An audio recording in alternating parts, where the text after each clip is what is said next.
The world changed 300 years ago when Heaven's will opened up, and secret realms began falling onto the earth like a curse. Massive godlike monsters followed, pushing humanity to the very edge of extinction. But in our darkest hour, the Awakened appeared, warriors with powers beyond imagination. These job changers became the new gods of the world, defeating the monsters and pulling humanity back from the brink of total destruction. To keep fighting, nations began training these job changers, making it a law that everyone must attempt to awaken at the age of 18. Inside the Great Hall, the results are coming in. Some fail, some become swordsmen, and others become simple crafters. One kid is losing his mind with joy over becoming a magic swordsman, while another is crying because he's stuck as a healer who can't fight. Suddenly, the room goes quiet as the school's top student, Jang Chen, steps up to the stone, and the signs of a legendary awakening begin to flash. The energy is blinding, and the crowd can't believe their eyes. Jiang City hasn't seen a divine-ranked class in hundreds of years. A massive, glowing tree of life erupts through the city skyline, a phenomenon so powerful it shakes the very foundations of heaven and earth. Jang Chen stands there calmly as the light fades, looking like he just finished a light workout instead of a world-changing event. Principal Wang is practically tripping over himself with excitement, demanding to know what kind of god-tier combat class Jang Chen just landed. Jang Chen just gives him a cool, steady look and drops a bombshell: he didn't awaken as a combat class at all. The principal's face falls instantly, his voice cracking as he asks if he's at least a high-level support class. Jang Chen raises his hands, glowing with green energy, and reveals he's a spiritual master, a divine rank creation class meant for growing plants and tiny bugs. The principal is devastated, calling it a tragedy that even a divine rank is useless if it has zero combat skills. He tells Jang Chen the elite recommendation he promised is gone, but offers him a path into research instead, which our boy just calmly accepts. With a polite nod, Jang Chen walks away from the center of the magic circle, leaving the teachers stunned by his lack of emotion. The students immediately start talking trash, laughing about how the school's king is now just a useless farmer who won't amount to anything. They're already looking for the next big thing, pointing out the school beauty, Lin, who just awakened a secret rank combat class. Jiang Chen catches their whispers, a small, dark smirk playing on his lips as he realizes that in this world, only raw strength earns respect. He reaches out into the air, and a glowing blue system screen flickers into existence before his eyes. The notification confirms his awakening, but it adds a secret layer. He's reached the conditions to open the Insect Natural Calamity system. His eyes glow with a faint purple light as he realizes this useless class is actually the perfect cover for his secret system. He reminds himself of who he is. His name is Jiang Chen. But he's not just a student, he's a reincarnated soul who died and was reborn into this world of monsters and magic. Since the end of the Dark Era, the world has only respected the strong, and Jiang Chen knows that better than anyone. Reborn as an orphan, he had to fight for every breath, never knowing when his next meal would come. He pushed his body to the absolute limit for years, training like a madman before he even reached the age of 18. He thought he only had his own two hands to rely on to make a living in this cruel society. But a month ago, this mysterious system appeared in his mind, waiting for the moment he finally awakened. He thinks back to the records of the insect race, a terrifying force that nearly wiped out all of humanity in the past. The last time they appeared, 9 out of the 12 human kings had to sacrifice their lives just to seal the calamity away. Jiang Chen doesn't care about the risk. In this world, power is everything, and he's ready to use the might of the insects to climb to the top. He dives deep into his own mind, falling through a dark, shimmering void as he enters his ocean of consciousness. He looks around at the mental landscape, surprised by the sheer scale of his own inner world. Standing in the center is the massive, glowing tree that appeared during his awakening, radiating a divine, ancient energy. His system screen breaks down his talents. He can evolve anything, accelerate the growth of living beings, and harvest special fruits through sacrifice. He realizes that while he has no combat skills himself, his spiritual masterclass can be used to buff and grow his insect army to insane levels. With a look of pure determination, he gives the order to the system, "Summon!" The ground of his mindscape ripples, and a massive dark aura begins to surge up like a tidal wave. The pressure is intense, even for someone as disciplined as Jiang Chen, as the air itself begins to vibrate with power. The system pings. He has successfully summoned a natural calamity rank mother insect, the 9 miasma wing. A gargantuan, terrifying insectoid creature towers over him, crackling with purple electricity and shadow. The system explains that this creature was a lord of death from the abyss, a monster that vanished eras ago after causing a global catastrophe. Jiang Chen is stunned by the sheer size of the thing, especially when it starts whispering in his mind, calling him master. and begging for food. He notices a free upgrade is available, a chance to evolve the mother insect without any sacrifice. There's no reason to wait, he immediately triggers the evolution to see what this monster can truly become. A massive pillar of green, spiraling energy erupts from the mother insect, bathing the entire area in a blinding light. Jang Chen shields his eyes as the aura shifts from monstrous and heavy to something sharp, refined, and incredibly powerful. Out of the light steps a humanoid figure, wreathed in dark energy and purple lightning, with eyes that glow like embers. The system confirms the transformation. Little Nine has gained poison mist abilities and can now share her stats and experience with her master. Jang Chen is speechless, his eyes widening as he looks at the monster he just summoned. She's no longer a giant bug, she's a beautiful, armored warrior who immediately lunges forward to hug him. Our boy is caught completely off guard, blushing as this unexpected, humanoid form of a natural calamity clings to him. He pats her head as she happily tells him she wants to go out and devour the flesh and blood of his enemies. Jang Chen realizes his class is the ultimate cheat, he can speed up her growth, and she gives him a 20% boost to all his own attributes. He looks out over the horizon, realizing that as long as he keeps killing and feeding her, he'll eventually have an unstoppable army of insects. But he knows the information about the abyss and these catastrophes is dangerous. If the world finds out what he's hiding, he'll be hunted down. He decides to hide his true power behind his creation class identity, using Little Nine's poison as a cover while he builds his strength in secret. He steps back into the real world, the ripples of his power still fading from the ground around him. Suddenly, the air gets heavy again as a new massive pressure descends upon the area. Little Nine's eyes turn cold and predatory as she senses a threat approaching her master. She bares her claws, a dark, murderous smile spreading across her face as she locks onto a target. Her vision turns red, her insect instincts screaming that there is something nearby that needs to be eliminated. The atmosphere turns pitch black as she whispers to Jang Chen that a real threat has arrived. Jang Chen turns around to find a towering man with a scarred face standing right behind him, staring him down with intense eyes. The man asks if Jang Chen was the one who caused the massive phenomenon that just lit up the entire city. Jang Chen breaks into a cold sweat, realizing this guy is at least a master-level combatant or even higher. His mind races with one question. Why is someone this powerful looking for a useless creation class student? The students around them are whispering in a panic, feeling the suffocating aura coming off the scarred man as he confronts Jang Chen. Jang Chen feels the physical weight of the man's gaze, realized he's being intentionally pressured to see if he'll break. He grits his teeth, refusing to look away, and realizes this is a test of his mental strength and willpower. Inside his mind, Little Nine is losing her patience, her voice dark and hungry as she watches the man threaten her master. She tells Jang Chen that this man is a high-level threat and that she finds his power very tempting to devour.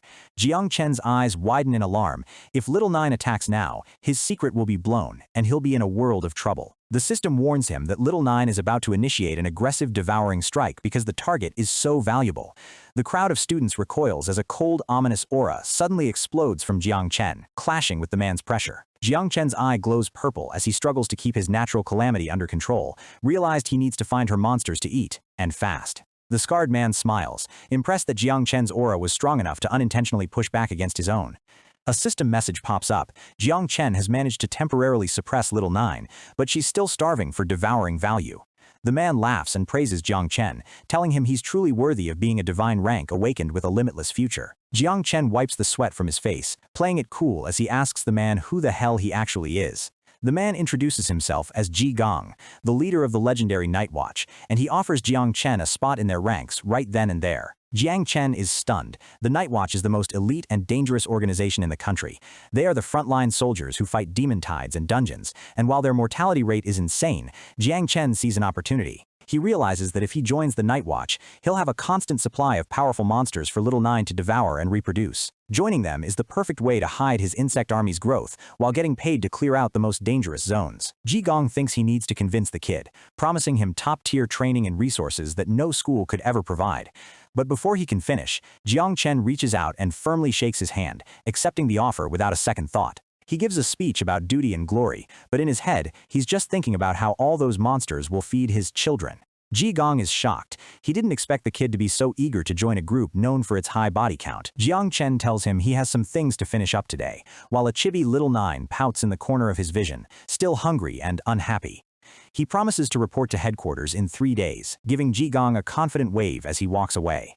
Ji Gong watches him go, amazed at how fast the kid moves, and suddenly realizes he forgot to ask what his secret profession actually was.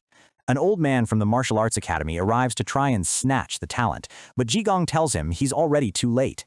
The old man is furious when he learns Jang Chen is a creation class, realized the kid who caused the citywide phenomenon is now working for the Night Watch. Later that day, Jang Chen meets his neighbor, Shiao, who is worried that his divine rank will bring people looking for trouble. Jang Chen just laughs it off, thanking Uncle Wang and the others for looking after him over the years. Uncle Wang tells him he came at the right time. They're about to head into a beginner-level secret realm to gear up, and he wants Jang Chen to join them. Jang Chen agrees, and the system confirms the team formation as they approach the glowing blue portal of the dungeon. Our boy steps through the shimmering light, his expression turning serious as he enters the secret realm. The group finds themselves in a massive, dark cathedral, the air smelling of ancient dust and decay. Torches along the walls flicker to life with ghostly blue flames, illuminating the path ahead. The system finishes the matching process. They've been sent into a C-rank realm called the Temple of the Undead. Uncle Wang's face pales as he sees the undead soldiers rising from the shadows. This is way more dangerous than a beginner dungeon should be. He realizes the system upscaled the difficulty because of Jang Chen's divine rank, but he's worried because Jang Chen is only a creation class. Shiao looks terrified, wondering if they should even be in a place this high level. Uncle Wang draws his massive sword, his eyes burning with determination as he tells them this is a chance for legendary equipment drops. A horde of skeletal warriors with glowing blue eyes charges at them, their armor clanking in the silence of the temple. Uncle Wang yells for Jang Chen to stay back as he leaps into the air to take on the front line himself. He brings his sword down with a thunderous crash, shattering the first few skeletons into bone dust. He screams for Shiao to buff his talent, realized he can't hold back against these C-rank monsters. Shiao clasps her hands together, her energy glowing as she casts a support spell to boost the party's strength. Uncle Wang's eyes glow with power as the buff kicks in, his muscles bulging as he prepares for a massacre. He becomes a whirlwind of steel, cutting through the undead like a hot knife through butter. Jang Chen watches from the back, realizing his neighbors have been fighting these brutal battles every day just to survive. He feels a pang of guilt seeing them work so hard, and Little Nine whispers that she can smell the old blood and mana in the air. Jang Chen decides to help in secret, calling on Little Nine to use her level 1 poison barrier on the corpses Uncle Wang leaves behind. A wave of black corrosive smoke spreads from his feet, dissolving the fallen skeletons into nothingness. The corpses are eaten away in seconds, leaving only purple dust behind as Little Nine feeds on their remains. Jang Chen checks his stats, his devouring value is rising, but these low-level monsters aren't giving him much of a boost. He watches Uncle Wang advance deeper into the dungeon, realized he can just follow behind and clean up to avoid hurting his friends with the poison. Suddenly, Little Nine stops and points toward a dark corner, her senses picking up something much more dangerous than a normal soldier. Jang Chen sees fresh blood on the floor and hears a low, rasping growl coming from the shadows. A level 10 shadow lurker emerges, a skeletal assassin that's much faster and stronger than the others. Jang Chen sees its name is in red, realized its level is far above his own, but his shared stats with Little Nine still give him the advantage. He tells Little Nine to transform into mist and follow him as he prepares to test his own combat skills for the first time. The shadow lurker lunges at him with incredible speed, its claws glowing with dark energy. Jang Chen doesn't flinch, his eyes glow with a deadly purple light as he tells the monster to bring it on. He moves like a ghost, dodging the lurker's strikes and delivering a punch coated in Little Nine's corrosive aura. The monster tries to counter, but Jang Chen is already behind it, his movements fluid and precise. The shadow lurker pauses, its hollow eyes widening in confusion as its physical form begins to crumble from the poison. Jang Chen looks at his hand, covered in the swirling purple mist of the mother insect, realized just how broken his power truly is. He clenches his fist, and the corrosive energy explodes, finishing off the lurker in one go. A massive wave of purple smoke sweeps through the hallway, dissolving every monster in the vicinity into pure experience points. The system pings repeatedly as he gains bonus points for his special price kills, racking up massive devouring value. Jang Chen looks back at Little Nine, who is finally looking a bit more satisfied as she tells him more food has appeared. Dozens of skeletons begin crawling out of the walls, surrounding Jang Chen in the narrow corridor. He realizes the dungeon is crawling with hidden threats, and starts to worry that Uncle Wang and the others might be in over their heads. He gives Little Nine the green light to go all out, and she transforms into her humanoid form, looking like a goddess of death. Inside the heart of the temple, the situation has turned into a nightmare. Shiao screams out as she sees blood dripping from Uncle Wang's arm. Uncle Wang is surrounded on all sides by a sea of skeletal soldiers, his breathing heavy as he tries to keep Shiao safe behind him. He curses under his breath, realizes the number of monsters is growing faster than he can kill them, and he's starting to lose his strength. He yells for Shiao and the others to run and find Jang Chen, telling them he'll stay behind to hold the line. Suddenly, a massive armored skeleton drops from the ceiling, its sword aimed right for Uncle Wang's head. Uncle Wong can't move fast enough, his eyes widening in terror as the lethal strike comes down. But out of nowhere, a hand reaches into the frame, and a wave of black mist slams into the monster with the force of a truck. The giant skeleton is instantly corroded, its bones turning to dust before it can even touch the ground.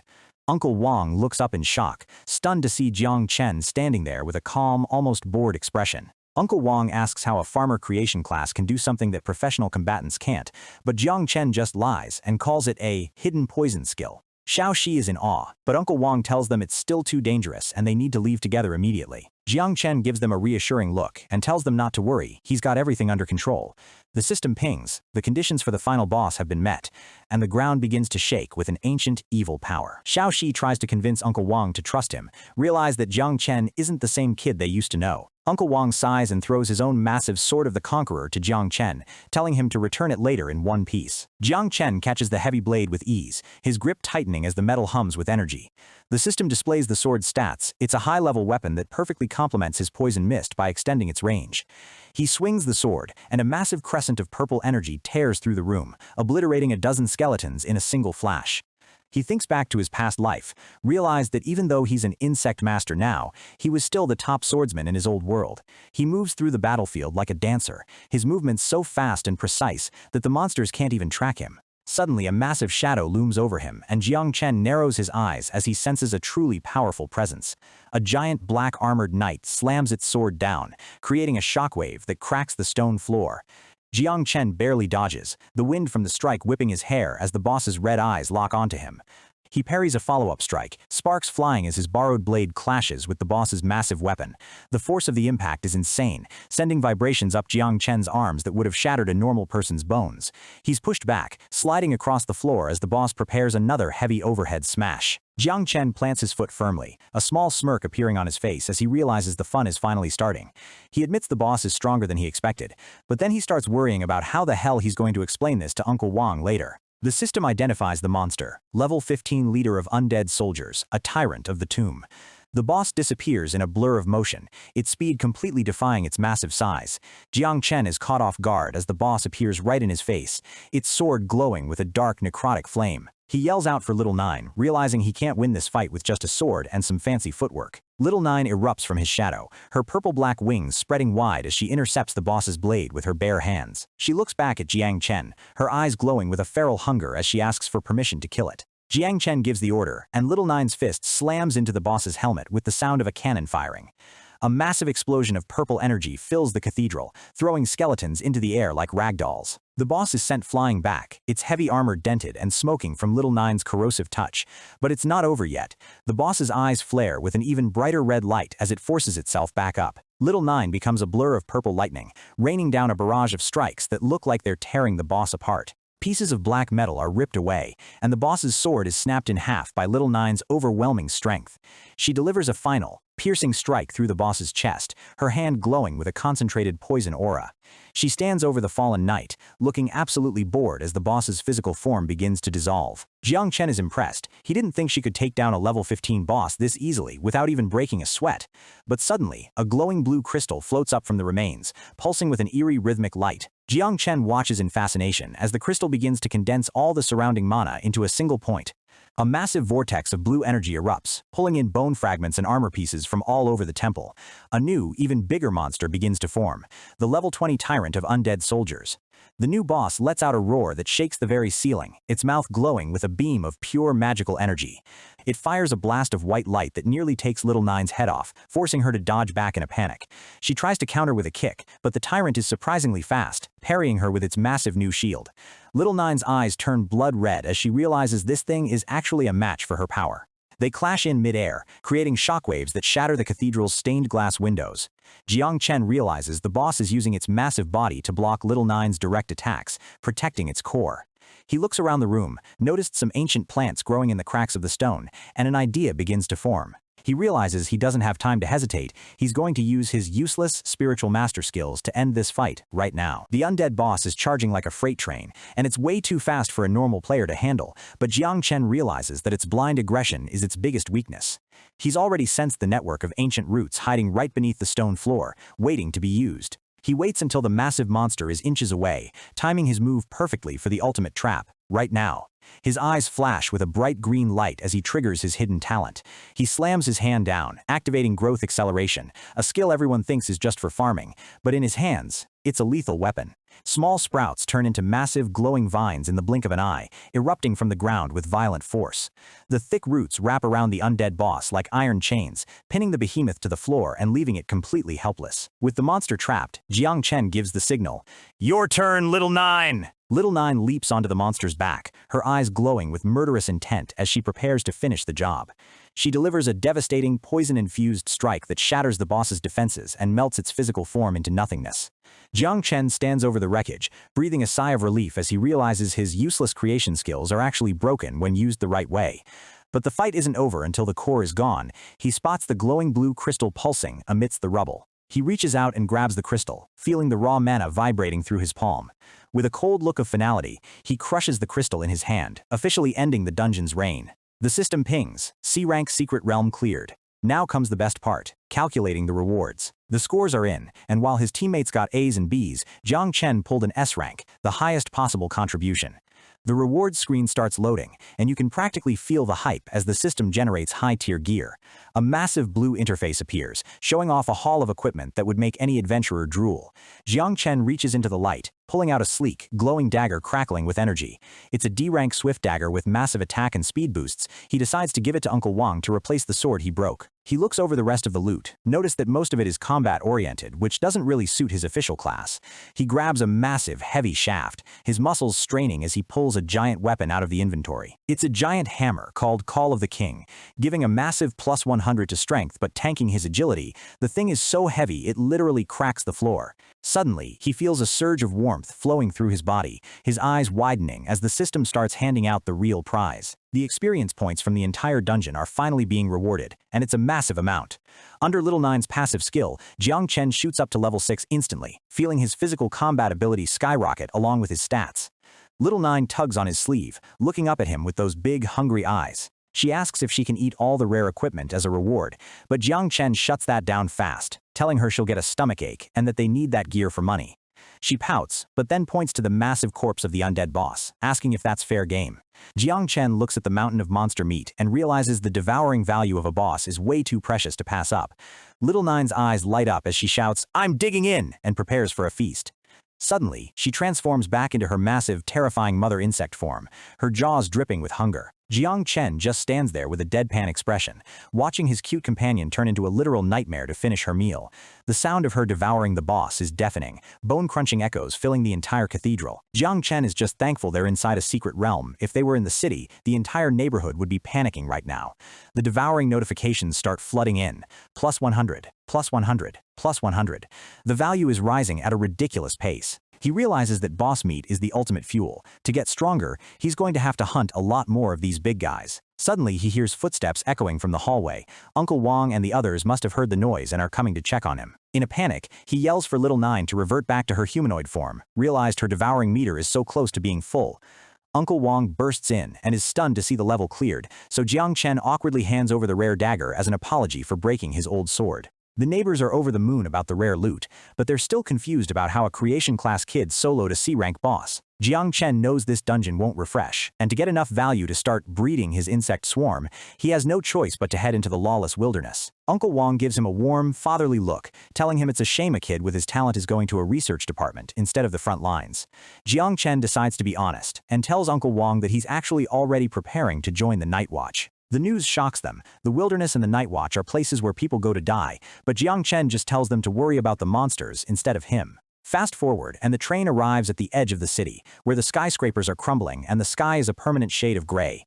Jang Chen steps out, wearing a dark, hooded cloak to hide his face, looking every bit the mysterious hunter he's becoming. The platform is crowded with adventurers, all heading out into the ruins to find their fortune or their end. Jang Chen takes a bite of some dry rations and realizes his appetite has grown along with his system, even getting a tiny bit of devouring value from regular food. Little Nine, sitting on his shoulder, complains that the master's food tastes like cardboard. He looks at the map and the storage ring Uncle Wang gave him, feeling grateful for the help as he prepares to dive into the unknown.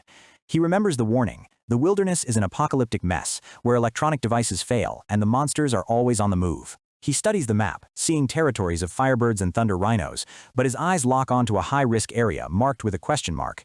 Despite the danger, he decides a goblin dungeon is his best bet for quick experience and enough meat to fill Little Nine's meter. Suddenly, a rough voice barks from behind him, telling him to stop right there. A scarred warrior named Jang Chen demands to know if Jang Chen has seen a girl with golden hair, looking like he's ready to start a fight. Jang Chen gives him a cold, piercing stare and tells him to watch his mouth before he regrets it. Jang Chen tries to grab him, but suddenly screams in pain as a purple, corrosive mist begins to melt the flesh right off his hand. He's terrified, wondering how a kid who hasn't even hit level 10 can hurt a level 27 warrior. Jang Chen just tells him to find a healer and a brain doctor while he walks away. Jang Tai isn't done, yelling that Jang Chen isn't allowed to leave yet. He bellows about the Shiao family, acting like their name alone should make Jang Chen tremble in fear. Jang Chen just pauses, wondering if this Shiao family is really as big of a deal as this loudmouth thinks it is. The warrior lunges at him with everything he's got, but Jang Chen just sighs, realized this guy is just another arrogant fly he needs to swat. Jang Tai's eyes glow red with rage as he calls Jang Chen a brat and charges in for the kill. Jang Chen stops holding back, summoning Little Nine's poison mist form as his eyes glow with a deadly purple light. Jang Tai screams about not being afraid of a little mist, but his bravado is about to meet a painful reality. Suddenly, a calm, chilling voice rings out from behind the warrior, telling him he was supposed to be laying low. A refined young man with long blue hair appears, looking down at Jang Tai with pure disgust. The young master calls him rubbish for causing trouble instead of doing the job he was ordered to do. Without a hint of hesitation, the young master delivers a brutal, lightning-fast strike that knocks Jang Tai to his knees. He tells his servant that he's just a dog who isn't worthy of using the Shiao family reputation to bully people. The young master turns to Jang Chen and offers an insincere apology, even asking if he needs compensation for his dog's behavior. He looks at Jang Chen with a predatory smile, clearly finding the Divine Creation class kid interesting. He suggests that they head into the wilderness together, realized that having a divine rank along could be useful. Jang Chen doesn't even pause, giving him a flat no and telling him he prefers being alone. As Jang Chen walks away, the servant asks if he should continue the hunt, but the young master is already focused on his real target. He reveals he's found a trail. The girl they're looking for escaped the city and is trying to reach a nearby inn. With a cold, ruthless expression, he orders his men to find her and make sure she never reaches that inn alive. The scene shifts to the ruined cities of the past, where humanity once ruled every corner of the planet. Now, those cities are crawling with monster rats and shadows, reclaimed by the Heavenly Way and the dungeons. Jang Chen stands alone in the middle of a colossal, broken bridge, realized that the wilderness is even bigger and more confusing than the maps showed.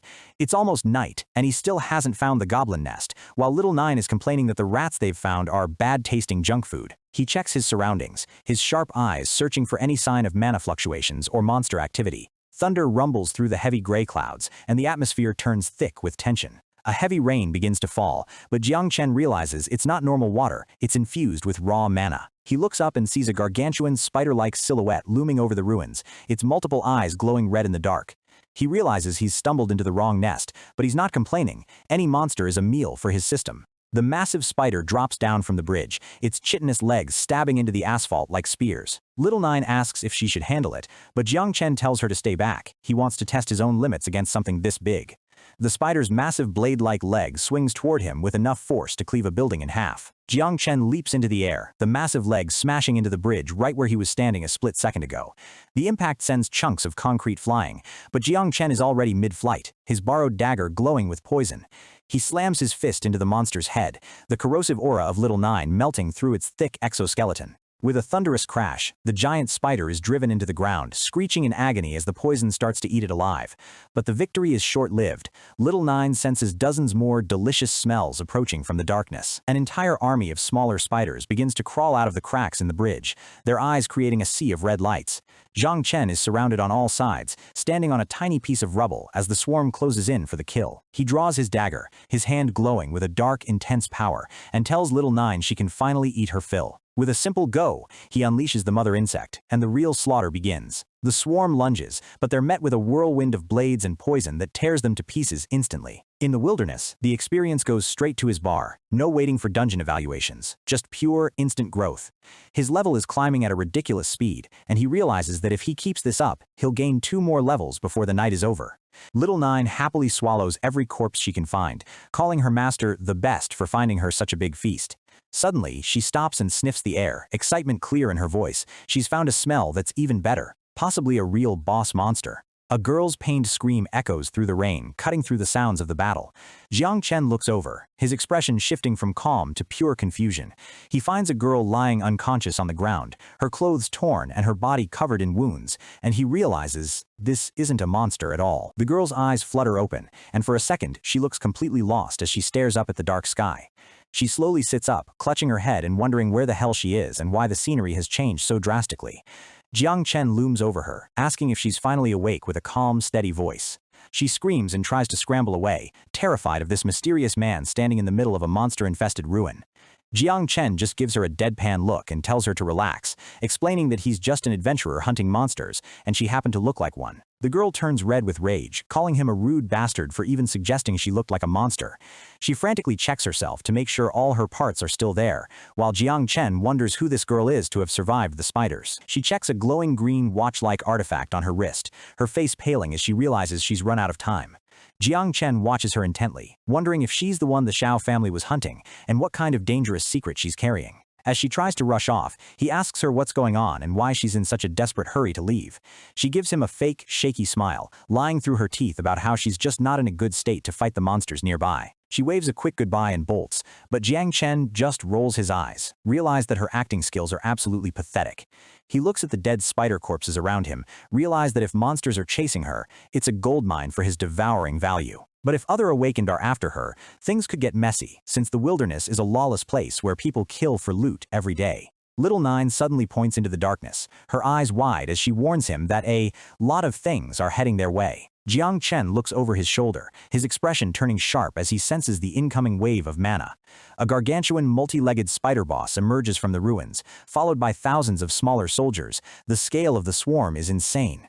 He finally understands what that girl was so terrified of. She wasn't just running from a few monsters, she was running from a literal apocalypse. But Jang Chen's fear turns into a cold, hungry smirk. As long as they aren't human hunters, all he sees is a mountain of experience points. He tells Little Nine to take her poison mist form, drawing his daggers as he prepares to face the tide alone. The massive boss lets out a bone-chilling roar, commanding its swarm to descend on the lone human standing in their way. A group of spiders lunges at him, their venomous fangs snapping at his throat. Jang Chen becomes a blur of motion, leaping over their heads and cutting through their carapaces with effortless precision.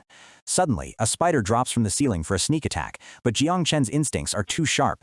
He spins mid-air, his blades glowing with a deadly light as he carves through the monster like it was made of paper. The ground shakes as more heavy hitters join the fray, their massive legs smashing the concrete into dust. Jang Chen notices something weird. The monsters are working in perfect sync, attacking and retreating in waves like a trained army. He realizes that the massive boss at the back is actually controlling them through some kind of mental hive-mind link. Thousands of monsters acting with a single mind. It's no wonder no one dares to hunt in this part of the ruins. He knows he'll never win a war of attrition. He needs to find a way to bypass the swarm and take out the brain of the operation. He grits his teeth, realized that getting to that boss is going to be the hardest thing he's done yet. Suddenly, Little Nine appears by his side, telling him that she can actually understand the monsters and their connection. She lets out a terrifying, high-pitched screech of her own, calling the spiders arrogant things for daring to challenge her master. The effect is instant. The perfect formation of the spider swarm completely collapses, the monsters beginning to attack each other in a blind panic. Jang Chen is stunned. Little Nine used her mother insect authority to sever the boss's control, making his mission 10 times easier. He gives her a proud nod and tells her it's time to finally put an end to that boss. "Stay close," he commands, his daggers dripping with corrosive poison as he charges into the chaotic mess of the swarm. Without the boss's coordination, the spiders are just mindless bugs that Jang Chen carves through with zero effort. He leaps into the air, his eyes locked onto the giant spider boss that's now screeching in confusion and fear. The boss opens its massive maw to snap at him, but it's already too late. Jang Chen stares it down, realized that this monster is the ultimate prize that's going to fill his devouring value to the brim.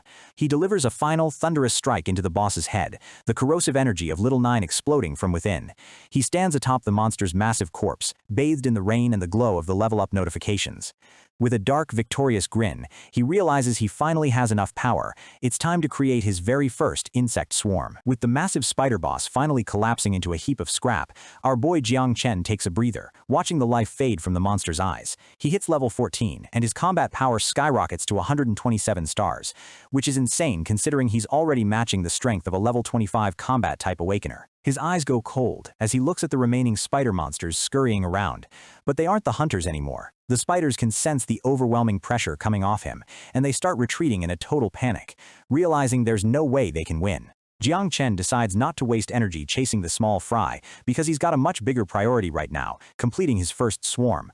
A massive, terrifying shadow looms behind him as he calls out to Little Nine, telling her the feast is all hers. As she devours the elite monsters, the system notifications start flooding in, and Jang Chen realizes that hunting elites is the fastest way to fuel his army's growth.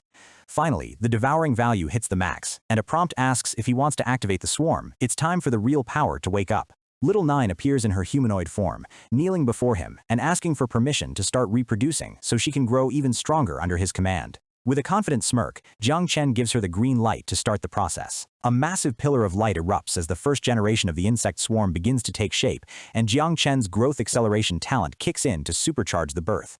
He's actually surprised himself, realizing his talent doesn't just work on plants, but can actually speed up the insect reproduction cycle too. The system goes wild, granting him 2 exclusive skills, Insect Nest and Overlord, and the countdown for the breeding is nearly at 0.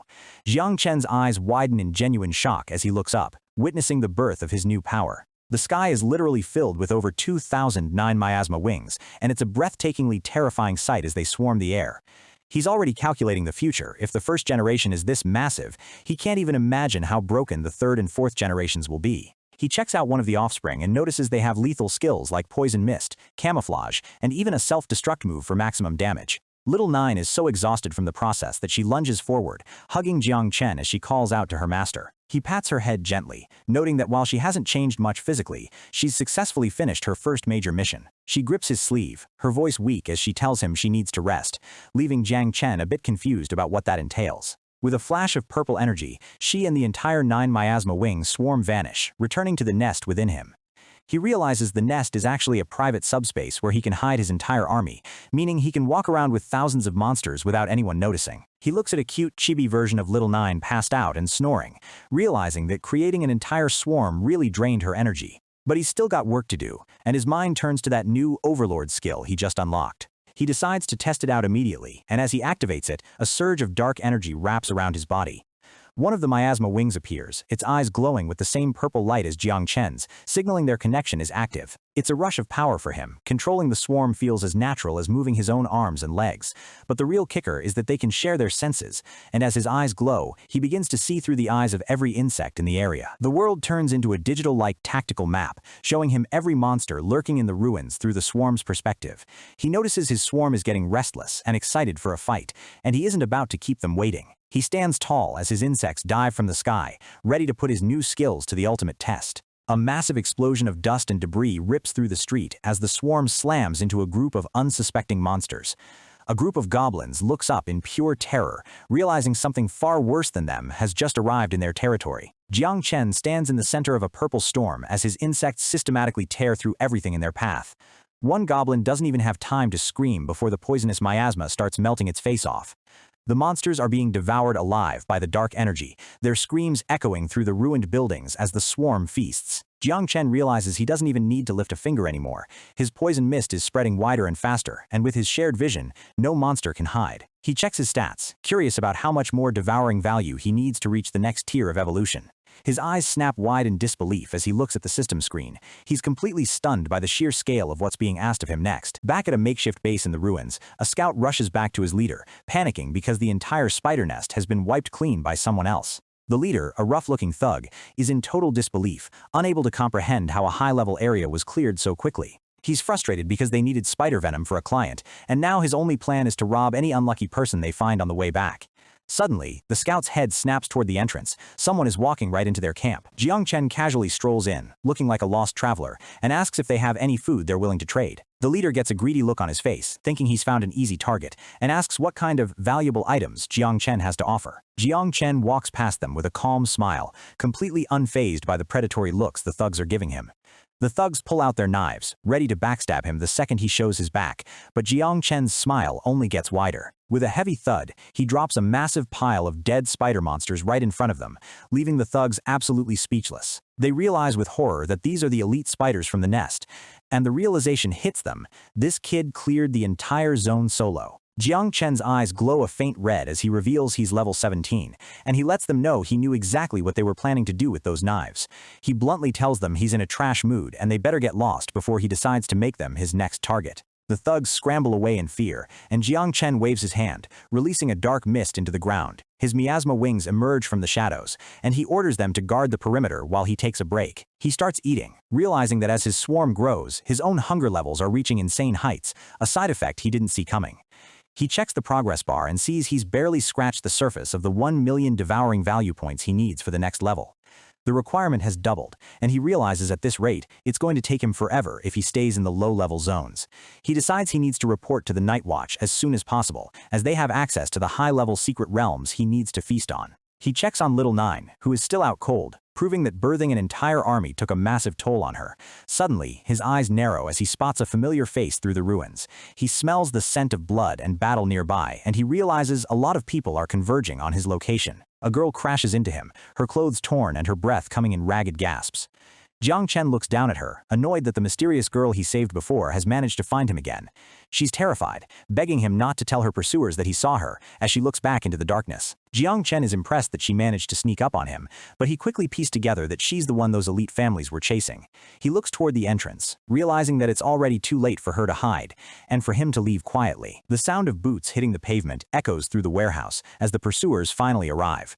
The Shiao young master steps out of the shadows, flanked by a squad of high-level guards, looking as arrogant as ever. He spots Jang Chen sitting by his campfire and finds it amusing that someone is brave enough to camp out here alone. One of the guards tries to act tough and threatens to kill Jang Chen if he doesn't talk, but the young master holds him back. The young master is actually intrigued, noting that Jang Chen has already hit level 16 despite having a useless creation-type class. He draws his blade, and the pressure in the room triples. Jang Chen can tell this guy is well above level 30 just from his aura. Jang Chen plays it cool, pointing them in a random direction and acting like he doesn't know who they're looking for. The young master warns him that if they find out he's lying, the entire Shiao family will make sure he regrets it. As they walk away, Jang Chen realizes he's dealing with the Zhen Empire's elite, people who are usually high-ranking frontier officials. He recalls that these families are powerful enough to destroy continents, and being remembered by a guy like that is definitely bad news. The girl comes out of hiding, thinking she's finally safe, and breathes a massive sigh of relief. But before she can even say thank you, Jang Chen grabs her by the arm and tells her she's coming with him.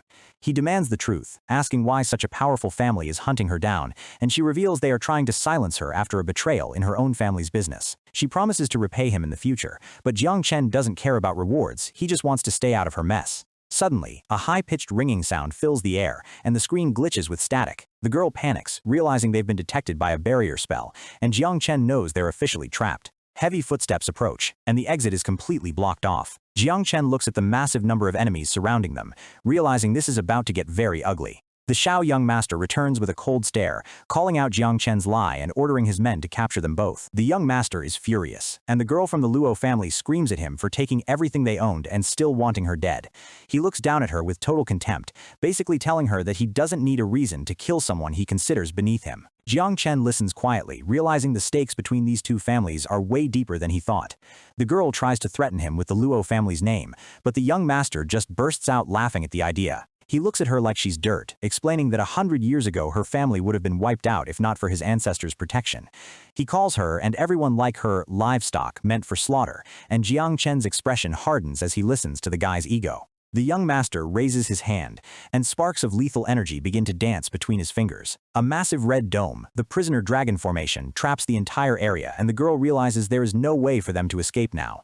The guards draw their swords, following their master's orders to leave no one alive. However, the young master stops them for a second, admitting he's actually interested in Jang Chen because of his weirdly fast leveling speed.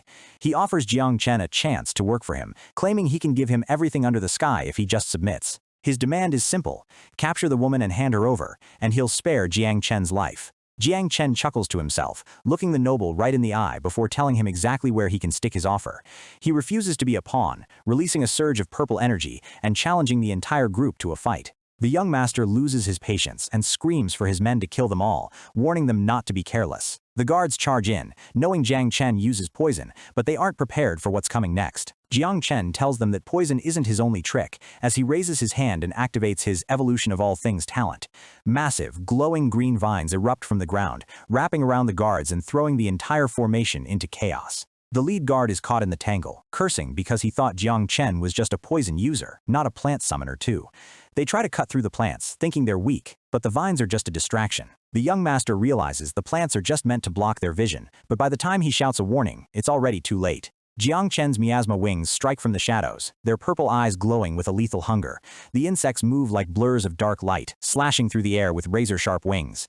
A guard's sword is shattered into pieces, and he panics as he realizes Jiang Chen can actually summon monsters. An insect dives at him, and he realizes with horror that the poison isn't coming from Jiang Chen, but from the monsters themselves. Jiang Chen catches another guard in his grip, his eyes glowing with the Overlord power as he channels his energy.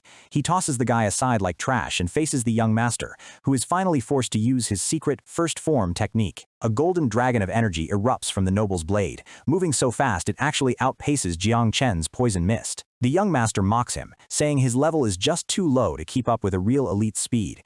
His eyes widen with killing intent as he prepares to deliver a finishing blow. But suddenly, the Luo girl steps forward, activating her hidden profession skill, Earth's Eternal Shield, to tank the hit. The young master is stunned, realizing he completely forgot the girl was a specialized defense type. Jang Chen sees the opening and knows this is his only chance to end the fight. His swarm dives from behind, catching the young master off guard as his men scream out a warning.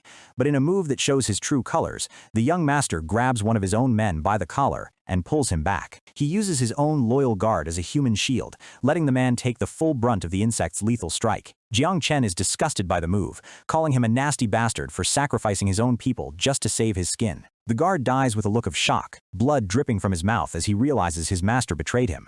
The young master just steps over the body, admitting that Jiang Chen is strong and pulling out a Dragon Yuan pill to force a power-up. He raises his sword high, declaring that this is where the game ends for our protagonist. The air around him begins to burn with a dark, intense heat.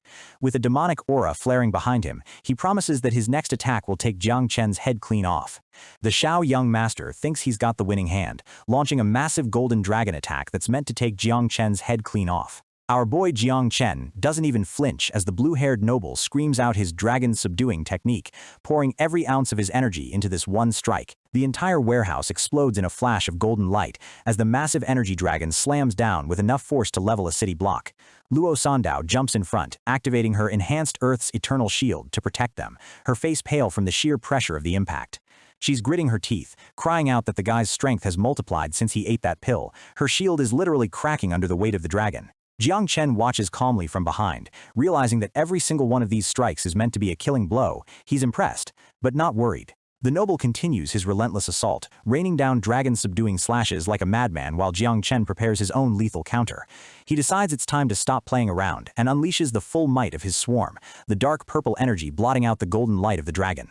Xiao Yuanwu's eyes go wide with pure terror as he looks up, realizing the creation-type kid is hiding something monstrous.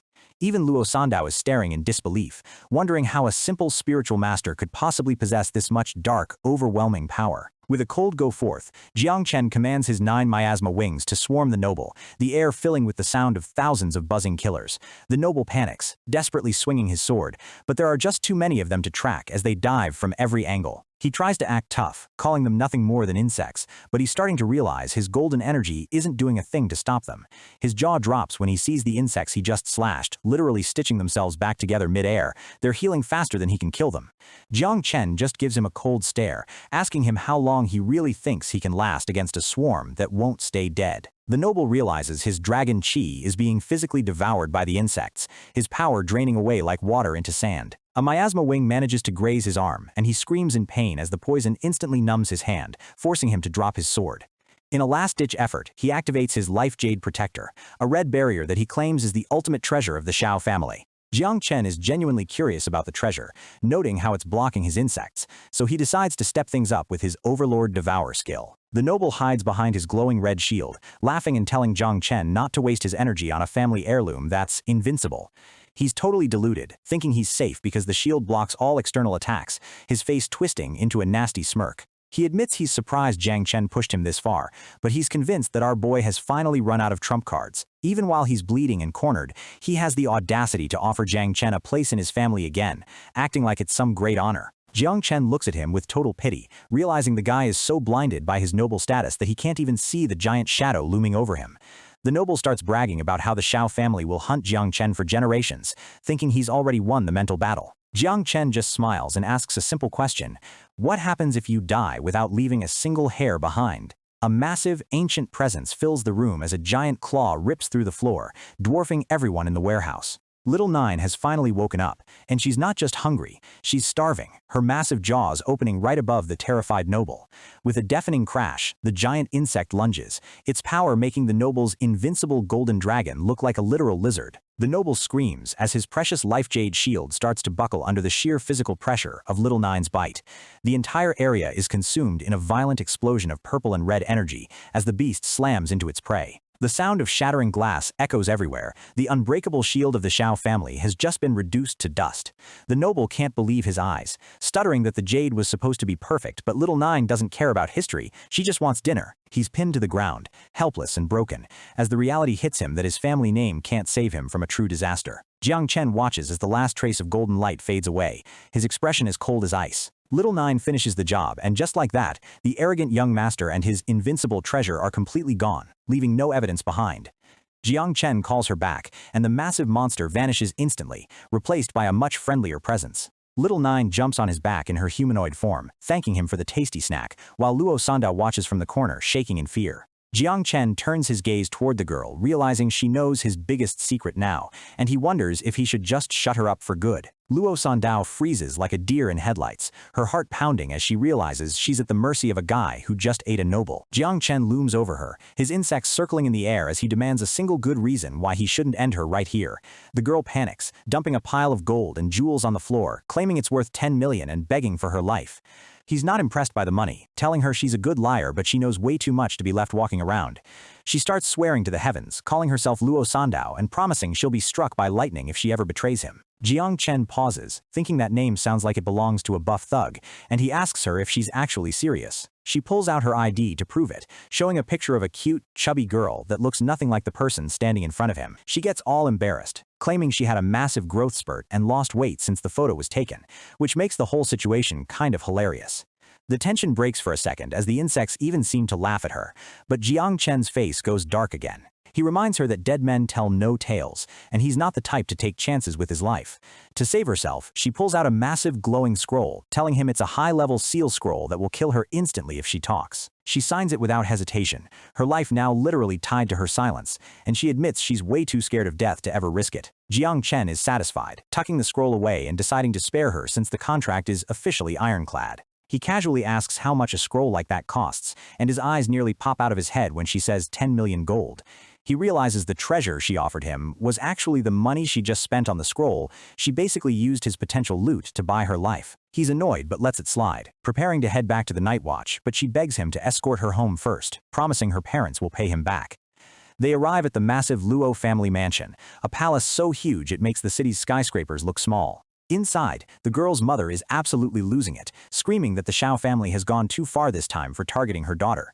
Luo Sandao's father tries to calm his wife down, noting that the Shiao family are empire-level elites, but he's just glad his daughter is back in one piece. They are so grateful that they hand Jang Chen a black card and invite him to a feast that's already being prepared by world-class chefs. Jang Chen's stomach growls, and he tries to play it cool, saying he'll just stay for a small bite before heading out. Cut to 10 minutes later, and our boy is absolutely devouring a mountain of meat, realizing that controlling a swarm means he needs 10 times more fuel than a normal human. The parents watch in awe as he clears plate after plate, telling him there's no rush and he can eat the entire kitchen if he wants to. The mom whispers to her daughter that this creation-type kid is actually handsome and way stronger than he looks, and she's already getting ideas. They both start thinking that having a divine rank awakener as a son-in-law would be the perfect way to protect their family from the Shiao clan. They start shamelessly pitching their daughter to him, bragging about her golden figure and business skills, while Luo Sandao turns beet red in the background. Jang Chen realizes he's walked into a marriage trap and makes a run for it, claiming he has urgent business with the Night Watch. The dad shouts after him, telling his daughter to use the location tracker in the black card to follow him wherever he goes. These parents are relentless. Luo Sandao watches him leave, her heart fluttering as she thinks about how scary, strong, and handsome he actually is. Meanwhile, at the Shiao family compound, the mood is much darker. The patriarch, Xiao Yuanshan, is in a blind rage because his grandson's life jade has shattered, meaning the kid is officially dead. The real prodigy of the family, Xiao Beihan, steps forward, calling his dead cousin a useless waste, and telling his grandpa not to be so upset over a level 30 weakling. The old man doesn't care about the kid's talent. He's furious that someone had the guts to kill a Shiao in Daxia territory and demands a full investigation. Beihan tells his grandpa to relax and leave the small stuff to the subordinates. He has a terrifying look in his eyes as he promises that once he finishes his elite training camp, he'll slaughter everyone responsible for this insult. Jang Chen finally arrives at the Night Watch base, feeling the heavy atmosphere of the high-level awakeners living there. Uncle G greets him with a massive grin, immediately pulling him in to meet the rest of the elite squad.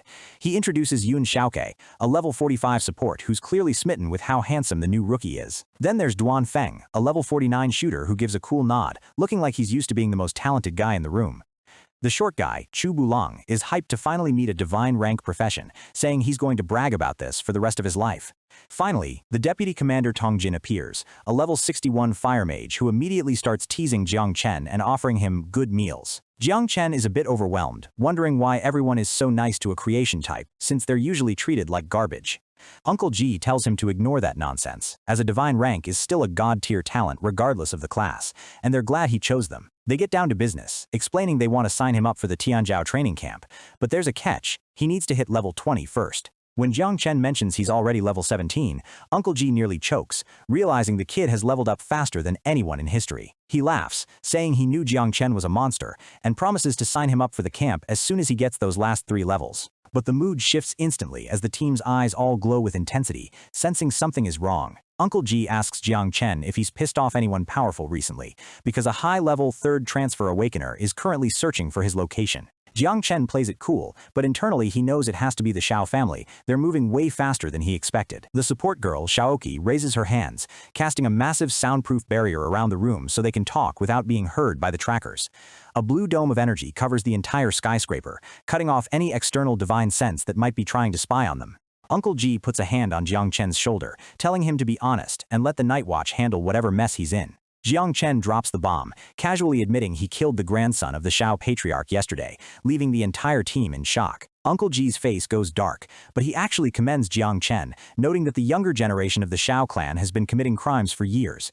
He figures the patriarch might not come himself yet, but they still need to be ready for whatever assassin the family sends next. Jang Chen feels a warm glow in his chest. As an orphan, he's never had a group of people stand up for him like this before. Uncle G shakes him, demanding to know how a level 17 kid managed to kill a level 30 battle-type noble. Jang Chen gives a half-truth, saying he had help from the Luo family's daughter who has a hidden defense profession. The team is even more shocked, realizing the kid has the backing of the wealthiest businessmen in the entire region. Uncle G laughs, saying the Luo family's money is the ultimate shield, and he's glad Jang Chen is making such powerful friends. But Uncle G is still confused. If the girl is a defense type, she doesn't have attack power, which means Jang Chen must have another secret. To prove his point, Jang Chen lets a swirl of dark purple energy manifest in his hand, claiming he has a second hidden poison-type profession. Uncle G is hyped, bragging about his own high defense and reaching out to touch the poison to test its strength. The second his fingers hit the mist, they start turning black and rotting, the poison eating through his high-level armor like paper. Jang Chen just gives him a smug look, noting that the commander's legendary defense seems to have broken pretty easily. Uncle G panics, screaming for Xiaoki to come heal him before his hand literally melts off. After he's patched up, he's grinning again, loving the fact that Jang Chen is a walking biological weapon. The more skills he has, the better. However, he thinks they should skip the training camp for now, as the Zhao family will definitely be there looking for revenge. Jang Chen asks about the rewards, and Uncle G mentions they give out beast essence, legendary equipment, and secret realm scrolls to the winners. Our guy's eyes glow with determination. Those resources are exactly what he needs to build his second insect swarm, and he's not about to back down from a fight. Uncle G sighs, seeing that he can't talk the kid out of it, and starts making a new plan. Cut to the West Lake where the Shiao family is gathering their strength for the hunt. A massive wave of water explodes as Xiao Beihan practices his sword skills, his power making the lake look like a whirlpool. His subordinates are terrified, praising his combat power while he demands to know the progress of the investigation. The scout reveals that the girl Luo Sandao was traveling with a rookie named Jang Chen who just joined the Night Watch. They've also found out that both of them signed up for the same training camp, confirming the old man's suspicions. Beihan gets a wicked grin on his face, deciding that since they're all going to be in the same camp, he can kill them both in front of everyone. Back at the base, Uncle G is still trying to protect his favorite rookie. He tells Jang Chen he found a strong ally for him, a girl named Mu Hanchu from the Mu family who can act as his bodyguard. He tells Jang Chen to use his good looks to win her over just as the doorbell rings and the little princess arrives. A girl with short pink hair and a serious attitude walks in, and Jang Chen realizes she's nothing like the delicate princess he expected. Uncle G introduces them, explaining that he agreed to let her use a high-level scroll only if she brought Jang Chen along. The girl is clearly annoyed, stating that she's only doing this because the secret realm requires someone with reliable combat experience. She looks Jang Chen up and down, asking what his combat power is, and his honest level 17 creation-type answer nearly makes her explode. She points a finger at him, screaming that a rookie below level 20 is garbage and will only be a burden to the team. Uncle G gets defensive, but his buddy whispers that the girl just got dumped by her boyfriend, so she's currently in a permanent bad mood state. Jang Chen just watches the drama unfold, thinking that this team is way more chaotic than he bargained for. They arrive at the entrance of a level 30 secret realm called Beautiful Village, where the mission is to clear out all the monsters and destroy a dark altar. The shooter, Duan Feng, takes charge, warning everyone to stay close and return to the teleportation stone if things get too dangerous. He mentions that secret realms can mutate, and a level 30 scroll is worth over 1 billion gold, making this a high-stakes training session. Mu Hanqiu keeps mocking Jang Chen, telling him not to cry or drag them down as soon as they step inside. As they walk through the portal, Jang Chen looks back at the glowing stone, feeling a heavy sense of dread. This beautiful village might be anything but pretty. One minute you're walking into a peaceful scenic village, and the next, the atmosphere shifts into something straight out of a horror movie. Our boy Jang Chen and the squad notice the silence is way too loud. There isn't a single monster in sight. Duan Feng takes charge, setting up a standard formation with a tank in front and support in the back, but the empty houses feel like they're watching them. They stumble upon a stone plaque for Guangming Village, but the air is thick with a revolting dark energy that makes their skin crawl. Yun Xiaoke doesn't waste time and casts a cleansing buff, her staff glowing with a soft light to protect the team from the creeping corruption. Jang Chen feels the boost immediately, his mind clears and his agility spikes, proving just how top-tier a professional healer's support really is. But the buff isn't enough to stop what's coming as a massive vortex of black smoke erupts from the center of the village, swallowing the sky.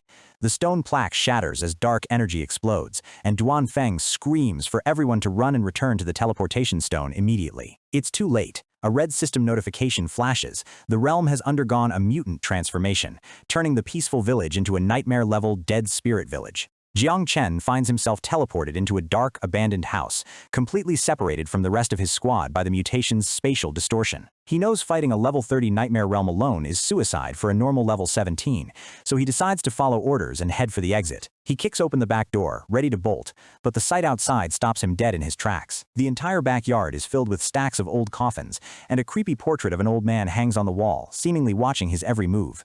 Jang Chen rubs his eyes, wondering if he's hallucinating, because that portrait definitely just flashed a sinister, toothy grin at him. Suddenly, the coffins begin to rattle and slide open, and our MC realizes he's walked straight into a trap. A swarm of dead spirits emerges, level 30 ghosts that are completely immune to physical attacks, making them a nightmare for most fighters. Jang Chen tries to use his poison, but he quickly realizes that since poison is considered a physical-based status, it's not going to do a thing to these spirits. The ghosts swarm him, their ethereal bodies passing through his attacks as they prepare to tear his soul apart. He leaps onto the rooftops, barely dodging a flurry of ghostly slashes that slice through the air like razor blades. He's stuck. His poison is useless. But then a small, hungry voice rings out in his head. Little Nine wants to come out and eat. Little Nine pops out in her cute humanoid form, pointing at the terrifying ghosts and calling them food, which leaves Jang Chen totally confused. She insists they're tasty, so Jang Chen gives her the green light, telling her to be careful while he stands by to help if things get ugly. The cute little girl instantly turns into a predator, her eyes glowing red as she declares the spirits are nothing but a big meal. What follows is a literal buffet. Little Nine tears through the spirits, giggling and eating them whole like they're made of cotton candy. Jang Chen remembers that his insects come from the abyss, which is a higher plane of darkness than these low-level undead spirits. He realizes he's not trapped in here with them, they're trapped in here with him. He unleashes his entire swarm, and the notifications start flooding in as his insects devour the spirits, banking him thousands of XP every second. A golden light washes over him. He's already leveled up to 18, and his stats are climbing faster than he can track. In just 10 seconds, he's gained 500,000 experience points. He realizes this nightmare dungeon is actually a customized treasure trove for his insects. Now that the room is clear, he walks back to that creepy portrait. Noticing the old man isn't smiling anymore, he looks absolutely terrified. Jang Chen mocks the painting, asking why the brother in the portrait is so quiet now, before offering it to Little Nine as dessert. The painting explodes into white light as Little Nine chomps down on it, shattering the illusion and the ghost hiding within. He gets a congratulations for scaring a level 35 necromancer guard to death, which is honestly a new personal best for him. Meanwhile, across the village, Duanfeng is fighting for his life, his arrows passing through the ghosts as they surround him. He's worried sick about the rookie Jang Chen, but then his system pings with massive shared XP. Jang Chen is slaughtering elite guards while Duanfeng is just trying to survive. Duanfeng is stunned. He tries to figure out who's doing the killing, but he knows none of his teammates have the attributes to wipe out spirits this fast. He wonders if it's the little princess Mu Hanchu, hiding some secret legendary power, because she's the only one with the potential to be that strong. He pushes forward, hoping to find the rest of the team and save the rookie before the ghosts finish him off. But the reality is much darker. Mu Hanchu is the one in trouble, cornered in an alley and bleeding out as a wall of ghosts closes in. She's crying, her pride completely shattered as she realizes her hidden profession and family name won't save her from dying in this hole.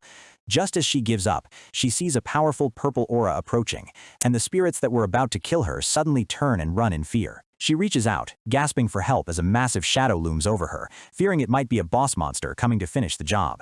But it's just Jang Chen, looking down at her with a calm, bored expression that makes her brain completely short-circuit. Mu Hanchu desperately grabs at his cloak, begging for help as the spirits hover in the background, too afraid to get near our MC.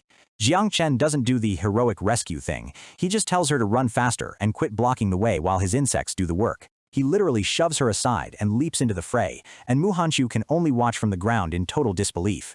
She's about to yell at him for being so rude, but then she sees the purple energy radiating from him and realizes she's witnessing a monster in human skin. He stands in the center of a purple storm, spirits disintegrating just by being near him. She wonders if he's actually a dual-class master hiding his true self. Her heart starts racing, and her face flushes red. She tries to blame it on the poison in the air, but we all know she's just been hit by the MC's hype. Half an hour later, the rest of the squad finds them, complaining about how annoying the spirits were until they realize the entire area has been cleared. Yun Xiaoke finds fragments of dead spirits everywhere and panics, thinking Jiang Chen was killed in a massive battle. They turn the corner and find the town square silent, searching frantically for any sign of their youngest member. Then they see him. Jang Chen is just chilling on some stairs, while the proud Mu Hanchu is literally kneeling behind him, massaging his shoulders like a servant. Duanfeng thinks it's a trap, refusing to believe the little princess would ever act so submissive to a rookie farmer. Mu Hanchu jumps up and threatens them, telling them they have to get through her to touch Jiang Chen. The team is convinced she's been brainwashed. The squad finally accepts the reality that they're all safe, though the guys are low-key jealous of the VIP treatment Jiang Chen is getting. Jiang Chen stops the chatter and kicks open the final gate, leading the team to the backyard altar where the boss is waiting. A massive, skeletal dead spirit leader rises, a level 40 boss with glowing red eyes that makes the entire team freeze in terror. Duanfeng tries to set up a plan, telling everyone to keep their distance and prioritize safety, but the boss is already moving. The massive ghost suddenly drops to its knees and starts trembling. The team is confused, wondering if the boss is actually begging for its life. Jiang Chen steps forward, telling the team to stay back because they're already injured, while secretly signaling Little Nine that the main course is served. Little Nine doesn't even hesitate. She lunges forward, her mouth glowing with void energy as she begins to literally eat the boss alive. The boss is erased from existence in seconds, and Jiang Chen hits level 26 instantly, feeling his power surge to a whole new tier. The dungeon clearance notification pops up, and the team is left standing in the silence, staring at the spot where a boss monster just vanished. Jiang Chen plays it off as luck, claiming his poison was just a perfect counter, while the team gets showered in SSS rank rewards they definitely didn't earn. The loot drop is legendary, equipment, scrolls, and artifacts worth billions of gold, and Jiang Chen spots a dark dance cloak that he decides to keep for himself. He checks his stats, his devouring value has skyrocketed, and he realizes he has enough essence to birth a second, even more massive swarm soon. Back at the Night Watch building, Uncle G is losing his mind. He can't believe a farmer just carried a veteran squad through a nightmare mutation. He pulls Jiang Chen into his office alone, his face dead serious, and tells the kid it's time to stop the games and be honest. Jigong isn't a fool. He knows poison can't do what Jiang Chen did, and he demands to know what kind of monster he's actually training. Jiang Chen hesitates, knowing that if the world finds out he controls an ancient calamity, he'll be hunted down by every government on Earth. Uncle G's eyes glow with a threatening light as he leans in, pressuring Jiang Chen to spill the truth about his hidden powers. But then, the tension breaks. Ji Gang starts laughing, teasing the kid for getting nervous after showing so much courage in the dungeon. He tells Jiang Chen that he doesn't care what his secrets are, as long as they're used for the Night Watch, while Jiang Chen promises to get him a set of epic gear later. Uncle G gets serious again and shows him something disturbing, several bodies wrapped in silk, hidden in the shadows of his office. He explains these were top-tier assassins, level 90 great masters, who were secretly sent to kill Mu Hanchu but were intercepted by her family's shadow guards. Jiang Chen is confused why anyone would hunt the little princess, so Jigong hands him a scroll titled the Genius Hunting List. It's a literal hit list for the country's top geniuses, and Jang Chen sees names like Xiao Beihan on there, people with massive bounties on their heads. Jigong explains that Mu Hanchu is only rank 77, yet she still has level 90 assassins after her. He warns Jiang Chen that his performance in the dungeon just put him on the radar. He reminds Jang Chen that the Xiao family is even more dangerous than the Seal Kings, and they are definitely looking for the person who killed their young master. Uncle Ji admits he's only a third transfer master and won't be able to protect Jiang Chen if the big players come knocking, so he begs the kid to keep his power hidden. Jiang Chen is touched that Uncle Ji is looking out for him, but the conversation ends with Jigong teasing him about what he really did to Mu Hanchu to make her so obedient. Back at his high-rise apartment, Jiang Chen looks out over the city, knowing the Tianzhao camp tomorrow is where the real war begins. He lays out his haul, dozens of high-rank blood essences that he bought by selling his dungeon loot, ready to feed his hungry insects. He starts pouring the essence into his swarm, ignoring Little Nine's whining because he needs this energy for the next generation of soldiers. Finally, he relents and gives Little Nine her own bottle, and she dives in like she's found the fountain of youth. As he feeds them the level 90 equivalent essence, a system notification pops up. The 9 miasma wings are beginning to reproduce. The air in the room begins to shimmer with toxic purple energy as thousands of new insects are born every second, accelerated by his evolution skill. A massive pillar of light erupts in his living room as the reproduction completes. He now has a swarm of 100,000 9 miasma wings. The power is so immense it starts leaking out of his nest and into reality, his hand turning into a mass of swarming shadows. Jiang Chen panics as the insects begin to eat his furniture and the very walls of his apartment, the sheer number of them becoming hard to control. He yells at them to get back into the nest, realizing that a swarm of 100,000 is basically a walking environmental disaster. He manages to force them back, his face covered in sweat as he realizes he needs to get much stronger just to keep his own pets in line. He looks at his ruined apartment and sighs. These insects are terrifyingly efficient at destroying everything they touch. He checks his stats again. He's hit level 26, and his power evaluation has jumped to 197 stars, which is nearly the level of a third transfer master. Everything is set. Once he hits level 30 at the Tianzhao camp, he'll be able to complete his second transfer and unlock even more broken abilities. He smirks, realizing that when he hits that milestone, he'll be able to summon a second mother insect, doubling his army's potential. Across the city, Jigong is still awake, staring out his office window with a look of deep concern. The blonde Auntie Tongjin enters, asking why he's trying to call in favors from the Heavenly Blade King just for a rookie's training camp. Jigong admits he's terrified that Jiang Chen will run into Xiao Beihan and won't be able to hide his secrets once the real fighting starts. He confesses that there's something about Jiang Chen's poison that feels wrong. It's too powerful, too dark, and too efficient. Tongjin is shocked, telling him not to scare her, but Jigong can't shake the feeling that they're sitting on a powder keg. He recalls the legend of the Devourer from 600 years ago, a forbidden occupation that slaughtered thousands and was wiped from history. Tongjin tries to calm him down, calling him paranoid, but Uncle Ji just sits in the dark, praying that his gut feeling is wrong. The journey to the elite camp should have been simple, but our boy Jiang Chen manages to get himself completely lost in the middle of a massive forest. He's staring at his map like it's written in ancient runes, wondering if he's ever actually going to make it to the ceremony. Suddenly, a desperate scream for help echoes through the trees, and Jiang Chen looks up to see a weird old man dangling from a branch like a confused cat. Apparently, this legendary-looking geezer is terrified of heights and got stuck while trying to reach a bird's nest. Jiang Chen doesn't even blink, he just uses his growth of all things skill to summon massive, thick vines that surge up toward the canopy. The vines wrap around the old man, gently plucking him from the tree and lowering him back to solid ground while he lets out a startled yelp.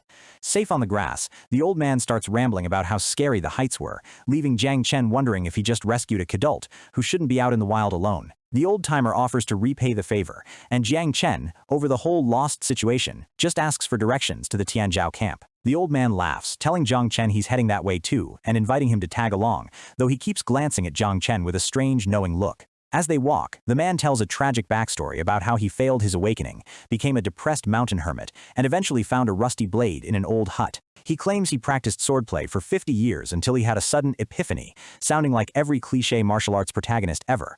He even offers to teach Jiang Chen his one and only move, but before things can get even weirder, they finally spot the massive walls of the Tianzhao camp in the distance. Jiang Chen blinks for a second, and in that moment, the old man completely vanishes, leaving our MC convinced that the guy was just a figment of his imagination, or a very high-level freak. The camp is a fortress, with helicopters buzzing overhead and thousands of students lining up to get their identity wristbands for the most brutal month of their lives. Jiang Chen gets his band, but the second he steps inside, he's ambushed by two familiar faces, Luo Sandao and Mu Hanchu, who are both screaming benefactor and master at the top of their lungs.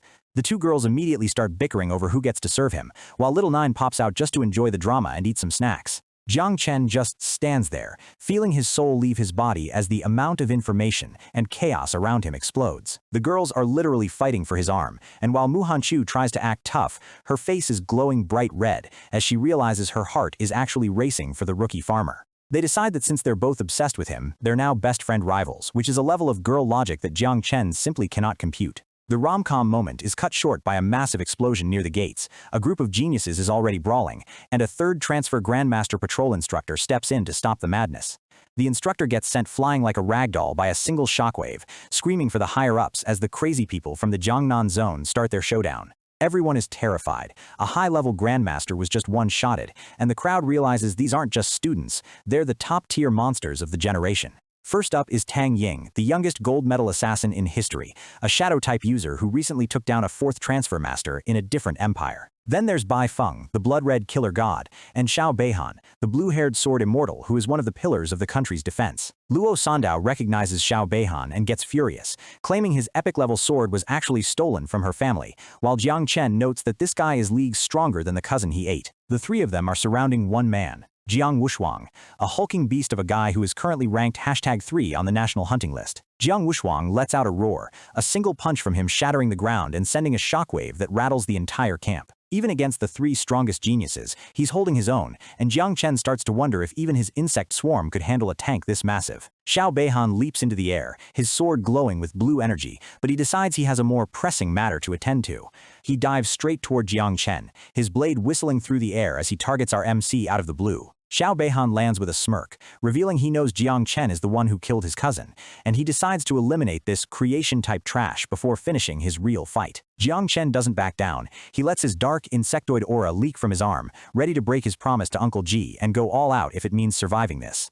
The air is thick with killing intent, but suddenly, a massive voice bellows "Move aside," and a shockwave of pure power forces everyone back. The chief instructor arrives, slamming a massive sword into the ground, and it's the same bird-nest old man from the forest, now looking like a god of war.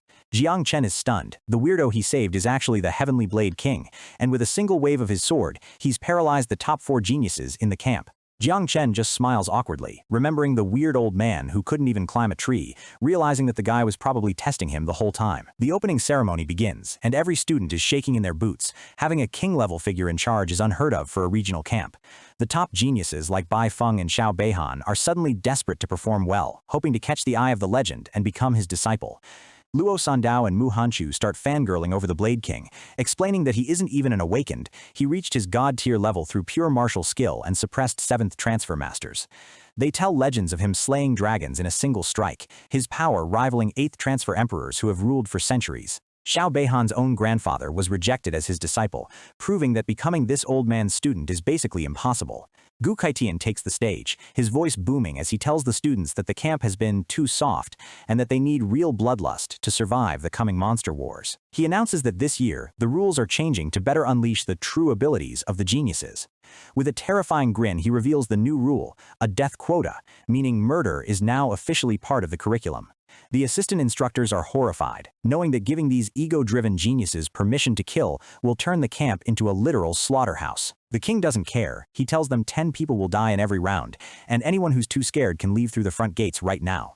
Despite the terror, no one leaves. Their family pride is on the line, though some of the weaker students are clearly regretting their life choices. Xiao Beihan looks over at Jiang Chen, seeing the death quota as a legal green light to execute the guy who killed his cousin. Jiang Chen thinks the same thing. With the quota in place, he can finally kill Xiao Beihan without getting the Night Watch in trouble. The king is pleased that no one withdrew, noting that at least these kids have some pride left in their bones.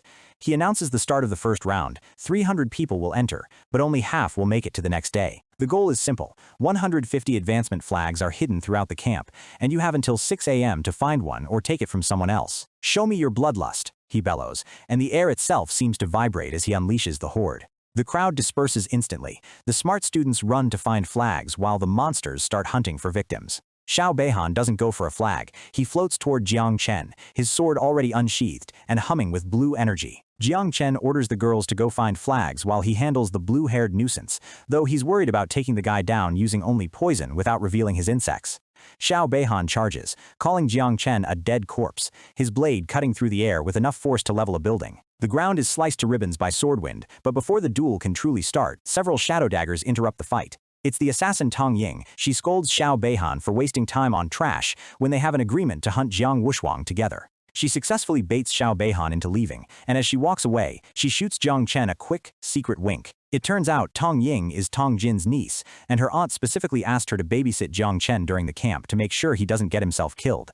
Meanwhile, a guy named Huang Yongchao, a subordinate of the Xiao family, offers Xiao Beihan 3 flags as a tribute, but the sword genius tells him to use his loyalty to go kill Jiang Chen instead. Tong Ying watches from the shadows, hoping that Mu Hanchu and Luo Sandao are enough to keep our MC safe while she's busy. Luo Sandao actually finds 2 flags hidden in a crate, but as they celebrate, a flaming arrow whistles through the air.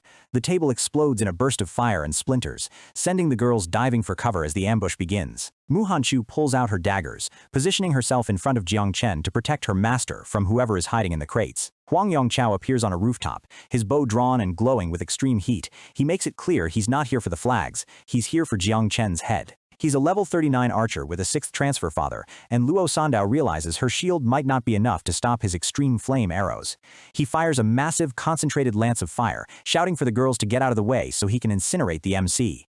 Jiang Chen finally has enough. He steps forward, his eyes glowing with a sinister purple light as he declares that since someone has to fill the death quota, it might as well be this guy. He unleashes a massive wave of dark, swirling poison, the sheer pressure of the energy making Huang Yongchao realize that this creation type isn't human. The poison doesn't just hit, it dissolves. The archer screams as he's consumed by the darkness, his body literally melting away in front of his hidden goons. The rest of the Xiao family subordinates bolt in terror, realizing that any close combat fighter who touches that mist will be turned into cannon fodder instantly.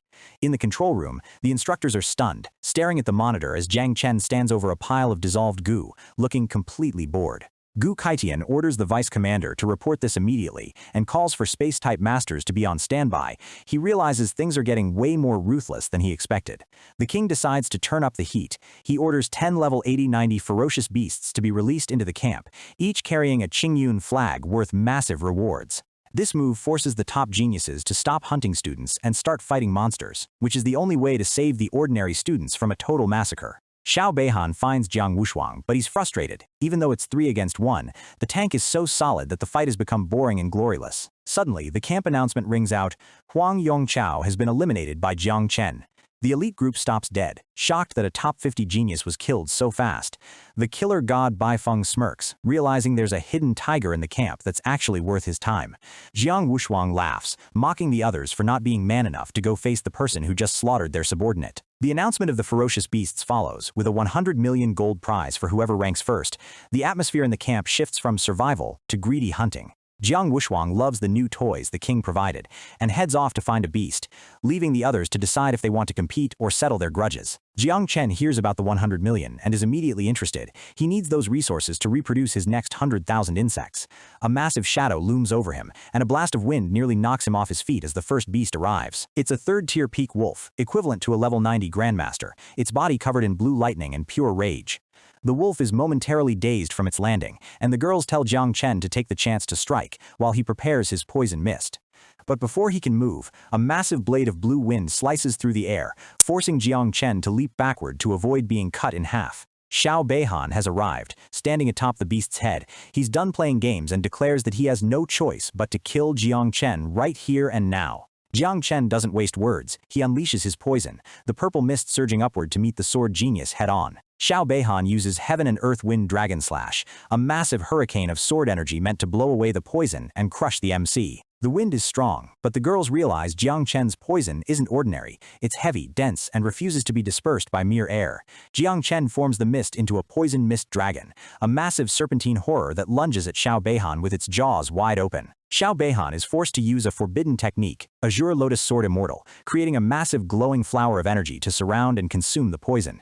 He thinks he's won, claiming his sword energy will eat the mist, but Jiang Chen just smirks, noting that the bright light from the petals is actually perfect cover for his real move. Inside the mist, Little Nine is having the time of her life. She's literally eating the Azure Lotus energy, converting the forbidden technique into devour value. Jang Chen gives the signal to break it, and the massive lotus flower shatters into purple shards as his energy overwhelms the sword immortal. Xiao Beihan is sent flying, a spray of red following him as he's slammed back by the sheer force of the explosion. He's terrified, wondering what kind of poison can destroy pure sword energy, but he realizes he has one last trump card and activates his Life Jade Protector. The same red shield that the MC already ate once before pops up. Jang Chen realizes he can't show his insects to the cameras, so he asks Luo Sandao to use an opaque shield to hide the area. Luo Sandao unleashes Earth's eternal shield cover, creating a massive glowing blue dome that blocks all vision from the outside and the instructors. Xiao Beihan is confused, thinking Jang Chen is just trapping himself in a box with a god-level warrior. Jang Chen steps toward him, his hand already swarming with the ancient world-eating insects, and he asks Xiao Beihan if he wants to know exactly how his cousin died. Xiao Beihan scoffs, looking down on our boy as he activates his high-level Life Jade. He thinks his defense is leagues above the trash Jiang Chen fought before, but he has no idea what's coming. Jiang Chen just gives him a cold stare as a massive shadow looms behind him. He calls out for Little Nine to tear this arrogant genius into pieces. Little Nine dives in with terrifying speed, her dark energy trailing behind her like a nightmare. Xiao Beihan's eyes widen as he realizes the sheer pressure this monster is putting off. Beihan swings his blade, releasing a burst of sword energy to protect himself, but Jiang Chen is actually impressed. He didn't expect the guy to have this much fight left in him. Suddenly, a massive blue-furred beast lunges into the fray with a deafening roar. The chaos is spinning out of control as another player enters the mix. Jiang Chen realizes things are getting serious and decides he can't hold back anymore. He taps into his full power, dark energy swirling around his hand as he prepares a lethal move. A massive poison mist dragon erupts from Jiang Chen, clashing directly with Beihan's sword energy. Beihan panics as his defense starts to melt, leaving him with no way to counterattack. The blue wolf howls as Little Nine continues her relentless assault on the pink energy shield. Jiang Chen notices that this version of the Life Jade is way tougher than the one he crushed earlier, but for Jiang Chen, it's just a matter of time. Little Nine is evolving mid-fight, and what used to take her minutes to break will now be shattered in seconds. Meanwhile, back at the command center, the instructors are panicking because they've lost visual on the fight. They can only see the massive blue dome blocking their surveillance. The vice commander orders the space-type Grandmaster, Fang Chengwan, to check the mental spirits of the fighters and teleport Beihan out if things go south. He's terrified of what will happen if the Shiao family's golden boy gets killed. He turns to Gu Kaitian, questioning if he's really prepared to start a war with the Shiao family. The tension in the room is thick as everyone realizes the stakes of this training match. The officer warns that even if they keep the info secret now, the outside world is going to find out eventually. He's sweating bullets, thinking about the political fallout. Old man Gu stays silent, deep in thought. He knows Beihan is a top-tier talent, and he's wondering if a farmer like Jiang Chen really has what it takes to put him down. Back in the shield, the blue beast is being absolutely shredded by Jiang Chen's insects. Beihan looks on in horror as his invincible shield starts to crack under the pressure. Suddenly, a crack in space appears, and a voice booms through the area, warning Jiang Chen not to go too far. The Space Grandmaster is trying to force his way in. Jiang Chen clenches his teeth, realizing the instructors are interfering. He orders Little Nine to pull back, and knows he has to end this immediately before his secret is exposed. He commands one of his insects to self-destruct, right on the Life Jade. A blinding flash of light consumes the area as the shield finally gives way. Boom! A massive explosion rocks the entire battlefield, sending a shockwave that tears through the ground. Luo Sandao is knocked back by the force, her friend catching her as smoke fills the air. The shield is gone, and the aftermath is devastating. As the dust settles, only a severed limb and a broken sword are left on the cracked earth. It's a grisly sight that proves just how brutal the clash was. Jiang Chen stands over the remains, cold as ice. He's not satisfied. He considers this arm just the interest on a debt he plans to fully collect later. He tosses a sword back to Luo Sandao, who looks at him with pure admiration. She's completely starstruck by the power her benefactor just displayed. Luo Sandao hands over the advancement flags, telling Jiang Chen he's officially in the top 10. She doesn't even want them for herself, she just wants to see him take the #1 spot. Back at HQ, the officer slams his hand down in a rage. He's screaming at the Space Grandmaster for failing to teleport Beihan out in time. Fang Chengwan defends himself, looking shaken. He explains that Jiang Chen's poison was so vicious it was actually corroding his mental spirit before he could even act. Gu Kaitian finally stands up, his presence filling the room. He shuts down the arguing, telling the officer that his cowardice is why he'll never reach the next level of power. Gu's eyes glow with intensity as he reminds them that even legends die on the battlefield. To him, Beihan's life isn't worth more than the integrity of the test. He orders the information to be locked down internally. He's heading to the main headquarters himself, leaving the instructors stunned in his wake. An announcement rings out across the camp. Xiao Beihan, the rank 3 genius, has been eliminated. The news sends shockwaves through every student in the area.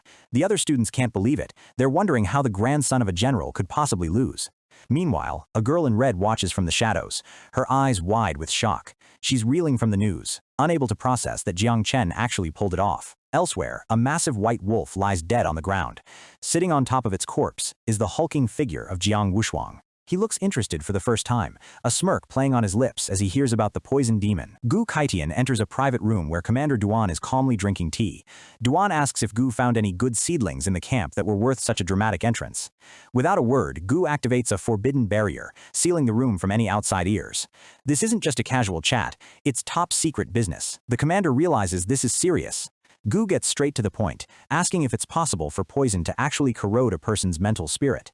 Duan explains that while it's theoretically possible, the poison would have to be immeasurably intense since the spirit is pure energy and thought. Duan admits he's never heard of it actually happening, even among high-level poison kings. He realizes Gu is hiding something massive and demands the truth. Gu asks if the poison could have its own consciousness. Duan laughs it off, saying that's impossible unless it's not poison at all, but something else disguising itself. The word disguise hits Gu like a truck. Duan recalls an ancient record from a ruin about a catastrophic force that could take the form of mist. He speaks of the 9 miasma wings, a horror born from the 9 abyss that once brought about a literal apocalypse. Gu's face goes pale. An ancient calamity hiding in the body of a student? The implications are terrifying. Duan suddenly shifts his tone, laughing and saying those insects are extinct anyway. Gu doesn't stay to chat. He teleports away instantly, leaving the commander confused. Gu stands alone under the stars, reeling. If Jiang Chen really has that power, he's a walking time bomb that could destroy the country. He realizes that even one divine-rank talent is enough to put Jiang Chen at the top of the hit list. He curses his disciple Ji Gong for dumping such a massive headache in his lap. He remembers Ji Gong's plea to protect the boy. Gu looks at the moon and decides that it doesn't matter if the power is forbidden. What matters is the heart of the one wielding it. With a determined look, Gu vows to accept Jiang Chen as his disciple and protect him, no matter what. He sends a message to an investigator to check the ruins, then checks back in on the camp's progress. Most geniuses are fighting over flags, but the top tier are hunting the final ferocious beasts. We see other top students like Tang Ying teaming up to take down massive monsters, showing off the high level of talent in this year's camp. Gu is told that Jiang Wuxuang has already soloed 3 beasts and is currently heading straight for Jiang Chen's location. Jiang Chen has already taken down 2 beasts himself. Just then, the 9th and final beast is released right in front of him. Jiang Chen doesn't look worried at all. In fact, he's got a hungry look in his eyes. It's time for his insects to eat. He unleashes a swarm of insects that swarm the beast, tearing into it with relentless hunger. Little 9 is in her element, happily devouring the high-level energy. Jiang Chen watches as his devour value skyrockets. With a final screech, the beast is sucked dry, and Little 9 officially levels up to 22. Jiang Chen smiles at the level up, but his joy is short-lived. A massive, glowing fist suddenly drops from the sky like a meteor. The ground shatters as the ambush hits. Luo Sandao and Mu Hanchu immediately jump into action, Luo activating her Earth's eternal shield to protect her master. The shield cracks instantly under the pressure. The girls are sent flying as the sheer force of the punch blows everything away. A massive pillar of dust and energy erupts, and Jiang Chen is forced to leap back to avoid being crushed. A golden light pierces through the dust, revealing a figure with overwhelming physical presence. Jiang Chen coughs from the impact, looking up at the man who just effortlessly shattered his defenses. Jiang Wuxuang walks through the smoke, impressed that Jiang Chen's poison actually absorbed part of his punch. He calls him out by his new nickname, the Poison Demon. Jiang Chen stands his ground. He realizes he's facing the #3 ranked genius in the country, and that punch was no joke. He asks Wuxuang if he's here to steal the beast, but then points out there's nothing left but a shell anyway. Wuxuang turns his back, but Jiang Chen's eyes go cold. He wants to know exactly what this monster is planning to do. Wuxuang turns back with a wild, predatory grin.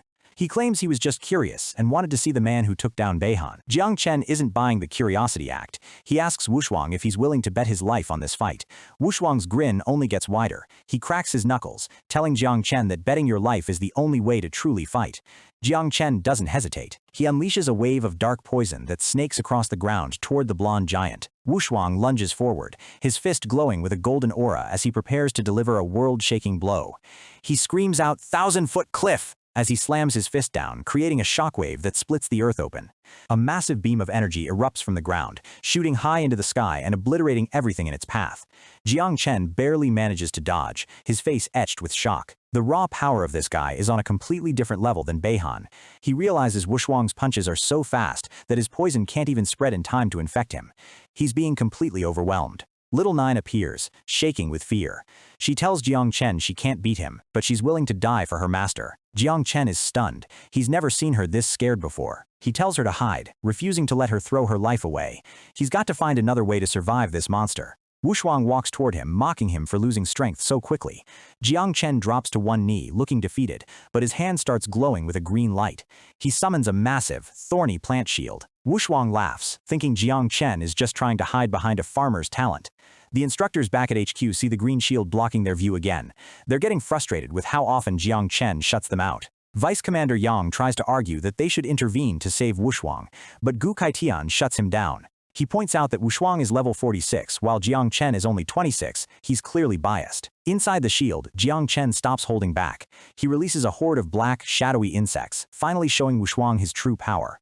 Wushuang isn't scared, he's excited. He unleashes a technique called Move Mountains and Overturn Seas, his energy swirling around him like a hurricane. Jang Chen commands his swarm to encircle the giant, looking like a dark commander leading an army. Wushuang is caught in a literal tornado of insects and poison, but he just laughs and powers up even more. Boom! A massive pillar of light erupts as Wushuang smashes through the insect swarm with sheer brute force. He charges straight at Jang Chen, his eyes locked onto his target. He's moving so fast he's a blur. Another massive explosion rocks the area as their energies clash head-on. Wushuang leaps high into the air, looking down at the carnage. He finally understands how Xiao Beihan lost. This farmer is actually a monster. He comes crashing down with his ultimate move, looking like a falling star. Jang Chen is blasted back, the ground beneath him crumbling into dust. He's taking a massive amount of damage. He realizes that even sacrificing his insects in self-destruction barely slowed Wushuang down. The guy didn't even get a scratch. Jang Chen clenches his teeth, staring at his remaining insects. He hates to do it, but he decides to detonate 10 of them at once to create an opening. A series of massive purple explosions engulf Wushuang, filling the entire area with lethal force. But when the smoke clears, Wushuang is standing there, totally fine. He just lets out a short ha and keeps moving. Jang Chen uses his plant abilities to try and restrain him, vines erupting from the ground to grab Wushuang's legs. Wushuang just bats them away like they're nothing. He declares that the battle is over, stunning Jang Chen. He tells Jang Chen that he recognizes him as a worthy opponent. He admits he had to use 80% of his power, which is insane for someone 20 levels lower. Wushuang just turns around and starts walking away. He says he's sleepy and is going to find a place to nap, leaving the final beast to Jang Chen. Jang Chen is furious, yelling at him to stop pretending. But Wushuang just smirks, genuinely impressed by Jang Chen's fiery attitude. The instructors are speechless. Even Gu Keichen is impressed by Wushuang's character. He didn't use his higher level to bully the weak. Meanwhile, the space instructor is still suffering from the poison. Gu orders the 10th and final beast to be sent straight to Jang Chen. It's time to crown the camp's new champion. The scene opens on a desolate, fog-covered tower. This is the heart of Ruins Number 0, a place so dangerous that most masters wouldn't dare set foot here. Nian Hongyao, the Heavenly Blade King's top disciple, stands before the ruins with a determined look. She's a 7th transfer powerhouse, but even she knows this place is a nightmare that could swallow a 6th transfer master whole. Suddenly, shadows lunge at her from the darkness, but Hongyao is too fast. She draws her red blade, slicing through the spectral enemies in a blur of motion as she pushes deeper into the ruins for her junior brother's sake. She spots an ominous stone tablet glowing with purple energy ahead. She can feel an ancient, suffocating aura coming from it, something that has lingered here for hundreds of years. This is the Ruins Information Database. Hongyao doesn't waste a second, activating her divine sense to dive into the records and find the truth about Jang Chen's power. A massive holographic library of ancient rare insects erupts around her. She's overwhelmed by the sheer amount of forbidden knowledge stored in this forgotten place. With her eyes glowing red, she pushes her divine sense to the limit for a quick scan. She's looking for one specific creature that matches the poison mist they saw at the camp. She finds it. The 9 Miasma Wing. It's an ancient cataclysmic creature from the 9 Hells that once caused a world-ending calamity, capable of corroding mental spirits and even space itself. Hongyao is shook. It's confirmed that Jang Chen is carrying a forbidden existence. She realizes the stakes just tripled and knows she has to report this to her master immediately. Back at the camp, the final ferocious beast, a massive purple centipede, lets out a pained screech. It's being systematically dismantled by an unseen force. Jang Chen stands over the beast's remains, checking his devour value. He's satisfied with these kills and the top-rank reward. He's ready to hit his second transfer soon. The other students, like the red-haired boy, finally take down their targets, exhausted. Everyone is assuming that the monster Jiang Wushuang is going to take the first-place spot. An announcement booms across the sky. The entrance exam is officially over. The winners are to gather at the square, and the losers are given exactly 3 minutes to leave or face a death sentence. Jang Chen hears the message and realizes things moved faster than he expected. He wonders if all 10 beasts were actually cleared by the other students. He doesn't let anything go to waste, ordering his insects to scavenge the remaining beast meat. He tells them to stay hidden and eat as much as possible before they have to leave. In the medical bay, Xiao Beihan lies on a stretcher, his arm missing and wrapped in bandages. He looks utterly broken, a shell of the genius he used to be. But the moment he hears he can leave, his eyes fill with a murderous rage. He's already planning how his grandfather, the general, will make Jang Chen pay for this 10 times over. Old Man Gu stands before the promoted students and drops a bombshell. They're going to the Forbidden Zone trial. The kids start panicking, knowing that the 8 forbidden zones are death traps filled with rare treasures but even deadlier monsters. Gu doesn't care about their fear. He draws his massive, glowing blade, and the ground starts to shake with an incredible power. He's thinking about Hong Yao's report. He knows Jiang Chen is a walking disaster. He unleashes his heavenly blade just as dawn breaks, preparing to do something absolutely insane. Gu slams his energy into the ground, and a massive shockwave ripples through the entire camp. The students watch in awe as a literal mountain starts to rise into the sky. Gu isn't just taking them to a forbidden zone, he's bringing the entire camp with him. With a simple point of his finger, he activates Blade Flight. The entire landscape begins to drift through the air under his command. He's taking them to the Yunmeng Marsh Forbidden Zone. His blade hums with power as he navigates the massive rock through the clouds. The students are losing their minds. They realize they are witnessing the power of the great Xia dynasty's first sealed king, and it's beyond anything they imagined. Jiang Chen turns to Luo Sandao and Mu Hanchu, asking what they know about this marsh. Mu Hanchu mentions that her grandfather once spoke about it with a look of pure dread.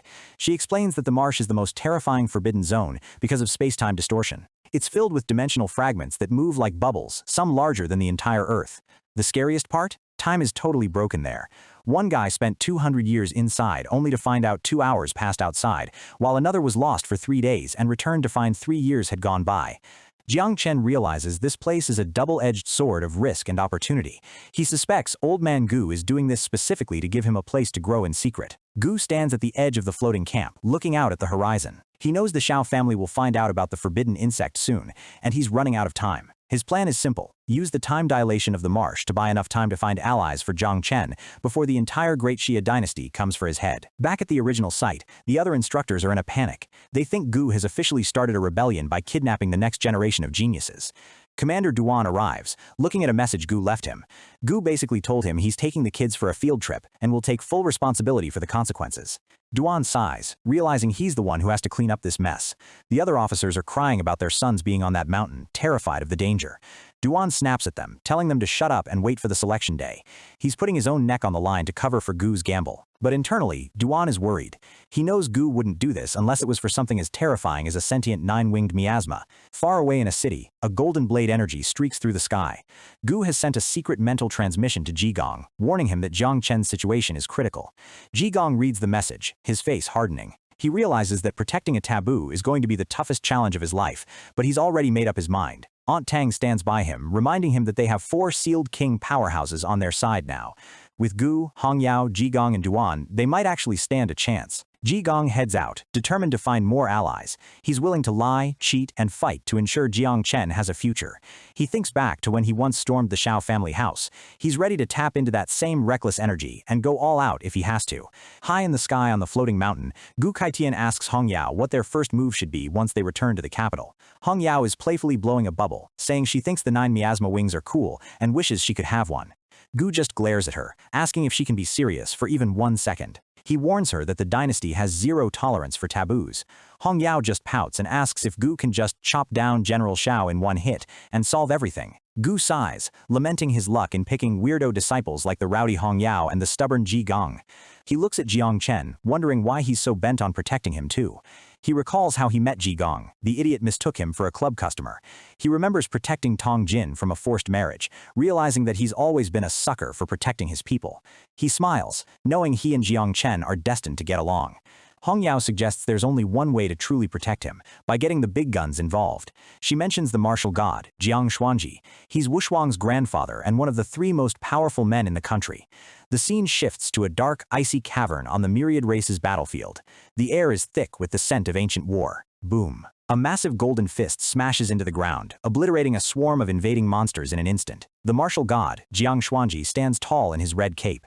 He orders his men to kill every invader without mercy, his presence alone commanding the entire battlefield. Suddenly, Gu Kaitian appears through a holographic transmission. The martial god is surprised to hear from him and asks if Wushuang got into trouble at the camp. Gu drops the bomb. He's taken a disciple who has the 9 miasma wings. The martial god's expression turns cold, reminding Gu that it's better to kill a taboo than let it roam free. Gu just smirks and asks if the martial god is really that powerful. Xuanji narrows his eyes and tells Gu to name his terms for a deal. Gu offers the way to the Hall of Taichu in the marsh. It's a legendary treasure trove that could make Wushuang's power skyrocket, and only Gu knows the path. The martial god agrees, but with a brutal condition. Jang Chen is forbidden from using his insects in the tournament. If he can't take first place with his own strength, he'll be thrown into the myriad race's battlefield to die. Gu clenches his fist, but agrees. Sending Jiang Chen to the battlefield is still a better fate than being executed by the general the moment they land. The martial god scoffs, thinking it's impossible for a farmer to reach natural calamity scale in this era. He's certain Jiang Chen won't even pass Wushuang's test without his insects. He turns back to the war, confident that as a martial god, he could wipe out any evil spirit in seconds anyway. Back on the floating mountain, the camp is surrounded by blue, cracking dimensional energy. They've officially entered the marsh. Jiang Chen asks if they've arrived, and Luo Sandao explains that remembering the path is impossible here. They're heading for the 6th layer, a place where even kings get lost. Jiang Chen sits down to meditate, letting his spiritual sense guide him. Suddenly, his internal tree of all things starts reacting to something ahead with desperate craving. The tree suddenly bears a single glowing red fruit. Jiang Chen is stunned. This is the first time the tree has produced something like this. Ding! He's obtained a function fruit, ability copy card.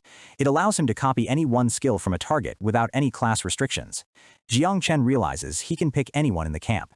He considers Wushuang or the top assassins, but he's worried about getting a garbage skill by mistake. Gu's voice booms out. They've reached the Taichu realm. The legendary Hall of Taichu is right in front of them.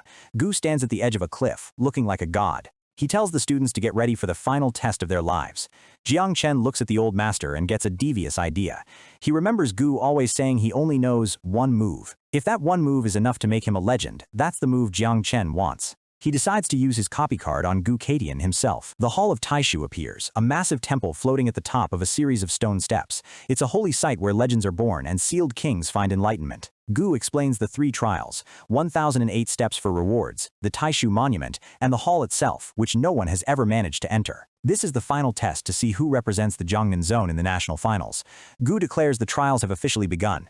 The ordinary students charge forward like a stampede, desperate to get a head start on the rewards. Luo Sandao is confused why Jiang Chen isn't moving. He just tells her there's no rush, the temple isn't going anywhere. He points to the true geniuses, Wushuang, Baifeng, and Tong Ying. They aren't rushing either, they're meditating to prepare their bodies for the climb. The girls follow his lead, realizing that rushing into a mystical place like this is a rookie mistake. Jiang Chen closes his eyes, using the meditation as an excuse to activate his copy card. He selects Gu Kaitian as his target, his heart pounding as the system asks for confirmation. Target ability, Heaven-Splitting Blade. Jiang Chen is relieved. The old man wasn't lying, he really only had one move, and it's a gold-tier masterpiece. The copying process begins, and suddenly, Jiang Chen's mind is flooded with a torrent of information. He feels a strange energy coursing through him. It's the sensation of Gu Kaitian training his blade for decades. In a mental vision, Jiang Chen sees himself standing shirtless in a forest, holding a simple sword. He's the one doing the training now. 10 years pass in his mind, then 20. He's swinging the blade over and over, perfecting every single micro-movement. 40 years of pure dedication. Jiang Chen's mental image has aged, his eyes reflecting the soul of a master. He prepares the final strike, the heaven-splitting blade. He raises the blade high, the air around him screaming as the energy reaches its peak. Cleave. He brings the sword down with a force that shatters reality itself. A golden beam of light shoots into the heavens, following the ancient philosophy of the Tao. In the vision, the white-haired master stands amidst the rubble of a split mountain. The move is complete. The blade glows with an ethereal light as the final secrets of the technique are burned into Jiang Chen's soul. Copying progress. 120%. The luck is insane. He didn't just get one move, he unlocked 4 different forms, ranging from purple to a rainbow-tier blade of great Tao. Jiang Chen snaps back to reality, his eyes wide. He's hit the jackpot. He's effectively split a legendary move into 4 evolving forms. Gu and Hongyao notice Wushuang has already started ascending, but Jiang Chen is still sitting there. Hongyao wonders if her junior brother fell asleep at the starting line. Suddenly, Hongyao's own sword starts vibrating in its scabbard. She gasps, feeling her sword heart resonating with something powerful. Gu's eyes widen in disbelief as he looks at the meditating Jang Chen. Gu's own legendary blade is humming. He remembers a genius from years ago who tried to split his move into 4 forms and failed. He wonders if Jang Chen just achieved the impossible. Hongyao points out that Wu Shuang is already far ahead, and Jang Chen is finally standing up to begin his climb. She remembers Gu only made it to 301 steps in his youth. She's nervous, wondering how far this farmer can really go. A leaderboard appears. Wu Shuang is at 289 steps, with the other geniuses trailing behind. Even Luo Sandao has managed 170 steps. The students watch, as the poison demon finally approaches the first step. They're expecting him to rocket up like Wu Shuang. Jiang Chen knows the first 100 steps are mental tests. He's confident in his mental spirit, but as his foot touches the stone, his eyes snap open in shock. He's suddenly in a nightmare. General Xiao Zhengguo is standing over him, screaming about his grandson as he raises a lethal blade. A massive dark energy blast consumes the area, and Jiang Chen is helpless to stop it. His insects are vaporized instantly. He sees Ji Gong and Aunt Tong rush in to protect him, screaming for him to run. The general doesn't hesitate, slicing through his protectors in a spray of blood. Jiang Chen lets out a desperate scream as he watches his family die. Back in reality, Jiang Chen is standing frozen on the first step, tears streaming down his face. Hongyao is panicking. The geniuses were all tempered with treasures, but Jiang Chen only has his own strength. She's terrified he won't pass the first phase. In the illusion, Jiang Chen is on his knees, surrounded by the corpses of everyone he cared about. He begs the general to kill him, having lost all will to live. Suddenly, the tree of all things glows in his mind, shattering the dark fog. Jiang Chen realizes this is all a fake, insulting his intelligence. He roars in fury, his eyes burning with a new light. He's through with being played with. He's about to tear this illusion apart and climb the heavens. The system pings with a massive reward, 5-star origin fragments. These things are worth a fortune on the market, but Jiang Chen's already thinking about how they can feed his little brats for a long time. He steps onto the second stage of the trial, but something's off. Usually, the illusions should be clawing at his mind by now, but the path ahead is quiet. He looks up and sees a glowing white tree swaying in the wind, realizing it's not just a vision. It turns out his own tree of all things is straight up blocking the trial's illusions. Our boy just laughs it off, thanking the tree grandfather for making this legendary test look like a joke. Meanwhile, the other geniuses are watching from below, completely clueless. They think Jiang Chen is losing his mind because he's laughing while they're struggling to even breathe. Gu Keichen is getting worried that his new disciple won't even pass the 10th stage, while rivals like Wu Shuang are already pushing toward the 300th step. But then, Jiang Chen stops playing around and starts sprinting up the stairs, literally singing a song as he passes everyone. The crowd is losing it. They've never seen anyone jump to the 100th stage while vibing to their own music. He's totally playing by his own rules now. Even the masters are stunned. Jiang Chen is moving so fast that he's already clearing the 200th stage without slowing down a single bit. He finally catches up to the elite group at the 299th stage, where the pressure is supposed to feel like a mountain crushing your soul. Wu Shuang notices Jiang Chen's arrival and feels his own power resonating. He wonders if the poison demon is actually a divine rank talent, just like him. Wu Shuang isn't about to let anyone take his spot. He powers through the heavy chains of the trial, determined to stay in the lead. A massive purple aura erupts as Wu Shuang hits the 300th stage. Crossing these milestones doesn't just take physical strength, it tests the very essence of your soul. Wu Shuang looks back at Jiang Chen with a bit of pity, telling him not to rush. He thinks Jiang Chen's low-born foundation will break if he tries to push as hard as the nobles. Jiang Chen just looks at him like he's an idiot. He casually steps past the barrier, asking Wu Shuang if this was actually supposed to be hard. For passing the 300 stage mark, the system grants him an origin crystal. This is exactly what Uncle Ji needs to finally reach his 7th awakening, making it way better than any weapon. Suddenly, Little Nine pops up, looking hungrier than ever. She doesn't want the crystal, she wants to eat the massive Taichu stele at the top of the mountain. A strange sound echoes as a dark, purplish pressure begins to radiate from Jiang Chen's body. He's being physically pushed upward by his own insect's hunger. He tells them to chill out, but they aren't listening. Jiang Chen is literally launched up the stairs, flying past the other prodigies who are struggling just to take a single step. The elites can only watch in total shock. Their jaws hit the floor as they realize how easily Jiang Chen is disrespecting the world's hardest trial. Wu Shuang refuses to be left in the dust. He lets out a desperate roar, his eyes glowing with rage as he tries to keep up. He unleashes his war god body, sprouting multiple spectral arms to climb even faster. He's convinced Jiang Chen can't be allowed to surpass him. Across the stairs, Bai Feng is also snapping. He's sick of being ignored and activates his god demon blood, turning into a literal killing machine to force his way up. The girl watching from below is terrified. She's surrounded by monsters who are all going berserk just to compete with one guy. Tang Ying plays it off cool, claiming she's just a simple assassin, but the power she's hiding says otherwise. Some of the weaker students are just relieved they aren't the only ones feeling like complete failures compared to these freaks. A massive shadowy serpent looms over the trial as the students realize that Jang Chen isn't just a prodigy, he's something terrifyingly beyond words. Even Gu Keitian is cheering now, realizing he picked the greatest disciple in history. Jang Chen is about to become the second person ever to reach the top. He makes the final sprint, his shadow stretching across the ancient stone path of the Hall of Taishu. With one final leap, he reaches the summit. He's done it, he's conquered the impossible trial and stands before the legendary hall. But he doesn't stop to celebrate. He raises his hand, releasing a massive cloud of his bugs and telling them to take whatever they want from this place. The 9 miasma wings swarm the Taishu stele, wrapping it in a thick purple mist as everyone watches in confusion. Within seconds, the mist clears, and the massive stone pillar has completely vanished into thin air. Gu Keitian is speechless. He can't believe a kid just absorbed a legendary artifact that even the world's strongest figures could only dream of studying. Wu Shuang collapses on the stairs, looking up at Jang Chen's silhouette. The gap between them just became a literal ocean.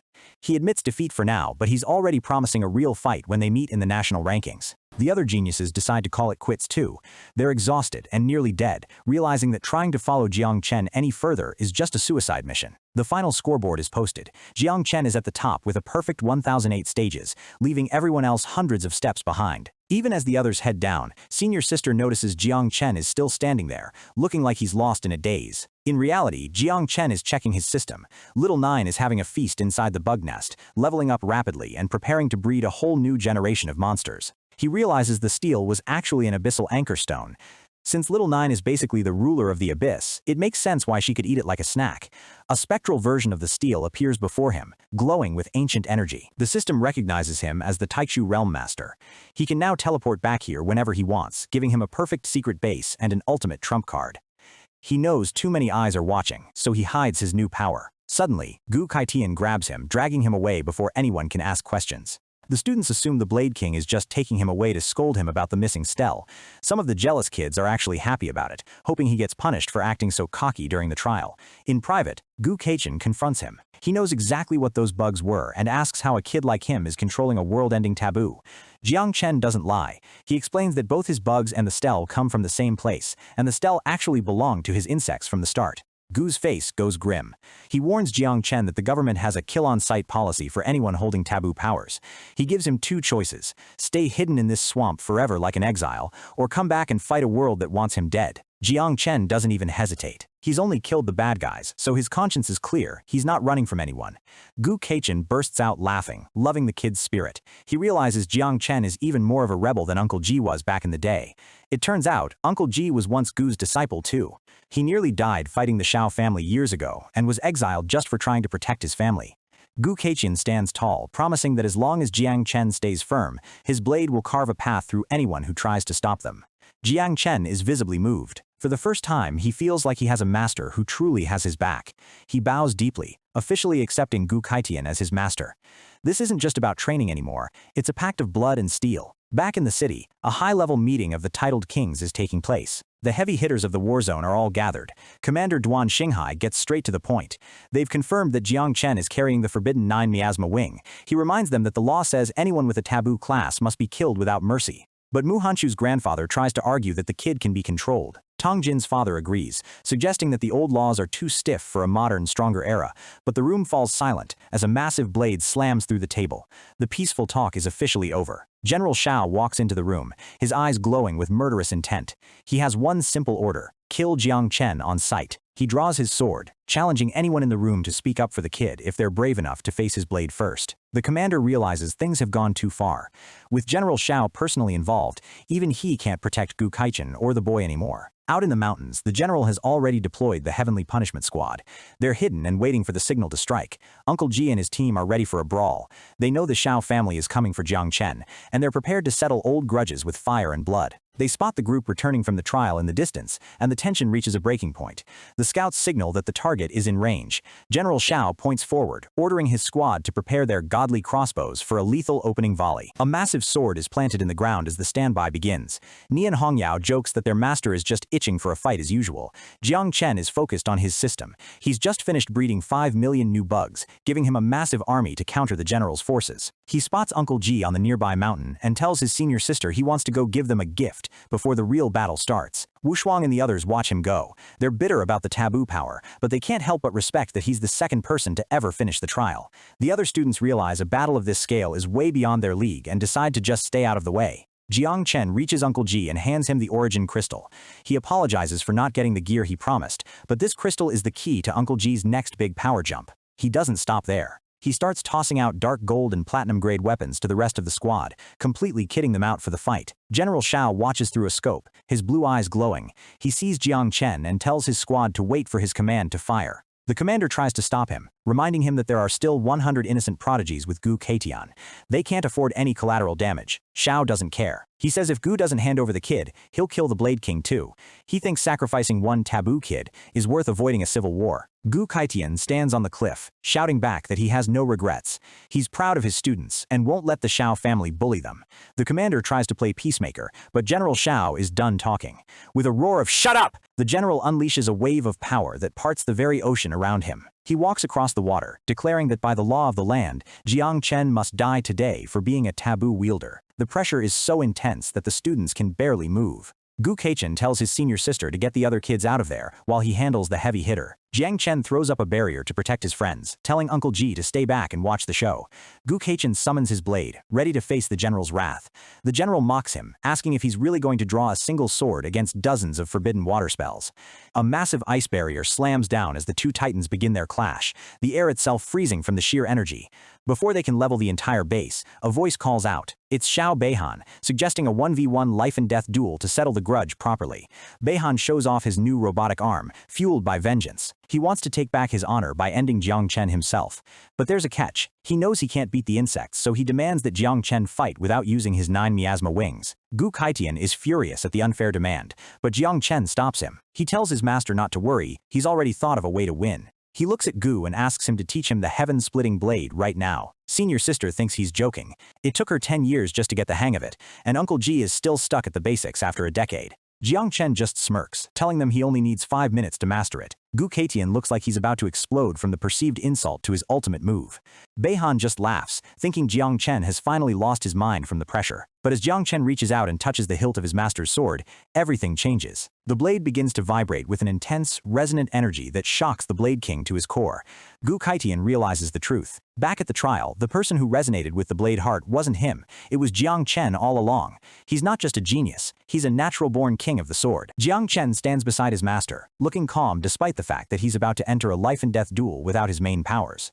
Gu Kaitian grins, realizing the kid isn't joking. He's actually going to try and learn the world's strongest sword technique right here, on the spot. The general constructs a massive floating battle arena, sealing the two fighters inside. Beihan talks big, claiming that without his taboo bugs, Jang Chen is just a dead man walking. Uncle Ji is freaking out, blaming himself for letting the MC join the camp, but the master tells everyone to shut up and watch. He holds his blade high, telling Jang Chen that this style is all about pure willpower and acting without hesitation. Gu Kaitian unleashes the heaven-splitting blade, a strike so fast and powerful it looks like the world itself is being torn in half.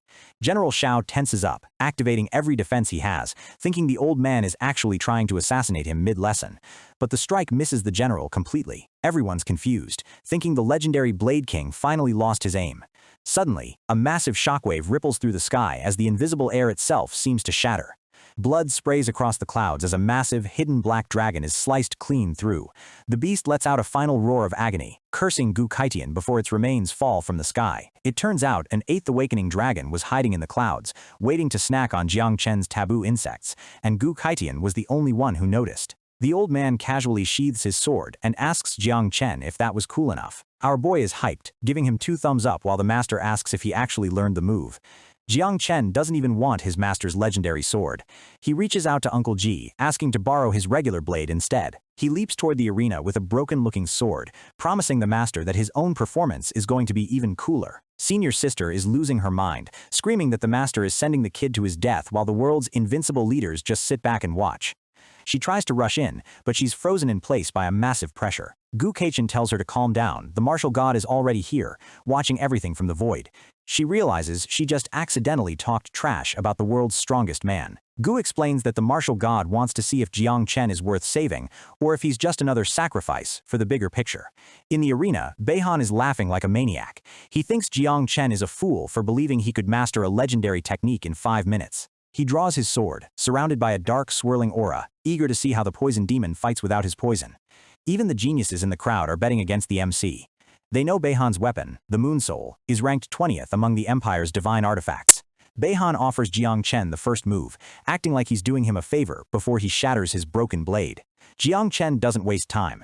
He raises his sword as purple lightning begins to crackle around him, calling out to his master to watch closely. He strikes with the first form, Blade of Humanity. A massive wave of energy erupts, blinding everyone in the arena. The light is so intense that cultivators with weak souls have to cover their eyes just to keep them from burning. Gu Tian is stunned. The kid didn't just learn it, he's actually executing the soul-targeting form perfectly on his first try.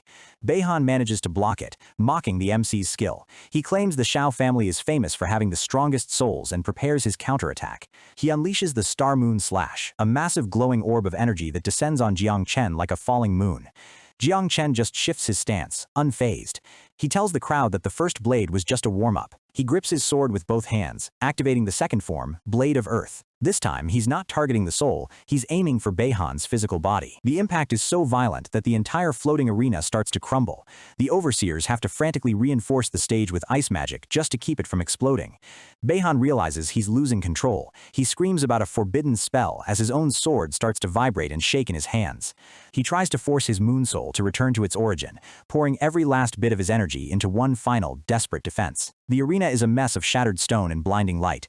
The masters are cursing the two brats for being so insanely powerful that they're breaking the trial grounds. Beihan thinks he's found an opening. He laughs, telling Jang Chen that without his bugs, his divine rank talent is totally worthless. But Jang Chen was just setting a trap. He unleashes the third form, the Heaven's Blade, revealing that he had a backup plan all along. He lands a slash of karma, a vertical strike that cuts through Beihan's divine weapon and his defenses like they were made of paper. Beihan's eyes widen in horror as he's consumed by the light.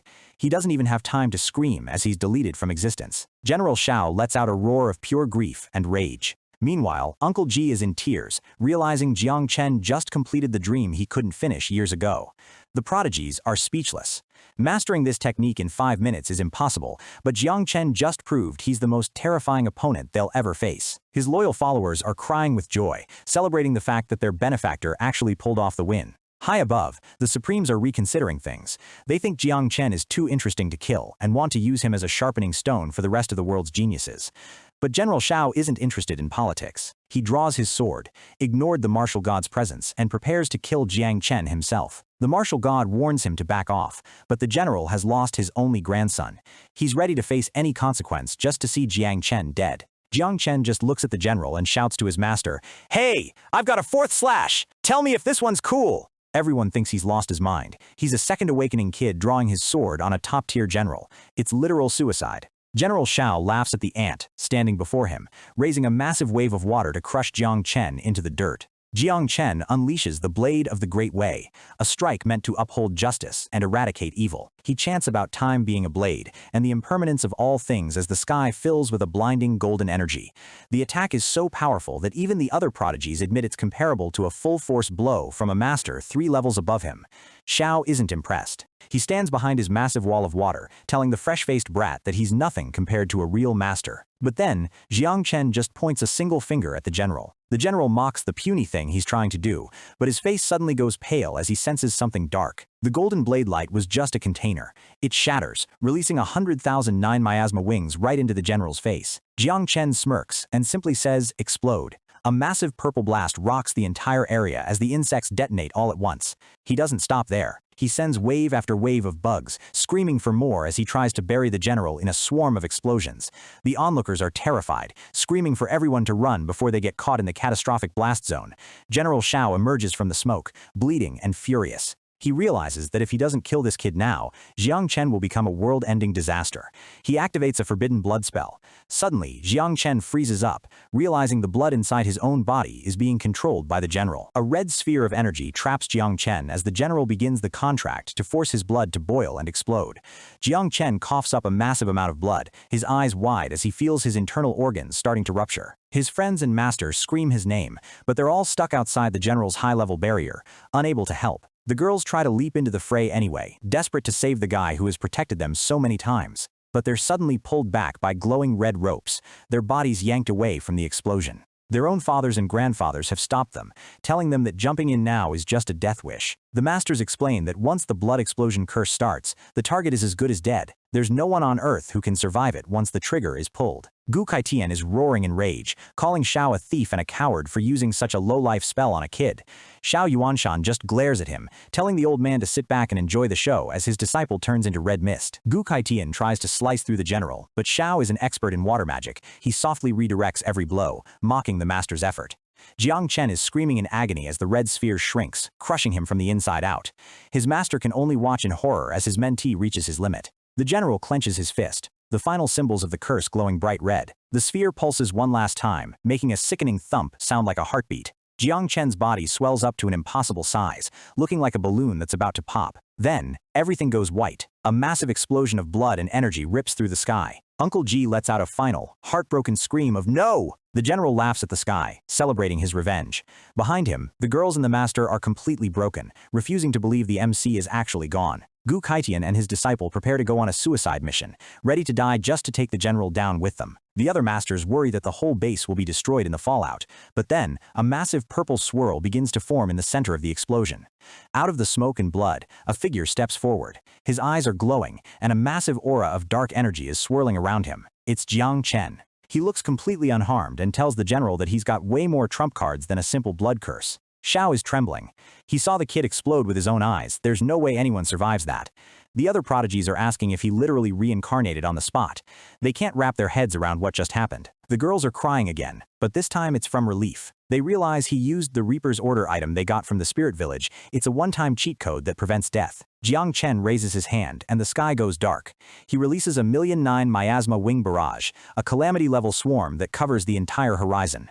Even the Invincible Supremes are impressed. They realize Jiang Chen has been hiding this many bugs the whole time, acting like a sly fox to lure the general into a trap. He orders his swarm to tear the general into pieces, risking his entire army just to finish this grudge today. General Xiao tries to move, but he's frozen. He realizes the martial god has locked his body in place, but he can't understand why his own leader would betray him. Below, the masters explain the cold logic of the world.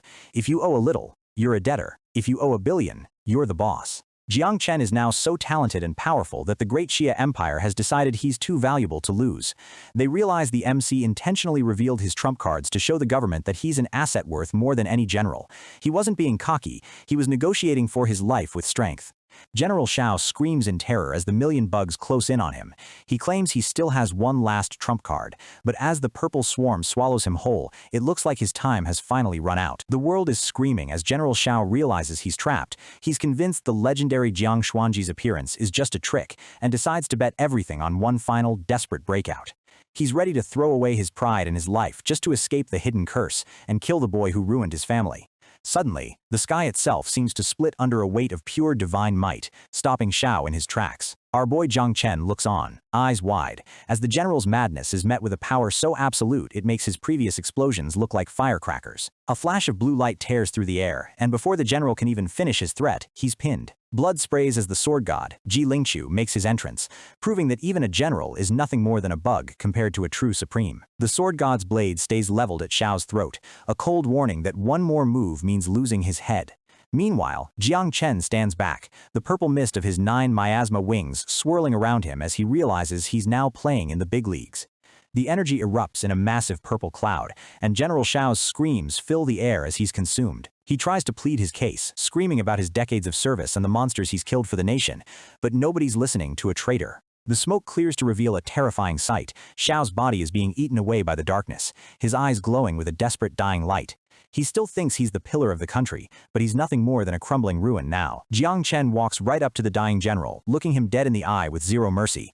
Shiao asks if he's really going to finish it, and our MC just scoffs. How can a man with no body and a shattered soul still be asking such stupid questions? The high and mighty general finally breaks, falling to his knees and begging for his life, offering the entire Shiao family's fortune just for a chance to breathe. Jang Chen doesn't even blink. He just looks over at his master and Uncle Ji, asking what they think of this pathetic display. Shiao is literally falling apart, a gaping hole in his chest where his soul used to be, as he offers to spend the rest of his life fighting in the deadliest dungeons.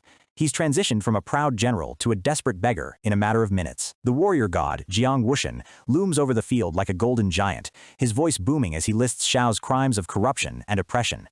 Xiao, looking like a tiny speck in the grass, can only scream, "I do!" as he pleads guilty to everything. The judgment is final. The warrior god strips Shiao of every penny he owns and sentences him to the vanguard role, a suicide position in the dungeons where he'll fight until he drops dead. He points a finger, glowing with a holy fire, asking the broken man if he accepts his fate. With a final divine curse branding his soul, Xiao's fate is sealed, and he collapses as a beam of light anchors him to his new life of misery. The warrior god turns to Jang Chen, asking if this brutal justice is enough to calm the rage in his heart. Jang Chen plays it cool, giving a respectful bow and telling the warrior god he's satisfied, even though he secretly admits he was just acting tough to look cool. The big man laughs, clearly impressed by Jang Chen's talent and his ability to know his place. Uncle Ji points out that Jang Chen's venomous poison is starting to leak into the surroundings, but the warrior god just snaps his fingers. With a single word, purify, the deadly miasma is wiped away instantly, leaving Jang Chen absolutely stunned by the terrifying gap in their power. Floating high above the clouds with the cursed general dangling behind him, the warrior god broadcasts his voice across the entire region. He declares that anyone who helps the country is a friend, but anyone who turns against it, like Shiao, will be treated as a mortal enemy. Then, the Supreme's gaze falls directly on Jang Chen. The atmosphere gets heavy as our MC realizes the most powerful man on the planet is now focusing entirely on him. Suddenly, the Mu family representative jumps in, vouching for Jang Chen and promising that despite his power, the kid would never hurt the nation. It's a bold move, putting his entire family's reputation on the line for our boy. It's like a bidding war starts. The Tong family and the Jiangnan army all start shouting their support, desperate to recruit a genius who can stand his ground against a supreme. Even Mu Hanchu is screaming at her dad to hurry up and make a statement before someone else steals Jang Chen away. Luo Sundao's dad finally joins in, but he's so overwhelmed he just screams, "Me too," at the top of his lungs. His daughter can only facepalm, wishing her dad had a bit more education so he didn't look like such a dork in front of the world's leaders. The higher-ups watch from the sidelines, realizing that Jang Chen's mistake of showing his forbidden power was actually a masterclass in strategy. By revealing his strength now, he's made himself too valuable to be killed, turning a death sentence into a national recruitment drive. Jang Chen watches the chaos with a small smirk, knowing everything is going exactly according to plan. If he was going to come clean about his taboo powers, he knew he had to make the biggest scene possible to ensure his own safety. The warrior god acknowledges the crowd's support and tells Jang Chen to use his gifts well. He then drops a bombshell. A massive tournament is coming in 10 days, but there's a catch. Jang Chen is forbidden from using his 9 miasma wings during the fight. Jang Chen agrees without hesitation, figuring the warrior god is just testing his raw strength without his best weapon. Besides, he knows that every time he finishes a quest, he gets a new parent bug, making him deadlier even without the wings. The warrior god prepares to head out, calling for the big dreamer to finish the cleanup. Jang Chen is confused. The poison is gone, so what else could there possibly be to clean? Suddenly, a rift opens in the sky, and a stuffed bunny plushie floats out, followed by a massive beam of light. Out steps a young girl in a purple cat onesie, yawning and looking like she just woke up from a century-long nap. This is the big dreamer, one of the 3 supremes. The onesie-wearing supreme, Huan Yue, complains about how much work it is to deal with so many people. The warrior god tells her to just wipe the memories of everyone below the king rank regarding the 9 miasma wings, promising her she can sleep for a whole year once she's done. She unleashes her ultimate technique, Zhuangzhou dreaming of a butterfly, and the sky is suddenly filled with thousands of glowing purple butterflies. It's a beautiful sight, but it carries a terrifying power that rewrites reality itself. The bystanders look up in awe as the butterflies land on them, their eyes glazing over. They don't even realize their memories of the most important event of their lives are being deleted in real time. Rows of warriors collapse into a deep sleep as the butterflies do their work. The sword god explains that they're doing this to protect Jang Chen. If the news of a natural calamity user got out, it would cause a panic the unstable nation can't handle. The stakes are higher than Jang Chen realized, with forbidden zones and hostile races eyeing their borders. An internal religious scourge like the ancient god church could use him as an excuse to start a civil war. Nian Hongyao asks why they have to seal her little brother's memory too, but the Supremes explain it's not a seal, it's a soul-strengthening buff. Since Jiang Chen's current cultivation is low, they need to harden his soul so he doesn't get taken out by a long-range curse. The big dreamer's eyes widen in surprise when she realizes Jiang Chen isn't falling asleep like the others. She realizes he's somehow completely immune to her supreme-level ability. Jiang Chen realizes he's being watched and quickly pretends to pass out, thanking his tree of all things for blocking the sleep wave. Meanwhile, inside his soul, Little Nine is throwing a tantrum, crying over all her babies that died in the fight with the general. In a split second, Little Nine flips from crying to cheering because she reached level 30 and can finally make more babies. Jiang Chen's inner monologue is cut short when the big dreamer's voice rings out, telling him to stop faking it and wake up. Our boy opens his eyes to find the onesie girl inches from his face, her purple eyes glowing with mischief. He's caught red-handed, and there's no escaping a Supreme at this range. Thinking fast, Jiang Chen stammers out Huan Yue, "Sister?" and the effect is instant. The girl freezes, her face turning bright red at being called sister by the most handsome genius in the country. The big dreamer starts gloating to the warrior god, thrilled that she finally has a little brother who recognizes her greatness. Even though she's 800 years old, she's still got the heart of a teenage girl, and the other Supremes can only sigh at her antics. She grabs Jiang Chen by the face, declaring that she's officially accepted him as her little brother. She places a protective ring in his soul that blocks every mental attack and curse imaginable. A welcome gift that's worth more than most high-level artifacts. With a wink and a promise to visit him in his dreams, the big dreamer vanishes through a spatial rift. Jiang Chen stands there stunned, wondering if he can just call any Supreme sister and get a legendary buff for free. The warrior god gives Jiang Chen one last task: win the Heaven's Chosen tournament without his bugs to prove his worth. Suddenly, Jiang Chen is mobbed by noble families trying to marry him off to their daughters, offering billions in dowries just to get a piece of his future. Nian Hongyao asks her master if she still has a chance with Jiang Chen, but the sword god just gives her a blunt 0, while literally crushing her hopes with his hand. It's a tough world for a senior sister. Finally back in his own space, Jiang Chen takes a deep breath and prepares for his next evolution. It's time to focus on Little Nine's reproduction and his own second transformation quest. He triggers the divine evolution, and Little Nine goes into overdrive, cheering as she pumps out 5,000 new 9 miasma wings in a single hour. Our boy is building an army of exploding bugs, and he's doing it fast. The system pings with a new quest, to clear the 50th floor of the Magic City Sky Tower and seize its boss's sword within 24 hours. Jiang Chen notices his grandpa tree has grown a new fruit, and he's ready for a power-up before the big climb. He eats the red fruit and gains the Void Eye, a broken ability that lets him see through illusions, mark enemies, and ignore stealth for 10 kilometers. This is the ultimate tool for a guy who fights with a swarm. Testing out his new eyes, Jiang Chen looks through his walls and spots a mysterious figure lurking in the darkness outside. The world turns into a tactical HUD as he locks onto his target. It turns out to be Tang Ying, the shy nightmare hunter from the Tang family. The system reveals she's actually an elite assassin who's been sent by her grandfather to approach her target, but she's too nervous to even knock on the door. Jiang Chen sees she's holding a letter for him but decides to just turn off the lights and pretend to be asleep. He's got a massive tower to climb tomorrow, and he doesn't have time for a late-night romance. The next day, Jiang Chen arrives at the Magic City Sky Tower, a massive, gleaming pillar that serves as the ultimate proving ground for the nation's warriors. The lobby is packed with people, but he's only here for one thing: the top. He overhears some local warriors gossiping about the legendary Ji Xuanwei, the sacred goddess, who holds every speed record in the tower. They're convinced nobody will ever break her 12-minute clear for the 40th floor, looking at her records with pure worship. Jiang Chen realizes Ji Xuanwei is the #2 ranked genius, even higher than the war god's disciple, Jiang Wushuang.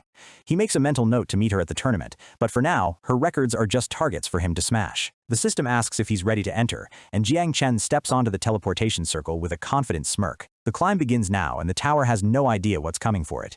He lands on the first floor and finds himself surrounded by monsters that automatically scale to his power level. Dark shadows loom over him, but Jiang Chen doesn't even draw a weapon. He's got something much better. Using his Void Eye, he analyzes the fallen elves and realizes they're just high-level fodder. He summons Little Nine, who screams for meat as she dives into the fray. Jiang Chen tells her to be patient. The early floors are just the appetizer. In a distant blood-red lake, a man with long silver hair sits in deep meditation. This is the top talent of Great Xia, Ying Zhan, and the sheer pressure of his presence makes the very water around him ripple with power. Ying Zhan opens his eyes, looking bored and superior. He's the undisputed #1, and he's clearly tired of being at the top with no real challengers to push him. His subordinate, Uncle Fang, rushes in with the latest intelligence on the competition. Ying Zhan dismisses the reports on rank 2 and 3, claiming there's a world of difference between gods like him and everyone else. But Fang insists he needs to look at the new guy, Gu Keitian's disciple, Jang Chen. Ying Zhan takes the file, his eyes narrowing as he reads about the 9 miasma wings and how Jang Chen survived a confrontation with the warrior god. A massive red dragon head looms behind him, sensing its master's growing interest in this new spirit trainer. He chuckles to himself, disappointed that Jang Chen can't use his best bugs in the tournament.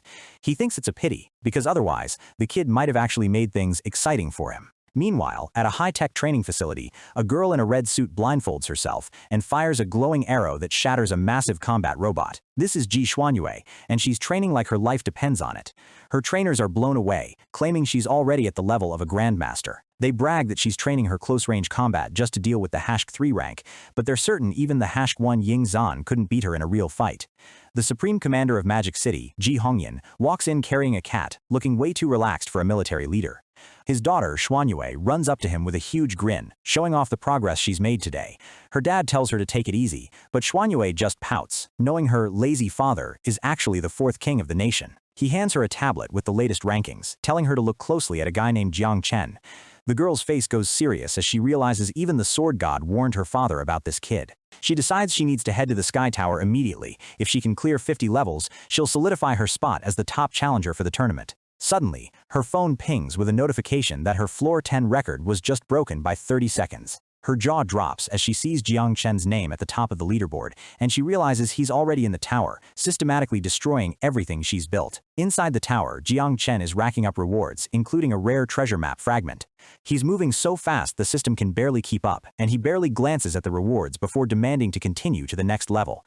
Outside, a crowd has gathered around the holographic leaderboard, watching in disbelief as Jiang Chen's times keep dropping. They're calling him a monster, wondering how anyone could clear level 20, a floor with a level 50 boss, in under a minute. The news goes viral instantly with clickbait titles about Magic City's pride being humiliated by a newcomer. In the Jiangnan battle zone, Mu Hanqiu sees the hate comments and goes into a rage, calling on all her family's forces to flame the Magic City losers back. She's ready to start an internet war, promising to take a trip to Magic City personally if people don't stop insulting her benefactor. She's become Jiang Chen's #1 fangirl, and she's not letting anyone talk trash. Back at the tower, Ji Xuanyue arrives to a cheering crowd of fans begging her to reclaim their honor. She steps into the teleporter, eyes burning with determination, ready to show this outsider what a real Magic City genius can do. She enters the first floor, fully geared up and confident that her upgraded skills will give her the edge. She's not just fighting for a record, she's fighting for her pride. 2 minutes later, she's already at level 10, finishing off a giant scorpion with a precision strike.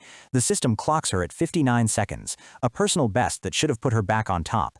But when she sees that Jang Chen did it in 30 seconds, she nearly loses it. She realizes that as a long-range fighter, she's at a disadvantage on the early floors, so she decides to jump straight to level 41, where the high-level solo bosses will play into her strengths. 5 minutes later, she's locked in a life-or-death struggle with a massive purple kraken. She unleashes her Golden Crow Firestorm, a massive energy blast that turns the monster's tentacles into ash. She clears level 50 in 5.5 minutes, twice as fast as her previous record. She's panting and exhausted, but she's certain she's finally beaten Jiang Chen and protected the city's honor. Meanwhile, at the actual level 50, Jiang Chen is standing over the Kraken's corpse, looking totally bored. He's harvesting the meat for Little Nine's new babies, realizing he's just about finished with his second transformation quest. Ji Xuanyue walks out of the tower expecting a hero's welcome, but she's met with dead silence and awkward stares. She looks up at the leaderboard and her heart sinks. Jiang Chen cleared level 50 a full minute faster than her, and he did it without even trying. She's pushed to the brink, her eyes turning wild as she pulls out a forbidden boosting potion that burns her life essence for a temporary power surge. She's willing to kill herself just to keep him from winning. Back inside, Jiang Chen is annoyed. He's cleared the level, the larvae are reproducing, but the boss didn't drop the specific side sword he needs for his quest. He's standing in a pool of Kraken blood, wondering where his loot went. The system tells him the reward was randomized and he got epic armor instead of the sword. Jiang Chen's face twists in pure frustration as he realizes he has to go back and clear the last 10 floors all over again. He lets Little Nine out to eat the leftovers, screaming, "Roar! Time to eat!" as they prepare for round 2. Ji Xuanyue thinks she's finally reclaimed her throne after a grueling run, but little does she know, she's just set the bar for a monster to jump over. She's breathing hard, convinced that a 1-minute lead is enough to keep Jiang Chen in the dust. Meanwhile, on the 50th floor, Jang Chen is casually chilling while Xiao Ju plays with a massive octopus boss like it's a chew toy. He's already thinking about the future, telling Xiao Ju she's about to get a sibling, which sends our little bug queen into a jealous spiral. Xiao Ju decides that if she's getting a sibling, she's going to be the one doing the bullying, and she celebrates by absolutely vaporizing the boss in a massive purple explosion. The system pings. Jang Chen just leveled up twice in the blink of an eye. Outside, the Magic City crowd is talking trash, convinced their goddess has won, while the local genius Hua Yunfei laughs at the bugs from Jiangnan. They really think they've seen the best Jang Chen has to offer, but the leaderboard is about to prove them dead wrong. The ding of the system echoes through the hall like a death knell as Jang Chen's new time appears, 2 minutes and 58 seconds. The crowd is stunned into silence. He didn't just beat her, he crushed her entire reality. Ji Xuanyue is losing her mind, unable to understand how he keeps passing her, so she dives back in for another run. But every time she finishes, a new notification pops up. Jang Chen just broke the record again, and again, and again, shaving seconds off with every single go. By the final notification, Ji Xuanyue is completely broken, staring at the screen with hollow eyes as the shadow of defeat looms over her. She's given everything she had, only to realize she's not even in the same league as this guy. The goddess of Magic City collapses to her knees in tears right in the middle of the lobby, completely humiliated. Suddenly, a massive pillar of golden light slams into the floor, shaking the entire building as a powerful presence arrives. It's her father, the lazy king Ji Hongyan, and he is absolutely livid that someone made his little princess cry. He's ready to tear the whole tower down to find the guy responsible, promising his daughter that he'll teach Jiang Chen a lesson he'll never forget. But beneath the anger, the lazy king's sharp mind is working.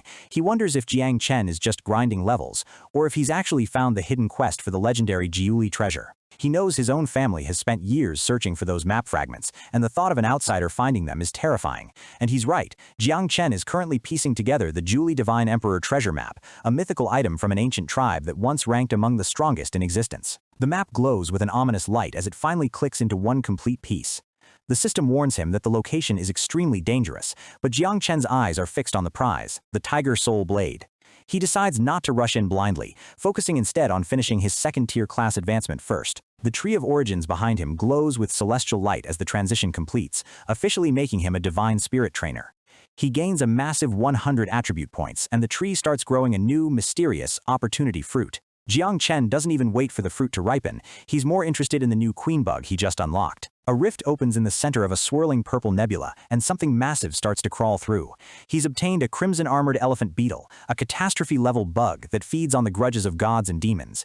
It's an asexual reproducer that evolves every 30 levels, and its traits are purely built for destruction. He triggers a divine evolution, and the tiny beetle transforms in a flash of green energy, turning into a silver-haired boy with a single red horn. This isn't a cute companion like Xiao Ju, this is a cold, clinical warrior. The new bug, now named Xiao Jia, bows and calls Jiang Chen father, showing a maturity that Xiao Ju definitely lacks. Jiang Chen is surprised by the random gender of the evolution, but he can't argue with the results. The kid looks like a beast. Xiao Jia's stats are insane, featuring talents like indestructibility and a hell furnace that can refine the energy of the sun and stars into pure life essence. He's a walking power plant designed for infinite combat. Jiang Chen is practically drooling over the hell furnace ability, realizing that if he could extract that power for himself, he'd be nearly unbeatable just by eating. His new son is a literal cheat code. Xiao Jia informs him that he doesn't have to wait for level 30 to draw an ability if Jiang Chen helps him with his first life leap.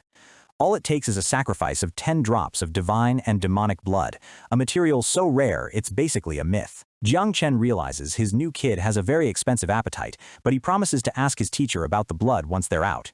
He sends Xiao Jia back to the nest to meet his big sister, hoping they don't tear his soul apart fighting for dominance. Outside the tower, Commander Duan and the Blade King are panicking because they saw Ji Xuanyue crying on the livestream. They know that while the Lazy King is usually chill, he'll go to war for his daughter, and they need to get Jiang Chen out of there fast. Jiang Chen walks out of the teleportation circle to find the entire lobby staring at him, including a very angry-looking Ji Hongyan.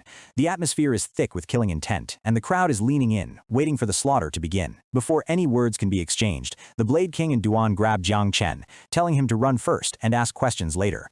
They know a fight here would be a diplomatic disaster. The Lazy King isn't letting them go that easily, flying after them on a cloud of golden energy and demanding they hand over 3 massive dungeons as compensation for his daughter's tears. He's using this insult as a massive power play to grab more land for Magic City. The lazy king stops the chase, turning back to his daughter and promising to get her justice, even if they have to kneel and apologize. He even suggests that Jang Chen should marry into the Ji family just to suffer humiliation day and night, which, honestly, sounds more like a reward. Ji Xuanyue has regained her composure, telling her dad to forget it and let's just go home. She's decided to keep Jiang Chen's name on the leaderboard as a motivation to push herself even harder for the upcoming genius rankings. Later, the lazy king and Ji Xuanyue actually show up at Jiang Chen's place, and the Blade King has to swallow his pride to ask for a favor. He explains that Jiang Chen needs divine and demonic blood for his quest, and the Ji family is the only one who has it. Ji Hongyan scoffs, saying the blood is worthless compared to the Blade King's reputation. But he's got a sneaky condition. He wants Jiang Chen to marry into his family and wed Xuanwei, thinking that having a rival nearby will make his daughter even stronger. The Blade King warns the Lazy King to choose his words carefully, but Ji Hongyan just laughs it off. He thinks that even if they don't get married right away, becoming in-laws is a win-win for everyone involved. Ji Xuanyue is absolutely mortified, screaming at her dad for talking about marriage like it's a business deal.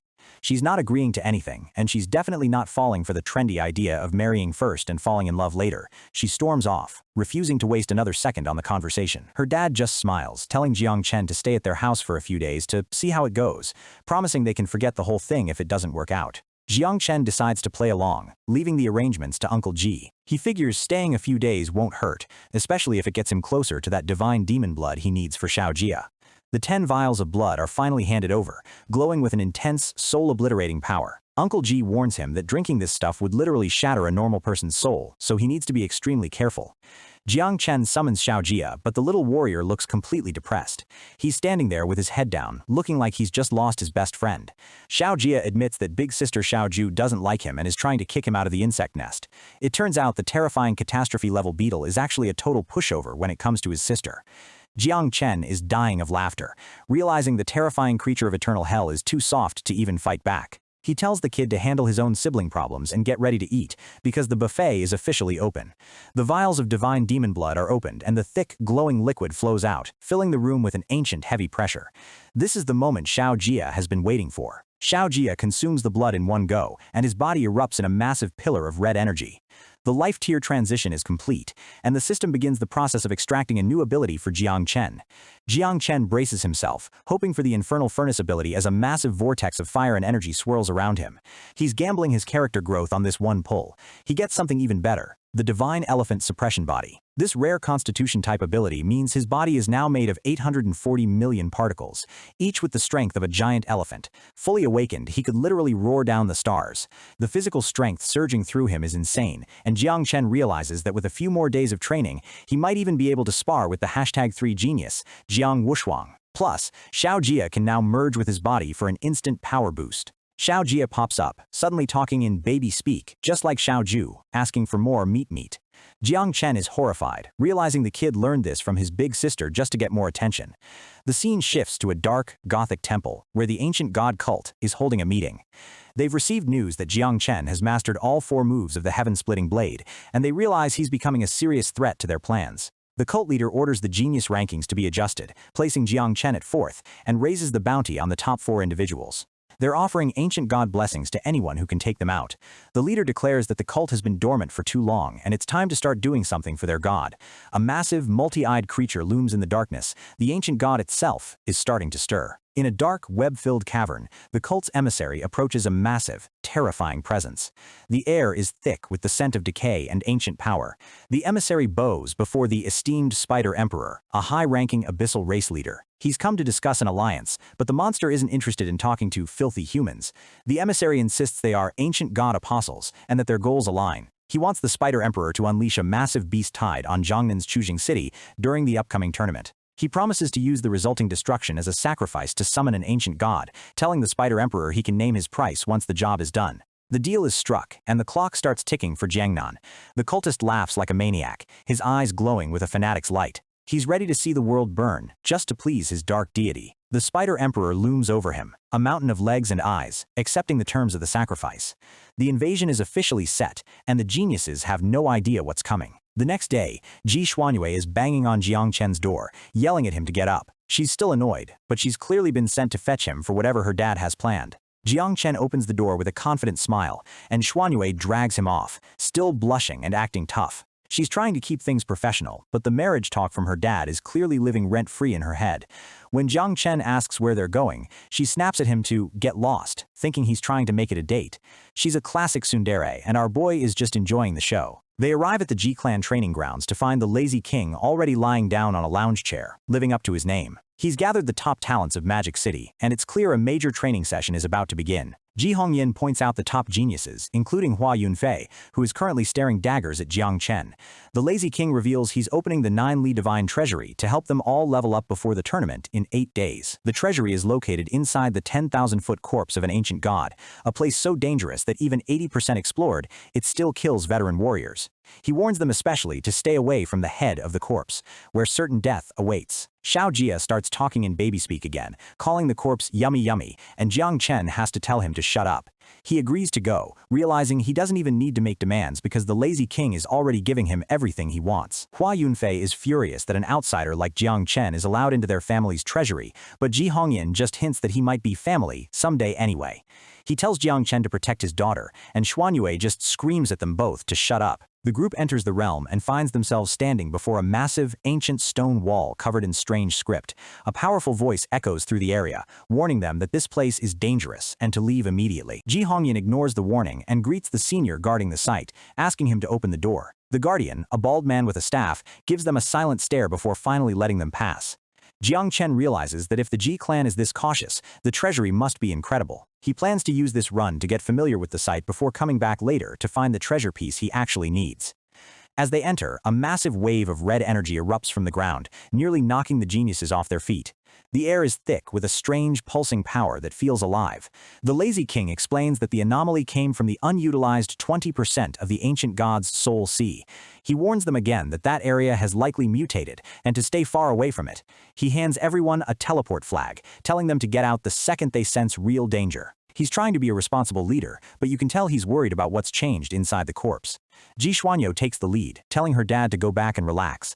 She's ready to show off her leadership skills, ordering everyone to stay close as they head into the depths of the god's body. They're walking through a massive, fleshy tunnel that turns out to be one of the ancient god's meridians. Xuanyue tells them there's no danger as long as they handle the blood beasts that live inside. Jiang Chen is amazed by the scale. This one tunnel is tens of meters wide, and it's just a single vessel in a leg. He starts to realize just how massive the complete god must have been. Xiao Jia is practically vibrating with excitement, calling the corpse amazing food and thanking his dad for the meal. Jiang Chen just smirks, telling the kid to be careful and not get caught. Whatever he can eat is his. Xiao Jia transforms into his beetle form and zips away into the shadows, while the other geniuses scoff at Jiang Chen for sucking up to his own pet. They have no idea they're walking with a biological weapon. Suddenly, the first blood beast attacks, a level 35 nightmare that looks like a flayed wolf. Ji Xuanyue is ready, her bow glowing as she prepares to take it down. Hua Yunfei jumps in, showing off his soul power and bragging that these beasts aren't even worth his time. Jiang Chen is just watching, wondering why Xiao Jia flew off in the opposite direction. Hua Yunfei unleashes a soul power slash, vaporizing a dozen beasts in one go. He's looking for praise, trying to prove he's the real genius here compared to the farmer from Jiangnan. He taunts Jiang Chen, asking if he can match that kind of speed. Jiang Chen just sighs, realizing he's dealing with a high-level genius who has zero actual brains. Ji Xuanyue tells him to stop showing off over nothing, and Hua Yunfei immediately turns back into a simp, agreeing with whatever his goddess says. Jiang Chen is just facepalming at the whole situation. She leads them toward the heart area, explaining that the ancient god actually has 3 hearts, making it the perfect training spot with more beasts. But Jiang Chen's red eyes are glowing. He's sensing something the others aren't. Xiao Jia's voice echoes in his head, telling him that the Jiuli ancient god actually has 4 hearts, and as long as one stays intact, it can resurrect. He's found the hidden 4th heart, and it's still beating. A massive, pulsing heart looms in the darkness, and Xiao Jia is about to take a bite. Jiang Chen has to stop him, promising him an all-you-can-eat buffet later just to keep him from accidentally waking up a dead god. Jiang Chen stops the group, telling them it's too dangerous and they need to turn back now. He's trying to save their lives, but the other geniuses just think he's being a coward. Hua Yunfei starts mocking him, asking if he's scared of the tiny blood beasts they just killed. Even Ji Xuanyue looks disappointed, wondering if Jiang Chen is actually serious or just trying to mess with them. Jiang Chen looks at Hua Yunfei with pure contempt, realizing he's going to have to do something drastic to get these idiots to listen. He decides it's time to sacrifice the arrogant simp for the greater good. In a blur of speed, Jiang Chen launches a kick that sends Hua Yunfei flying.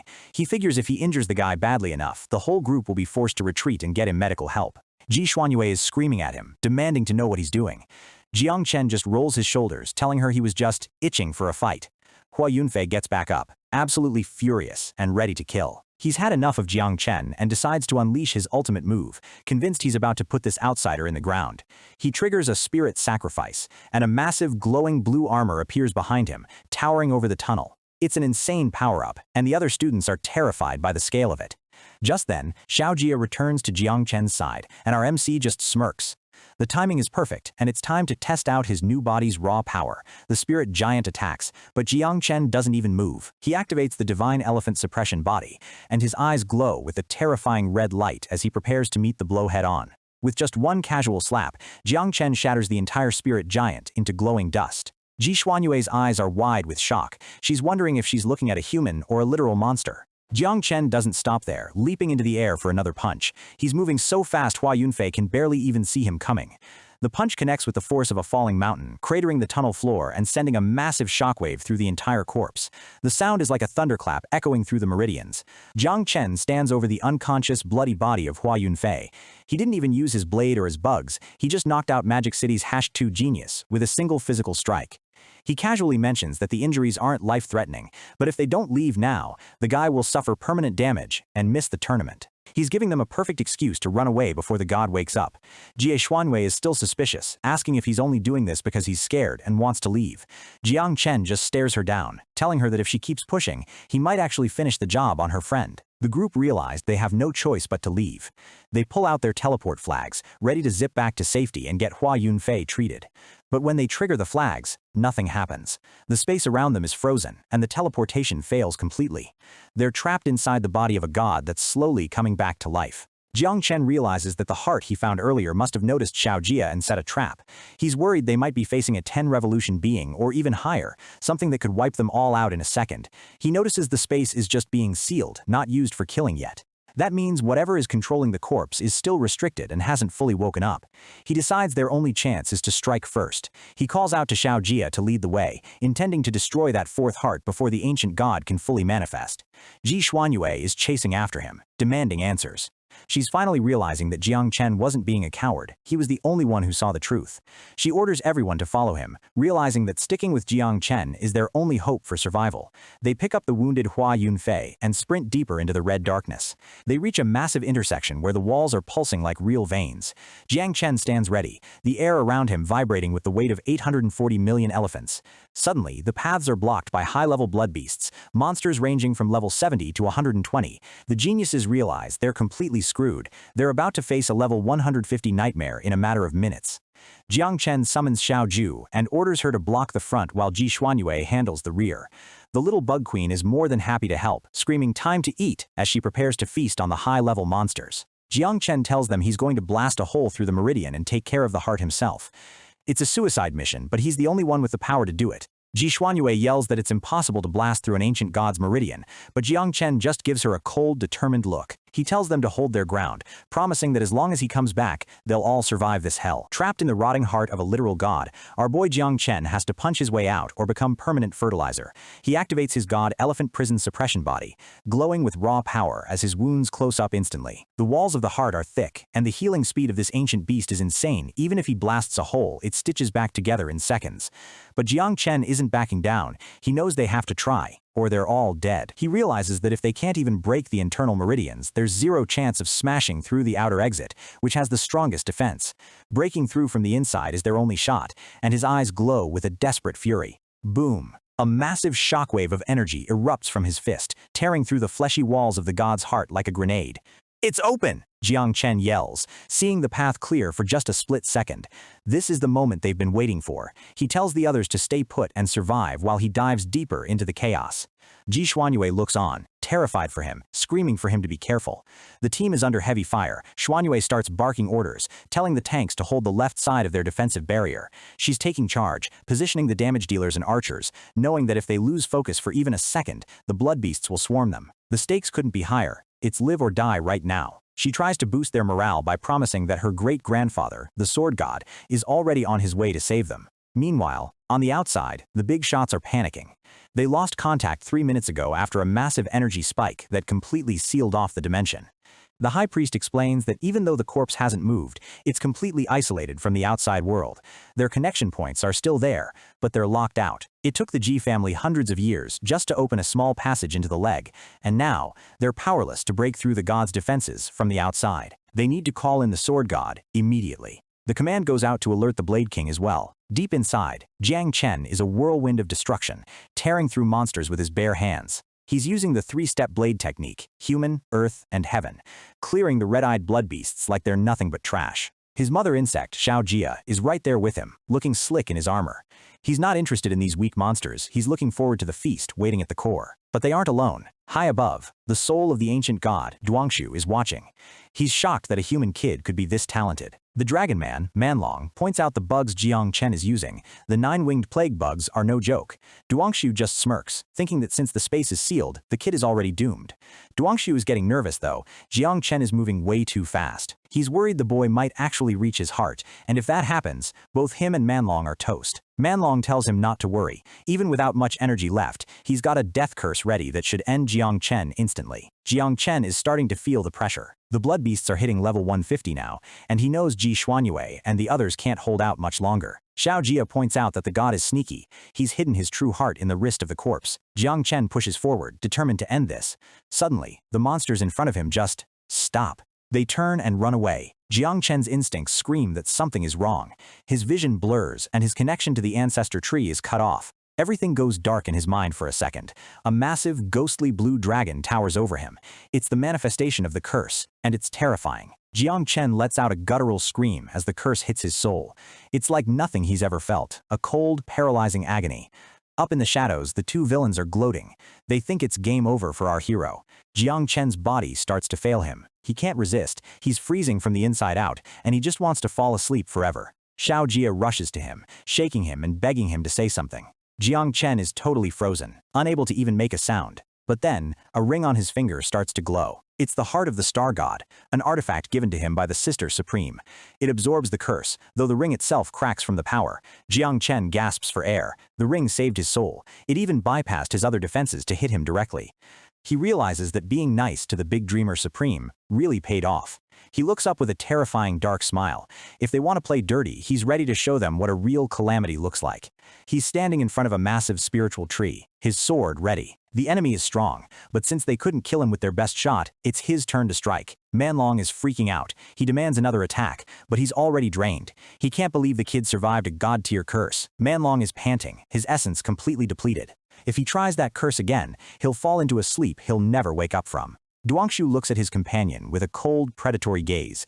He doesn't care about Manlong's survival anymore. He stares down at Jang Chen, his face twisted into a mask of pure malice. The "you" he spits out is filled with hatred. Duangshu decides to end it. He summons a swarm of shadowy monsters, and when Manlong begs for help, he just tells him he's got a better idea. Sacrifice. Duangshu absorbs the last of Manlong's essence, using it to plant a causal bewitchment in Jang Chen's soul to lure him to the brain. He wants to merge with Jang Chen. Meanwhile, Jang Chen reaches the actual heart. He asks Shiao how long it'll take to break the barrier around it. Shiao's bugs swarm the massive, beating red heart. He tells his father to just wait a moment. It'll be quick. The bugs are biting through the massive blood vessels, shredding the god's life support system. The restriction is about to break. Jang Chen clutches his chest. Something is wrong. His own heart is beating in perfect sync with the ancient gods. Shiao dives in for the final strike, his eyes glowing with red hunger. As the god's heart slows down and stops, Jang Chen collapses. He's terrified because he feels like his own heart is stopping too. A ghostly voice echoes in Jang Chen's head, telling him to go to the cerebral domain, the brain. It promises him a great opportunity arranged by fate. His heart starts beating normally again, but the urge to go to the brain is overwhelming. He knows it's a trap, but he has to get the others out first. Shiao returns, full and energized. He's refined the leftovers into essence blood for Jang Chen to take away. Jang Chen is impressed. Shiao hit level 30 already. But there's no time to celebrate. They need to reunite with Xuanyue and the group before they get wiped out. Behind the scenes, Duangshu is laughing. He's already planted the seed. He knows Jang Chen will come to the brain eventually because of his attachments to his friends. Back at the defensive line, things are looking grim. The students are exhausted, and their barriers are failing. Ji Xuanyue fires an Yi God's arrow. a massive beam of light that shreds the blood beasts, but they just keep coming. She's huffing, completely drained. They can't even injure the monsters anymore, let alone kill them. She looks toward the miasma, hoping for help, but sees none. A massive blood beast lunges at her from the shadows. She thinks this might be the end for Magic City's geniuses. Boom! Jang Chen drops in like a meteor, his fist smashing the monster into red mist. The impact creates a shockwave that clears the entire area. The blood beasts actually start backing away in fear. Our boy is on a whole different level now. Xuanyue is stunned. She's so relieved she can barely speak. Jang Chen just casually apologizes for being late. He activates the Star God's blessing from his ring. Even though it's damaged, the healing light washes over the injured students, mending their broken bones. The pink-haired girl, Mu Hanchu, feels the pain subsiding. Jang Chen calls back his bug swarms. They've done enough. He looks at his bugs. They're worn out, battered, and some didn't make it. Xiaoju literally tackles him, crying like a baby. She's exhausted from eating too much and fighting till she threw up. Jiang Chen holds her gently, telling her she did a great job. Xiao Jia watches from the side, looking a bit jealous. Xiao Ju threatens to beat him up one day, making the tough beetle boy actually look scared. Jiang Chen tells everyone to get ready to move. He's going to punch a hole through the meridians to create a path. He calls on Xiao Jia to activate the divine elephant suppressing prison body. A massive spectral elephant appears behind him as he prepares to strike. With one hit, the meat wall of the god's body tears open. He ushers everyone through the fleshy tunnel, yelling at them to hurry. The mages are in awe. Earlier, it took dozens of punches to break through, and now he did it in one? They wonder what the hell happened to him in that heart chamber. Ji Xuanyue is standing there in a daze, frozen by the sheer power she just saw. Jiang Chen doesn't have time for her to process her feelings. He just grabs her and hauls her along. The tunnel seals shut right behind them, locking the blood beasts out. Xuanyue is blushing furiously, trying to thank him while being carried like a sack of potatoes. "Put me down!" she yells, but Jiang Chen ignores her, sprinting toward a nearby flesh gap to avoid the next wave of monsters. They finally reach a safe zone. Everyone collapses, panting and thanking their lucky stars they're still breathing. Jiang Chen asks which part is connected to the outside array. Xuanyue points to the core of the area, but warns him that the external defense is way stronger than anything they've faced. "No buts," Jiang Chen says, sitting down to meditate. He's going to break through it himself. He orders Xiao Jia to start reproducing. He needs an army for what's coming next. They enter Jiang Chen's inner world, the Taichu Pavilion. Xiao Ju is throwing a fit because Xiao Jia is borrowing her territory to make bugs. Xiao Jia asks why he doesn't have his own house.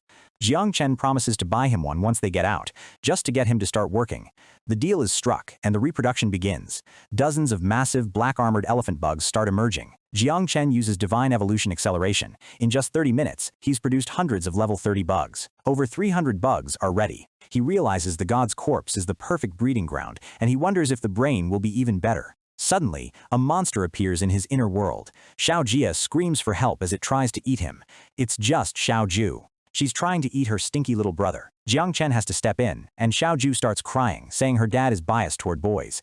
He pulls the new swarm back into his body. His eyes glow with a fierce red light. With 300 bugs fueling him, his body's density and strength skyrocket. He feels like he could crush a mountain. He tells the team to be ready. He's going to test the barrier. If there's even a tiny crack, they have to run for it. Outside, the sword god is looking grim.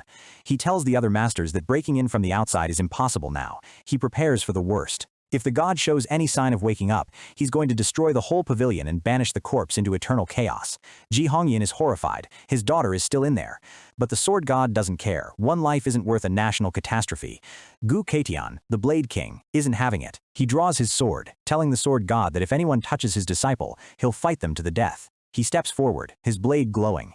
He says he might be reckless, but at least he's a master who protects his own. Suddenly, a massive rupture appears in the air. "What's this?" the masters yell. It looks like someone is breaking out from the inside. The sword god's eyes widen. He realizes what's happening and tells everyone to move. "Attack quickly! Assist them with all your might!" he screams. The rescue is finally on. Jiang Chen is pouring everything into one last blast. He tells Xiao Ju to set up a batch of bugs so he can blow them up as fuel for his strike. A massive pillar of light pierces through the god's flesh, meeting the attacks from the masters outside. Ji Xuanyue watches in horror as the wound starts healing instantly. They're running out of time. The healing speed is increasing, but then, a flash of pure white sword light slices through the opening. The sword god and the Blade King have broken through. They stand together like legends, clearing the way. "Kids, come out now!" they roar, holding the breach open with their raw power. The students scramble out of the gap, crying and cheering. They're finally safe, but Xuanyue realizes someone is missing. She looks back, screaming for Jiang Chen to hurry. He's still inside the tunnel, pushing people out. The passage is narrowing fast. Jiang Chen shoves Xuanyue toward the exit, telling her to go first. She refuses to leave him. Jang Chen isn't in the mood for an argument. He uses a vine to wrap her up and hurls her out of the closing gap. Zhuanyue reaches back, screaming his name, but the flesh seals shut right in front of her. Jiang Chen is trapped back inside. The masters outside are stunned. The dimension has sealed again, and their star student is still in there. Ji Hongyan hugs his daughter, relieved she's okay, but she's hysterical, begging her great-grandfather to save Jiang Chen. The Blade King and Sword God prepare for another round. They aren't giving up on the kid.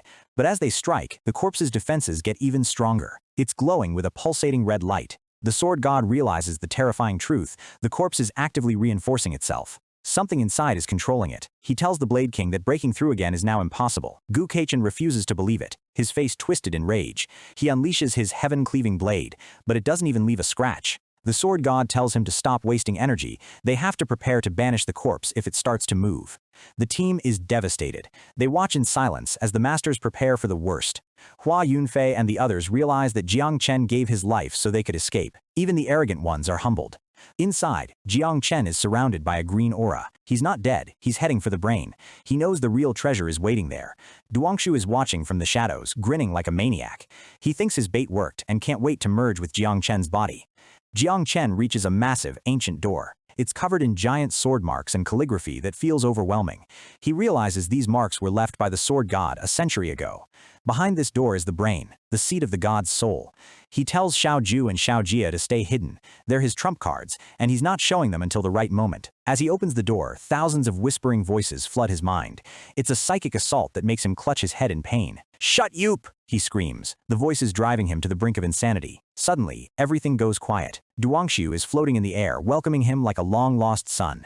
Jiang Chen feels a strange warmth from the figure. He asks who he is, his guard partially down.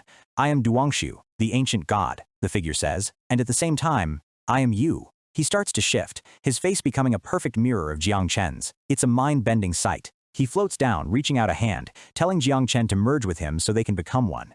Jiang Chen's eyes snap open. "Stop pretending!" he roars, swinging his blade with everything he's got. Duangshu just catches the blade with his bare hand. He's impressed by the martial arts of this new era. Jiang Chen is shocked. The guy blocked his sword energy like it was nothing.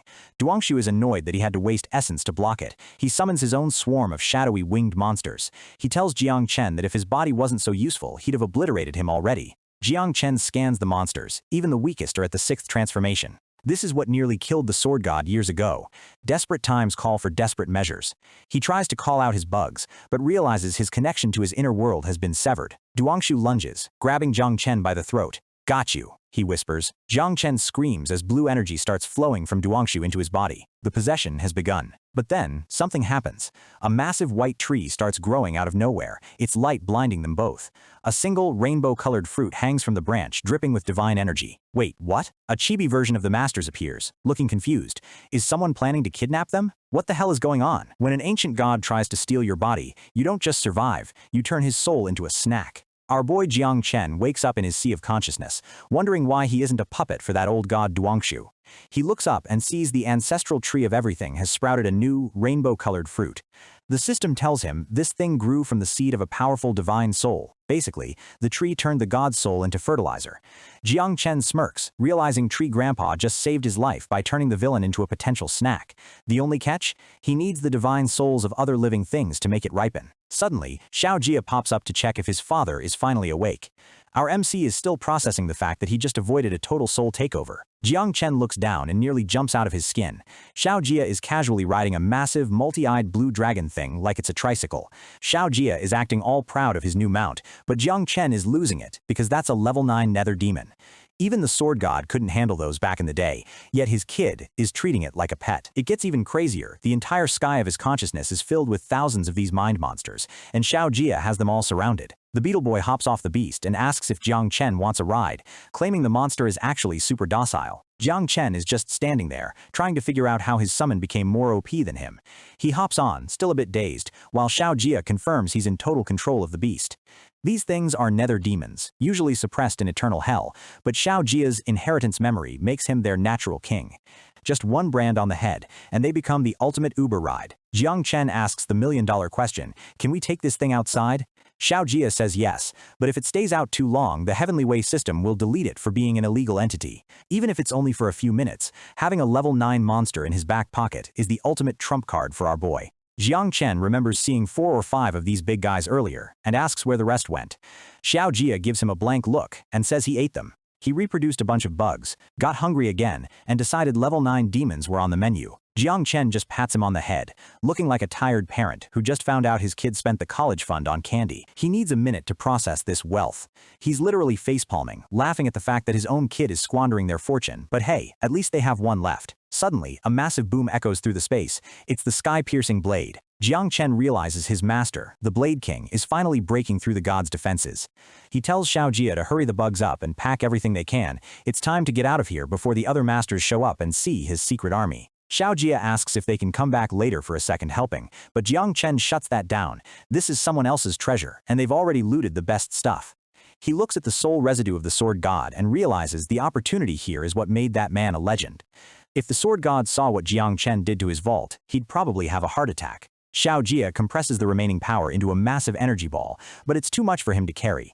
They decide to leave the heavy lifting to Sister Xiao Ju. She pops out, looking absolutely done with her stinky little brother. She's staring at the giant energy spheres like they're garbage, screaming at Xiao Jia for making such a gross mess. With the vault picked clean, Jiang Chen signals his master. He's got to make a theatrical exit so nobody suspects he's been playing supermarket sweep inside. Outside, the Blade King and Sword God are shocked. The defense is disappearing, and the gap they cut isn't even healing anymore. Gu Kaitian yells that he's coming to save his student, while the Sword God follows close behind, eager to see what's left of his treasure. Jiang Chen comes flying out of the meat tunnel like he's running for his life, reaching out for his master's hand. Ji Xuanyue immediately tackles him into a hug, crying tears of joy that he's okay. Our MC is caught off guard, trying to keep his cool while being squeezed. Jiang Chen pushes her off and tells everyone they need to move now. He's acting like the place is about to explode to distract them from his loot. He grabs his master, looking dead serious. He tells him if they don't leave this second, they're all toast. As they fly away on the master's sword, Jiang Chen waves a dramatic farewell to the other war zones, looking like a hero but feeling like a thief who just got away with it. Back on the ground, the guardian of Magic City is fuming. His daughter is crying, and he's mad that Jiang Chen didn't show any love for beauty after he even gave the boy some divine blood. Xuanyue stands up for her man, blushing and insisting that Jiang Chen saved her life because he cares about her deeply. She's convinced that he's just acting cold because he's afraid she'll get distracted during the Heaven's Pride ranking. She's fully in her own world now. While the daughter is daydreaming, the sword god is looking back at the corpse. Something about Jiang Chen's reaction felt way off. He flies back into the brain chamber and his jaw drops. Every single mind monster, every bit of essence, it's all gone. He realizes Jiang Chen was so quick to leave because he had a guilty conscience. The kid literally robbed a god blind. The sword god stares at the empty space, wondering how a level 30 kid managed to clear out level 9 monsters that nearly killed him years ago. He admits he totally underestimated the brat. Cut to the Blade King and Jiang Chen flying through the clouds.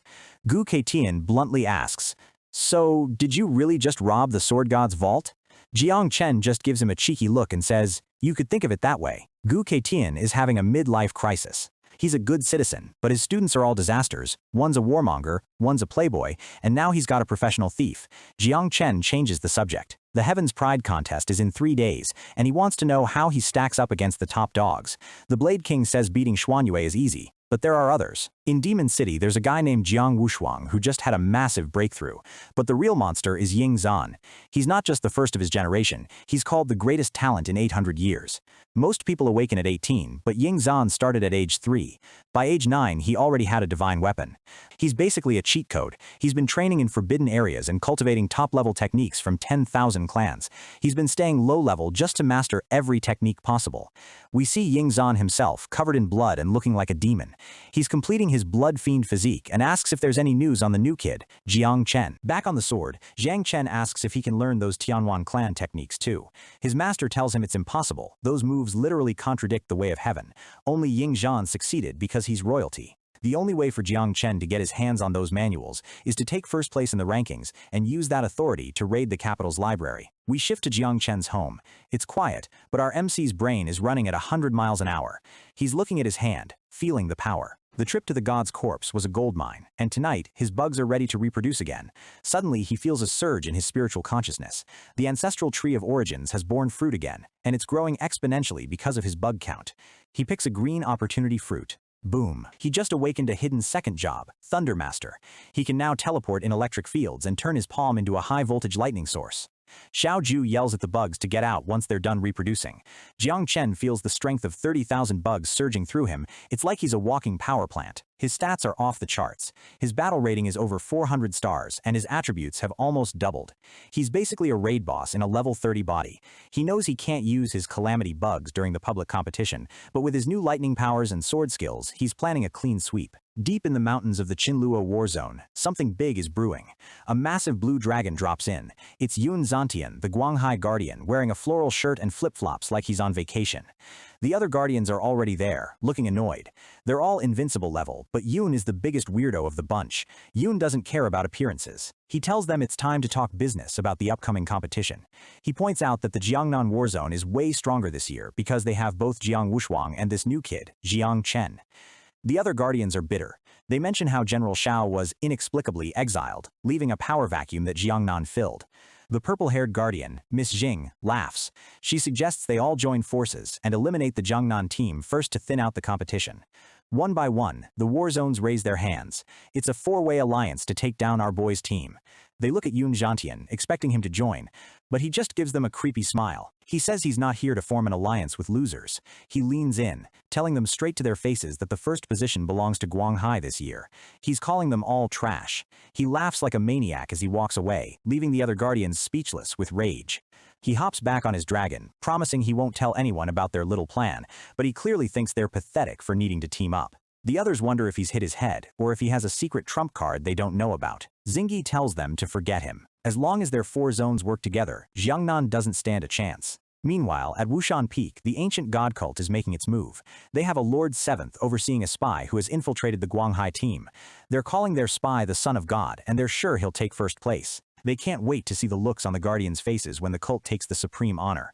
Their plan is dark. They're going to use a beast tide to sacrifice an entire city and bring back their ancient god. The next day, the Jiangnan Central Square is packed. The competition is finally here. Commander Duan is repeating the rules for the dense students. Jang Chen is just standing there, looking bored. Round 1 is a team battle. 80 participants from 8 war zones are dropped into a secret realm. Only the 4 war zones with the most survivors move on. Duan emphasizes unity. If you can't protect your teammates, you fail. He's staring right at Jang Chen. If you stay still, you get struck by lightning. The zone shrinks every hour and anyone outside is eliminated. It's basically a high-stakes battle royale. Jiang Chen's eyes light up when he hears "struck by lightning."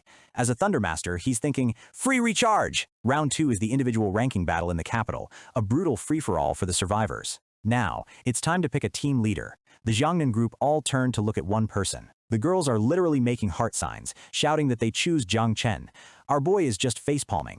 Even the muscled-up bros and the monks choose him. He's wondering if he should actually be happy about this much attention. Only 2 guys vote for Jiang Wushuang, saying he's more stable. Wushuang looks like he wants to die of embarrassment. A girl named Li Bing and a guy named Wang Zi vote for Jiang Chen just because he's handsome. He doesn't even know their names. Even Wushuang ends up voting for him for fun. Jiang Chen is the only one not smiling.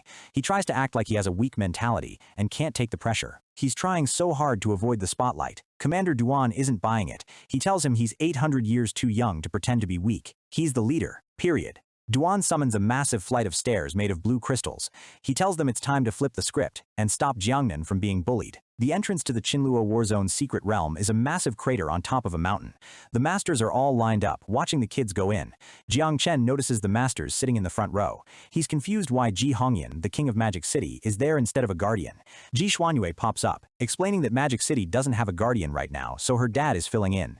Her teammates are already teasing her for blushing around the enemy captain. Boom. A massive flying fortress ship arrives. The capital war zone has arrived, flaunting their insane wealth. Yingzhan stands on the edge, looking like a god.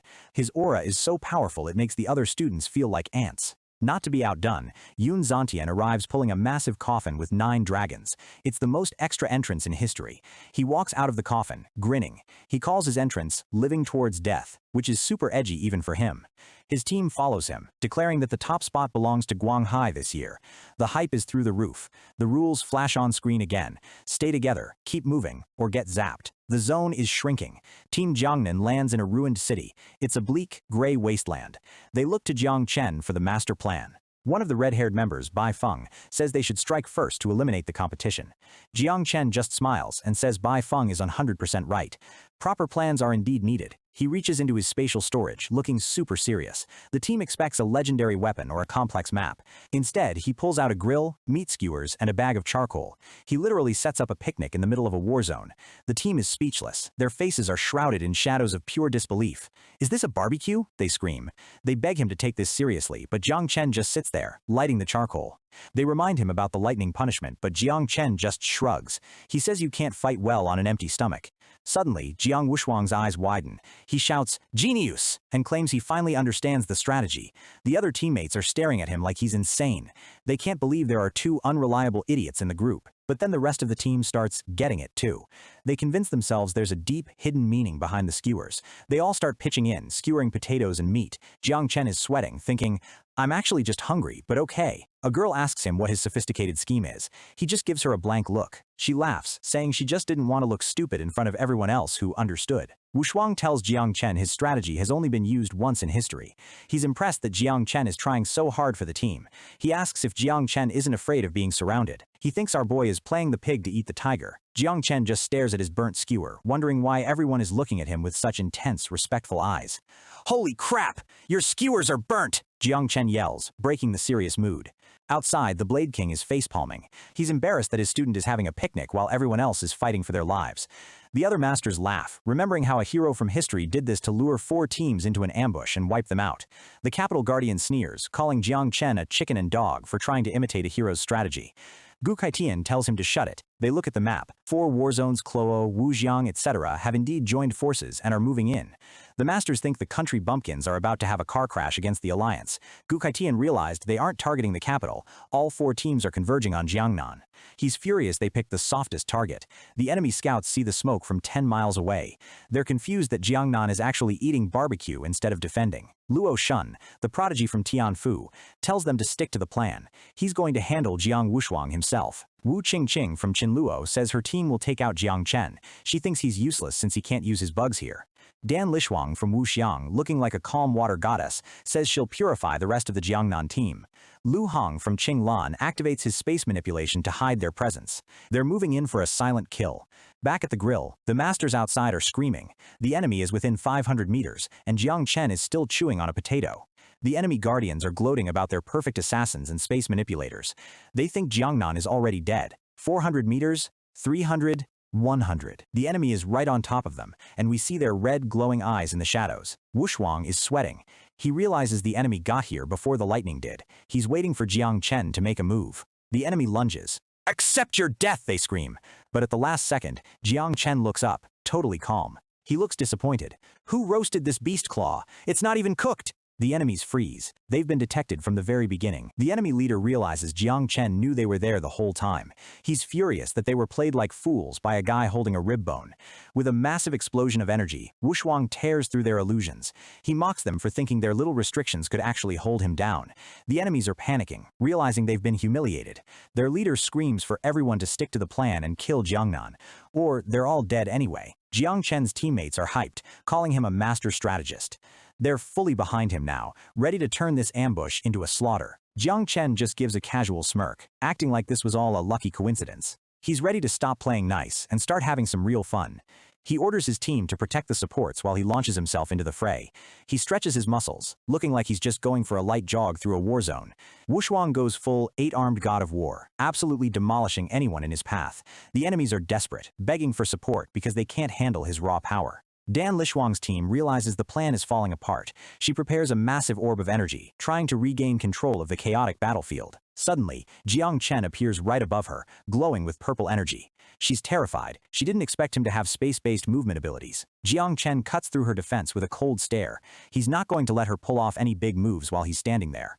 The enemies are scrambling, hiding in the void to avoid Jiang Chen's strikes. Meanwhile, 2 female assassins are clashing, trying to prove who's truly number 1. Another teammate steps in to protect Dan Lishuang, clashing swords in a spray of sparks. He's determined to purify the Jiangnan team, but he's clearly outmatched. The battlefield is a mess of high-level techniques, from Tai Chi Bagua to Thunder Palms. Everyone is throwing their best moves just to stay alive. One of Jang Chen's allies activates an eternal earth shield, creating a massive dome of blue energy. She tells her teammate to hide inside the shield and provide long-range frost support. They're working like a well-oiled machine while the enemies fall into chaos. Our boy orders his support to debuff the enemies with curses. Little Nine is ready, eyes glowing red as she prepares to mess with their heads. An enemy gets caught in the mental trap, screaming as his defenses are bypassed. He's wide open, and the Jiangnan team doesn't miss the chance to strike. The enemy leader realized Jang Chen has completely restricted his movements. He's stuck, unable to help his team travel through the void while he's being suppressed. Jang Chen summons his Sword of Heaven, looking bored as he slices through the air. He mocks them for trying to play hide-and-seek with someone of his level. Wushuang is standing over a pile of defeated enemies, laughing. He doesn't care if it's 10 against 1. The numbers don't matter when you're this much stronger. Suddenly, the sky turns dark and thunder begins to rumble. The enemies think the will of the heavens is finally coming to save them. Dan Lishuang starts floating, her eyes glowing white with elemental power. She's summoning a lightning punishment to wipe everyone out. Wushuang sees the massive attack charging up and realizes they need to kill her immediately. He shouts for everyone to focus their fire on Dan Lishuang. But the enemy leader activates a chaos illusion and a flaming sea realm. He knows he can't win, but he just needs to trap Wushuang for a few seconds.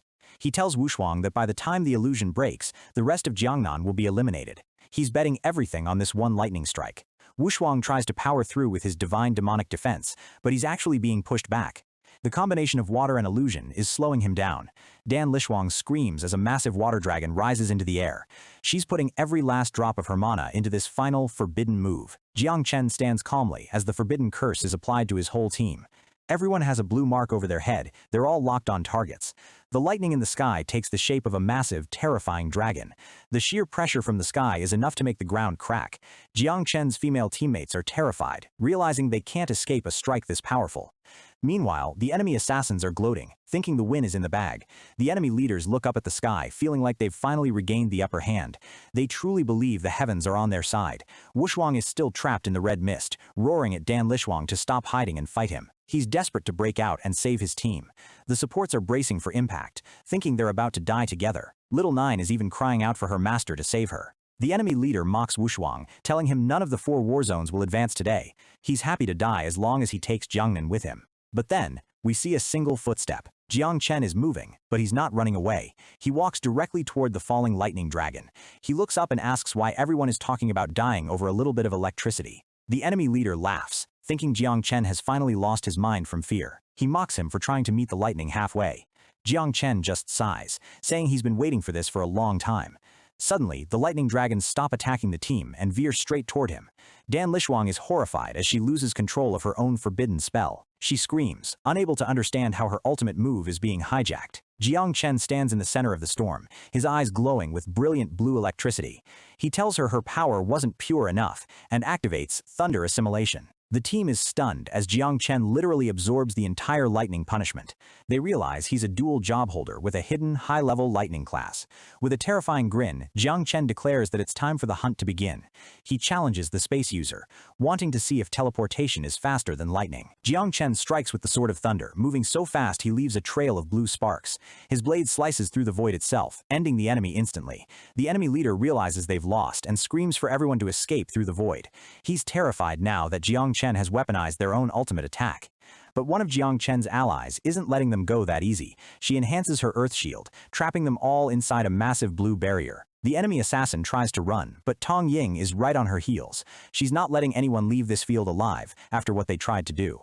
Dan Lishuang tries to stand her ground, summoning a Tian Gang sword. She tells Wushuang he's not worthy, but she's clearly shaking. The rest of the Jiangnan team joins the fray, taking down anyone who tries to turn their back. They mock the enemies for being cowards the moment things got tough. Little Nine and her partner are cleaning up the stragglers, wanting to show Jiang Chen they can get results too. They're diving headfirst into the enemy lines. Massive explosions of thunder rip through the battlefield as Jiang Chen continues his rampage. The sound is deafening, like the sky itself is screaming. The enemy leader looks back and sees 2 more of his teammates vanish in a flash of lightning. He's desperate, realizing they need to restrict Jiang Chen's movement at any cost. He tries to use a spatial jump to catch Jiang Chen, but our boy is too fast. Jiang Chen mocks him, telling him he's just too slow to save anyone. The enemy leader links his vision with a teammate to track Jiang Chen's coordinates. They're even burning their cultivation origin just to keep up with his speed. Jang Chen stops and waits for them, calling them sneaky rats. The enemy leader thinks he finally has him, screaming that it's too late for Jang Chen, but Jang Chen just unleashes a great sword of thunder. The resulting explosion is so massive it looks like a nuclear strike made of pure lightning. As the smoke clears, Jang Chen looks at the last man standing. He says this sword was meant for him, but he didn't want to steal all the fun from his teammates. He gives a chilling, confident look. He's not even breaking a sweat while dismantling 4 entire war zones. Wushuang finally breaks free from the illusion and lands a heavy blow. The enemy leader is sent flying, coughing up blood as his control finally snaps. The last few survivors try to form a desperate defensive line around their leader. They know they can't escape, so they're prepared to bet their lives on one last stand. Wushuang doesn't give them a chance, slamming his golden fist into the ground. He tells them they're courting death as he shatters their defense like glass. Jang Chen walks up to Wushuang, laughing that there aren't enough people left to kill. Wushuang just grunts, saying it's a race to see who can steal the most kills. Dan Lishuang isn't done yet, summoning the azure water of the sky to strangle them. She manages to trap one of their allies, who screams for Jang Chen to save him. In a literal blink of an eye, Jang Chen is there, carrying his ally out of the water trap. Dan Lishuang is stunned. She's never seen a human move that fast. Jang Chen tosses his ally to the healers, telling them to provide immediate treatment. He's still focused on the fight, eyes never leaving the enemy. The enemy leader realizes Jang Chen's speed comes from an electric field he's set up. Within 50 meters, Jang Chen is basically a god of lightning. He orders Dan Lishuang to neutralize the electric field with her water. She lunges forward, determined to ground Jang Chen once and for all. She traps Jang Chen in a pillar of red-gold water, which acts as a perfect insulator. She thinks she's finally neutralized his lightning powers. Jang Chen tries to slice through the water, but his sword just passes through it. He's surprised to find that simple slicing isn't working on this special liquid. Dan Lishuang mocks him, saying the harder he fights, the more the water will restrain him. She thinks she's finally found the one thing he can't beat. Jang Chen just smiles and hands his knife to Little Nine, telling her not to eat it. He decides that if the sword won't work, he'll just use his bare hands. He charges up a prison-busting divine fist, his arm glowing with a terrifying red light. He tells her he doesn't believe in being restrained. The impact is like a bomb going off. The red gold water is one of the strongest defenses in the world, but it's shattering like cheap glass. Dan Lishuang is hit by the shockwave, coughing up blood as her chest armor shatters. She's completely broken, unable to believe her ultimate defense failed. Jang Chen stands over her, telling her she did this to herself by challenging him. A massive pillar of red light shoots into the sky behind him. He looks down at her slumped, bloody body and asks her to release some water so he can wash his hands. The disrespect is absolutely legendary. The other enemies are frozen in fear. They can't believe Jang Chen finished a top-tier genius like Dan Lishuang in less than 10 breaths. Wushuang is frustrated that he's taking too long and summons a massive war god's avatar. He crushes the remaining survivors into the dirt in one shot. The enemy leader realizes everyone is dead and decides to burn his own soul. He activates origin combustion to create a massive sea of flames. Wushuang and Jang Chen just stare at him, completely unimpressed. Jang Chen thinks to himself that with the ancestral tree in his mind, illusions are useless. The leader lunges at them, wanting to take at least one of them down to give his comrades hope. He's putting every last bit of his life force into this strike. But Jang Chen just steps in and ends it instantly. He stands over the fallen leader, reminding him that he promised to slaughter all 4 war zones. The fight is over, and Wushuang admits that Jang Chen's strategy was impressive. But Jang Chen points to the horizon, telling him not to celebrate just yet. The secret realm begins to shrink rapidly, glowing with a dangerous blue light. Jang Chen shouts for everyone to evacuate before they're caught in the collapse. Outside the realm, the high-level masters are watching the feed in total shock. They can't believe Jang Chen has a hidden lightning job on top of everything else. They admit that Wushuang and the others are good, but Jang Chen is on a completely different level. They're already talking about him making the global rankings. One of the masters complains that his own genius, Xuanyue, is probably lost somewhere. The other masters laugh it off, saying many geniuses are directionally challenged. The Blade King is trying to act cool, but he's secretly fuming that Jang Chen kept the lightning job a secret from him. He doesn't want anyone to know he was out of the loop. Another master teases him, saying his luck in recruiting disciples is enviable. The Blade King just huffs, secretly proud but refusing to show it. The stats appear on the screen, showing the massive casualties. 4 war zones have been reduced to only 5 people left each. Half the participants are already gone. The leaders of the eliminated war zones are in despair. They realize they were played by Jiangnan, who acted like weak bumpkins just to bait them into a wipeout. The Blade King shuts them down, calling them rats in the gutter. He has no sympathy for losers who tried to launch a sneak attack and got crushed. One leader still has hope for the capital team, saying they aren't trash like the other war zones. He's betting on Ying Zhan to restore their honor. But the other master points to the screen, showing that the Guanghai war zone is moving toward the remaining teams. There's a new threat on the horizon. Yun Zantian is seen smirking, clearly plotting something. He's not here for a fair fight, he's looking for a bargain, while everyone else is exhausted. The other masters curse him out, but he just laughs in their faces. He's the type of guy who would steal your lunch and then charge you for the napkin. Back in the realm, we see a red-haired girl fighting for her life. She's screaming for Songchange to help her as she's surrounded by enemies. Songchange is standing on a hill, looking down at the carnage with a polite fake smile. He thinks to himself that even trash has its uses sometimes. He reveals his true thoughts. He's an agent of the ancient god cult. He manipulated these geniuses into following him, and they have no idea they're being used. He thinks humans are weak and can't resist a powerful, polite man. He plans to take all the genius girls as his concubines once he reaches the top of the rankings. His followers ask where they should go next, now that the zone is shrinking. He decides to target Magic City, calling it a safe choice for their next slaughter. Meanwhile, Ying Zhan is standing on a massive bridge in an abandoned city. He calls it a natural barrier, and plans to wait there for everyone to walk into his trap. He's incredibly arrogant, wanting to take all 10 top positions for the capital. He rallies his team, screaming that the capital is mightiest. Suddenly, the leaderboard updates again. 4 more war zones have been completely disqualified with 0 people remaining. Ying Zhan is confused. He hasn't even started fighting yet, so he wonders who else has the ability to wipe out 4 teams this quickly. He decides to change plans, feeling that waiting is too boring. He orders his team to follow him to the front lines to hunt down whoever is doing this. Elsewhere, Xuanyue's team is panicking because they're lost, and the circle is shrinking. She's snapping at her teammates to shut up and just follow her. She's worried about Jang Chen, hoping his team hasn't been wiped out yet. She still thinks she needs to protect him, which is hilarious given what he just did. Suddenly, she stops. She senses something is off in the trees ahead of them. She shouts for her team to stay alert because she feels a massive amount of killing intent. She demands that the hidden enemies show themselves. Songchange steps out of the light, flanked by his brainwashed concubines. He praises her perception, admitting she's worthy of being the second-ranked genius. He says it's a pity he has to kill her, but Xuanyue just tells him to screw off. She's not intimidated by his polite act at all. She fires a fiery meteor arrow right at his face, wanting to end the conversation. She's done talking and ready for blood. The arrow hits a barrier of light and explodes. Songchange's followers are terrified by the power of a god-level job, but Song remains perfectly calm. He mocks her, saying her attack was just too bad. He's standing there without a scratch, looking like he's just taking a walk in the park. He introduces himself as a dual god-level job holder. His first job is the Sky Weaver, which allows him to control invisible threads of energy.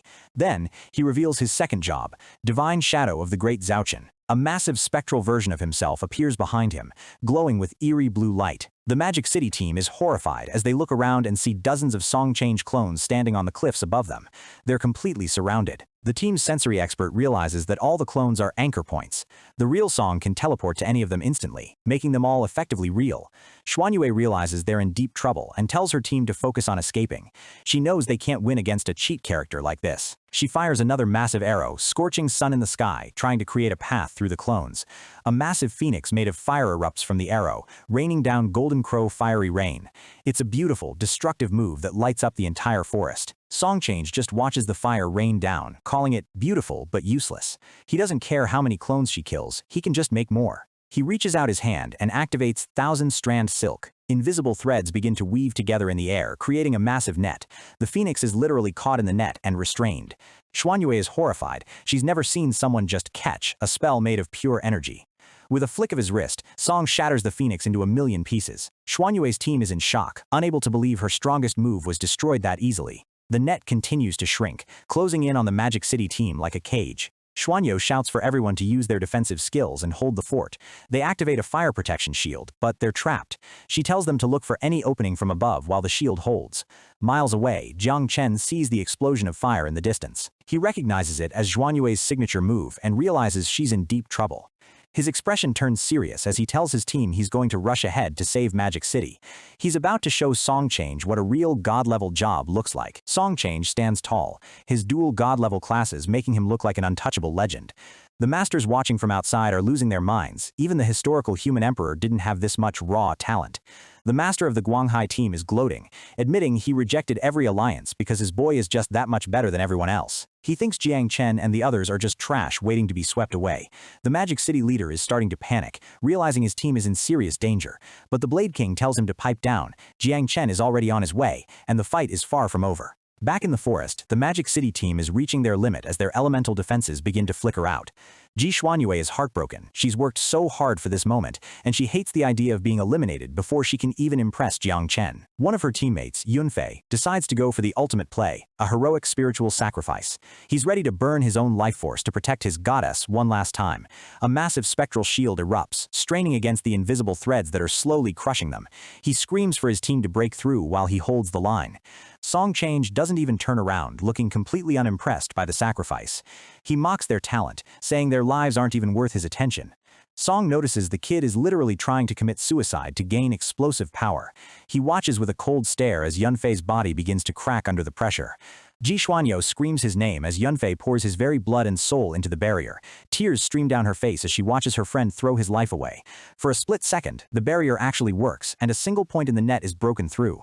Yunfei thinks he's succeeded, but the victory is short-lived. Song just gestures with his fingers, calling out Sky Weaver as a second, even larger net appears above the first. He mocks them for being naive, asking who told them he could only weave one layer of web. He's playing with them like a spider watching flies struggle in a trap. Song decides he's bored and clenches his fist, causing a massive explosion of energy that sends everyone flying. Ji Xuanyue is blasted back, her bow slipping from her hand as she coughs up blood. As she falls, her last thoughts are of Jang Chen. She feels like a failure, apologizing to him in her mind for being too weak to stay by his side. Song's followers are busy praising his power, but then they notice something strange in the sky. A massive bolt of black and blue lightning is tearing through the clouds. Suddenly, the followers are being struck down one by one, screaming as lightning pins them to the ground. Song is genuinely confused, wondering how a lightning punishment is happening when no one has been standing still. This isn't part of the realm's rules. Then, a figure drops from the sky, wreathed in a terrifying aura of blue electricity. It's our boy Jang Chen, and he tells Xuanyue to hang in there, because he's finally here. Jang Chen commands the lightning to charge, absolutely frying anyone who gets close. Even Song is impressed by how pure his lightning attribute is. It's unlike anything he's seen from a human. Song watches from the shadows, feeling a twinge of jealousy at how easily humans can obtain power in this new era. He thinks it's unfair that they can just change jobs and gain power that took his race centuries to master. He tosses out a golden silk net to stop Jang Chen, but our boy isn't having it. He summons a lightning bird and tells his team to handle the net while he deals with the man himself. Jang Chen uses the divine elephant avatar, slamming his fist into the ground with enough force to shatter the surrounding threads. He notices the golden net is actually regenerating itself after every hit. It's an annoying ability, but he's not worried. Jang Chen starts moving so fast he creates multiple afterimages, daring the net to try and weave itself back together faster than he can tear it apart. He stands calmly in the center of the chaos, mocking Song for having a net that's just way too slow to catch him. Xuanyue is still struggling, her energy nearly depleted as she tells Jang Chen she can't hold out much longer. He just gives her a reassuring look and promises he's coming for her. Song begins to float in the air, finally taking Jang Chen seriously. He expands his 1,000-strand silk until it literally encircles the entire sky, blocking out the sun. Jang Chen calls him an annoying fly and secretly calls on Xiao Jia. He tells the bug to help him swallow the net, but to keep a low profile so nobody suspects his taboo class. A reverse tornado erupts, and Song notices strange glowing spots appearing on his threads. He's horrified to find that his god-level silk is actually being corroded and eaten. In the middle of the confusion, Jang Chen reaches Xuanyue and grabs her, telling her to get to safety while he finishes this. His lightning bird is running out of juice, so he tells her to go first. He's holding off the entire forest of clones by himself. Suddenly, Yingzhan crashes into the clearing, declaring that nobody is leaving this place alive. He looks like a monster, his white hair flowing as he locks onto Jang Chen. But then, Jiang Wushuang and the rest of the Jiangnan team show up at the perfect time. Wushuang tells Jang Chen to focus on Song, while he takes care of the white-haired brat. Wushuang lunges at Yingzhan, his fists glowing with golden energy. He's hyped for a real challenge. Yingzhan doesn't even look at him, asking if Wushuang really thinks he's worthy of being an opponent. The arrogance is off the charts. He blocks Wushuang's massive spectral fist with one hand, telling him his war god avatar is completely insufficient. Wushuang isn't bothered, releasing his 9-layer restriction with a roar. His power level spikes instantly, the ground beneath him turning to rubble. He summons the invincible war god's avatar, a massive golden giant that towers over the trees. Yingzhan finally looks a little interested. Yingzhan mentions rumors of Wushuang's grandfather killing a dragon, and wonders if the grandson is just as brave. He activates his blood dragon armor, a terrifying red aura manifesting around him. The two powerhouses clash, the shockwave nearly knocking the others off their feet. The team tells Xuanyue to help them deal with the other capital members, so they don't get in the way of the main event. ascent. Jang Chen turns back to Song, asking him if he's had his fill of watching. He's standing in front of his massive lightning bird, looking ready to end this charade. Song laughs, noting that the 4 greatest geniuses are all in one spot. He says there's no need to hide anymore, revealing he was only using 30% of his strength while disguised as a human. Jang Chen is genuinely surprised, demanding to know what he means by disguise and 30%. Song releases his origin restriction, and massive white wings sprout from his back. He reveals his true form as a member of the Confronting God Race and locks down the entire secret realm. Yingzhan and Wushuang find they can't even move under the pressure. Yingzhan screams for everyone to self-destruct and leave the realm immediately, but it's too late, they're all frozen. Song gives a dark grin, explaining that the realm is now under his absolute control. Normally, they would just revive outside if they died, but if he refines their spirits here, they will truly be dead. Song addresses the masters watching from outside, mocking them for the loss of their sister years ago. He declares today is the day he chops off the future of humanity. Outside, the feed has gone silent, and the masters are panicking. They realize a God Race member has infiltrated the tournament and has their geniuses trapped like sheep for the slaughter. They recognize his technique as the 1,000-strand soul attraction, an innate talent meant for destroying the soul. If they can't escape, this is a total wipeout for Great Sia. The masters turn on Yun Zantian, accusing him of betraying the country. He's terrified, swearing he didn't know and offering to let them read his mind just to prove his innocence. He's desperate, knowing that if Yingzhan, the descendant of the human emperor, dies, he's as good as dead anyway. Suddenly, a massive beam of light hits the ground. Everyone looks up, wondering what new horror is arriving. It's the sword god and the martial god. They look down at the panicking masters with total disgust, telling them they've lived in peace for too long if they're this scared. The martial god asks about the 9-winged miasma inside Jang Chen's body. He's thinking about using it as a biological nuke to turn the tide. The other master is doubtful, saying it took a week to reproduce a fraction of that power. They're running out of options. They suspect this isn't just a random attack. They're worried the God Race is planning something much bigger in other parts of the world. The martial god mentions that his real body is busy suppressing the cave, but he's worried about the Great Sia headquarters and the 9 forbidden areas. Suddenly, a massive projection of a white bone temple appears in the sky. The masters are stunned, wondering how such a high-level entity could project itself here. A voice begins reciting a dark sutra, talking about beings without egos or life. It's a brainwashing technique designed to swallow souls. A skeletal monk with glowing red eyes appears, asking his old friends how they liked his recital. The pressure he's putting out is insane. The sword god draws his blade, demanding to know why the old monk is stirring up trouble now.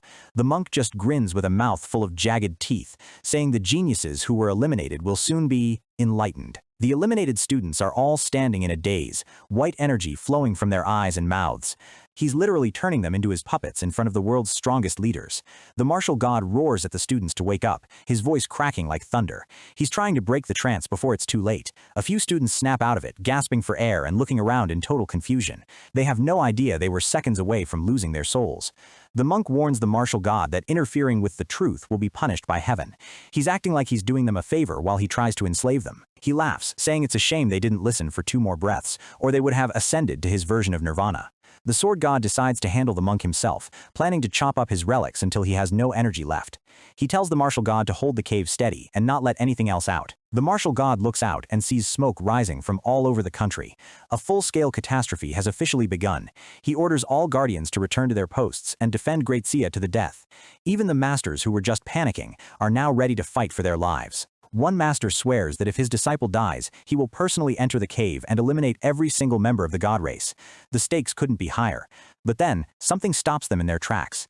They look back at the screen, and the situation inside the realm has completely flipped. They're laughing in disbelief as they see the God Race heir, who was just acting like a king, now kneeling in front of Jang Chen. 5 minutes ago, the war god avatar was being crushed by Yingzhan's dragon rush. Everyone thought it was over for Jiangnan. Song Shu Landuo was mocking them, telling them to wait patiently while he refined the girls. He was acting like they were already dead. He was using his soul attraction to break their mental defenses, and the girls were screaming in agony as their very souls were being pulled apart. Jang Chen was watching from the sidelines, and Little Nine was begging for a taste of that high-quality meat. He didn't want to use his miasma and get disqualified, but he knew he had to do something fast to save his team. He uses his Eye of Nothingness and gets the full stats on the enemy. He realizes he's facing Shu Landuo, a royal heir of the God Race carrying a heavenly pearl to hide from the system. Our boy decides to play a high-stakes game of bluff. He asks Xiao Jia for a drop of the godly demonic essence blood they stole from the treasury. The little bug extracts a glowing drop of blood and gives it to him, warning that it's extremely potent. Jang Chen smirks. He only needs a little bit to put on the performance of a lifetime. Suddenly, Jang Chen breaks free from the soul suppression and starts walking. Shu Landuo is stunned, wondering how a lowly human is still moving. Jang Chen sets up a sound barrier, mocking the god heir. He asks if Shu Landuo is afraid he'll scream too loudly when he dies. Then, Jang Chen drops the hammer. He calls Shu Landuo by his real name and asks if he's guilty for ruining the plan. Shu Landuo is terrified. God race names are top secret. He can't understand how this kid knows his identity. Jang Chen releases a massive, ancient aura that feels like a mountain falling on the heir's head. Shu Landuo is forced to his knees, his mind racing as he wonders if he's facing a senior from the dark race. Our boy just mocks him for being ignorant, mentioning the succession order of the god race. Shu Landuo is convinced he's talking to an original god who is higher ranked than his own clan leader. Jang Chen tells him the ancient god cult was reckless to send him here. He threatens to kill Shu Landuo and the entire cult for messing up his secret operations. Shu Landuo is now fully groveling, begging the senior ancient god for his life. He's apologizing for the misunderstanding, claiming they share the same roots. Jang Chen thinks to himself that if he actually fights, his bluff will be exposed. He decides it's better to just kill the guy directly while he's still terrified. He acts like he's being merciful, telling Shu Landuo that since they have the same origin, he'll spare his life today. The villain is thanking him like he just won the lottery. Jang Chen offers to take him back to the cave via his inner world, since his identity is now exposed to the humans. The idiot actually agrees, thinking he's found a powerful protector. He vows never to forget the senior's kindness. But as soon as the portal opens, Jang Chen's eyes go cold. He calls for Little Nine, and a massive, fanged insect mouth erupts from the void. Little Nine is drooling, her eyes glowing with pure hunger as she declares it's mealtime. The god race heir only has time to scream as he's swallowed whole. He thought he was being saved, but he was just getting himself delivered as a snack. Jang Chen sighs and settles back down, turning to his teammates. He casually asks why they're all still kneeling, acting like nothing happened. Yingzhan and Wushuang are in total shock. They didn't even see a fight, they just saw the most powerful enemy they've ever met kneel, and then vanish. Xuanyue and the others tackle Jang Chen in a group hug, calling him their savior and #1 god. He's definitely the favorite now. The capital members ask if they're still going to fight him, and Yingzhan just tells them to shut up. He's not shameless enough to attack the guy who just saved all their lives. There's still an hour left in the tournament, but nobody wants to fight anymore. Jang Chen suggests they all go to the center of the ruins and have a barbecue while they wait for the timer to run out. The geniuses from different war zones are all sitting together, sharing skewers. Yingzhan even admits that Jang Chen's appetite is pretty impressive. Suddenly, a system notification pops up in front of Jang Chen. He's leveled up 9 times in one go. Little Nine is very happy with her high-grade delicacy, but then she starts choking and spits something out, complaining that it's pokey. It's the villain's divine weapon, the 1,000-strand soul attraction. It's an incomplete weapon made of 1,000 souls, and it's a literal top-tier artifact. Jang Chen realizes this is going to be his next big hidden card. He decides to toss it into his mind and let the tree grandpa nurture it until he can master it. The ancestral tree processes it almost instantly. Jang Chen is shocked at how fast it's working. He was literally just about to feed it some extra spirit. The tree has developed a new ability to block out high-level dreamers and even turn ancient gods into fruits. It's becoming his ultimate defense. He promises the tree that once he gets the Tiger Soul Blade, he'll give it another round of treatment. He's building an arsenal of god-tier gear. The tree has borne fruit again, and this time there's a massive quantity of them. Jang Chen is ready for a power-up. He receives a triple experience card and 2 job transfer task exemption cards. This is a massive win for his dual-class build. He realizes he can now skip the difficult missions and directly reach his 3rd transformation. He's about to become untouchable. His stats are off the charts, his combat power hitting 447 stars. He's already thinking about the next stage of his evolution. In the main hall of the ancient god cult, another member is laughing. He thinks the Son of God has already wiped out Great Sia's geniuses. He stops watching the feed, telling his followers they're ready to make their move. They have no idea their heir was just eaten. They plan to stir up trouble while the top leaders of the country are distracted. They've timed everything perfectly to trap humanity in a corner. They're targeting Chujiang City specifically, intending to sacrifice it to make a crack big enough for an ancient god to descend. The cult members are chanting for the ancient god descent, ready to cleanse what they call the dirty human blood. In Chujiang City, the night watchmen look out at the horizon. They realize every forbidden area in the country is in a state of riot. The city is on first-level combat readiness. Even though they're an inconspicuous small city, they're preparing for the worst. They talk about the Jiangnan team entering the top 3, wondering if Jang Chen can finally take the #1 spot in the rankings. Suddenly, a massive explosion rips through the city. The ground shakes and smoke fills the air. A messenger screams that the transmission hub and communication equipment have been destroyed.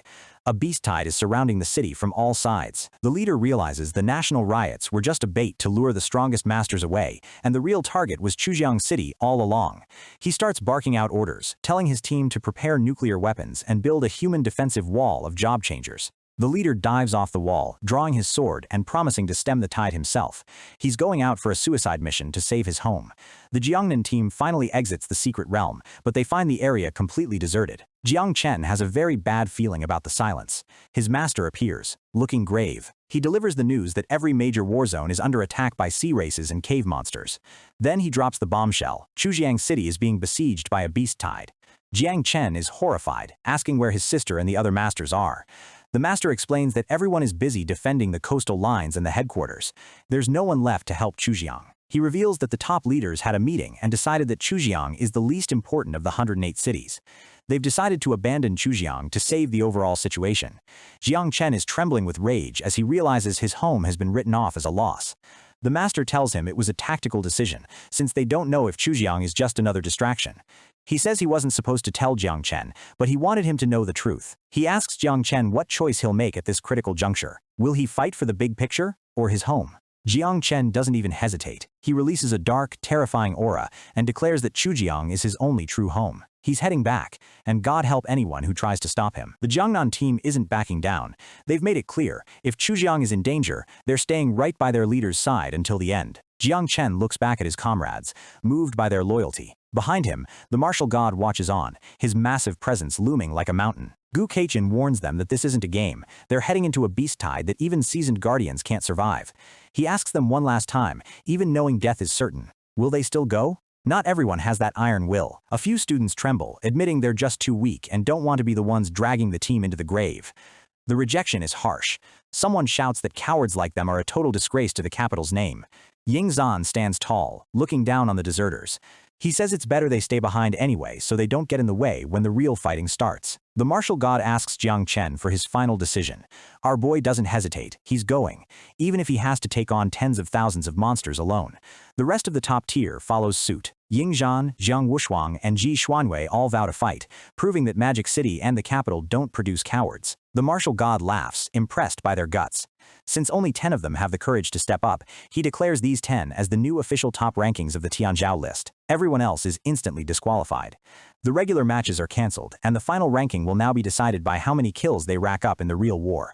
Jiang Chen looks at the glowing record bracelet on his wrist. This is it, a battle of merit where the strongest will finally be crowned. Gu Keitian gives one last cold warning. Great Shiao will survive without them, so if they die, it just proves they weren't qualified to lead the next generation. He looks away for a split second, and in the blink of an eye, the entire team has already vanished into the distance. Ying Zhan yells back, telling the old man he's getting way too long-winded. They've heard the provocations, and they have no intention of dying easily. Gu Keitian huffs, annoyed at being called old, but a smirk plays on his lips. He knows talents like these kids are 1 in a million. Back at the camp, the cowards who stayed behind break down in tears of regret and shame. They realize they've lost their only chance to become legends. Meanwhile, at the East Sea defensive line, things are going to hell. Massive sea beasts are crashing against the barriers in an endless wave of blue and blood. The generals realize something is wrong. This isn't a normal attack. The intensity is unlike anything they've ever seen in history. They suspect the Sea Tribe is just a distraction to tie up the heavy hitters, covering for a much deadlier operation elsewhere. Their eyes turn toward Chujiang City. The report is grim. Small, remote cities are being hit simultaneously, making it impossible to tell where the enemy's real target is. One general notices a new report. Jiang Chen and his team didn't go to the main base. They've redirected themselves straight into the heart of the Hubei war zone. Gu Keitian realizes they're heading for the Chujiang beast tide. He curses the high command for keeping it a secret, furious that they're willing to sacrifice his best disciples for their big picture. He tries to leave to save them, but a fellow commander stops him. A massive, 8th-level Sea King has just surfaced, and if Gu leaves now, the entire defense line will crumble. Gu Keitian roars in rage, drawing his blade. He screams at the beast, promising it'll die today for daring to stand in his way while his disciples are in danger. Back in Chujiang, the sky is filled with winged monsters. The city's protective dome is flickering, cracking under the pressure as the defenders scream for reinforcements. Yin Hongying, the garrison chief, takes command. He tells his men that if he dies, the next man steps up, and the next after that, they buy time with their lives, or the city falls. On the ground, the night watchmen are fighting for every breath. Uncle G swings his sword with desperate fury, cutting through the monsters but clearly reaching his limit. A female warrior unleashes a burning red lotus, a massive pillar of fire that incinerates a beast, but more are already taking its place. Another defender activates his wolf soul armor, slamming into the ground to keep the beasts at bay. He screams for everyone to go all out. The priestess of the group stacks her buffs, her hands glowing with holy light. She spots a sky-devouring crow diving toward her teammate's blind spot. He's pinned down by a beast's tentacle, unable to dodge as the crow swoops in for the kill. He lets out a curse, thinking this is the end. Suddenly, a massive stone slab slams down, crushing the beast and saving him. A familiar voice rings out, telling him he isn't late to the party. Uncle G is battered and scarred, breathing heavily. He tells his comrade not to be so depressing. As long as Shiao Chen is alive, the spirit of the Night Watchman will never die. Above them, 6th-level demon apes and vultures are circling the shield. Uncle G reveals the failsafe. If that shield breaks, he's already ordered 8 nuclear bombs to wipe out the whole city along with the monsters. He raises his sword high, the blade glowing with an intense light. He recites the oath of the Night Watch. They are the ones who will bring the dawn to this long night. One by one, the defenders join in, their voices rising over the sound of battle. They're fighting for duty, for their nation, and they're ready to die without a single regret. They unleash their ultimate moves in a final, synchronized strike. Beams of light and sword waves tear through the sky, desperate to hold the line for just a few more seconds. Flames, arrows, and physical strikes collide with the beast tide. They're giving everything they have, but the pressure is overwhelming. A monstrous roar rips through the air. The priestess screams for everyone to look out as the ground begins to shake. A 6th-order skylifting giant ape descends, its massive fists crushing the earth. The sheer pressure of its aura makes it impossible for the exhausted defenders to even move. Uncle G tells everyone to block it head-on, but his teammates are on the verge of total collapse. They've been fighting for too long, and their bodies are failing. The giant ape slams its fist down, shattering their defense. The impact sends them flying, coughing up blood as rocks rain down around them. The massive beast looms over Uncle G, its shadow swallowing him whole.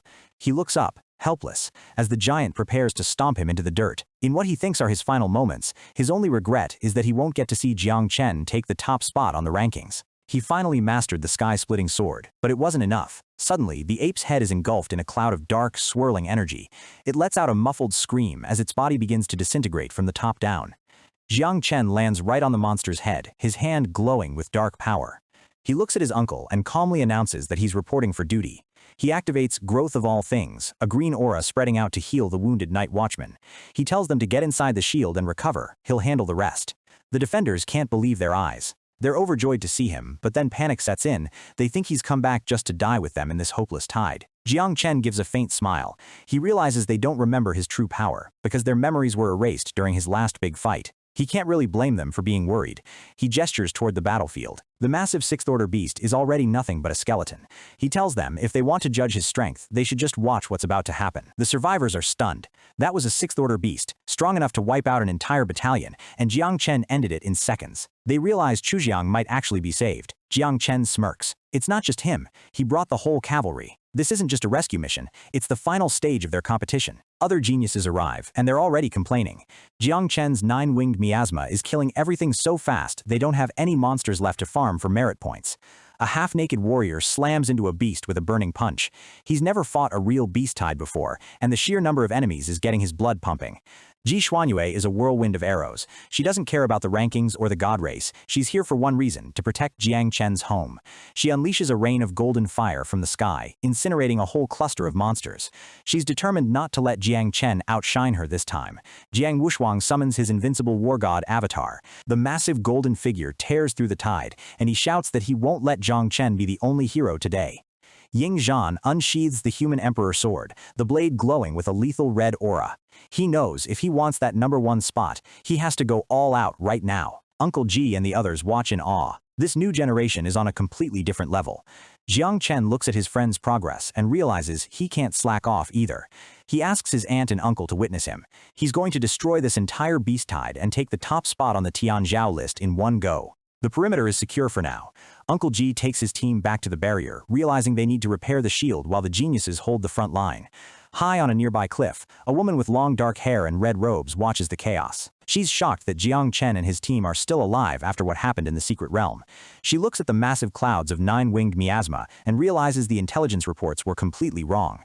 This kid is way more dangerous than they thought. She orders her cultists to report to the ancient god under the Chujiang River. She also calls for the Abyssal Spider Queen to join the battle early to counter Jiang Chen's bugs. Back on the field, Jang Chen is a blur of motion.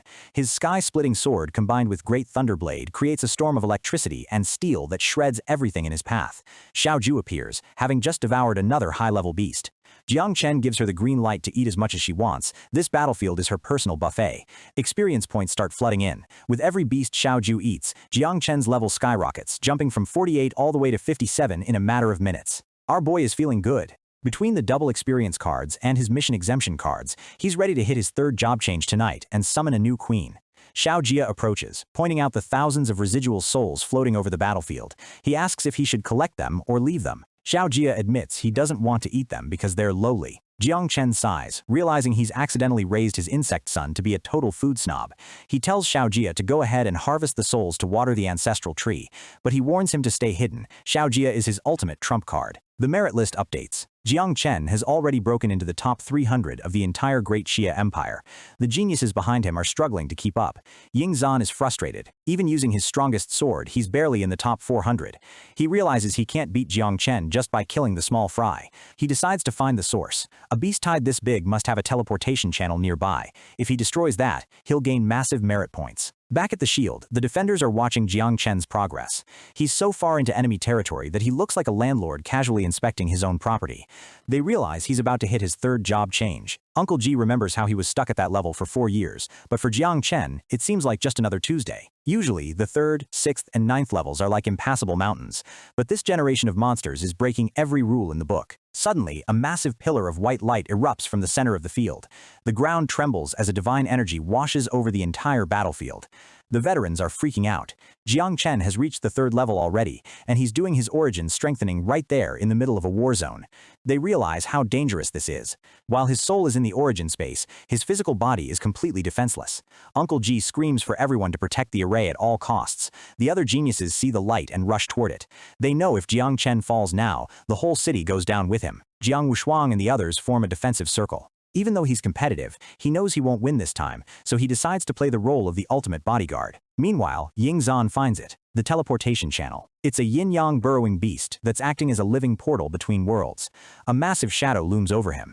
It's a 7th-order beast guarding the gate. Ying Zhan raises his sword, declaring that no matter how strong it is, he is the descendant of the human emperor. He pulls out 13 forbidden spell scrolls. He's ready to burn through his entire inheritance to make sure he takes the top spot from Jiang Chen. But before he can strike, he feels a sudden surge of killing intent. A purple vortex opens up behind him, crackling with dark energy. Out of the shadows steps the 8th-order Spider Queen. She licks her lips, calling Ying Zhan a tasty morsel. The white-haired hero freezes as he realizes he's staring at a monster he can't beat. He knows his scrolls are useless against someone this high level. He has to escape and warn the others, but then he remembers, Jiang Chen is still in the middle of his breakthrough. He uses a blood form technique, his body turning into a crimson blur. He tries to fly past her, desperate to get the warning out before it's too late. The Spider Queen just laughs. She shoots a thread of silk from her hand, her movements too fast for the human eye to track. The silk pierces through Ying Zhan's side. He lets out a scream of agony as the energy from the strike begins to tear his internal organs apart. In a moment of pure desperation, he swings his sword, slicing through the silk. But the damage is done, he's losing blood fast, and the queen is closing in. He triggers a self-explosion in his own legs, using the blast to propel himself away from her grasp. It's a brutal sacrifice, but it's the only way to gain distance. He turns into a streak of red mist, flying toward the white pillar of light. The Spider Queen watches him go, amused by his struggle to survive. Cultists appear at her side, telling her that Jiang Chen is vulnerable in the origin space. She smiles. Killing the world's biggest threat while he's dreaming sounds like the perfect plan. Back at the sea line, Gu Kaitian is still shredding beasts. His sword cuts through the water and monsters alike, creating massive explosions of foam and blood. He taunts the sea tribe, calling them wimps for running away as soon as things get tough. He's a one-man army, but his heart is still miles away in Chuzhang. Good news finally arrives. The 9-winged miasma has contained the beast tide in Hubei. The commander reports that Jang Chen has already broken into the top 300 of the merit list. Suddenly, a massive red sigil flares up in the sky. It's a Tianyuan warning, a legendary distress signal that hasn't been seen for years. The veterans' faces go pale. This warning only appears when an 8th-level enemy is present, and there's no human supreme nearby to stop it. They realize the Abyssal Spider Queen is in Chuzhang. This is the worst-case scenario. If she isn't stopped, the city and all the geniuses inside are dead. Gu Kaitian tries to pull back, but the 7th-level Sea King won't let him go. He orders his subordinates to rush to Chuzhang immediately. He doesn't care about the war anymore. He just wants his disciples safe. His team acknowledges the order, preparing for a high-speed deployment that could change the fate of the entire region. The scene shifts to the Abyss frontline, at the Shenlong Pass. It's a desolate wasteland under a blood-red sky, where the final line of defense stands. An army of armored soldiers stands ready. The martial god, the strongest man in Great Xia, has given the order to hold the line at any cost. A massive gate pulses with energy. The soldiers roar in unison, their voices shaking the earth. They will kill any demon that dares to take a single step onto human soil. The martial god stands before a massive demon, his spear crackling with energy. He looks like a god of war, his cape fluttering in the wind of the abyss. The demon, a 9th-level origin lord, mocks him. He warns that Jang Chen's miasma will destroy the world and asks if the humans are ready to face the united fury of the myriad races. The martial god just laughs in his face. He doesn't believe for a second that the squabbling demon races could ever truly unite over something as small as a few million bugs. He activates his own war god's avatar, a colossal figure of light. He reminds the demon that he's already chopped him with an axe once before. Has he already forgotten the pain? Suddenly, the Tianyuan warning flares up in his own sky. The martial god's eyes narrow as he realizes the Spider Queen has made her move. The demon gloats, saying he can wipe out the 9-winged miasma and all the bullshit geniuses today if he feels like it. The martial god slams his spear against the demon's weapon, creating a shockwave that levels the surrounding ground. He's not going to let this monster distract him from the real threat. He orders one of his captains to head to Chujiang immediately. He doesn't care about the protocol, he just wants the kids rescued. The demon commander laughs and orders his demonic sky regiment to advance. He's convinced the humans won't be able to collect the corpses while they're still warm. The battle at the pass turns into a total bloodbath. The martial god roars for his men to slaughter them all, charging headfirst into the demon horde. Back at Chujiang, the Spider Queen is questioning her cultist. She wants to be absolutely sure the sword god Ji Lingqiu is properly distracted before she commits to the attack. The cultist assures her that Ji Lingqiu is busy fighting a 9th-level blood dragon in a forbidden zone. The queen is still cautious. She sends her hatchlings to scout the city for any traps. On the battlefield, the geniuses are huddled around the light pillar. Ying Zan crashes into them, covered in blood and barely clinging to life. Everyone is horrified by his injuries. He gasps out the warning, the 8th Order Spider Queen is here. The news hits them like a physical blow. They're just kids, they have no hope against a monster like that. Uncle Ji tries to move Jang Chen, but our boy is enveloped in a strange phenomenon and won't budge.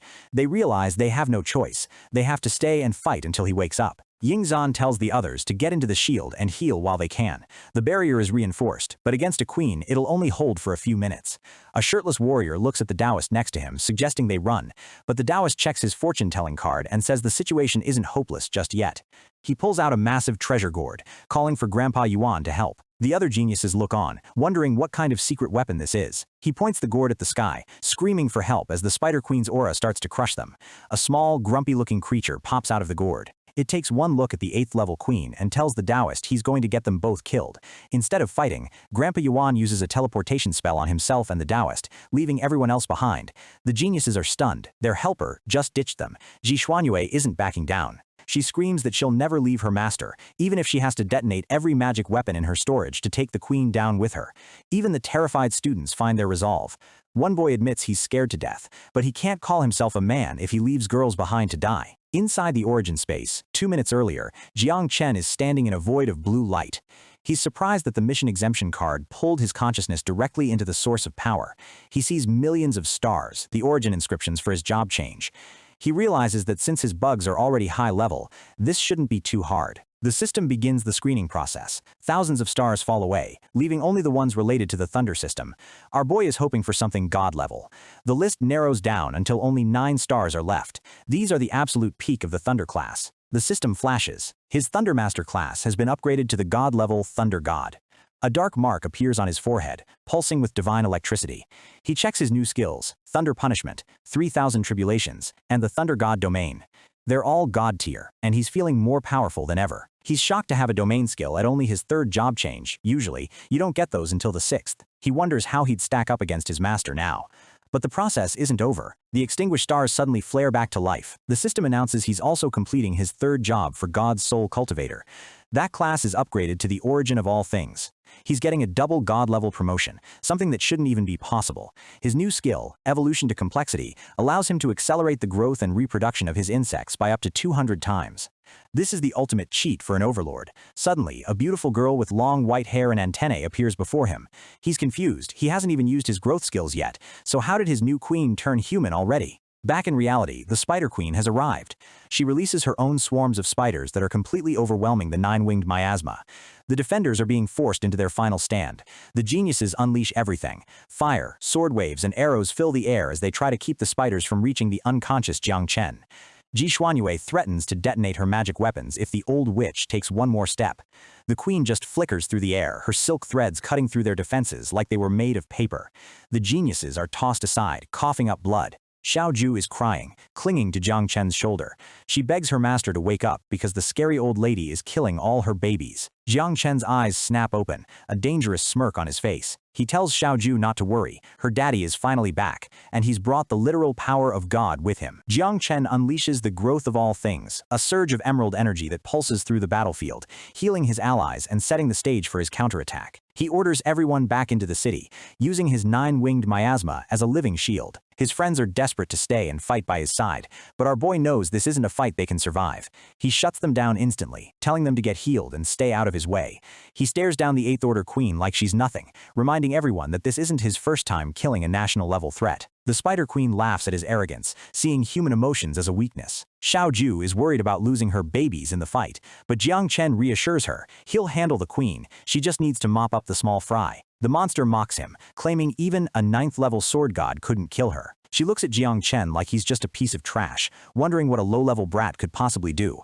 Jiang Chen just smirks, wagging a finger. He's baiting her, letting her underestimate him because that's exactly where he wants her before he flips the script. The queen's subordinates urge her to quit laughing and finish him off before the sword god returns. She's too busy enjoying the joke to realize she's already walked into a trap. Our boy calls for Xiao Jia, asking for a drop of the ancient god's blood. Xiao Jia warns him that his human body might not be able to handle the pressure, but Jiang Chen doesn't care, he needs the power now. He activates the Divine Elephant Prison Body, a god-tier technique that turns his internal systems into a furnace for the divine blood. A guttural scream rips from his throat as the power surges through him. Dark, jagged energy spikes burst from his back, tearing through his clothes as his cells begin to evolve under the strain. The onlookers are terrified. They can feel the aura of a 7th-level master radiating off him, but they know a 3rd-level body shouldn't be able to hold this much energy. He's literally on the verge of exploding. With blood-red eyes and overwhelming strength, Jiang Chen declares that today is the day the queen dies. He lunges forward, his speed leaving cracks in the air itself. The Spider Queen finally gets serious, realizing he has a trump card. She counters with withered bones and souls, shooting a massive beam of necrotic energy to pin him down. She thinks she has him, but Jiang Chen's eyes flare. He dodges the blast with impossible timing, moving like a ghost through the wreckage. The queen is baffled. She predicted his movement perfectly, yet he was one step ahead. She can't wrap her head around how a lower being could outmaneuver her. High in the air, Jiang Chen calls upon his new power, Thunder God, Eye of Evil! A massive bolt of purple lightning strikes down, illuminating the entire war zone. Uncle G yells for everyone to look away, warning that the sheer intensity of the lightning will burn their souls.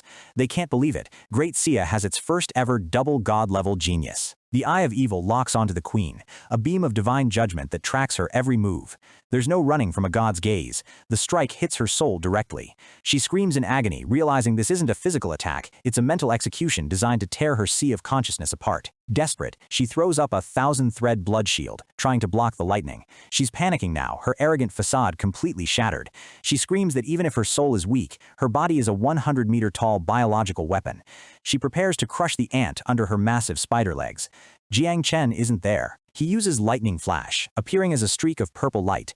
He's moving so fast the queen can't even track his shadow.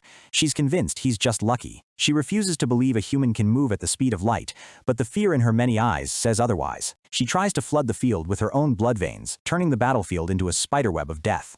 She thinks she can limit his movement, but Jiang Chen just scoffs at the petty trick. She's using the vibration of her webs to track him, but she's forgotten one thing. Jang Chen is the Overlord of Insects. He knows her tricks better than she does. She screams that he can't hide, her massive silhouette looming over him with a blade of dark energy. But our boy's expression is cold and focused. He counters with his own Great Dao Thunder Sword. It's a clash of 7th-level power versus an 8th-order monster, and the shockwave levels the nearby buildings. A massive slash echoes through the city as Jiang Chen severs one of her giant legs. The queen lets out a piercing shriek as black blood sprays across the grass.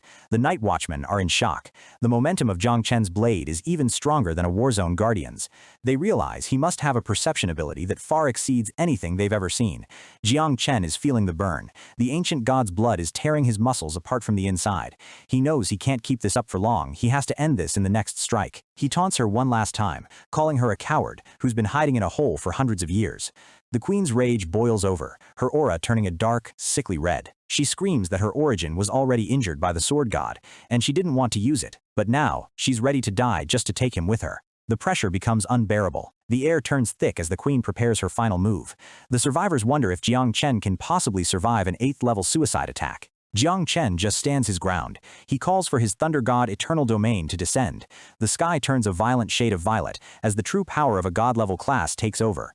The queen is caught in the domain before she can even blink. She's paralyzed by the lightning, her own origin power being suppressed by the weight of Jang Chen's divine presence. She can't understand why her domain is useless. Jang Chen calmly explains the 2 reasons. She's too slow, and his domain is simply the peak of existence. He's done talking. He activates 3,000 thunder tribulations, his hair turning white as he prepares the finishing blow. A massive strike of divine lightning hammers down. The queen is crushed into the earth, her body disintegrating under the relentless barrage of purple bolts. Her soul tries to escape, begging for mercy. She promises to never stir up trouble again, but Jang Chen knows a monster's promise is worth less than dirt. He's not fooled. Even a remnant of her soul is too dangerous to leave behind. He orders Xiao Ju to keep an eye on her and eat the remains the moment she stops being a threat. The adrenaline fades, and the side effects hit him like a freight train. Jiang Chen gasps for air, his body finally reaching its breaking point as he collapses to his knees. Before he can hit the ground, a pair of soft arms catch him. It's Xiao Chan, her eyes filled with concern as she calls out to her master. Xiao Chan apologizes for being useless, but Jiang Chen tells her to stop. If it wasn't for her 3-second future sight, he wouldn't have survived a single exchange with that queen. She blushes at the praise, her loyalty to him deepening. She's more than just an insect, she's becoming the heart of his army. A system window pops up, revealing her true stats. She's the Time Spring and Autumn Bug, a legendary existence that can manipulate the river of time itself at the cost of her offspring. Jiang Chen tells her to go back and hide. He's a tactical genius. He doesn't want the world to know he has a time-manipulating queen until it's absolutely necessary. The other geniuses watch the fading light of the domain from afar. They're questioning everything they knew about power. A 3rd-level kid just pulled off a 6th-level feat, and it's making them feel completely outclassed. Ying Zhan looks at his own hands, bitter and frustrated. He had to use a miraculous elixir just to keep from being a cripple, while Jiang Chen soloed an 8th-rank king. He admits that being in the same class as Jiang Chen is humiliating. As a descendant of the emperor, he vows to go to the abyss to find his own opportunities. He won't be left in the dust forever. Ji Xuanyue sighs, realizing that in front of Jiang Chen's talent, hard work is almost a joke. But below them, in the dark cracks of the city, a new shadow is moving. At an underground altar, a cultist in red robes bows before a massive, glowing eye. This is the 7th seat of the ancient god church, and she's not happy. She reports that the beast tide is failing because of someone who controls millions of bugs. The ancient god's voice booms through the chamber, refusing to believe it. The god warns that the 9-winged miasma is a taboo that could unite all races against humanity. If the martial god is breeding them, he's making himself the enemy of the world. The ancient god's eye glows with a terrifying light. He declares that the entire human race of Great Sia deserves to die for this transgression.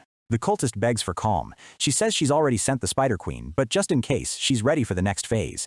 The god tells her to open her mind. He infuses her with his own 9th-level power, her body twisting as she becomes a vessel for a divine disaster. He gives her a single mission: wipe out the miasma, kill their master, and sacrifice every soul in Chuzhang to pave the way for his descent. 10 minutes later, the cultist emerges from the altar. Her eyes are glowing red, and her presence is so heavy it feels like the sky itself is falling. The god orders her to bring him the Spider Queen's soul as nourishment. He doesn't care that his own general was defeated, he just wants more power. At the Shenlong defense line, the martial god is still in the thick of it. His spear is a blur of light, holding back a literal army of demons single-handedly. He laughs at the demon commander, Chaiyang. He tells him he wouldn't have been in time to save his disciple's body, because the only body he's collecting today is the Spider Queen's. Chaiyang just grins. He asks the martial god if he really thinks a single 8th-order spider was their only trick. Suddenly, an extreme warning siren blares across the entire nation. A 9th-level enemy has just appeared in Chuzhang. The martial god's heart skips a beat. Chaiyang offers to play hide-and-seek. If the martial god leaves now, the demon army will destroy the pass. Our boy's master is cornered, but he's not broken. He raises his spear, calling upon his god-killing army. He's done being defensive, it's time to go on the offensive. He orders his men to invade the demon territory and massacre their cities for 10 days straight. If the demons touch Chuzhang, he'll burn their entire world to the ground. Chaiyang is shocked. He can't believe the martial god is willing to start a world war over a handful of geniuses. He asks if a little city like Chujiang is really worth it. The martial god roars that anyone who offends Great Sia will be punished, no matter how far they run. He promises to sacrifice Jiang himself on the pyre of his fallen geniuses. Back in Chujiang, the cultist, codename Lover, walks through Jang Chen's lightning domain like it's a light summer breeze. She scoffs at the small domain, mocking the Spider Queen for falling for such a simple trick. She looks at Jang Chen like he's already a corpse. With a simple wave of her hand, she disperses the Thunder God domain. The Spider Queen's remnant soul is relieved, recognizing the pure aura of the ancient god in her savior. Jiang Chen is pinned to the ground by the sheer weight of her 9th-level aura. He can't even lift a finger, his body completely drained from the previous fight. She introduces herself as Lover. She tells him that even though it's their first meeting, it'll be his last, as she's about to send him to the netherworld. She points a hand toward the 9-winged miasma. With a single gesture, she forces them to reveal their true forms. Jiang Chen realizes the terrifying scale of a 9th-level master. She unleashes a burst of energy, turning his millions of insects into a fireworks show of blood and light.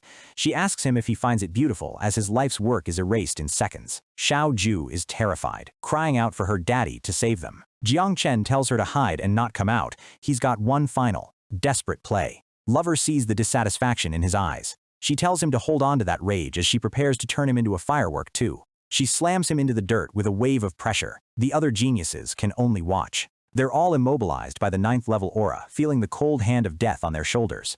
They realize they're all going to die here. Jiang Chen screams for Xiao Jia to release the final seal. He calls for the dark demon to be unleashed from the god's consciousness. A massive, blue-scaled beast erupts from the void. It's a 9th-level nightmare, its many eyes glowing with a feral hunger. It roars, "I've arrived, father!" It's a dark demon from the ancient god's own sea of consciousness. Lover is stunned, her eyes wide with disbelief as she faces a monster as strong as herself. She screams, demanding to know how a 3rd-level human could possibly summon such a high-level entity. The dark demon slams into her, its massive jaws closing around her aura. Lover lets out a scream of pain as the two 9th-level powers collide in a blinding explosion of light. Jiang Chen struggles to his feet, his eyes burning with fury. He tells her she should have never touched his bugs. He raises his spear, ready to end the cultist's life. Lover uses a inscription of the ancient god to shield herself. Xiao Jia warns Jiang Chen that while the dark demon is strong, it'll take time to break her defense. There's a catch. The dark demon can only stay for 10 seconds before the heavenly Tao destroys it. That time is almost up, and Jiang Chen is out of options. Suddenly, the sky splits open again. Two massive weapons, a sword and an axe, hammer down on Lover's shield. It's the reinforcements from the Blue Dragon Camp. Xiao Jia quickly pulls the dark demon back into the seal just as the heavenly Tao's judgment descends. They made it just in time. Lover is pinned by the new arrivals. She screams for mercy, promising to tell them a secret if they don't kill her. Her arrogance has completely evaporated. Shen Tufei and the other commander don't look like they're in the mood for talk. They hold their weapons at her throat, their eyes cold and demanding. Shen Tufei tells everyone to stop and let her speak.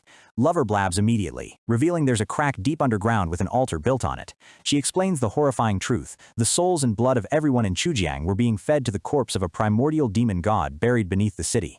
She swears on the ancient god that it's the truth. Jiang Chen stands nearby, shirtless and battered, his mind already racing with the implications. Suddenly, a massive, shadowy figure looms behind her. Lover lets out a final, blood-curdling scream as her life is snuffed out by the very thing she worshipped. A giant beetle-like monster, Xiao Ju's true form, appears. It comments that Lover had a bit of an ancient god flavor, but she was still edible. The Spider Queen's remnant soul sees this and decides it's time to run. Jiang Chen isn't letting her go. He points at the escaping soul and tells Xiao Ju to finish her meal. Eat, eat, eat! Xiao Ju crunches down on the 8th order soul like it's a piece of candy. Millions of experience points flood into Jiang Chen as the queen is finally erased from existence. Shen Tufei looks at the monsters Jiang Chen summoned with a mix of awe and fear. She realizes the Tianyuan warning is being broadcast live, and the whole nation is about to go into a frenzy over this kid. The toll of the godblood finally catches up to Jiang Chen. He collapses into the dirt, his body covered in red markings as his heart begins to fail. Shen Tufei rushes to his side, frantic. She can see his life force flickering away. Jiang Chen can only groan, his consciousness fading into the dark. His friends and the night watchmen gather around him, their faces pale. They just won a war, but they might lose their hero. Uncle Ji takes command, realizing he needs to get Jang Chen to the Jiangnan main base hospital immediately. Only the top priests and medicinal materials there can save him now. Shen Tufei offers to take him, but Uncle Ji reminds her that there's still an underground crack and an ancient god corpse to deal with. He'll handle the medical side. She needs to secure the city. He calls for Xiao Ke to follow him and provide support. He also shouts for the miasma to follow. If they want to save their master, they need to move as fast as possible. They vanish into a swirl of dark energy. The task of cleaning up the bloody battlefield of Chujiang is left to the remaining students and guards. Ji Xuanyue and the others are crying, but a veteran snaps at them. He tells them if they have time to cry, they should spend it killing the remaining beasts so Jang Chen doesn't have to worry when he wakes up. The geniuses pick themselves up. They might not be able to beat Jang Chen, but they can at least finish what he started. They head back into the fray, determined to prove their worth. Underground, the reinforcements find the altar. They unleash their strongest moves, a sword wave and an axe strike, shattering the cursed structure into a million pieces. A massive red shadow rises from the ruins, cursing them for destroying the altar. It's a fragment of the ancient god's consciousness, and it's furious. Shen Tufei doesn't give a damn about his divinity. She curses him right back with a disrespect your grandmother line that would make a sailor blush. Even her comrade is impressed by her trash-talking skills. The shadow realizes its altar is gone, and it doesn't have the strength to fight them both. It mocks their little ability and vanishes into the darkness, promising to make a comeback later. 1 week later, Jang Chen finally opens his eyes in a military hospital. He recognizes the smell of disinfectant and the hum of medical equipment, realizing he's been out for a while. Xiao Ju is right there, hugging him and offering a rub.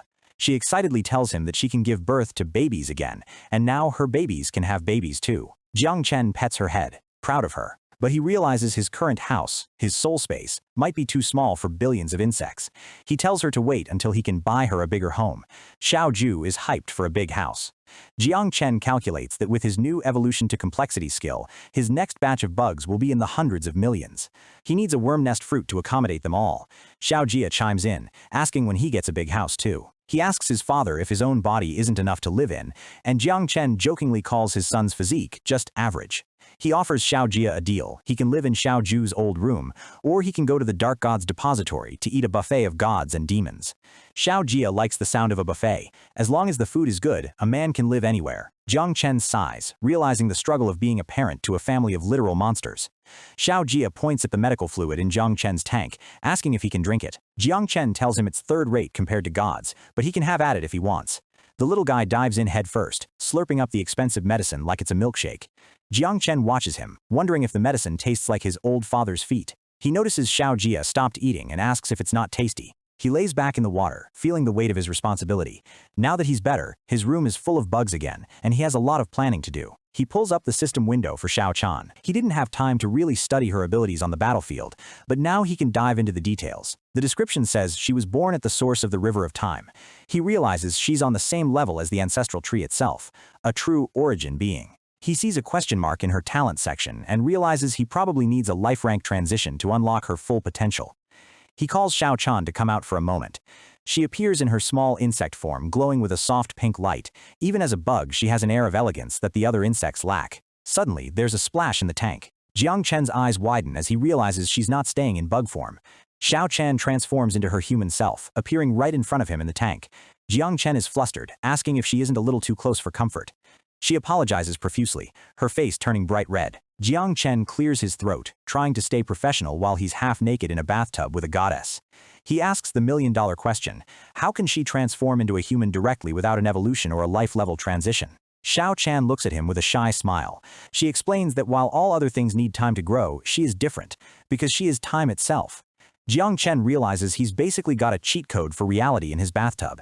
He places a hand on her, activating God-given evolution to see what materials he needs to make her even stronger. The list is insane. He needs light water, time fragments, and high-level time-related magic weapons. It's a steep price, but for the power to control time, our boy is ready to pay anything. Jiang Chen wakes up in the hospital, looking at a list of rare materials he needs, realizing he'll have to hit up his master for the good stuff. He's tired of laying around, so he reaches out to press the release button on his recovery tank. A nurse rushes in, calling him Major Jiang, and he's totally confused until she explains that while he was out, the top geniuses all got massive military promotions.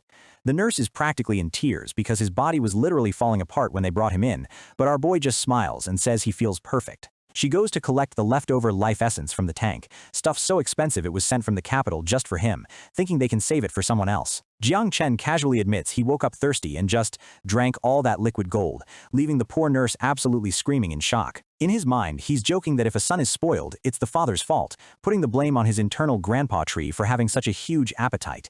Suddenly, his master, the martial god, bursts in laughing, happy to see that his lucky apprentice is already back on his feet. The base commander looks like he's having a heart attack when he hears Jang Chen drank the life essence, but the martial god just tells the nurse to leave them. The commander is stressing over the 200,000 merit points Jang Chen just swallowed, but the martial god just calls him an idiot for worrying about money when his student is a legend. The martial god hugs Jang Chen, praising him for drinking the stuff, while Jang Chen realizes his insect, Shiao, was the one who actually wanted the snack. His master tells him that merit points are the real currency now. You can buy anything with them, and our boy's eyes light up with greed. Jang Chen starts asking for legendary items like light water or time weapons, but his master shoots him down, telling him he's dreaming way too big. He finally settles on time fragments, and even the stingy Commander Duan admits that might actually be possible to get. Commander Duan explains that these fragments are born from collapsing dimensions. There are only 2 in the whole country, and they cost a staggering 150,000 merits each. Jang Chen wants both, but the commander explains they can't just make more. However, the great dreamer, Sister Huan Yue, might have a lead. Huan Yue is currently busy sealing the rift from the last battle, so the martial god tells Jang Chen to just go home and rest before his big award ceremony. Back at home, Jang Chen isn't resting, he's checking his status, seeing that his insects need to reproduce and his ancestral tree has grown new fruits. He starts by upgrading the red-armored elephant beetle, unlocking a disaster-level move called the Spear of Hades that literally plays the music of death. He realizes this attack is so strong it would probably level his entire house, so he decides he'll have to find a test subject in the wild later. Next, he turns to the grandpa tree, wishing for a massive upgrade to his insect capacity so he can hold 1 billion bugs. The tree delivers a blue fruit, giving him a nest that can hold 10 billion insects, way more than he even asked for. Jang Chen tells Xiaoju and Xiaojia it's time to move into their new home and start making babies, billions of them. Finally, he holds a glowing rainbow fruit formed from the souls of the enemies he slaughtered on the battlefield. He opens it and finds a Jiuli tribe godhead, an item so rare it makes his heart skip a beat. He realizes that if it wasn't for his special class, his soul would have exploded from this energy, but this is the key to reaching the 10th turn god level. He fuses with the godhead, and a massive pillar of light erupts as he gains a whole new profession, Heavenly War God. He's now a triple god, and even though the name sounds a bit like a kid's show, the physical power it gives him completely dwarfs any other warrior on Earth. Suddenly, the notifications start spamming. His insects reproduced so fast he now has 800 million miasma bugs and 6 million beetles. His status screen is looking insane, with over 647 stars of combat power, but a knock at the door breaks his focus. He thinks it's Sister Huan Yue. It's his master and the commander, but they look weirdly nervous, telling him that boys need to protect themselves before they let a visitor in. A stunning, mature woman walks in. It's Sister Huan Yue, but she's ditched the cat onesie for a business look that's making our boy's head spin. The martial god yells at the commander to scram, while making jokes about how a woman 300 years older than you can give you a literal immortality elixir. Huan Yue leans in close, calling him her stinky little brother, and Jang Chen finally understands why his master was acting so weird. She immediately senses something is up, asking if he's already become a god because his aura is way too pure for a level 3. Jang Chen plays it cool, claiming it's just the leftover ancient god's blood in his system, not wanting to reveal his new triple god status yet. Huan Yue buys the excuse, but Jang Chen realizes he's already standing out way too much. He needs to lay low before he attracts more trouble. She asks why he's so nervous and then drops the bombshell. There are no more time fragments in Great Shia, but she knows where to find them. She shows him a map of the 3 overseas islands, a place he's never even heard of. It turns out these islands were originally ancient relics that merged with the real world hundreds of years ago. She explains the history, how the first 9th level master, the human emperor, and a rival called the Flame Lord fought over whether to conquer the abyss or hide. The Flame Lord left Great Xia to form his own territory on those islands, taking all the country's best treasures, including the time fragments, with him. Jang Chen thinks about just attacking them, but she warns him that the islands have spent 500 years gathering strength and have way more 7th and 8th level masters than them. Great Shia is only safe because of national fortune, so the islands don't dare to invade openly, but the tension is thick. The only way to get the fragments is through a genius competition that Great Shia has lost for 100 years straight, getting humiliated every single time. But with Jang Chen on their side, she's confident they can finally win. Jang Chen is all in, as long as he gets those fragments. She tells him to get ready because she's leaving, and warns him to stay inside and stay safe for the next few days. It turns out the whole world wants a piece of him now. Assassins from every major kingdom have put a massive bounty on his head. August 13th arrives, and the Jiangnan base is hosting the biggest award ceremony in history. Everyone is there to see the kid who beat a 9th level beast at level 3. Behind the scenes, the top geniuses are planning to head to the abyss to train as soon as the ceremony is over, feeling the pressure to catch up to Jang Chen. They realize the abyss is the only place to truly be reborn, and seeing Jang Chen's progress has reignited their drive to be the best. Ying Zhan tells them they'll stick together, determined not to let the gap between them and our boy get any wider. Commander Duan starts a long-winded speech, but the other generals are already bored out of their minds, telling him to just get to the point. He laughs it off and finally introduces the presenter, the Supreme Commander of the Night Watch, the Great Dreamer Huan Yue. Huan Yue floats down in a swirl of purple energy, teasing Jang Chen to come up on stage and not be shy. Jang Chen walks out looking sharp in a black trench coat, and even though she asks if he's nervous, he keeps that ice-cold confidence. The gold medal of honor glints in the light, representing the highest respect a warrior can receive. In the crowd, his friends are losing their minds, the girls are blushing, and the guys are jealous, because Jang Chen looks way too handsome in his new gear. Xiao Ju and the other girls are basically swooning, their hearts fluttering at how cool their daddy looks on stage. Huan Yo whispers that he looks good, and Jang Chen just sighs, knowing she's totally making fun of him. The crowd starts chanting his new title, Insect Demon! Insect Demon! And it echoes through the entire stadium. Jang Chen is dying inside, thinking that's the ugliest title they could have possibly picked for him. But then Huan Yue silences the crowd and announces his official military title, the Scourge Monarch. Jang Chen actually likes this one, realizing his sister played a little prank on him by letting the crowd chant the ugly name first. But she's not done. She grants him the title King of Zhenhai, giving him authority over all the seas and making his power level equal to a martial god. His friends are stunned. This 18-year-old kid now has the power of life and death over the entire country. The smart ones in the crowd realize the military is setting Jang Chen up to be the one who takes back the 3 overseas islands. The martial god laughs, saying he's too lazy to worry about his apprentice being roasted over the fire like this. Huan Yue hands him the plaque of authority, and Jang Chen takes it, ready to start a new era for his country. Suddenly, an assassin named Sasugen from the Sakura Kingdom appears on a massive white wolf, interrupting the ceremony to challenge him. The generals just watch, wanting to see how Jang Chen handles this fly without them having to step in. Huan Yue is furious that someone would dare ruin the ceremony, her eyes glowing with a murderous intent. Jang Chen tells her to stay back. He'll handle this fly himself, mocking the assassin for coming out of the shadows like a total amateur.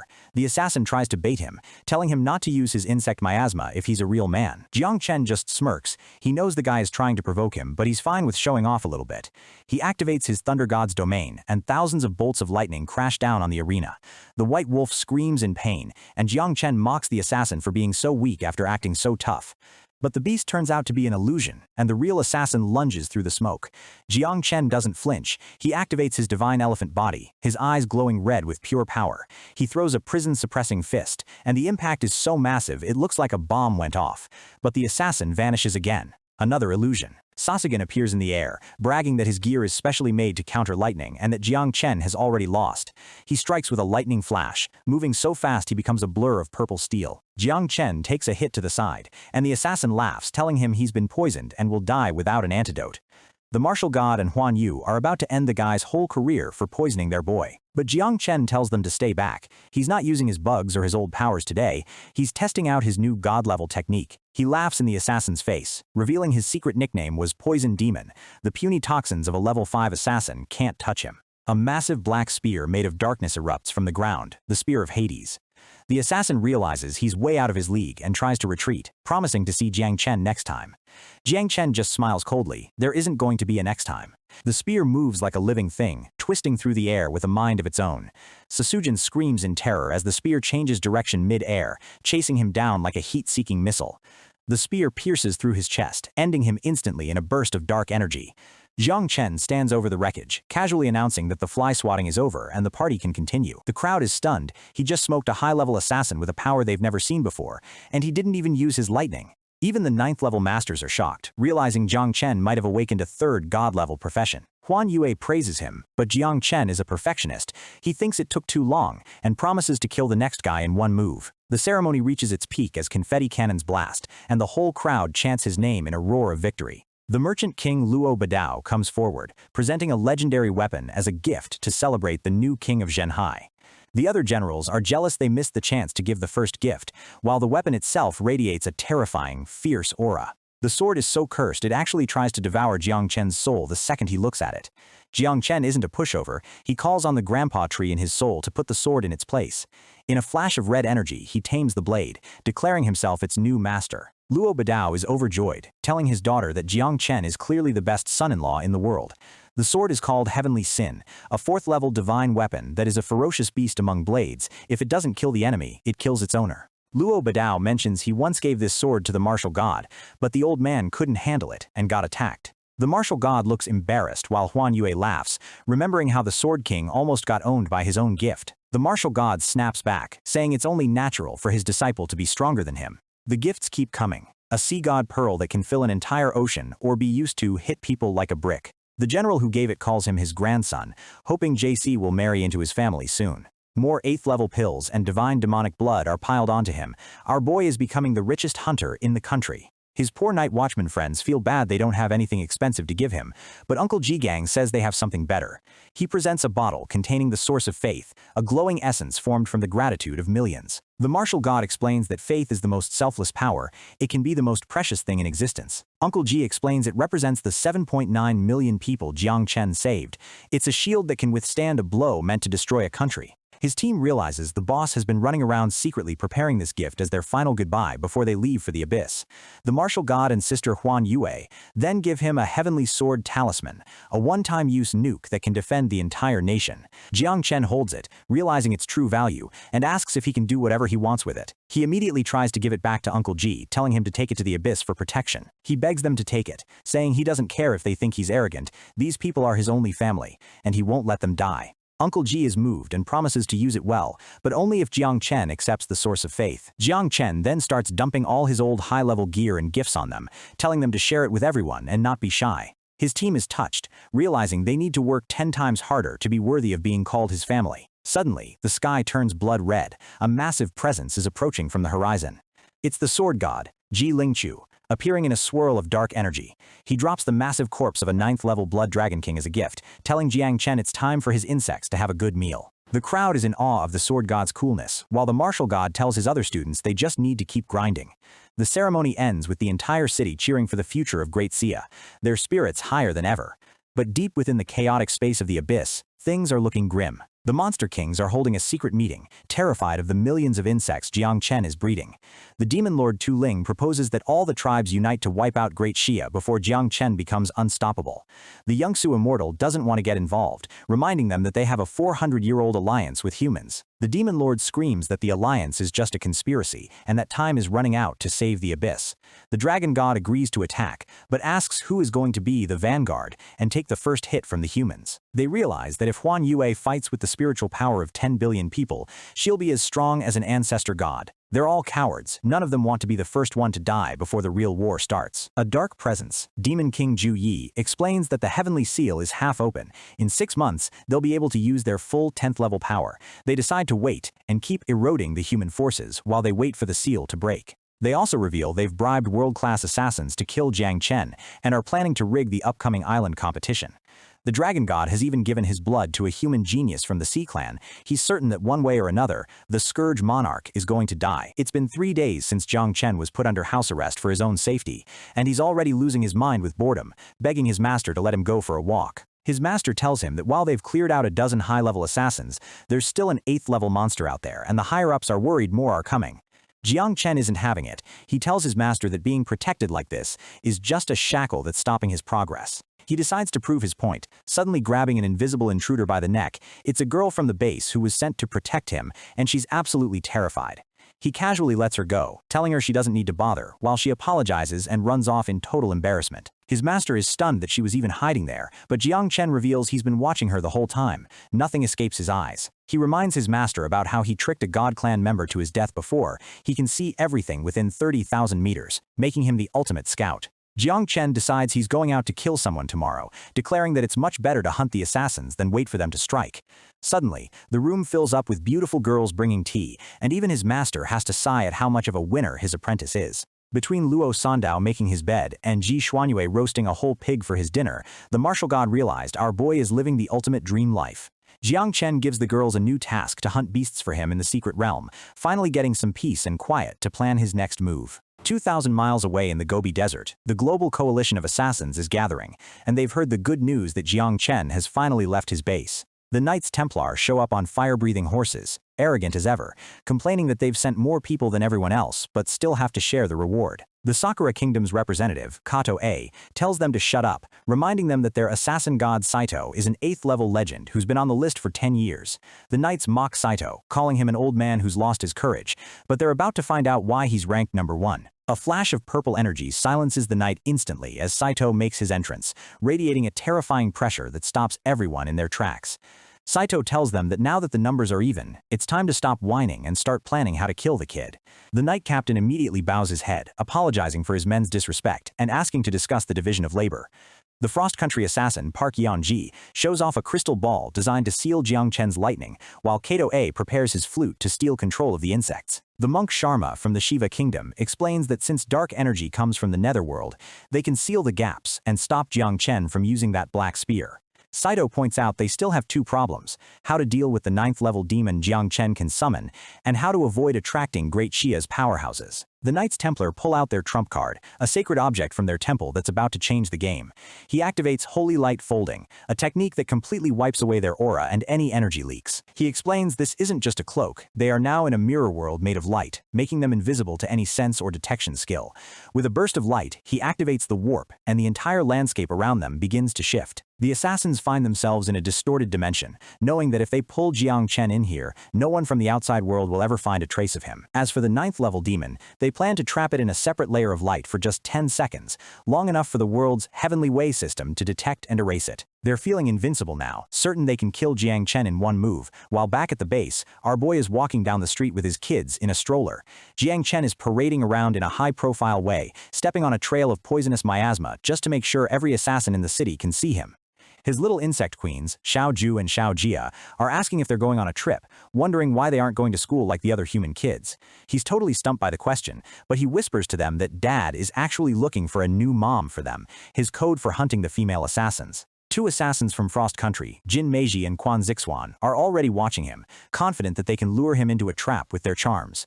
Jiang Chen heads toward a secluded area, wanting to give them a chance to attack so he doesn't hurt any innocent people in the city. The assassins think he's being careless and letting his guard down, and they're excited to take all the credit before the main ambush even starts. Suddenly, the little sister assassin lunges forward with a crazed look in her eyes, showing her true demonic face for a split second. Jiang Chen walks into a beautiful forest, telling his bugs to fly slower so the beauties behind him don't lose track of where he is. The 2 girls put on a pathetic show, crying for help and claiming the older sister was bitten by a poisonous snake. Jiang Chen is internally laughing at their terrible acting, especially since the poisonous snake is just a harmless rat snake. He plays along perfectly, acting like a total simp and rushing over to save the beautiful lady as she activates her charm skill. He clutches his heart, pretending to be hit by her love magic, while the assassin thinks she's finally won him over. The little sister is cheering him on as he offers to suck the poison out, but our boy's eyes are glowing with a very different kind of hunger. In an instant, he drops the act and slams a divine elephant prison-suppressing punch right into the girl's face, sending her screaming. She tries to escape in a cloud of poisonous fog, realizing she was the one being tricked, but Jiang Chen is moving at speeds that make lightning look slow. She begs for her life, promising to lead him to her hidden treasures, and Jiang Chen just smirks. He knows she's leading him into an ambush, and that's exactly what he wants. We cut to the Pojun City Abyss, where a red-haired genius named Ding Chunchu is leading a group of warriors, running for their lives from a flood of demonic energy. A wave of dark liquid consumes everyone in its path, and the monsters realize that even 6th-level warriors are just trash in front of this power. Ding Chunchu taunts the monsters, laughing as he stays just out of reach, telling them they can't even catch up to his farts. The group ducks into a cave, the dark energy washing over the entrance as they barely make it to safety. His teammates ask why he's risking his life, and he explains that a son of God from a rival clan led a team here 2 days ago to wipe them out. The green-haired leader, Nanggong Yan, appears from the shadows, warning him about the dangers of using the Sea of Desire water magic. They discuss heading back to Great Shia for the upcoming competition, realizing the 3 overseas islands are way ahead of them in developing new magic systems. They acknowledge they're at a massive disadvantage because the islands have been training specifically for this for 50 years. Nanggong Yan refuses to be discouraged, telling them that everything can change in a few months if they have the right person. She reveals the competition was restarted because of an amazing junior from the headquarters, our boy Jiang Chen. They are hyped up, hearing rumors that he has a dual god-level profession and millions of miasma bugs that he uses to massacre his enemies. Ding Chunchu is excited, but the girl humbles him instantly by reminding him he was only 2nd place in his own generation. She then tells a tragic story about how many geniuses from their era were captured and tortured to death by the primordial gods in the abyss. But there's hope. The champion of the 781st generation is still alive, and he's heading to Pojun City to meet the martial god right now. We meet the champion, Wuji the Sword Demon, who is being praised by the martial god for surviving 10 years in the abyss.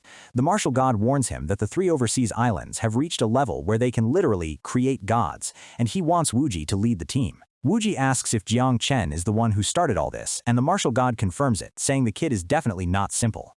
Wuji promises to protect Jang Chen at all costs, which actually surprises the martial god. Wuji explains that while his sword style is ruthless, the duty to protect the future of Great Xia is engraved in his blood. The martial god sends him on a special mission to the Gobi Desert. Sensing an unusual aura that just disappeared, he knows Jang Chen is walking into a trap. Wuji asks why they didn't stop him, and the martial god admits the kid needs more training, even if he has to suffer a bit to get it. He puts a finger to his lips, telling Wuji that some secrets just can't be revealed yet. Our boy is being groomed for something much bigger. Back in the desert, the sun is setting over the cliffs as Jang Chen follows the damsel deeper into the canyon. He realizes the woman is incredibly fast and has changed directions 3 times, but even his eye of nothingness can't see where she went. He calls on Xiao Chan to predict the future, and in a flash of time energy, he sees the entire assassin coalition waiting for him in the shadows. The Knights Templar are confused, wondering why Jang Chen has stopped moving. They're worried he's sensed their holy light warp. They realize they're at the max range and need him to take a few more steps forward, or they'll have to expose themselves to finish the trap. Suddenly, a massive surge of energy hits the barrier. It looks like human reinforcements have arrived to save Jang Chen. It's Ding Chunchu and his crew, screaming for Jang Chen to run, but our boy is just annoyed that these passers-by are about to ruin his ambush. Jang Chen realizes he can't let them get hurt, so he decides to speed things up and charge into the trap himself. He lunges forward into the dead zone, and the seniors think he's gone crazy, running straight toward the enemy after they warned him. The barrier slams shut, a ripple of time-space energy cutting off the seniors from the battlefield as they realize Jang Chen is now on his own. The Knights Templar laugh, calling him a foolish hypocrite for sacrificing himself to save those people, while our boy just tells them to come at him together. Jang Chen mocks their honor, saying he's never heard of an assassin who wants a fair fight, and prepares to force them out of hiding. He summons a massive vortex of miasma, telling his bugs to close their eyes and just swallow everything in sight. Kato A activates his flute, sending out a purple wave of energy to try and hijack the bugs, thinking that taking away his miasma is like cutting off his arm. Xiaoju reports that the new babies are being controlled, but Jiang Chen isn't worried. The assassin is struggling just to hold them, let alone use them. The assassin realizes their intel was trash. Jiang Chen doesn't have a million bugs, he has billions, and the flute is about to shatter from the strain. Suddenly, dark daggers of energy strike Jiang Chen from all sides, attacking his body and his soul at the exact same time. Jiang Chen activates his full-powered divine elephant body, roaring for the grandpa tree to help him tear these shadow dwellers apart. The ground explodes as he slams a shockwave into the cliffs, forcing the hidden assassins to finally show their faces. He opens his Eye of Evil and activates the Thunder God's eternal realm, turning the entire mirror world into a cage of crackling lightning. The Frost Country assassin tries to absorb the lightning with her crystal ball, but our boy just smirks at how well prepared they think they are. He pulls out the Spear of Hades, the air turning cold, as the dark energy begins to devour the surrounding light. The monk Sharma tries to use a Buddha technique to suppress him, a golden light clashing against the darkness of the spear. Sharma reveals his brothers have already sacrificed themselves to fuel this protection, and he's determined to wipe out every trace of dark energy. Jiang Chen just laughs, revealing that the spear isn't dark energy, it's hell itself, and he calls on Xiao Jia to show them what a real Nether Lord looks like. The Spear of Hades transforms into a massive, shadowy maw, and Jiang Chen tells Xiao Jia to go ahead and have a bite of the assassin's soul. The monk is absolutely horrified, realizing this isn't magic, it's a literal gateway to hell that's swallowing his golden light whole. He screams out his golden light mantra in a desperate attempt to protect his body, but the spear is already piercing through his defenses. Jiang Chen merges 6 million red-armored beetles into the spear, the energy turning a deep, bloody crimson that vibrates with power. Sharma lets out a final scream as the spear obliterates him, his teammates shouting his name in disbelief as their frontline tank is erased. Jiang Chen doesn't stop. He swings the massive dark arc toward Park Yanji, the lightning user, determined to take them all out. She panics, calling for the others to hold him back, knowing that if she goes down, their control over the elements will shatter. The flute player is also reaching his limit, the 9-winged miasma starting to swarm him as his magic flute begins to crack. The Knights Templar decide to go all in, charging their horses forward in a final attempt to run Jiang Chen over. Jiang Chen orders Xiao Jia to release 5 million bugs from the integration, sending a wave of crimson beetles to meet the knights head-on. He stands his ground, his divine elephant body glowing with white-hot energy as a dozen lances shatter against his skin. The knights are stunned. Their full-speed charge didn't even leave a scratch on him.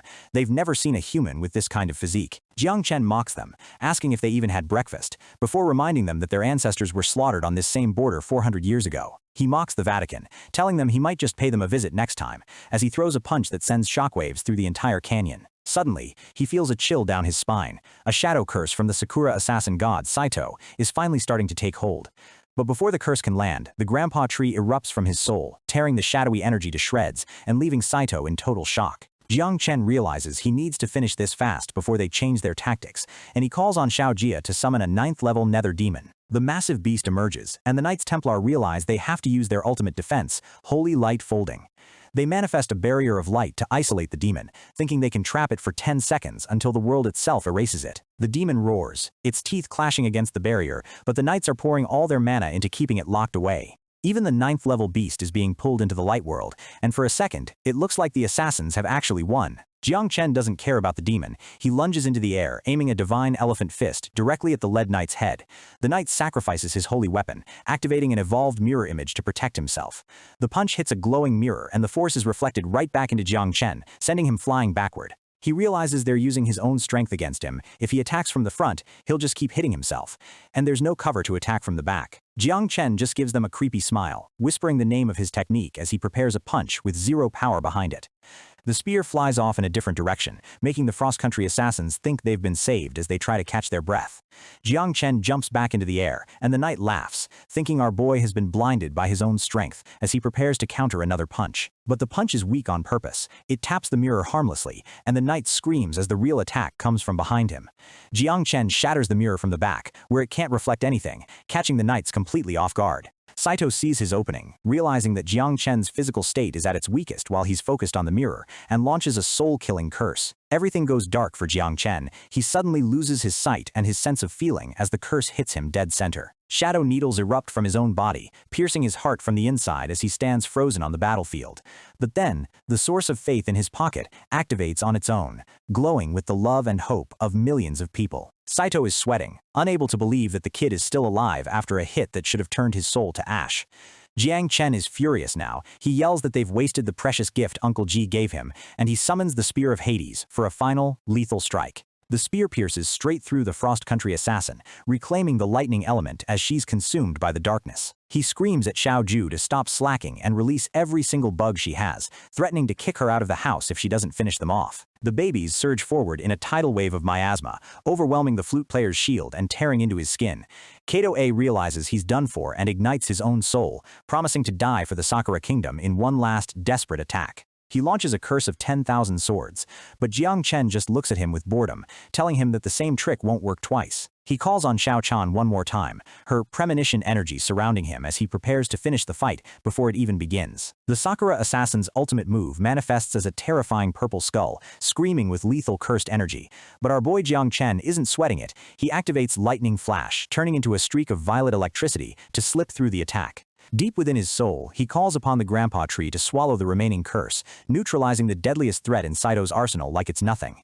Saito's jaw hits the floor as he realizes his guaranteed kill shot just hit empty air. Suddenly, Xiao Ju appears from the shadows, covered in blood and reporting that she's finished off the other assassin, Kato A. Jang Chen doesn't give them a second to breathe, summoning the Spear of Hades and locking it directly onto Saito's soul. The massive spear rips through space, instantly pinpointing Saito no matter how hard he tries to hide his presence. As the 3000 Thunder Tribulation rains down, Jang Chen stands in the center of the chaos, looking like an absolute god of death. Meanwhile, outside the barrier, Fengyun Wuji and his team are looking at the wreckage, wondering if the legendary Jang Chen already kicked the bucket.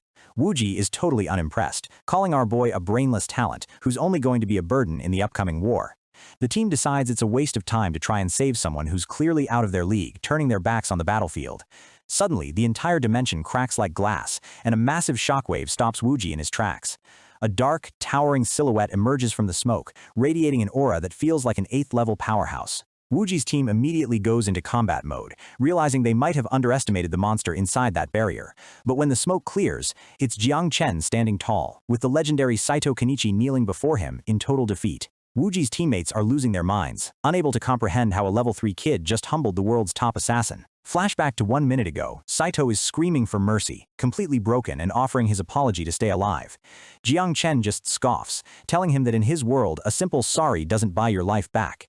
He pulls out a soul contract scroll, giving Saito one choice: sign his soul away and become a servant, or die right here. Saito tries to act tough, saying a soldier can be killed but not insulted, until Jang Chen mentions he has a way to help him reach the 9th level. Saito freezes when Jang Chen mentions the Taikshu steel, the legendary key that enlightened the great dreamer. Jang Chen opens a blinding portal of light, showing Saito a glimpse of the power he's been chasing his entire life.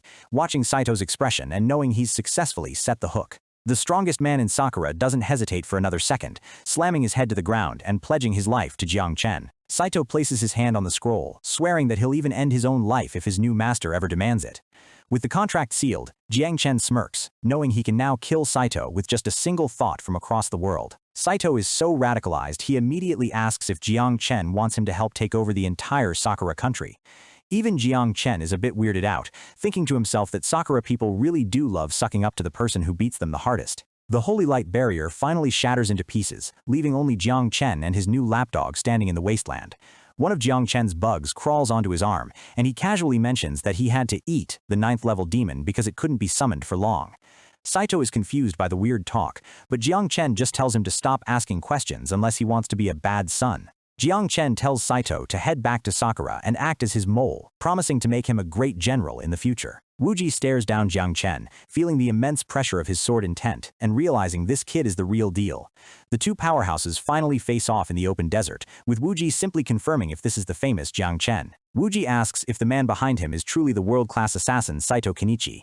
When Wuji asks if Saito was kneeling to attack him, Jang Chen casually drops the bomb. "No, he's just my servant now." Wuji is stunned, but keeps his cool, introducing himself as the champion of the Great Sia Genius List and the defender of the nation. The rest of the team watches the two of them stare each other down, wondering if this is just how battle perverts communicate. They stand in silence, seemingly communicating through their shared intensity while everyone else feels awkward. Wuji admits that Jang Chen's bug miasma is terrifying, while Jang Chen admits Wuji's sword chi is putting him on edge. Wuji warns him that he might not be allowed to use his bugs in the upcoming tournament, promising to protect him since he's the martial god's disciple. Jang Chen waves them off and tells Saito to get moving and stick to the plan. As Saito leaves, he thinks to himself how ignorant these youngsters are for thinking the miasma is Jang Chen's only trick. Jang Chen watches them go, realizing he needs to level up his heavenly war god class immediately to stay ahead of the game. Back in his mental space, Shiao Ju excitedly points out that the grandpa tree has produced a rare rainbow fruit. This time, the fruit didn't need blood, it formed instantly from the residual souls of the assassins Jang Chen just defeated. Jang Chen is pleasantly surprised that the grandpa tree is now evolving to collect souls automatically. He eats the fruit and unlocks the Stamp of Faith, a terrifying item that allows him to imprint fanatical loyalty into the very souls of a race. The description is insane. Once marked, even reincarnation or procreation won't break the bond, they will worship him forever. He realizes the trigger conditions are harsh. He basically has to dismantle a civilization's gods and backbone before he can use it. Without hesitation, he binds the brand of faith to his soul, feeling the power settle into his palm. Xiao Chan notices his focused expression and asks her husband if everything is okay. Jang Chen thinks about how human hearts are fickle, and this brand is the only way to solve the problem of betrayal, once and for all. His status window pops up, showing his massive titles and the fact that he now has over 800 million bugs in his swarm. Back at his home, Master Gu Keitian is ranting about how Jiang Chen completely broke the Heaven's Punishment Squad and their tactics. The old man gets right in his face, demanding to know if he pulled that off using the 9-winged Blightwings. Gu Keitian asks if his bug count has reached 10 million yet, his eyes wide with anticipation. Jiang Chen gives a nervous look and admits that he's definitely surpassed that number. The master starts guessing higher. 15 million? 20 million? He's already losing his mind. When Jiang Chen mentions 80 million, Gu Keitian looks like he's about to have a literal stroke. The master holds up a hand, telling Jiang Chen to stop talking so he can try to process this impossible number. Jiang Chen decides it's probably best not to tell the old man the full truth, or he might actually drop dead from shock. Gu Keitian warns him to keep this a secret, as it's a trump card that foreign lands shouldn't know about yet. Jiang Chen casually asks how many bugs it would take to take down the Flame Sovereign, the leader of the 3 islands. A vision of the terrifying Flame Sovereign appears, a monster who reached the 9th advancement 4 centuries ago. Master tells him he'd need at least 100 million bugs just to start the fight, and he's shocked how Jiang Chen grew his swarm so fast. Jang Chen explains they just need to eat fierce beast meat, and Gu Kaitian immediately comes up with a plan to feed them. The master decides to issue a nationwide peerless order to have everyone in Great Xia hunt for Jang Chen's bug food. He warns that the 3 islands will likely ban external forces like bugs in the first round of the tournament. Jang Chen promises to train his own physical strength during the next 2 months to make sure he's not reliant on his swarm. After the master leaves, Jang Chen looks at his leveling screen, realizing that maintaining 3 god rank paths is going to be a grind. His Tyrant Battle God mission requires him to hunt 1,000 fierce beasts using only his specific skills. He realizes he needs more than just food, he needs a main base to house his growing billions of offspring. He decides the abyssal chasm where the spider sovereign lived is the perfect spot for his trial and his new bug hive. In another part of the city, the Ji family elders are meeting, and the young master is told to leave while the big guns talk business. The leaders of Great Xia, including the Great Dreamer, are discussing how they must reclaim the overseas 3 islands before a great war breaks out. They admit that the Flame Sovereign is currently stronger than all of them, making their previous plans useless. Huan Yue, the Great Dreamer, admits she is better at defense than offense, and couldn't win in a direct fight against him. They turn to Gu Kaitian, suspecting that the martial god has a secret plan up his sleeve. Gu Kaitian tells them they don't need to do anything, except protect Jiang Chen with everything they have. The others are confused why he's so obsessed with a kid who just awakened a taboo class. They argue that the bugs are an ancient scourge that should probably be exterminated for safety. Gu Kaitian drops a bombshell. Someone came back from 10 years in the future to give him a warning. Huan Yue is shocked. Reversing the river of time is a power beyond even the 10th advancement. Gu Kaitian refuses to say more, warning that the karmic backlash would kill all 3 of them if he spoke the truth. The mission is clear: protect Jiang Chen at all costs and help him grow with the entire nation's strength. Huan Yue is worried the kid will die in the first round of the tournament since the 3 islands can literally create gods. Gu Kaitian leaves, telling them they cannot interfere with Jiang Chen's path or they'll trigger a cosmic disaster. As he walks away, a dark silhouette of Gu Kaitian looks at the sky, pondering the future of the nation. He mutters Great Xia to himself, looking deeply troubled. A horrific vision of the future flashes, the entire city in ruins and covered in the corpses of heroes. A gruesome sight shows Gu Kaitian's severed head impaled on a spear, his eyes lifeless. The sword god Ji Lingchu is seen dead, skewered by dozens of blades. Huan Yue is shown beaten and bloody, her reality-warping powers failing her in the end. Gu Kaitian snaps back to the present, a grim smile on his face as he says Great Xia has always been pretty good. Over at the overseas 3 islands, the upper echelons of the academies and clans are meeting in a massive auditorium. Yang Ming, the Blood Asura, declares that the upcoming tournament must be a crushing victory for them.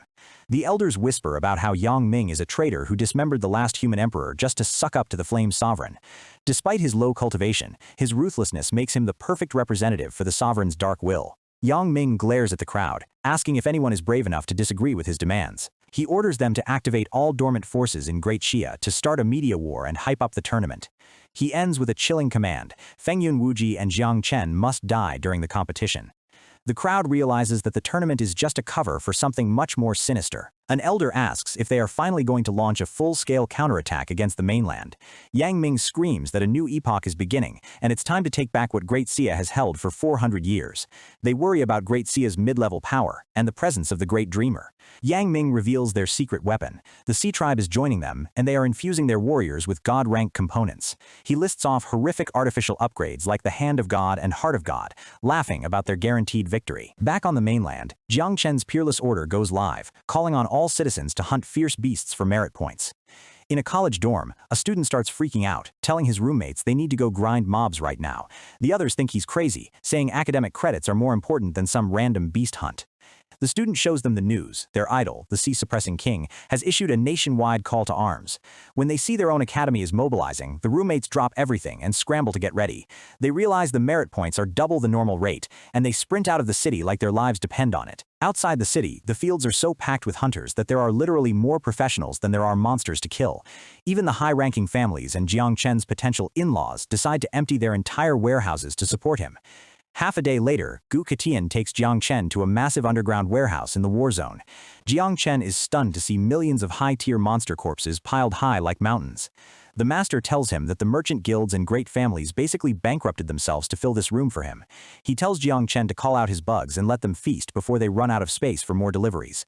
Xiao Ju is drooling at the sight, but Jiang Chen warns her to feed the newborn young ones first so they don't look too suspicious. Jang Chen opens a massive void portal, letting the swarm taste the massive buffet of meat. A terrifying black cloud of 80 million insects descends on the corpses, a sight that would give anyone nightmares. Gu Kaitian asks if this is enough for another wave of reproduction, but Jiang Chen says they'll need 100 times this amount to multiply. The master isn't even worried, saying that with the entire nation hunting, they'll hit that number in a month. Jiang Chen explains that he needs to move the hive to the abyssal chasm because he's literally running out of room on his person.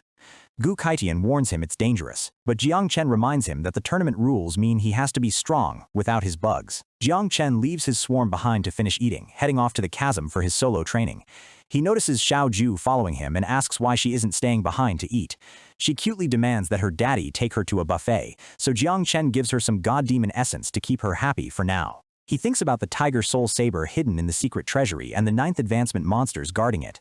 Back in the city, the great dreamer is woken up from her nap and is cranky that she hasn't reached the 10th advancement yet. The Ji family head explains that the media war from the 3 islands is already poisoning the minds of the public. Huan Yue's eyes glow with power as she declares that in times of chaos they must use severe laws.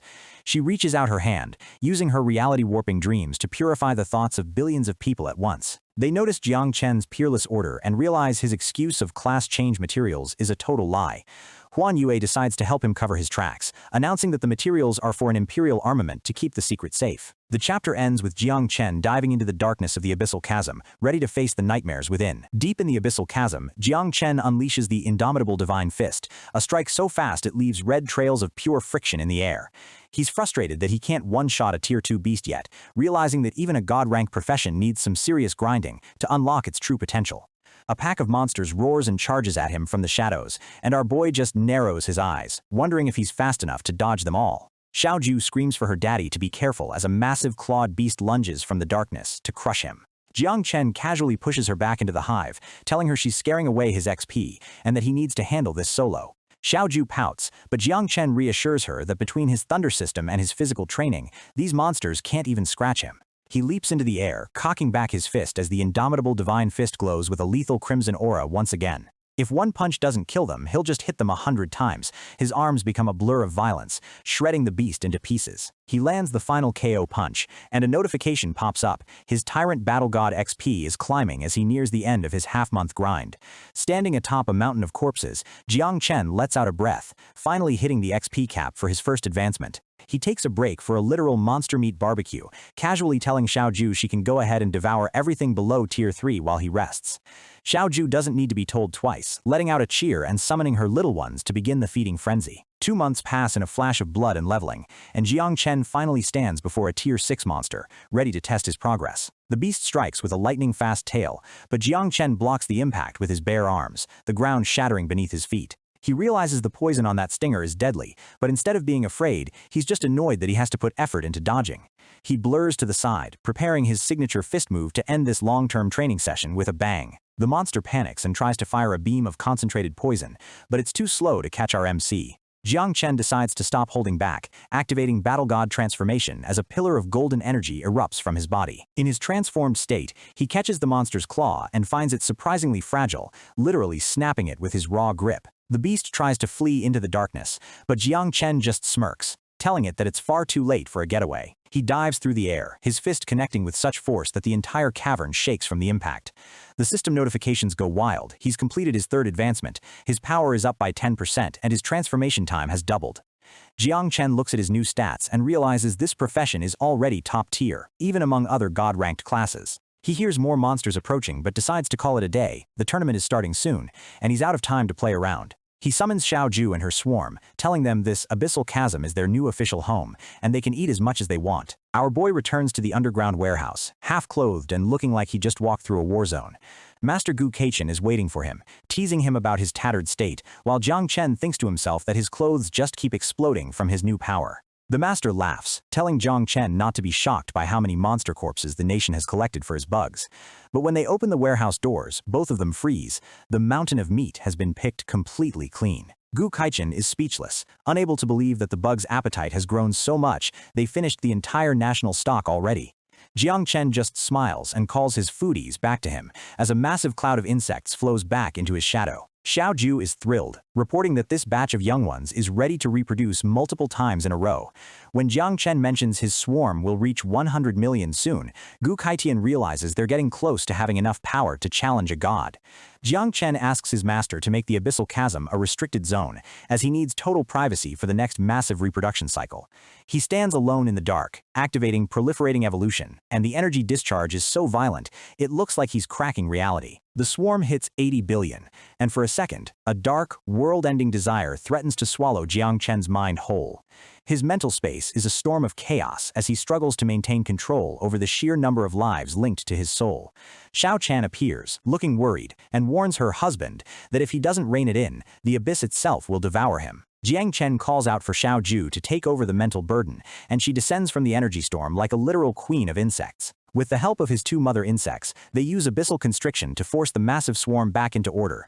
Jiang Chen drops to his knees, panting, realizing that the pressure of 80 billion bugs is heavier than anything he's ever felt. The final count is in. 80 billion nine-winged blightwings are now under his command. He orders the elites back into the hives while the rest are told to stay and keep sweeping the chasm for more resources.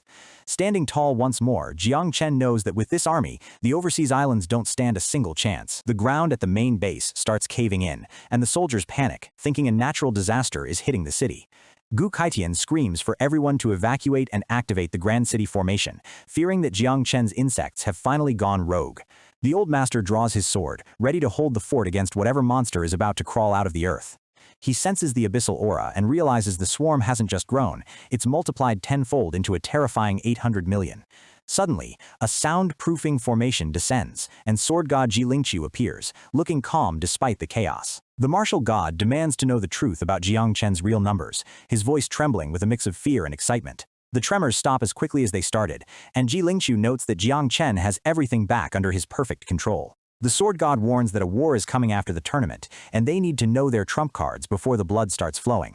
He asks if the number is 80 million, but Gu Kaitian's expression says it's something much worse. When the master confirms his estimate is 800 million, Ji Lingqiu can only let out a long, stunned hiss of breath.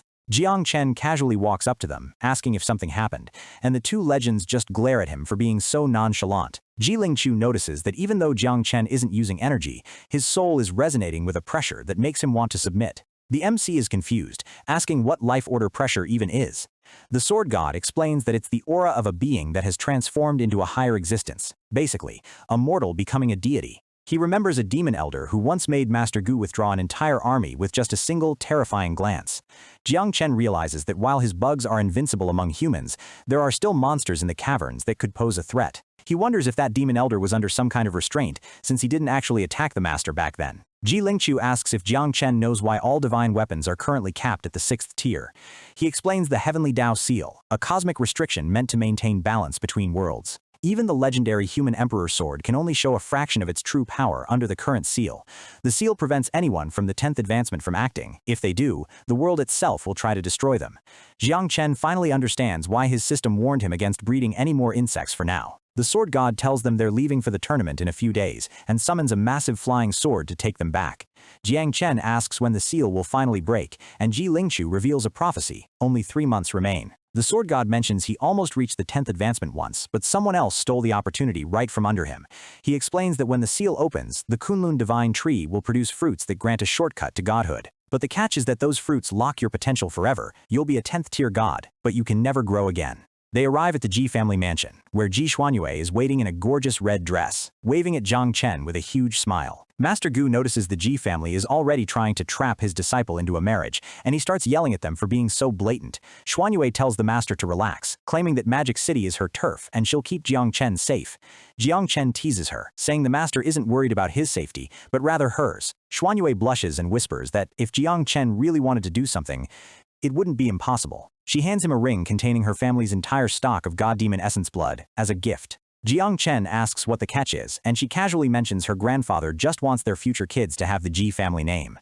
Before he can process that, she drags him away to meet his new sisters, who will be his teammates. He's introduced to Su Qiangqian, a stunning fox girl from 10,000 Demon City, who's promised to protect him in the tournament. She looks him over with a mischievous grin, telling him he's even more remarkable than the legends say. Jiang Chen realizes Xuanyue has changed quite a bit since she started hanging out with a fox friend. They all pile into a car as they prepare to head to the hotel. Qiangqian is a peak 6th advancement expert, making her a top-tier asset. Qianqian tells him not to feel pressured since he's only a third advancement, and they can just concede if things get too dangerous. Jang Chen looks at the two of them and wonders if they're really going to a hotel just to talk. Cut to the overseas islands, where Zubatian is training in a pit of molten lava. His body is covered in glowing scars, and his regenerative powers are working at an insane speed. He activates his fire god pupil, and his eye begins to bleed concentrated beams of pure destructive energy. The purgatory flames incinerate everything in their path, leaving only scorched earth behind. He's only at the 6th advancement, but with this divine component, he's confident he can burn any human to ash. Zubatian declares that Jang Chen's head will ultimately be his trophy. In a 100x gravity training room, another overseas prodigy is putting in some serious work. Guan Zhao unleashes a flurry of kicks and punches, moving with ease despite the crushing gravity. She slams her fist into the ground, and the impact creates a shockwave that cracks the reinforced floor. She activates the Hand of God, and her arm glows with celestial power as she performs a mountain-crushing fist. She stands tall, panting, as she's introduced as the #1 genius of the Battle God Academy. Her master walks in, asking how her attunement with the divine arm is coming along. She's reached 95% attunement, which is a miracle for a mortal body, though it still lacks perfect spiritual conductivity. Her master tells her she's already stronger than 7th advancement experts, but she's more worried about the prodigy who can equip 3 components. We see a glimpse of Yin Wuxi, the Flame Sovereign's top disciple, who is planning to slaughter the Great Sia team on a live stream. Back at the Magic City port, Jang Chen is walking through a massive crowd of screaming fans. Some fans are cheering for him to destroy the Islanders, while others are just happy he's even participating despite his low level. Jang Chen is overwhelmed by the top star treatment, nearly getting smothered by enthusiastic supporters. He finally escapes onto the ship, telling his master that being a celebrity is more tiring than fighting a war. Master Gu introduces him to the rest of the team scouts have gathered from across the country. First is Meng Xingchen, a Confucian saint who greets Jang Chen with a poetic flourish and a glowing aura. Next is Zhang Mingchu, the calm Taiji master from Wudong, who greets him with a polite bow. With a fox, a saint, and a Taiji master, Jang Chen thinks this is going to be one hell of a group project. Hong Dian, the Ji family representative, starts explaining the official rules of the tournament. The fight is taking place on Skycloud Island, a neutral zone between the two nations. The first round is in the illusory God realm, a dimension created from the soul of a 9th-tier demon whale. It's a timed placement trial where they have to pass 5 gates and slay 6 generals, using only their raw attributes. Only the top 50 participants will advance to the second round, which will be a literal survival mystic realm. The entire massacre will be live-streamed, so they're told to at least lose with dignity if they can't win. Wuji is told to protect Jang Chen like a mascot, since his level is technically too low to be here. Jang Chen isn't happy about the mascot label, but he keeps his mouth shut while everyone else tries to be supportive.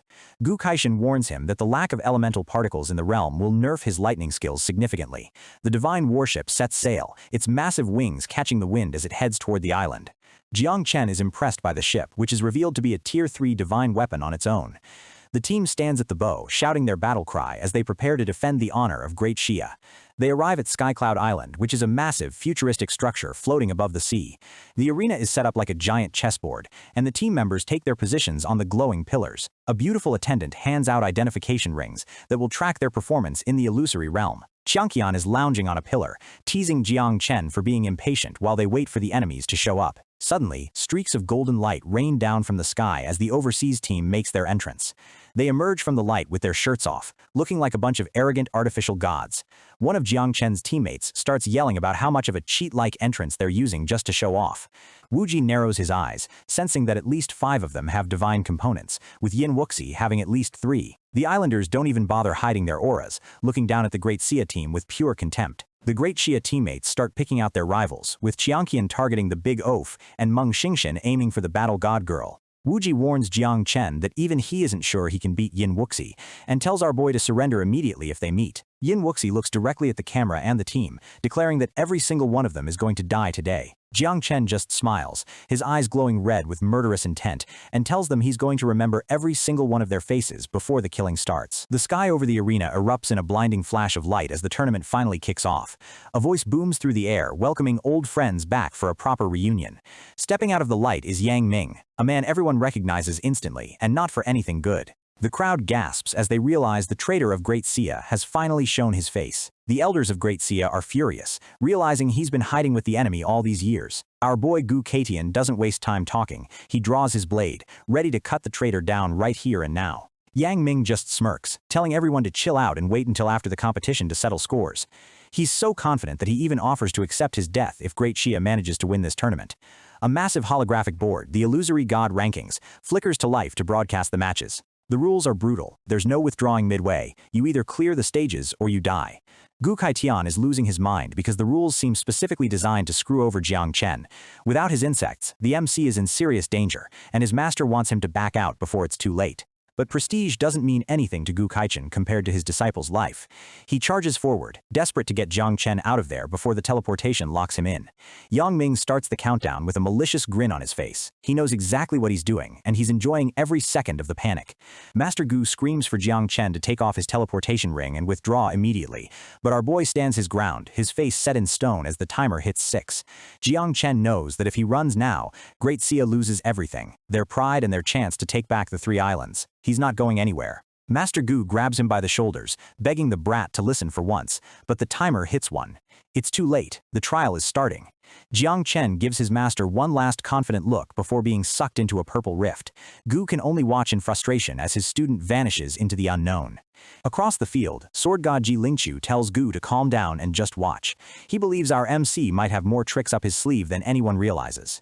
Jiang Chen lands in a dark, narrow corridor, and the system announces the first trial. The trial of strength. To pass, he has to shatter 50 massive stone doors blocking his path. He looks at the first door and thinks the method is a bit crude, but he doesn't hesitate. He winds up a punch, fire and energy swirling around his fist. With a shout of indomitable divine fist, he slams his hand into the door, sending red shockwaves through the entire corridor. The door cracks, but then a yellow inscription glows and the stone starts stitching itself back together. It's got a self-repair ability that makes it almost impossible to break.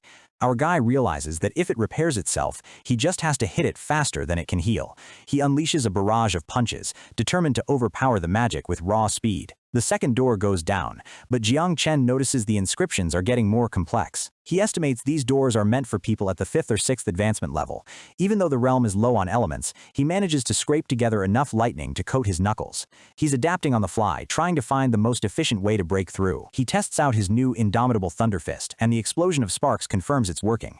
The door crumbles much faster than before. He uses a thunder flash to zip through the opening, testing his limits.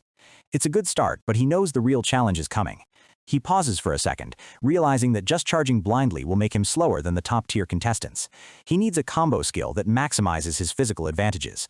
While he's analyzing the weak points on the doors, the rankings show him sitting at a miserable 100th place. The overseas island guys like Yin Wuxi are already at the 17th door, leaving everyone in the dust. Back in the observation area, Master Gu is fuming because the fair trial is a total joke. The enemies are using divine components fused into their bodies, which the system counts as part of them, giving them a massive head start. The elders from the 3 islands start laughing like villains, mocking Jang Chen for being dead last. They think the Flame Sovereign was worried about nothing. Yang Ming joins in the laughter, feeling smug that their greatest threat is currently a joke. They're all convinced the MC is done for. Even the people watching the broadcast are confused. MC was doing okay for 2 doors, but now he's just standing there at the 3rd one. It looks like he's stuck. The sword god tells Gu that as long as Jiang Chen comes out safely, the rank doesn't matter. He's shifted from expecting a win to just hoping the kid survives. Then they notice something weird. A few other prodigies from the human dragon clan aren't rushing either.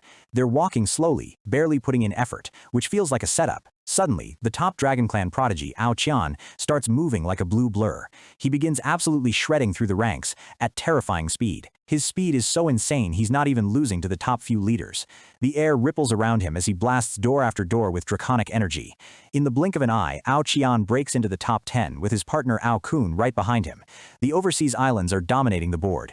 The great Xia elders can only sigh in disappointment as their team captain Fengyun Wuji gets bumped down. It's looking like a total blowout. Master Gu looks at the screen, confused, asking where his disciple even went. Jiang Chen has vanished from the main view because his rank is so low, but inside the trial, the MC finally moves. He teleports right in front of a door, but the onlookers think it's a waste. Lightning alone won't shatter these stone blocks. Suddenly, someone screams for Master Gu to look at the board again. Jiang Chen's name is jumping up the rankings so fast the numbers are blurring. He's already at 49. He's not just moving, he's skyrocketing. Gu can't believe his eyes as his brat breaks into the top 50 and keeps climbing like a rocket. Jiang Chen hits the 30th door and finally starts to feel the burn. He realizes he can't keep this up with just his current physical body, it's getting way too strenuous. He wishes he could fuse with his elephant bugs for more power, and suddenly, he hears a voice in his head. It's Xiao Chan, the Time Queen, telling him her essence is unbound by space. She explains that anything directly integrated into his body can be used here. The system restricts his external wings, but his internal insect bond is fair game. Jang Chen gets hyped and calls out for his bug son, Shiao, to integrate the red-armored elephant bugs immediately. But the kid just shrugs and says he's busy with schoolwork.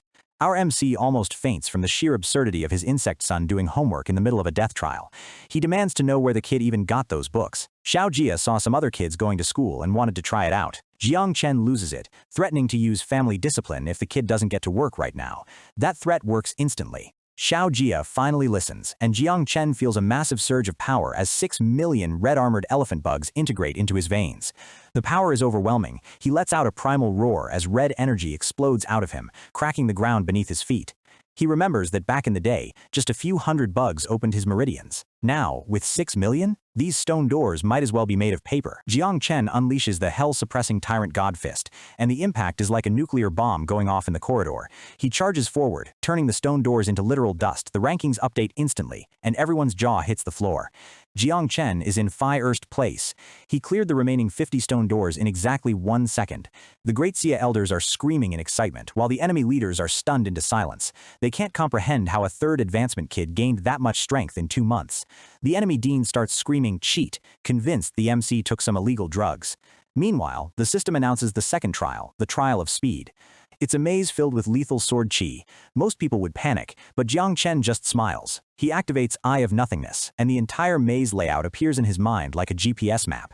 He calls on Xiao Chan again, who uses her 3-second foresight to show him every single sword trap before it even fires. With his Chunkyou bug active, the MC moves like a ghost. The sword chi slices through empty air where he was standing a millisecond ago. He clears the entire maze in a heartbeat. The board updates again. Jiang Chen has cleared the trial of speed and is already moving on to the third gate.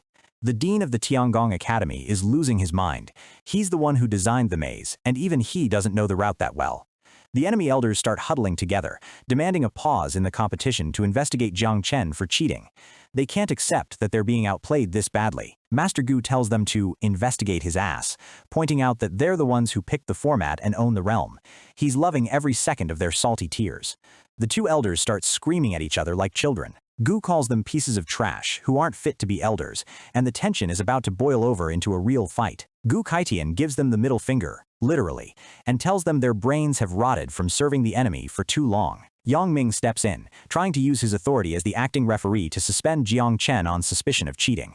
Master Gu doesn't play that. He draws his sword and lunges at Yang Ming, calling him a traitorous beast, but a massive beam of blue light cuts between them. Everyone freezes. That beam wasn't just energy, it was the sword intent of a 9th advancement master. It's a level of power that makes everyone else look like ants. Ji Lingqiu, the sword god, is sitting calmly at a table in the middle of the chaos, telling everyone to stand down because they're disturbing his tea. Yang Ming is shaking with rage, but Ji Lingqiu just takes a sip of his tea, looking him dead in the eye. He doesn't care if Yang Ming has a title, he's nothing to a true master. The sword god tells Yang Ming he's not qualified to sit at the table and that a fly should stay where a fly belongs. He waves a hand, and the pressure sends Yang Ming flying back. Yang Ming slams into the wall, gasping for air. He looks up at Ji Lingqiu with pure terror and hatred. Suddenly, a deep, booming voice tells Yang Ming to stop. It's the Flame Sovereign, the ruler of the islands, finally speaking up from the shadows. Yang Ming tries to argue, but the Flame Sovereign tells him he's losing his composure over a tiny lead. He's much more patient and much more dangerous. The Sovereign hints that they have a grand plan to kill Jiang Chen during the Slay 6 Generals phase, so there's no need to act like sore losers now. Ji Lingqiu senses the powerful aura and invites the Flame Sovereign to show himself and have a chat over tea. The Flame Sovereign manifests, a massive, muscular demon of a man with horns and a cape made of fire. The air itself seems to burn in his presence. He mocks the current state of Great Xia, saying it's nothing compared to the time of the human emperor. He claims Great Xia is a nation on the verge of destruction. Ji Lingqiu just smiles and says it's better to be destroyed than to be a dog serving the ancient races. The insult lands like a slap to the face. The Flame Sovereign's eyes glow with fire. He asks if little Ji is trying to debate him, his power starting to leak out. The sword god doesn't blink. He says he only invited him for tea to ensure the kids get a fair duel. He's basically telling the monster to keep his hands off the MC. In the time it took them to have that talk, Jiang Chen cleared the third gate. The Sovereign is actually impressed, realizing Great Xia has produced a true monster. But he wonders if the boy will live long enough to mature. Meanwhile, Jiang Chen enters the fourth gate, the Trial of Stamina, a high-pressure corridor that contracts randomly. The corridor is lined with massive teeth and spikes. It's much harder than the last gate, and the MC realizes his lightning elements are running dry. He decides to use his primary class, Myriad Growth. He summons the Hollow Tree, and massive green vines explode from his hands. He uses a lightning flash to propel himself forward, but the elements run out halfway through. He's stuck in the middle of the crushing corridor. He groans, realizing it'll take too long to gather more lightning. The walls start closing in, ready to turn him into a pancake. The corridor starts contracting fast. Spikes are inches from his face, and the pressure is rising to lethal levels. Jang Chen yells for his Myriad Growth to hold the walls back. His vines thicken, straining against the massive weight of the stone corridor. He creates a vine grapple and pulls himself forward, swinging through the air like a madman as the spikes snap behind him. The walls contract again, faster this time. He's almost at the exit, but the gap is closing. He has no choice but to risk everything. He funnels every last drop of lightning he has into one final lightning flash, turning himself into a bolt of purple energy. He bursts through the exit just as the walls slam shut. The system announces the final gate, the Trial of Spirit. Jang Chen stands before the final light, a confident smirk on his face. He calls out to Elder Shu, the spirit of his grandpa tree. First place is finally within his reach. The scene shifts to the Kunlun Divine Mountain, a place separate from the war zones. It's a snowy, mystical landscape that hides a dark secret. Deep within the mountains lies Pungu City, a beautiful, ancient fortress that guards the entrance to the catacombs. Huan Yue, the Great Dreamer, is standing on a rooftop, her purple energy swirling as she activates Great Dream Unending to shield the city from any prying eyes. A guard named Mr. Fang confirms the barrier is up. Now, they can talk and move without the enemy's abilities spying on them. A massive, glowing army, the God-slaying army, rides into the city on horses made of fire. Their aura is so powerful it makes the ground tremble. Huan Yo notes that while the individual soldiers aren't much, their military soul formation is so strong it could even affect her own power. A general in a red cape lands on the roof. Huan Yue asks why he called back half the army from the catacombs. Is he planning to level the 3 islands? The general admits he thought about it, but their main goal is to protect Jang Chen. He has a gut feeling that something massive is about to happen. He drops a bombshell. Jiang Chen's 9-winged miasma has already multiplied into the tens of billions.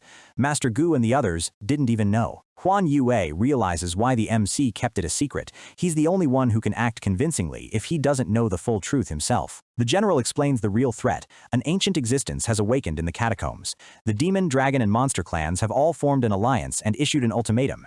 If Great Xia doesn't hand over Jang Chen within 3 months, the myriad races will attack together. Huan Yue is furious, ready to kill every one of them. The general reveals the truth. The ancient ones are terrified, because if the 9-winged miasma continues to grow, it will evolve into 9 nether, a force that can consume gods. Huan Yue realizes the danger is closer than they thought. Jiang Chen might encounter one of these ancient beings on the 3 islands right now.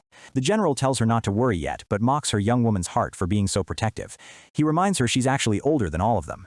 He tells her that soon, she won't be able to sleep anymore. He encourages her to enjoy the rivers and mountains of Great Xia while she still can. Back in the trial, Jiang Chen enters the 5th pass, the mental assessment. The room is filled with dark, swirling mists that attack the soul. The mists form a massive, demonic dragon that lunges at him. Most people would have their minds shattered, but our MC just chuckles. He calls for the old man tree. Xiao Chan appears in a brief vision, her time powers shielding his consciousness from the mental assault. He points a single finger at the demonic dragon, and a beam of white light obliterates the mental construct instantly. He calls it pathetically weak. The board updates. Jiang Chen has cleared all 5 passes and is entering the Slay the 6 Generals phase. He's officially the first to finish. Master Gu is jumping for joy, screaming that Jiang Chen is a full 5 minutes ahead of 2nd place. The Great Jia side is celebrating like crazy. The enemy elders are still chanting cheat like a broken record. They claim not even a psychic could clear the mental pass that fast. Ji Lingqiu spits out his tea, mocking the Flame Sovereign. He says a perfectly good cup of tea was ruined by a fly, meaning the salty elders. The Flame Sovereign stares at him, his face unreadable. The air between them is so thick with killing intent it could be cut with a knife. The Sovereign manages a fake laugh, saying Ji is just joking. But inside, he's fuming that his plan is being disrupted. Yang Ming whispers to the Sovereign, worried that they won't be able to kill Jiang Chen if he keeps this up. The Sovereign tells the bastard to shut up and be patient. He reveals his secret weapon. Among the 6 generals Jiang Chen has to fight, the Sovereign has hidden an 8th-rank peak divine soul. The attack patterns look the same as the others, so no one will be able to tell it's a high-level trap until it's too late. Jiang Chen is cut off from help inside the arena. The world will think a 3rd-rank kid just got unlucky and died to 6th ranks. As the Sovereign says, a dead man can never speak for himself. Jiang Chen enters the final arena, a floating platform over a lake of blood. He realizes there are no elements left here to use. 6 armored generals charge at him from the shadows, their spears glowing with red light. Jang Chen notes that their aura feels like the 6th advancement level. He calls on Xiao Chan to foresee the next 3 seconds. He ducks a spear thrust, the blade whistling past his ear. 3 more generals join the fray with swords. He's surrounded on all sides, with nowhere to run and a drop into the blood lake if he falls. He activates his divine elephant prison-suppressing physique to its full power. His eyes glow with a fierce red light. He slams his fist into the ground, a pillar of red energy erupting and blowing back the first wave of attackers. One general lunges from the smoke, but Jang Chen catches the spear and yells, "Annihilation!" He snaps the weapon like a toothpick. He follows up with a prison-suppressing tyrant god kick, slamming his heel into the general's helmet and shattering it. The impact sends the general flying off the platform, disappearing into the blood below. A fountain of blood-red energy erupts as the first general is eliminated. Jang Chen is just getting started. 2 more spears thrust at him, but he doesn't move. He asks them if they don't know the meaning of fear. He winds up his fist again, the air around him distorting from the sheer pressure. He tells them they won't cry until they see their own coffins. Suddenly, one of the generals in the back opens a single red eye. His aura explodes, dwarfing the others. The 8th rank trap has finally awakened, and it tells Jang Chen this is as far as he goes. Back at the observation deck, Master Gu is feeling himself, laughing because Jang Chen is absolutely dominating the trial while the enemy's star, Yin Wuxi, is eating his dust.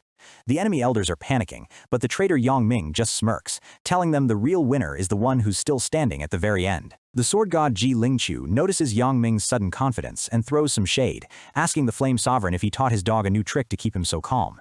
Inside the arena, the hidden 8th rank general unleashes a tyrant blade slash, forcing Jang Chen to burn his 3-second foresight, just to stay in one piece. Our boy dodges the first few waves of blade light, mocking the general's skills, but the air pressure alone is starting to shred his clothes. Suddenly, the general's speed doubles, cutting off any path for escape. Jang Chen realizes he can't dodge this and braces to take the hit head-on. A massive explosion of light hits his chest, and Jang Chen realizes something's horribly wrong. A chi-lock has paralyzed his body, and the next strike is already coming. He grunts in pain as the blade slams into his crossed arms, the sheer force of an 8th rank master nearly snapping his bones. Jang Chen is sent flying back across the platform, coughing up blood as he realizes this 6th rank general is a complete fake.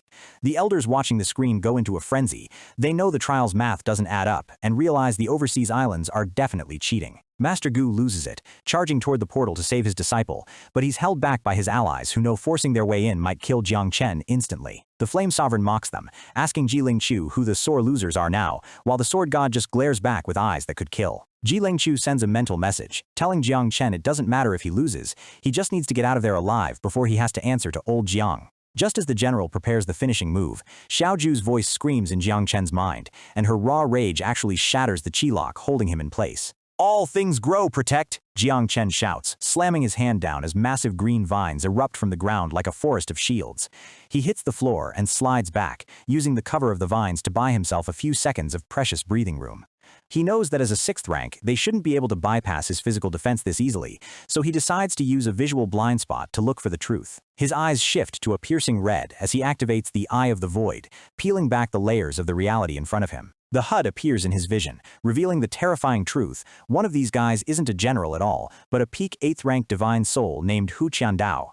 He curses under his breath, realizing this entire trial was a hidden gambit designed specifically to trap and execute him in front of the whole world. Xiao Ju suddenly manifests in her silver-haired demon form, her eyes glowing with a murderous light as she realizes her daddy was actually hurt. She's ready to tear the entire Void God realm to pieces, but Jang Chen places a hand on her head, telling her it's not time for her to be revealed yet. Xiao Ju is vibrating with rage, turning her fury toward her little brother Xiao Jia and threatening to eat him if he lets their father get hit one more time. Xiao Chan appears too, suggesting a plan to turn the enemy's trap against them, and Jiang Chen smiles, thinking the exact same thing. The general pauses, confused as to why Jiang Chen hasn't withdrawn yet, wondering if the kid has a death wish. He sends 2 of his minions down into the crater to finish the job, but they have no idea what's waiting for them in the smoke. Suddenly, 4 wood golem clones explode from the ground, their vine arms sweeping across the arena with massive force.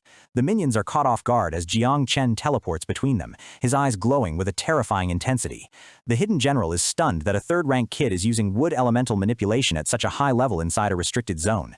Jiang Chen doesn't let up, slamming a prison-suppressing divine fist into the closest minion, turning the stone armor into shrapnel. The 8th-rank general tries another tyrant blade slash, but this time he's swinging at thin air as Jiang Chen vanishes into the ground.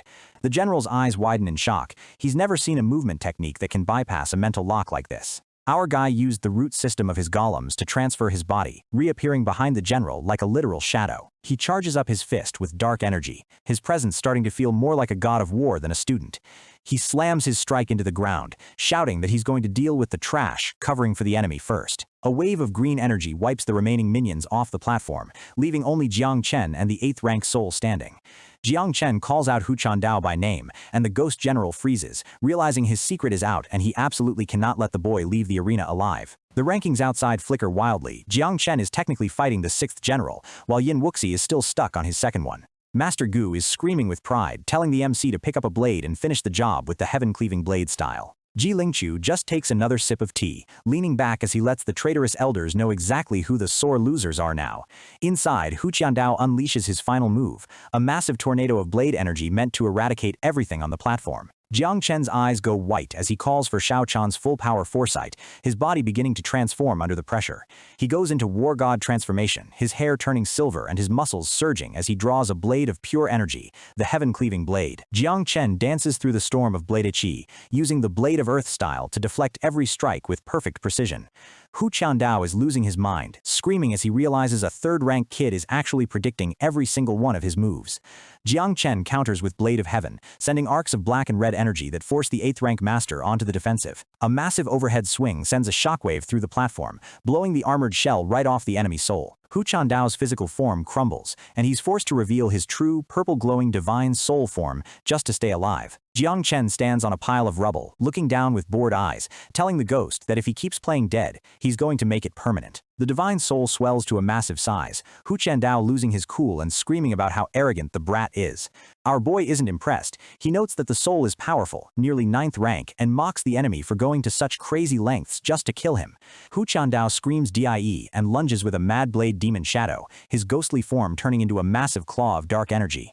Jiang Chen feels the chi lock again, but this time, he doesn't try to break it. He just stands there, letting the enemy commit to the strike. The demon claw slams down, creating an explosion of purple fire that covers the entire platform in smoke. Jiang Chen realizes the attack range is too wide to dodge completely with his foresight, so he decides to stop running. His war god transformation is reaching its limit, so he funnels every ounce of remaining energy into a final, desperate gamble. Blade of the Great Tao, he roars, slicing through the demon shadow and the divine soul in one go, a beam of light splitting the sky. The two masters are locked in a stalemate, their energies clashing, but Hu Qiandao realizes he's actually being pushed back by a mere teenager. Shao Chan appears in his mind, reminding him that his imperial military formation isn't just for human soldiers, his insects are his army. Jiang Chen smirks, severing the chi lock with a surge of energy and preparing to unleash his trump card. "Prison-suppressing command of 1,000 armors, Gather!" he shouts, and his body begins to glow with a blinding gold and red light. Shao Jia and Shao Ju's power fuses into his strike as he calls for them to hold the line against the soul of the 8th-rank master. Shao Jia takes the lead,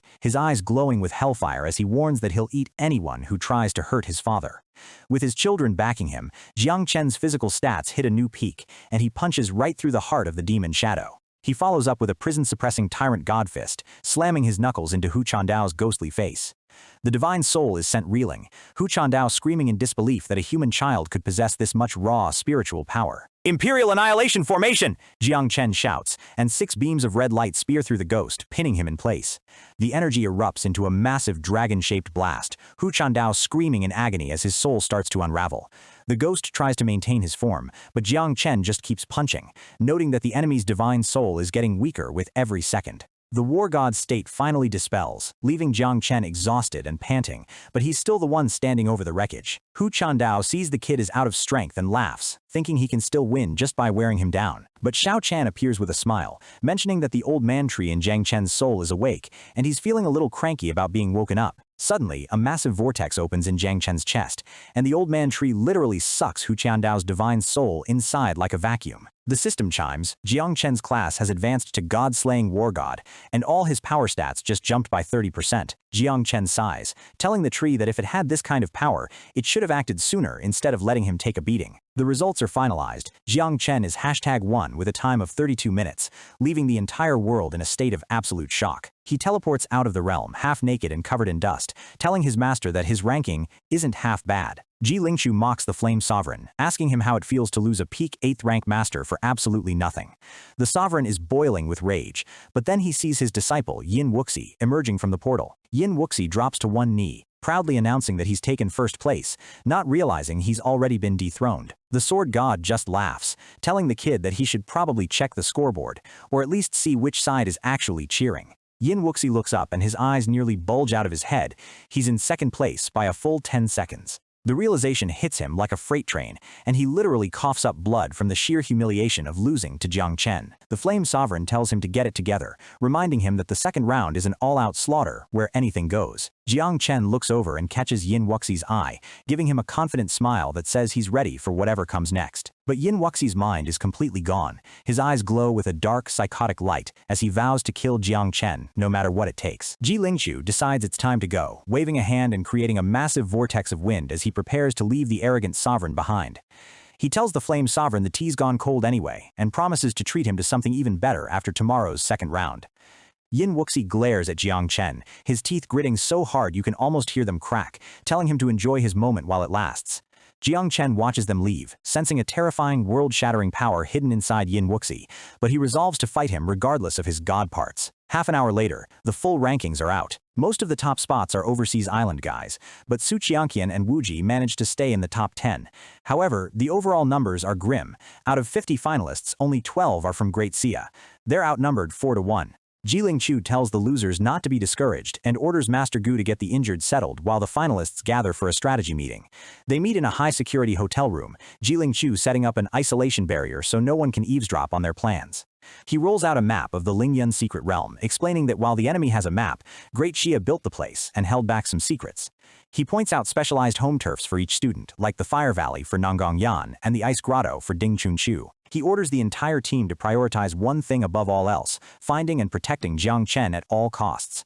The students are confused. Su Qianqian points out that Jang Chen's performance was better than any of theirs, plus, he'll have his insects in this round. Ji Lingqiu insists, saying that as the king who pacifies the seas, Jiang Chen's survival is their only true victory. The meeting breaks up, and the sword god tells everyone to get some rest before the morning gather. Jiang Chen lingers behind, looking conflicted. Ji Lingqiu asks if there's something he needs to say. The sword god slams the door shut and tells the kid to just speak his mind, no need for formalities between them. Jiang Chen looks up with a terrifyingly calm expression and says, "I want to kill Yan Zun, the Flame Sovereign." Ji Lingqiu is stunned. He tells him absolutely not, explaining that even 800 million insects wouldn't last 3 minutes against a peak 9th rank like that. He explains that Yan Zun is from the same era as the human emperor and has god parts that make him a living nightmare. Jiang Chen steps closer and admits he's been hiding something. He doesn't have 800 million bugs. He has more. Way more. "80 billion?" Ji Lingqiu screams so loud it probably echoed through the hotel. He realizes he and Master Gu have both been played by the young cub. Meanwhile, Yin Wuxi is begging his master for a 10th god part, even though 9 is his absolute limit and another would shatter his soul. The sovereign refuses at first, saying they have enough power to win already, but Yin Wuxi points out that they've already underestimated Jiang Chen once. The sovereign punches his disciple across the room, furious that his judgment is being second-guessed by a brat. Yin Wuxi doesn't back down, kneeling and saying he's willing to risk his life to ensure nothing goes wrong this time. Seeing that insane drive, the Flame Sovereign finally gives in, telling his disciple to get up so he can grant his request. He hands over a divine source fruit, a rare item that can fortify the soul and allow for a 10th part, but only for a 3-minute limit. Yin Wuxi stares at the fruit with a crazed smile, vowing to obliterate Jiang Chen in front of the entire nation of Great Xia. The sovereign smirks, thinking that once Jiang Chen is dead, Great Xia will fall into despair, making it the perfect time to invade. He also gives Yin Wuxi a secret order: kill Ao Chan, the Dragon Clan prodigy, and make it look like Jiang Chen did it. He wants to force the Dragon Clan into an all-out war with Great Xia, so his own forces can stay fresh and let the allies do the dirty work. Yin Wuxi activates the fruit, his power surging to a level that mimics a 10th rank god. He's ready to prove the human emperor's path was wrong. The second round begins on the star chessboard. The rules are simple: find Lingyun flags, hold them for 5 hours, and don't die. Jiang Chen teleports into the Blackleaf Forest, realizing he's been dropped at the absolute southernmost edge of the realm. He notes that every hour, the leaves here turn white, and the trees awaken into behemoths capable of killing 8th rank masters. A massive snake-like demon beast lunges from the trees, but Jiang Chen doesn't even flinch, noting it's just a 6th-tier beast. He realizes all these beasts are being controlled by someone nearby, wondering if he's run into an enemy beast tamer. A man steps out, calling Jang Chen a piece of trash and laughing about his misfortune for running into him. Jang Chen turns around with a predatory grin, his dark aura beginning to bleed into the air around him. Playing at beast taming in front of me? Jang Chen asks, as a wave of black mists, his 80 billion bugs, starts to devour the forest around them. You've got some nerve. Ao Qian is panicking, wondering how the hell he ran into Jang Chen this early, and he realizes his only chance is to lure a horde of monsters over to cover his escape. A loud bang echoes through the forest as he fires a signal flare high into the sky, desperately calling for anyone to come and help. He activates his myriad beasts skill, trying to summon a tide of monsters, but suddenly the air turns heavy and dark energy starts to swirl around him. Jang Chen steps out of the shadows with a cold smirk, telling the guy he's wasting his time because there isn't a single beast left alive nearby. He looks down at his prey, thinking that a mere 5th-rank expert is basically a free kill when you've got tens of millions of miasma bugs waiting to eat. Back at the monitoring station, the observers are losing their minds, screaming about how there are tens of millions of those purple beetles on the screen. The leaders of the overseas islands are baffled, wondering why Jang Chen is just standing there letting the guy send out a signal instead of crushing him instantly. The Flame Sovereign mocks Gu Kaitian, saying his disciple just ruined their entire plan by attracting every enemy in the forest to one spot. But Gu Kaitian just leans back and tells them to shut up and enjoy the show, because Jang Chen is about to serve them a legendary appetizer. One of the island experts starts sweating, realizing that if their grandpa is this calm, then Jang Chen must have a trump card way bigger than a few million bugs. While the world watches, a blue-haired warrior is casually roasting a monster heart over a fire, claiming that nothing tastes better than the heart of a king. He looks up as the flare explodes in the distance, a wicked grin forming on his face, because he's finally found his target. A massive, glowing blue dragon spirit surges into the air, and the warrior vows to turn Jang Chen's skull into a wine cup for his grandfather's birthday. He's still salty about Great Shia stealing his tribe's sea god pearls years ago, and he's planning to take them back with blood and interest. Elsewhere, the purple-haired Yin Wuxi steps out, mocking Jang Chen for being so easy to find and exposing himself like an amateur. He activates his Wings of God, and with a massive whoosh, 2 giant purple energy wings sprout from his back as he launches himself toward the battlefield. The scout who fired the flare is laughing like a maniac, telling Jang Chen that the king who pacifies the seas is already on his way.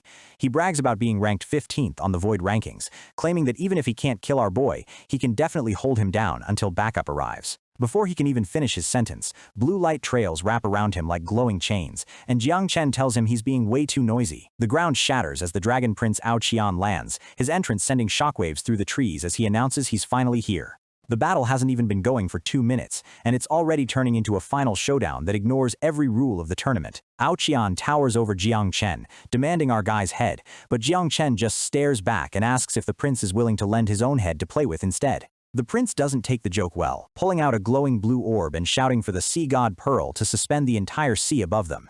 Jang Chen watches the water energy swirl, thinking to himself that this move looks suspiciously like something an old rival used to do.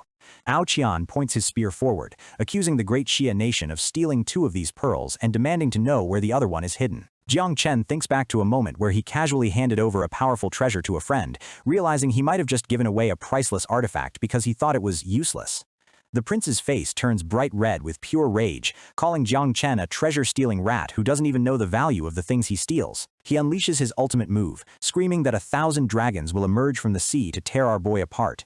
The water spirals into a massive whirlpool, trying to trap and drown the purple miasma bugs before they can even spread. Jang Chen just smiles and pulls out his jagged black blade, activating his prison-suppressing physique as a red aura explodes around him. He swings his sword with a thunderous HAAH, unleashing the blade of the Great Tao that cuts through the atmosphere like a hot knife through butter. Seichlush. The massive water dome is instantly split in 2, and Ao Qian is left staring in disbelief as his absolute defense is torn wide open. Jang Chen doesn't stop there, leaping into the air with a trail of red energy following his every move as he prepares for a follow-up strike. He triggers the Eye of Malevolent Glory, and a massive bolt of purple lightning streaks across the sky, locking onto the prince like a guided missile. Ao Qian screams in pain as the lightning fry his nerves, and he realizes with horror that his spiritual connection to the sea god Pearl has been completely severed. He's foaming at the mouth with anger, cursing Jang Chen's name and vowing that he won't be looked down upon by a mere human.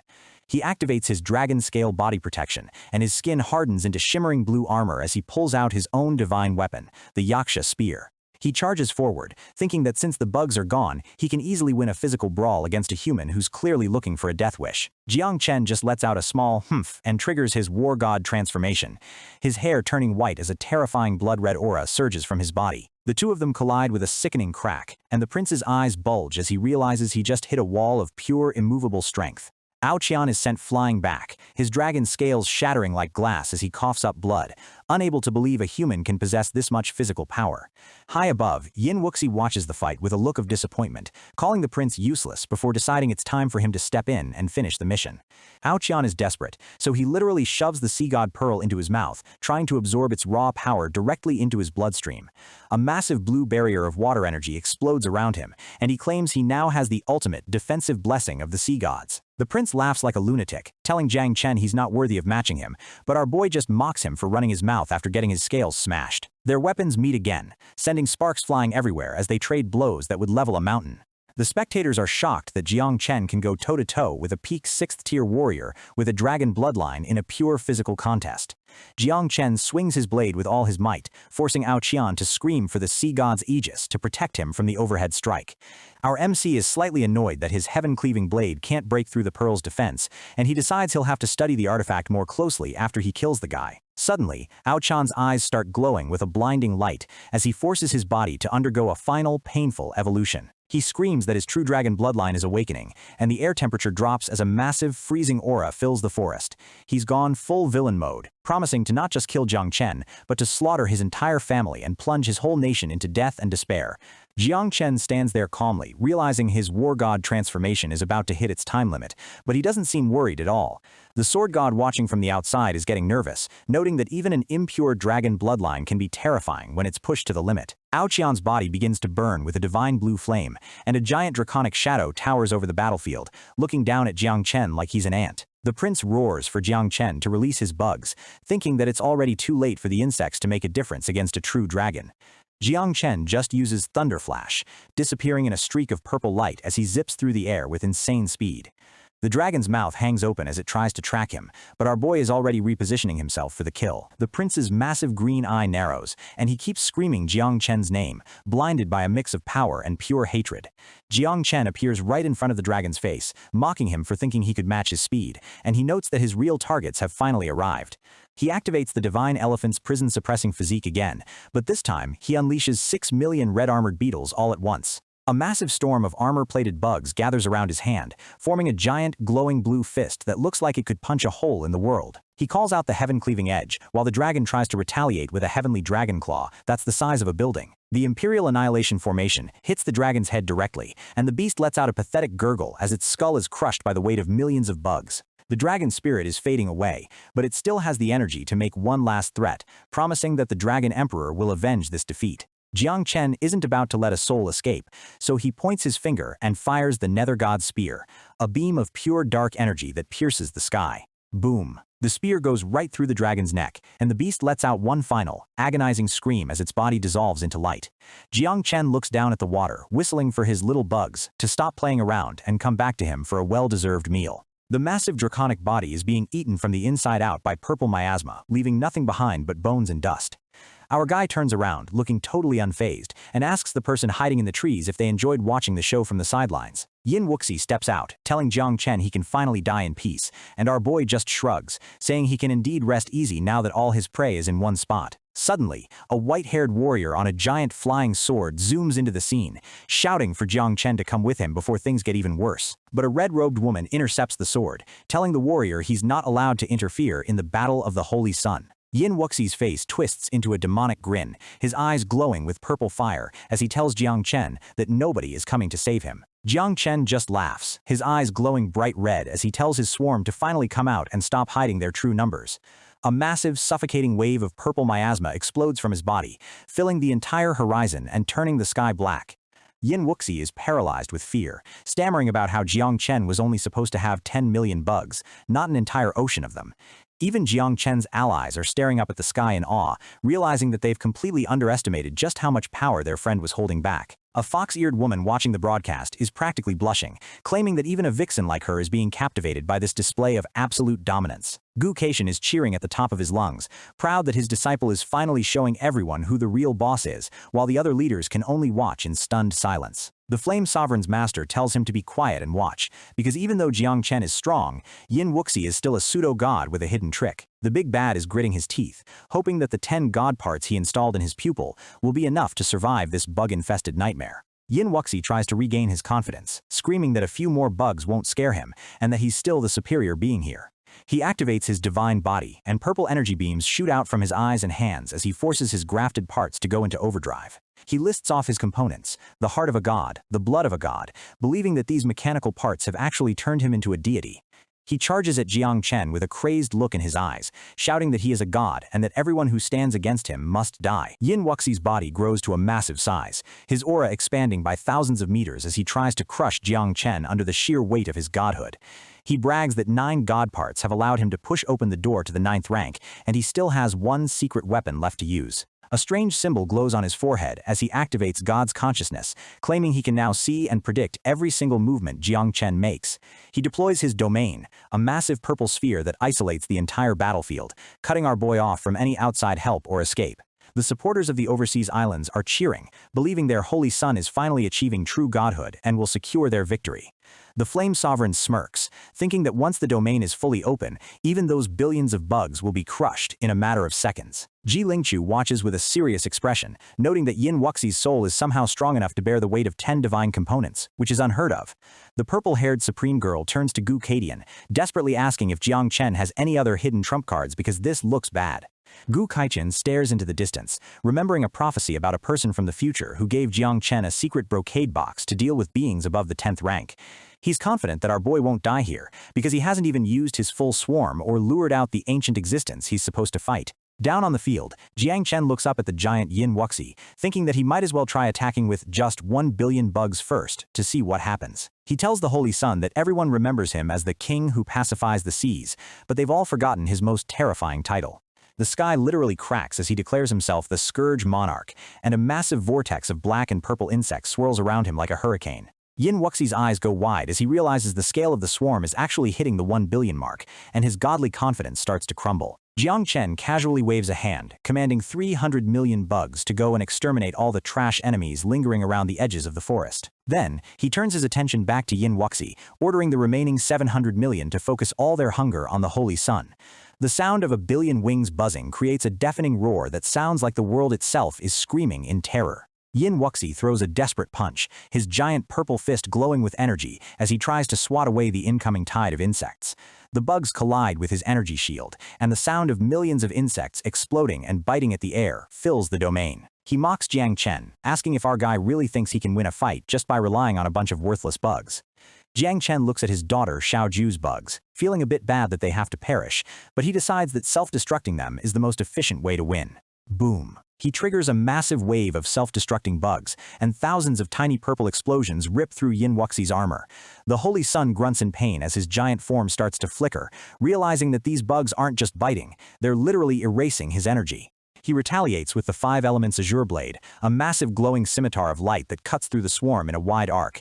He screams that he is a god and that he's going to give Jang Chen and his insects a proper burial in the dirt. Back at the station, even the top Supremes are shocked, admitting they wouldn't want to be on the receiving end of a blow that powerful.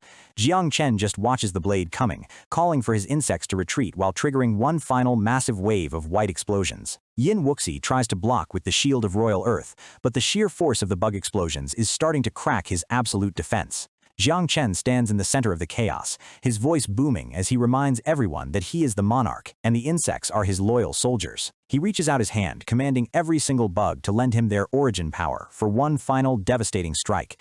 The energy of a billion bugs flows into his body, and he activates the Imperial Annihilation Formation at a level no one has ever seen before. His eyes turn into blinding orbs of light as he lets out a primal roar, his body absorbing enough power to level an entire continent. The spirit of the mother insect, Xiao Ju, warns him that his soul can only handle 400 million bugs at most, and anything more might cause his consciousness to collapse. Jang Chen tells her to stop, his face set in a grim expression because he knows this is the only way to end the fight instantly. He grips the handle of Heaven's Sin, and the black blade begins to pulse with a heartbeat-like rhythm as it drinks in the energy of the swarm. Suddenly, a massive glowing white tree, the ancestral tree, erupts from the ground behind him, its branches reaching up into the heavens. The enemies watching the broadcast have to cover their eyes, feeling like their own souls are being stripped away just by looking at the divine tree's light. Gu Kaitian is practically hyperventilating, realizing that Jang Chen is mobilizing a formation with 400 million bugs, a feat that even a 10th-rank god couldn't survive. He admits that he thought the 80 billion bugs were Jang Chen's greatest weapon, but he was dead wrong. The real terror is how he uses them. The martial god realizes why the ancient monsters in the catacombs are so afraid of our guy, because if he ever uses all 80 billion in a formation, the universe is finished. Huan Yue, the Dream Supreme, looks at the screen with wide eyes, realizing she's seen that mysterious white tree once before. She reminds Gu Kaitian of the time Jang Chen wiped out a powerful enemy and she had to clear everyone's memories of the event. She reveals that when she tried to enter Jang Chen's mind back then, she saw that tree for a split second before her mental energy was violently blasted out. She mocks the idea of him being a spirit cultivator, stating that the power behind that tree is ranked way above anything the system considers divine grade. Gu Kaitian's face goes pale as he realizes his disciple is playing a game that's way beyond the reach of any human or god in this world. The Girl Supreme asks if the formation is enough to beat Yin Wuxi, and Gu Kaitian explains the terrifying truth of the military ranks. He says his own ultimate formation can only mobilize 5 layers of energy, which is already considered peak-level strength. But Jiang Chen is currently mobilizing at least 10 layers, using the 400 million bugs to form a literal abyss of pure destruction.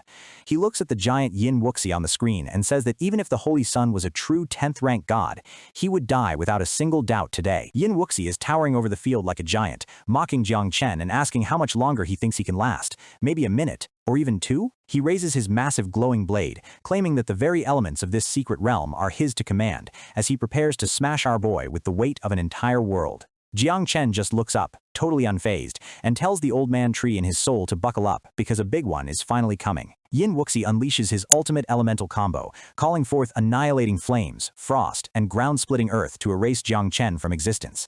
But suddenly, everything goes pitch black as Jiang Chen activates his abyss, a void of dark energy that begins to rise and swallow the light. Yin Wuxi screams for Jiang Chen to die as he slams his pink energy beam down, but it's like he's trying to light a candle in a hurricane. The Abyss Devour kicks in, and the dark void starts eating the elemental attack hole, turning Yin Wuxi's ultimate move into nothing but a snack. The Holy Sun's eyes bulge in shock, his brain failing to process how his god-tier power is just disappearing. He realizes with horror that the elemental power of the entire secret realm is being sucked into a vacuum, and he's left standing there completely powerless. Jiang Chen stands in the center of the darkness, looking like a true demon king as he reminds Yin Wuxi that while all other races eventually fade away, his insects never will. Yin Wuxi refuses to believe it, and charges forward with a slash of divine wrath, desperately trying to regain his dignity. Jiang Chen notes that even though he can only handle 400 million bugs in his current state, that's more than enough to handle a clown. He catches the massive glowing blade with one hand, telling Yin Wuxi that he's nothing more than a false god playing dress-up. He holds the blade aura bare-handed, the power of 9 nether swirling around his arm as he starts to crush the energy like it's made of glass. With a thunderous shatter, the divine blade breaks into a million pieces, and Yin Wuxi screams in agony as his divine power starts to leak out of his body. Jiang Chen tells him he's officially used up every move he had, and now it's time for our boy to take his turn. Yin Wuxi is losing his mind, screaming that he's a god and that he can crush any abyss, but he's clearly just panicking at this point. Jiang Chen launches himself into the air, his eyes glowing with purple fire as he prepares the blade of the great Tao. He strikes with a massive wake-up call, his blade slicing through Yin Wuxi's giant form and making the guy scream like a terrified child. The giant god can't even keep his balance anymore, and Jiang Chen uses Thunder Flash to zip around him like a streak of lethal lightning. He lands a devastating hit on Yin Wuxi's back, shouting that the great Tao is about to cleave the heavens themselves. The 9 nether soul devour kicks in, and dark spirits start tearing Yin Wuxi's soul apart from the inside. Jiang Chen shouts "Brack," and the mark on Yin Wuxi's forehead shatters, causing all his stolen divine power to drain away instantly. The Holy Sun lets out one final, pathetic wail of "I can't accept this" as his body begins to glow and expand uncontrollably. A massive pink energy explosion rocks the entire secret realm as Yin Wuxi finally goes out in a blaze of total failure. Nearby, the other contestants are blinded by the light, feeling the immense energy wave and wondering if the world is actually ending. The Fox Girl shouts for everyone to dodge and get away from the blast radius as fast as possible. They're all sent flying back by the shockwave, grunting in pain as the earth literally shakes beneath them. The Sword God activates his astral chi protection to shield the group, fearing that a hit like that could make the entire secret realm collapse. As the dust settles, the Fox Girl finds herself being held by the stoic Sword God, and she stays quiet for once, looking a bit stunned. They stare at the giant blue barrier, wondering if Jiang Chen survived that massive explosion, or if he was caught in the crossfire. Nanggong steps forward, looking cool and collected, and tells the others to get up and see the result for themselves. Jang Chen is standing there with his back to them, using his Abyss Devour to suck up every last drop of the explosion's energy like it was a protein shake. The fox girl is immediately back to her playful self, flirting with the handsome poker-faced sword god now that the danger has passed. One of the guys tries to ask Miss Nanggong if she has a boyfriend, but the red-haired warrior just points at Jang Chen and calls him a hunk instead. But the victory is short-lived as Jang Chen suddenly clutches his chest, coughing up blood and realizing he pushed his power way too far this time. He starts to fall, and the group screams his name in panic as their champion finally hits his limit. Suddenly, a trail of shimmering pink light streaks across the sky, moving faster than any of them can react. Xiaoju catches Jang Chen before he hits the ground, cradling her lord in her arms with a look of pure devotion and worry. The sword god and the fox girl look on, realizing that Jang Chen has some very powerful and very beautiful people looking after him. The stoic warrior notes that Jang Chen is completely exhausted, and his bugs are all retreating back into his soul to recover. He looks out at the battlefield, seeing the broken remains of the enemies and their god parts scattered across the dirt. The fox girl smirks, knowing exactly what the sword god is thinking. It's time to wrap this up. They decide to end the round quickly and leave the secret realm so Jang Chen can get the medical attention he desperately needs. But outside, a massive fist smashes into the ground in a fit of rage as a voice roars that Jang Chen killed his beloved disciple. The Flame Sovereign is shaking with fury, vowing that he will never let Jang Chen leave Tianyan Island alive after what he's done. One of the enemy survivors tries to launch a final attack, screaming for the foot of God to trample the mountains, but our allies just watch with boredom. The guy in the vest and glasses casually adjusts his frames, claiming he can conquer entire kingdoms with just a laugh. He launches a lethal strike that sends the enemies screaming into the dirt, proving that even without Jang Chen, Daxia's team is full of monsters. Another enemy tries to break through the blue chains of our long-haired ally, crying out about a river of blood as he gets pinned down. Our boy uses a Taiji trigram lock, telling the guy it's useless to resist because even with god parts, he's still way too weak to matter. The fire and water duo team up, merging their powers to create a massive explosion that sends the last of the trash flying. One dark-skinned young man activates the pupil of the fire god, looking like a cinder flame overlord as he tries to prove his own strength. The fox girl just laughs at his temper, gracefully dodging his attacks like she's dancing in a ballroom. She taunts him, asking why he doesn't let his big sis help him cool off, and her multiple manifestations start to surround him. She mocks his big pecs as she binds him with her pink energy, making the poor guy scream in total embarrassment and frustration. The guy tries to transform to break free, but the fox girl's grip is like iron, and he's left grunting in pain. She leans in close with a wicked smile, telling him that dying like this is a reward he should be grateful for. The white-haired warrior on the flying sword finally catches the girl from earlier, wrapping her in glowing blue threads and ending her resistance instantly. He looks back at Jang Chen, calling him a real monster for what he accomplished, and then he orders everyone to assemble and leave the realm. He holds up a semi-conscious Jang Chen, announcing to the entire world that this is a grand victory for Daxia thanks to their king who pacifies the seas. On the enemy side, the leaders are falling to their knees, unable to believe their holy son was actually killed by a mere student. The Flame Sovereign is fuming in the shadows, his eyes glowing with murderous intent as he acknowledges Daxia's incredible strength. He steps out and demands that Daxia unseal the secret realm immediately, so he can retrieve the bodies of his fallen prodigies. But the sword god Ji Lingqiu blocks his path, telling him he has to wait for their people to come out first, and he asks if the sovereign is really brave enough to stop him. The sovereign clutches his head, talking about how much effort he invested in Wuxi, treating him like his own son for decades. He looks at Ji Lingqiu with pure, unfiltered hatred, the tension between the two ninth-rank powerhouses about to snap. He threatens to kill the sword god in less than 10 moves, giving him a choice: hand over Jiang Chen and save Daxia, or everyone dies right here. Ji Lingqiu just smiles and calls out for Xiaoju to come and say hello to her uncle Yan Zun. The sovereign is confused, wondering why the sword god is calling out a little girl to a battlefield between legends. He roars that he won't hesitate to kill her just because she's a child, still demanding that they hand over Jiang Chen. Ji Lingqiu whispers to Xiaoju that this bad uncle wants to kill her daddy, and he asks her what she thinks she should do about it. Xiaoju's eyes glow with a terrifying, glitchy energy as she bites into a piece of candy and simply says, "Eat him." A massive swarm of nine-winged miasma erupts behind her, tens of billions of bugs darkening the sky and making the Flame Sovereign freeze in his tracks. He finally realizes the truth. She's not a little girl. She's the origin mother of the most destructive insect swarm in history. The sovereign attacks with his heavenly cinder fire art, shouting that she's not worthy of killing him, but the insects just swarm his flames. Xiaoju leaps back, telling her daddy that she's going to go play with her grandpa Gu for a bit. A massive Nine Heavens flame dragon roars into existence, the sovereign hoping that killing the mother will make the swarm collapse on its own. Ji Lingqiu activates a sky-high astral wall to protect the juniors as the fire and bugs collide in a massive explosion. He uses 10,000 swords to hold back the heat, noting that the Flame Sovereign's power is at a legendary law level from the era of the human emperor. The old martial god shouts that this isn't a fight the kids can participate in anymore, ordering them to stay back. The guy in the glasses watches the law-level fire with sweat on his brow, wondering if even their grandpa can handle something this intense. Xiao Ju just stares at the wall of fire, asking if this fire starter is really supposed to be that impressive. The sovereign mocks the sword god, calling him a mere junior who shows no respect to his elders as he prepares his ultimate strike. He unleashes the Avicii karmic flame, promising to burn the seas and boil the heavens themselves in his quest for revenge. Ji Lingqiu is struggling to hold the barrier, shouting for old Jiang to finally make a move before they all get incinerated. Suddenly, a massive axe blade of light cuts through the flames, the heaven-cleaving and earth-splitting axe. Gu Kaitian appears in a burst of light, laughing and mocking the sovereign for not being able to take even 2 moves from an old bastard like him. The two veterans stare each other down, Gu Kaitian promising that he came back from the catacombs specifically to slaughter an old dog like the sovereign.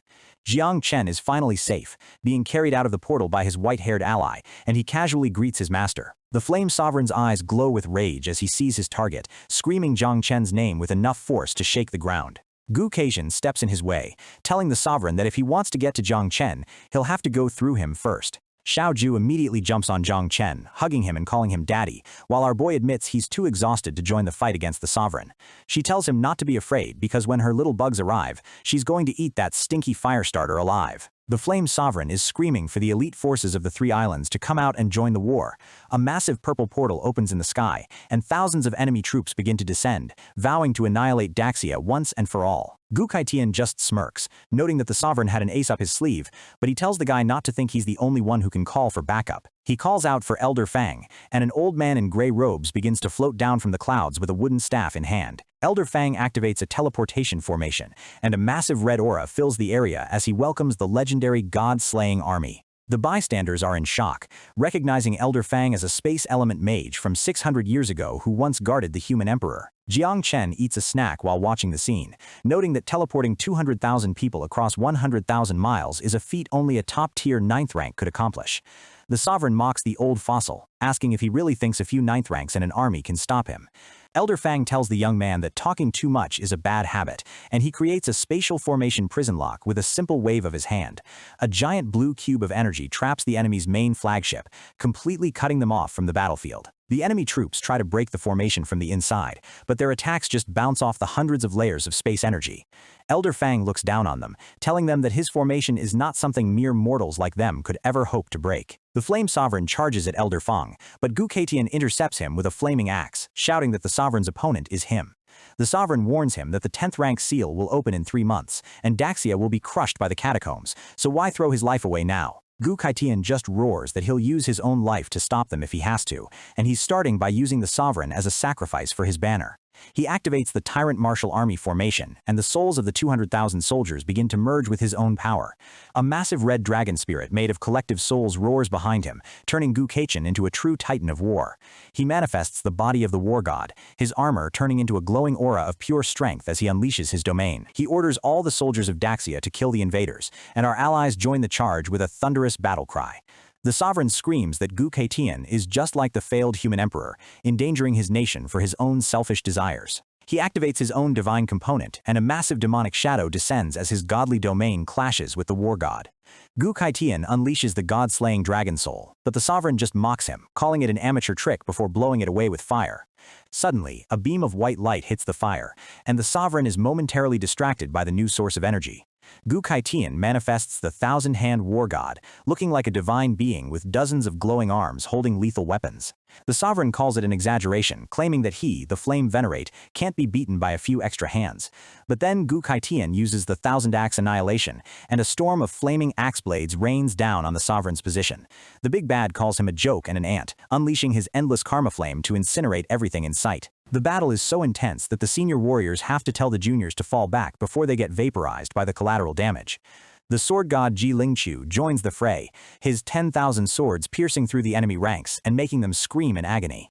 Our long-haired ally finds the traitor Yang Ming, vowing to cut him down just like he promised before. The guy in the glasses uses the wrath of the earth, creating a massive stone golem to crush the enemy's formation. He shouts for Gu Keishan to hurry up and finish them off, while the martial god prepares his final sky-opening blade. Jang Chen watches from the sidelines with Xiao Ju, noting that his master is actually in a tough spot because the Flame Sovereign is just too strong. Xiao Ju tells her daddy not to worry, because her bug babies are almost here to eat that stinky fire starter.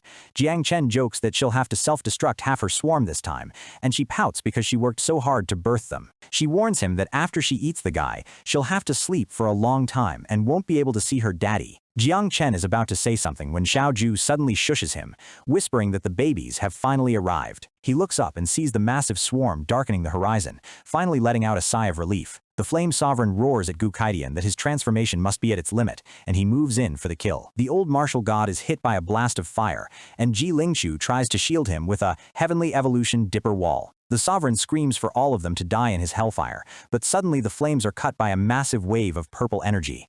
Xiao Ju appears right in front of the Sovereign with a demonic grin, telling her Uncle Flame that she's finally here to eat him. She manifests her nascent 9 Serenities form, and the Sovereign realizes too late that the real monster of the battlefield has just woken up. Deep within the ancient caverns, the Immortal Clan is panicking. They realize that if Jiang Chen's billions of bugs continue to multiply, a disaster beyond anything they've seen will destroy the world. They're torn. They want Jiang Chen dead, but they need to save their puppet, Yan Zun, because he's still a vital piece in their endgame. One of the elders suggests awakening a slumbering ancestor, the immortal elder of Cloud Ruins, even though taking action now could mean certain death due to the seal of Heaven's Tao. The younger members are confident that in 3 months the seal will break, granting them 10th tier power to steamroll through Great Sia. But the silver-haired girl warns them that the bugs won't wait 3 months, questioning if the ancestor should sacrifice himself now to stop the spread. The High Elder shuts them down, insisting that this is a test of patience. The first race to lose their cool and move too early will be the one to pay the ultimate price. Suddenly, a massive rift of dark energy tears through the sky, radiating a power that feels like death itself. The old man realizes the Nether clan is making their move, summoning the 9 Nether to extend their reach from the abyss into the living world. The Immortal Clan decides to sit back and watch. If the Nether clan is willing to sacrifice an ancient being to kill Jiang Chen, they'll happily reap the rewards. Back on the battlefield, a terrifying pillar of purple and black energy erupts. The prototype of the 9 Nether is manifesting. Jiang Chen stands firm, commanding his remaining insects to gather as one, preparing to weather the storm. Xiao Ju descends like a goddess of death, her power shattering the Flame Sovereign's domain like it was made of glass. The surrounding generals are stunned to see every domain on the field extinguished at once. Even Gu Keishan warns his team to stay back because their power is useless against this. Yan Zun tries to fight back with his unending karmic flame, a dragon of pure fire meant to burn away any darkness. But the dark pillar absorbs the fire completely, leaving the Flame Sovereign in a state of pure, wide-eyed disbelief. Xiao Ju smirks with a predatory look, mocking Yan Zun by telling him her daddy thinks his flesh is nothing but rotten, dry wood. With a roar, she triggers the Forge reincarnation, opening a swirling abyss right beneath the Sovereign's feet. The Yellow Springs, the river of the dead, begins to rise, and Yan Zun realizes he can't handle the 9 Nether directly. Panicked, he decides to pivot his attack toward Jiang Chen, hoping that killing the father will stop the daughter. The great Xia legends scream for Jiang Chen to run as a barrage of ultimate attacks. Swords, blades, and earth-splitting strikes all converge on him. A massive flame dragon roars toward our boy, and the generals realize this is a rule-level strike that they can't possibly block. Gu Keishan reaches for a mysterious brocade box, knowing it's meant for ancient gods, but he's desperate enough to use it now. Jiang Chen just smiles, telling everyone to chill out. With his future sight, he knows this old dog doesn't have what it takes to kill him. As the other heroes try to form a protective barrier, Jiang Chen tells them there's no need, looking completely bored by the incoming apocalypse. Secretly, he's sweating a bit, thinking to himself that pretending to be this cool is actually exhausting.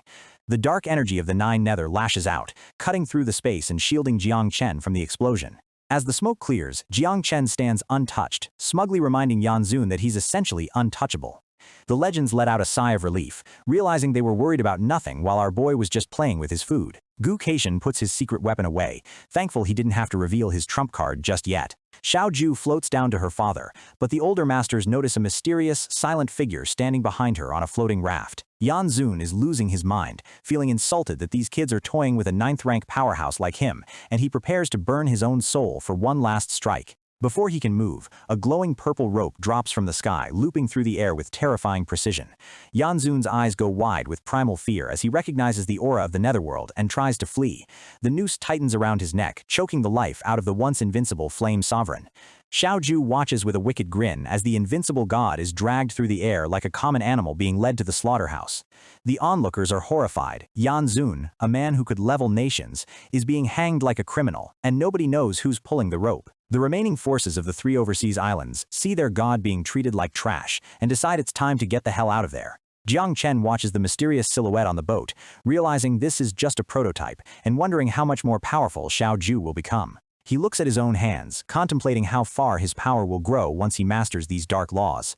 Suddenly, the very fabric of space above them starts to crack, glowing with a dangerous red light. Xiao Ju senses something wrong with the 9 nether portal and looks up, her eyes narrowing as she realizes something is trying to break in. A massive, shadowy hand rips through the dimensional barrier, shattering the sky like glass.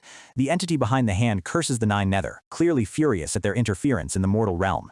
The colossal hand reaches out toward the boat, intending to crush the ferryman and Xiao Ju in one go. Xiao Ju recognizes the attacker as the Earth Sovereign and watches as the ferryman unleashes the Netherworld's binding chains to fight back. The entity mocks the ferryman, calling him a glorified fairy dog for daring to serve the 9 nether despite his high status. With a massive shockwave, the chains clash against the giant hand, sending ripples of purple energy across the horizon. The Earth Sovereign rants about how even the 10 kings of hell used to obey his orders, but Xiao Ju tells him to quit his yapping. Furious at her arrogance, the Sovereign unleashes the Netherworld's Soul Devourer, but Xiao Ju counters by summoning the crashing waves of the 9 nether. The 2 cosmic powers collide, creating a chaotic storm of darkness and soul energy that threatens to swallow everyone nearby. The entity realizes his current manifestation is failing, so he decides that if he's going down, he's taking as many humans as possible with him. He releases a blinding light of soul-devouring energy, targeting the Great Sia generals and the students. The heroes are plunged into total darkness, losing their senses and feeling their very souls being tugged out of their bodies. Gu Kaitian knows this is the end if he doesn't act, so he finally opens the mysterious box, unleashing a golden light that cuts through the void. A massive, ethereal golden blade manifests in the sky, radiating an intent so sharp it feels like it could slice through time itself. The blade intent strikes the shadowy hand, severing its fingers and forcing the Earth Sovereign to scream in agony. The entity is stunned, demanding to know who could possibly possess such a divine weapon. The hand crumbles into pieces, and the dimensional rift begins to seal shut as the Sovereign is forced back into his own realm. Jang Chen stares at the golden sword, recognizing the name Tiger Soul engraved on it, a weapon he's wanted more than anything. Gu Kaitian is equally shocked, not expecting the blade intent from the person who gave him the box to be this insanely powerful. Xiao Ju doesn't let the opportunity go to waste, commanding her insects to devour the falling chunks of the Sovereign's hand like it's a high-grade buffet. Jang Chen is a bit disappointed that the ancient being retreated so quickly, as he wanted to use the full corpse to upgrade his entire swarm. The white pillar of the grandpa tree suddenly shoots up into the sky, revealing itself to the world for the first time. It doesn't wait for orders, it takes the initiative, sensing a massive source of energy it wants for itself. Jang Chen wonders if the tree has its own consciousness as it wraps its spectral branches around a hidden, fleeing soul. The soul of a powerhouse is dragged out of hiding, screaming as the tree's branches tighten like a vice. Our boy is shocked that the tree is eating on its own, jokingly asking if it's planning to hog all the experience points. The tree squeezes the essence out of the soul, and everyone watches in awe as a glowing opportunity fruit begins to form. With the threat gone, the Nether Ferryman prepares to leave, giving Xiao Ju and Jang Chen a final, silent nod of acknowledgement. The ferryman's eyes linger on Jang Chen for a moment, showing a flicker of recognition as if he knows who our MC really was in his past life. The generals rush over to Jang Chen, making sure he's okay, while our boy just wonders what that ferryman's look was all about. The portal vanishes, and Xiao Ju suddenly stumbles, telling her daddy that she's incredibly sleepy after using all that power. Jang Chen promises her a massive meal when she wakes up, then asks Xiao Chan to take care of her while she recovers. One of the younger masters is losing it, begging someone to explain what that massive tree was, and how it just casually ate a god's soul. Jang Chen hits them with the classic "it's a secret" line and tells them to focus on cleaning up the battlefield and finishing off the invaders. The surviving enemies try to surrender, but the Great Shia soldiers show zero mercy, wiping them out for daring to attack their land. Ji Lingchu watches the carnage, worrying that Jiang Chen is becoming too ruthless, but the older masters remind him that a human emperor must be cold to protect his people.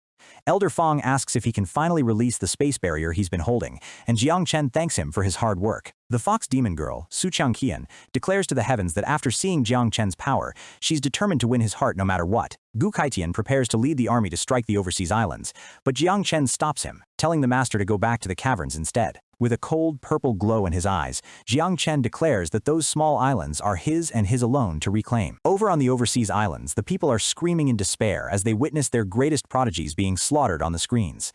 The realization hits them like a ton of bricks. Their god Yanzun is dead, and their entire nation's hope has been snuffed out. The islanders fall to their knees, weeping and wondering if there's any future left for them now that they've angered Great Sia. Someone points to the sky, and everyone looks up to see a massive, suffocating dark mass, blotting out the sun. It's the nine-winged miasma. Jang Chen stands in the center of the swarm, thinking about how his plan to shatter their hopes is finally complete. He looks down at the sprawling cities of the three islands, declaring that it is finally time for the harvest to begin. With 5 billion people beneath him, Jang Chen commands the entire population to bow before him as their new lord. A strange, ancient red seal glows in the sky, and as the light washes over the people, their expressions begin to change from fear to something different. A young man looks up with tears streaming down his face, feeling an overwhelming sense of devotion that he can't explain. Jang Chen feels the shift in the air. It's as if the very identity of the islanders is being rewritten to serve him. Thousands of people prostrate themselves, their hearts filled with a fake hope as they welcome their new master with fanatical joy. Even the Great Sia generals find this extreme, watching as an entire hostile nation is enslaved and brainwashed in a single moment. Gu Kaitian laughs it off, amazed that his disciple solved a centuries-old problem in just a few minutes without even breaking a sweat. Jang Chen addresses the 5 billion people, telling them they are now people of Great Shia for all eternity and must act solely for its interest. The public consensus shifts instantly. The Scourge Monarch is now hailed as the greatest blessing Great Sia has ever received. Jang Chen returns to the generals, casually asking them to just call him by his name so his master doesn't scold him for being too formal. Gu Kaitian jokingly calls him a brat and demands an explanation for when he's ever scolded him to death.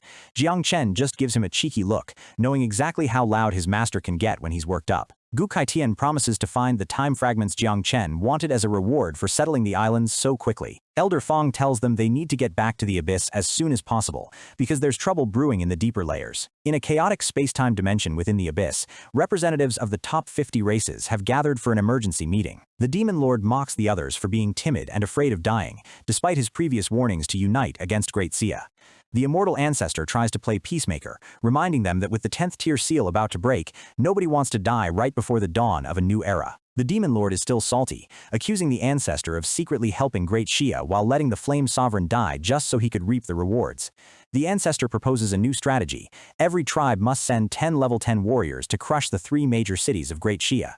The leaders of the Demon Clan, Dragon Clan, and 5 Elements Clan all agree, seeing no other way to stop Jang Chen's momentum. The Underworld and Abyss clans go even further, pledging 20 level 10 members each to ensure the total destruction of their enemies. The Demon Lord smirks, noting that once the 9 Nether is fully formed, everyone will be forced to either surrender to them or die. They worry about the Great Dreamer rallying billions of souls to defend Great Sia, realizing she's a threat they can't ignore. The immortal ancestor offers his own clan to take care of her, promising to bring in his imperial soldiers for the final siege. We shift to a parallel world 10 years in the future, where the Blue Star has expanded hundreds of times into a barren wasteland. In this dark future, Great Sia has fallen and the world is occupied by the various monster races, leaving humanity extinct or enslaved. An older, more rugged Jang Chen stands overlooking a ruined city, asking an older Xiao Chan which city name she prefers for their last stand. Future Xiao Chan coughs violently, her body clearly reaching its limit as she struggles to stay by her master's side.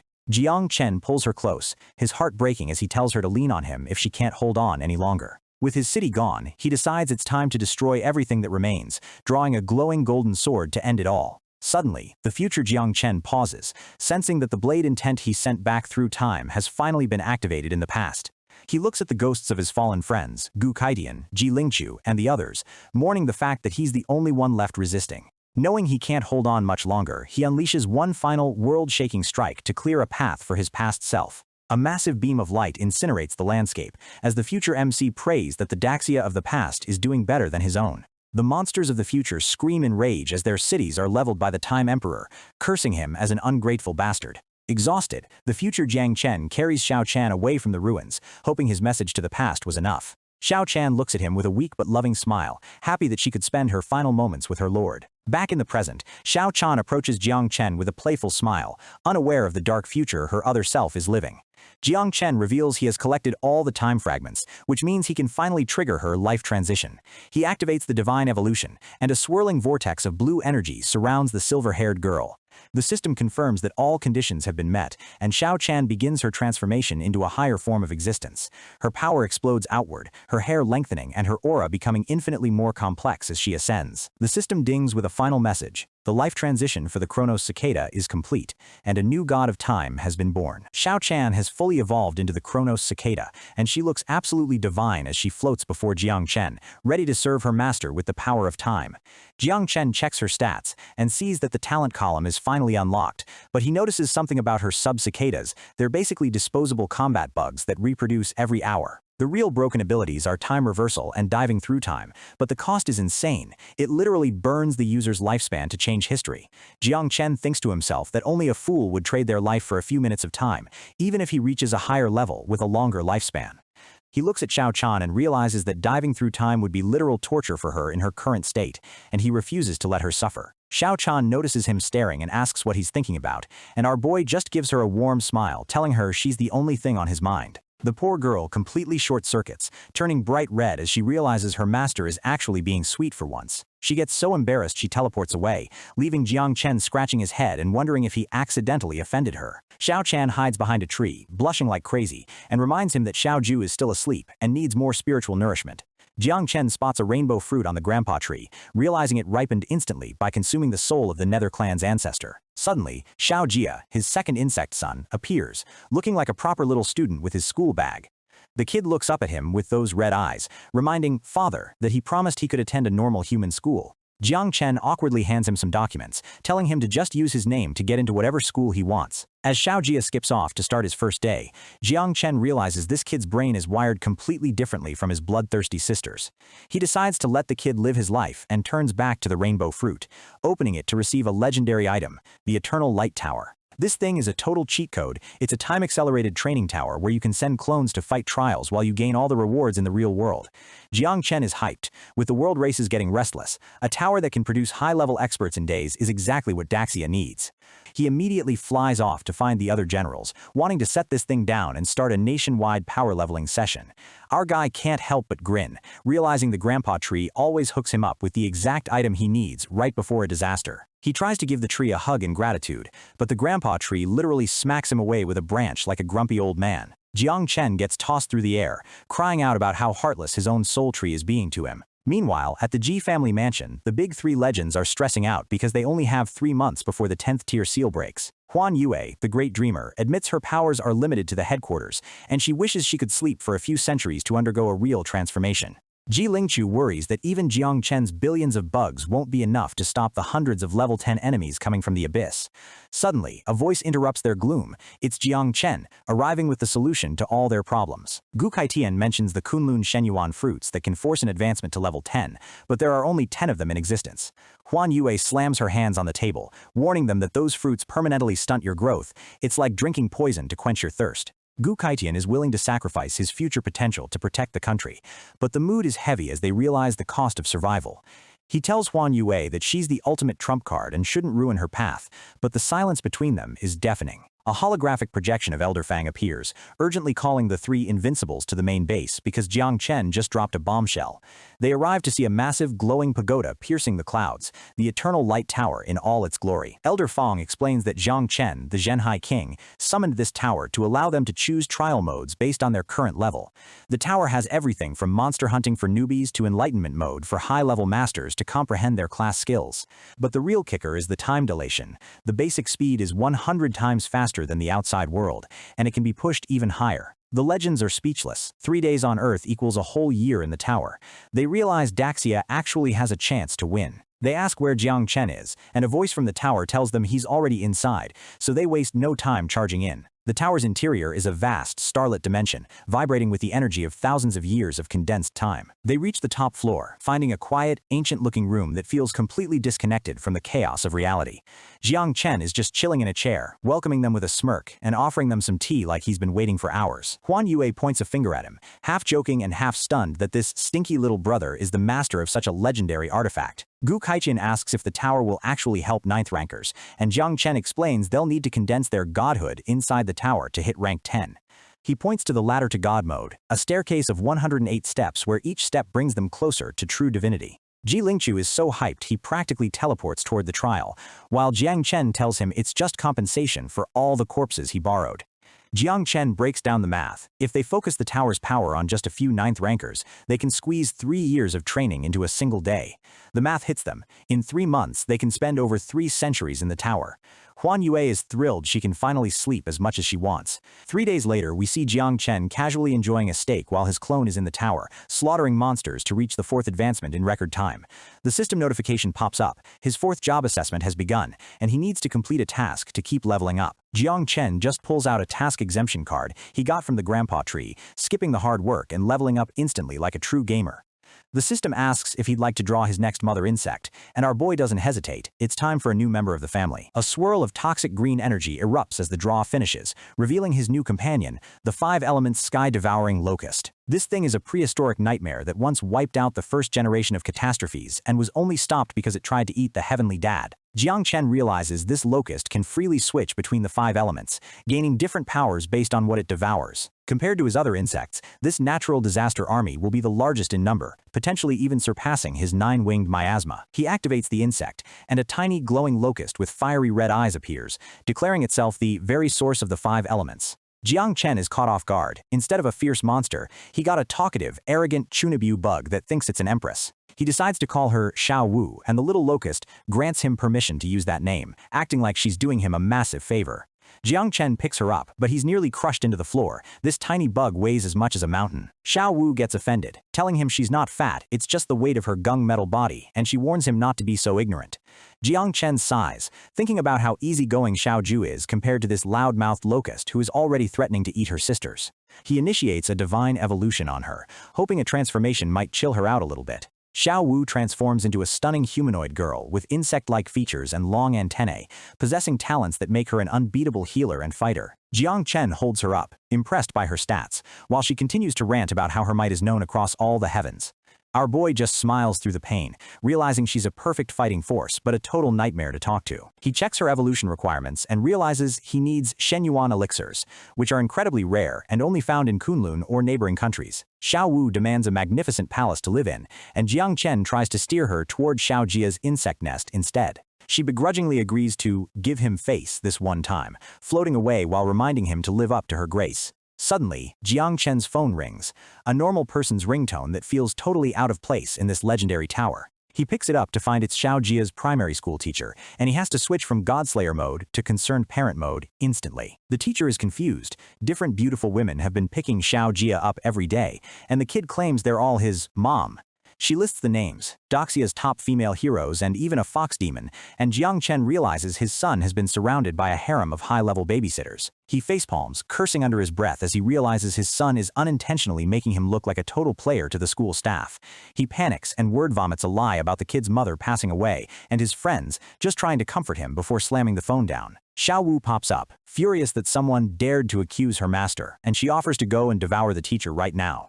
Jiang Chen tells her to shut up and realizes that none of the people in his life, bugs or humans, are actually easy to deal with. Suddenly, his head splits with a sharp pain. The system warns him he's being targeted by a powerful soul curse and soul contamination attack. The ancestral tree blocks the strike, but Jiang Chen feels a wave of disgust, realizing someone is using a soul imprint he left on someone else to target him. He uses his Eye of Void and realizes the connection is coming from Sakura country. Something has happened to his servant, Saito Kenichi. Gu Kaitian's hologram appears again, telling Jang Chen that the Saito family has arrived at the base and he needs to get down there fast. Jiang Chen rushes out of the tower, his face dark with fury at the thought of someone messing with his people. He finds a young girl kneeling in the rain, Saito Ayaka, the granddaughter of Kenichi, who explains their family was wiped out by the 8 great shrines. She begs Jiang Chen for protection, offering her eternal loyalty if he will save her grandfather from the prison of Takama Gahara. Xiao Wu pops out, insulted that a vulgar human thinks she's worthy of serving the same master, but Jiang Chen snaps at her to be quiet. He ignores the bug and tells Ayaka to follow him into the tower, knowing it'll save time if they talk while they move. Gu Kaitian warns him that this is likely a trap set by Sakura country to lure him out of Doxia's protection. Jiang Chen's eyes glow purple. He knows it's a trap, but he needs those Shenyuan elixirs for Xiao Wu, and stealing them from his enemies is the perfect solution. Across the sea at the Yamada Shrine, the Council of Villains is gathered, gloating about how they've successfully imprisoned Saito Kenichi. They've completed their suppression of the family and are performing soul inspections on anyone who might be a spy. They reveal that they deliberately let Saito Ayaka escape, knowing she would run straight to the Zhenhai king for help. Some of the members wonder if Jang Chen will really take the bait for a mere servant, but their leader is confident. President Yuya sneers, declaring that Jang Chen has no choice. If he doesn't come, the soul curse will eventually rot him from the inside out. His men warn him that Jang Chen has hundreds of millions of miasma bugs that could attract a Demon King-level threat. Yuya just laughs, claiming their Sakura country is infinitely stronger than Daxia, and that Jang Chen isn't even worthy of the title of Demon King. He reveals a terrifying secret. With the blessing of their god, a 10th rank existence has already been born in their realm. He holds up their most powerful divine weapon, the Kusanagi sword, vowing that the moment Jang Chen steps onto their soil, he's a dead man. Back at the Jiangnan base, the High Command is in an uproar after receiving an order from Jang Chen to collect materials for his new insect. The generals are determined to win back some respect after failing to help much in the last battle, and they're keeping the news strictly within their war zone. They plan to sweep every dungeon and secret realm in the country, buying up every resource available to satisfy their king's needs. The other war zones find out and start a literal race to see who can provide the most materials first, trying to suck up to the rising legend. Jang Chen is overwhelmed, looking at the mountain of resources and wondering how a simple request turned into a nationwide scavenger hunt. Gu Keishin chuckles, telling him his reputation is so high now that he doesn't even need to issue official orders to get the whole country moving. Jang Chen sighs, deciding to treat this as a national cohesion exercise while he prepares for the upcoming war. Gu Keitian mentions a former arrogant guardian who is now desperately buying items abroad just to get a chance to enter the Eternal Light Tower. Our boy smirks. The temptation of his tower is so great that even the most stubborn masters are breaking through to the 9th rank, just to stay relevant. Jiang Chen asks why his master hasn't been in the tower lately, and Gu Keitian admits he's hit a wall and doesn't want to waste a spot. He talks about a legendary place in the abyss called the Eternal Blade Domain, where the traces of ancient blade masters are still visible. He's come to say goodbye. He realizes his path in Daxia has reached a dead end, and he needs to risk his life in the abyss to reach the 10th rank. He mentions that even Jiang Chen's senior, Ji Gong, made it into the top 10 of the rankings with his sword skills. With a booming laugh, the martial god declares he won't let his own disciples surpass him, and he's determined to land on the heavenly rankings. Jiang Chen tries to flatter him, saying his master is already a miracle, but Gu Keitian just laughs at the kid's silver tongue. The atmosphere turns serious as Gu Keitian places a hand on his shoulder, reminding him that the path ahead will only get harder, but he's not alone. Jiang Chen bows deeply in respect as his master walks away, praying for the man's safe journey into the most dangerous place on earth. A week later, Xiao Wu is in an underground warehouse, complaining that the massive piles of food provided by the nation aren't even enough to fill the gaps in her teeth. Jiang Chen watches her 15 million offspring devour everything, realizing that creating a natural disaster of this scale is incredibly expensive. Xiao Wu notices his worried expression and asks if he really thinks elemental transformation is her only trick. She raises her hands, her aura shifting as she prepares to show her master the true horror of a prehistoric locust. She merges all 5 elements into one, creating a swirling sphere of pure, chaotic energy that threatens to dissolve the warehouse. She transforms into the 5 elements sky-devouring beast, a colossal monster that radiates the power of a 10th rank existence. She smugly explains she can bypass the Heavenly Tao's seal, though she can only hold this form for 10 seconds before she runs out of juice. Jiang Chen is impressed but tells her to calm down. Instead of swallowing the Heavenly Tao, he's taking her to Sakura country for a meal. The little locust screams at Sakura country to tremble as Jiang Chen prepares to head out to rescue Saito Kenichi. Saito Ayaka is shocked to see her master is only at the 4th advancement and plans to take on her entire country's shrines alone. Jiang Chen ignores her doubt, knowing that most countries have zero accurate intel on his true strength or Daxia's recent power-ups. He tells her to just tag along and see for herself, while the girl worries that her master's arrogance is going to get them both killed. They use an ultra-long-distance teleportation array, landing in the middle of the wilderness in Sakura country under the cover of night. They're met by the Daxia Recon Squad, who are annoyed that the teleportation array was activated, potentially giving away their position. One of the agents, Shen Liang, is skeptical of this Zhenhai king, suspecting the military is just handing out titles to anyone these days. Jiang Chen and Ayaka step out of the portal, our boy casually asking why the atmosphere is so lively in the middle of nowhere. Shen Liang is disgusted to see a 4th-level kid and wonders if he's some high-ranking official's illegitimate son. The captain, Yan Yunfeng, steps forward to introduce himself and shakes Jiang Chen's hand, clearly suspicious of the boy's identity. Shen Liang recognizes Saito Ayaka and is shocked to see the pride of the Saito family acting like a submissive servant to a Daxia kid. Jiang Chen bluntly states he's here to save people and collect some debts, then asks if they know the location of Takama Gahara. The moment the words leave his mouth, a second blood-red moon appears in the sky, and the agents realize they've triggered a forbidden seal. The agents panic, screaming for everyone to run as they realize the moon goddess has seen them. Captain Yan explains that anyone who says the word Takama is instantly marked by the goddess, and no barrier can block her sight. One of the female agents gets tagged with a glowing red mark, and they realize they're about to be hunted down by the law enforcers for blasphemy. Shen Liang turns on Jang Chen, accusing him of trying to get them all killed by being so reckless and unprepared. Jang Chen just smiles, realizing Doxia's information blockade worked too well. Even their own undercover agents have no idea who he is. He raises a hand, and a massive pillar of dark energy erupts from the ground, challenging the fake moon in the sky. The agents watch in horror as the sky turns black, realizing that whoever this Zhenhai King is, he's not an ordinary human. A team of elite law enforcers descends from the sky, but Jang Chen just counts them down, unimpressed by their ranks. As the dark aura swallows the attackers, our boy formally reintroduces himself, not as a king, but as the Scourge Monarch, Jang Chen. The sky turns a sickly purple as Jang Chen's miasma floods the area, and the guards don't even have time to scream before their bodies start dissolving into smoke. The high-level Sakura guards are completely paralyzed with fear, realizing a level 7 warrior just got erased like he was nothing. Jang Chen stands calmly amidst the swirling death, asking his companions if it's safe to talk now that the noise has been cleared out. Ayaka explains that the location of the god's realm, Takama, is a top-tier secret that only the 8 shrine masters actually know. Our boy looks toward the glowing temple in the distance, asking which of these legendary shrines is the closest so he can start the cleanup. The intel confirms the Akahata shrine ahead is one of the top 3, led by an old monster who can tap into god-tier power for a limited time. Ayaka looks worried, clutching her dress as she warns Jang Chen that marching in openly is basically a suicide mission into a trap. Jang Chen just gives a cold, predatory smirk. Traps only work if the hunter is stronger than the prey. He looks back with absolute confidence, declaring that he's not the one being trapped, he's the one surrounding the entire shrine. Inside the Akahata shrine, the atmosphere is tense as the high priests receive word that Daxia's legendary Zhenhai King has officially crossed the border. The shrine master, Takeda Shingen, stands up with his chest bared, announcing a secret competition among the 8 shrines to see who can bag Jang Chen first for a divine reward.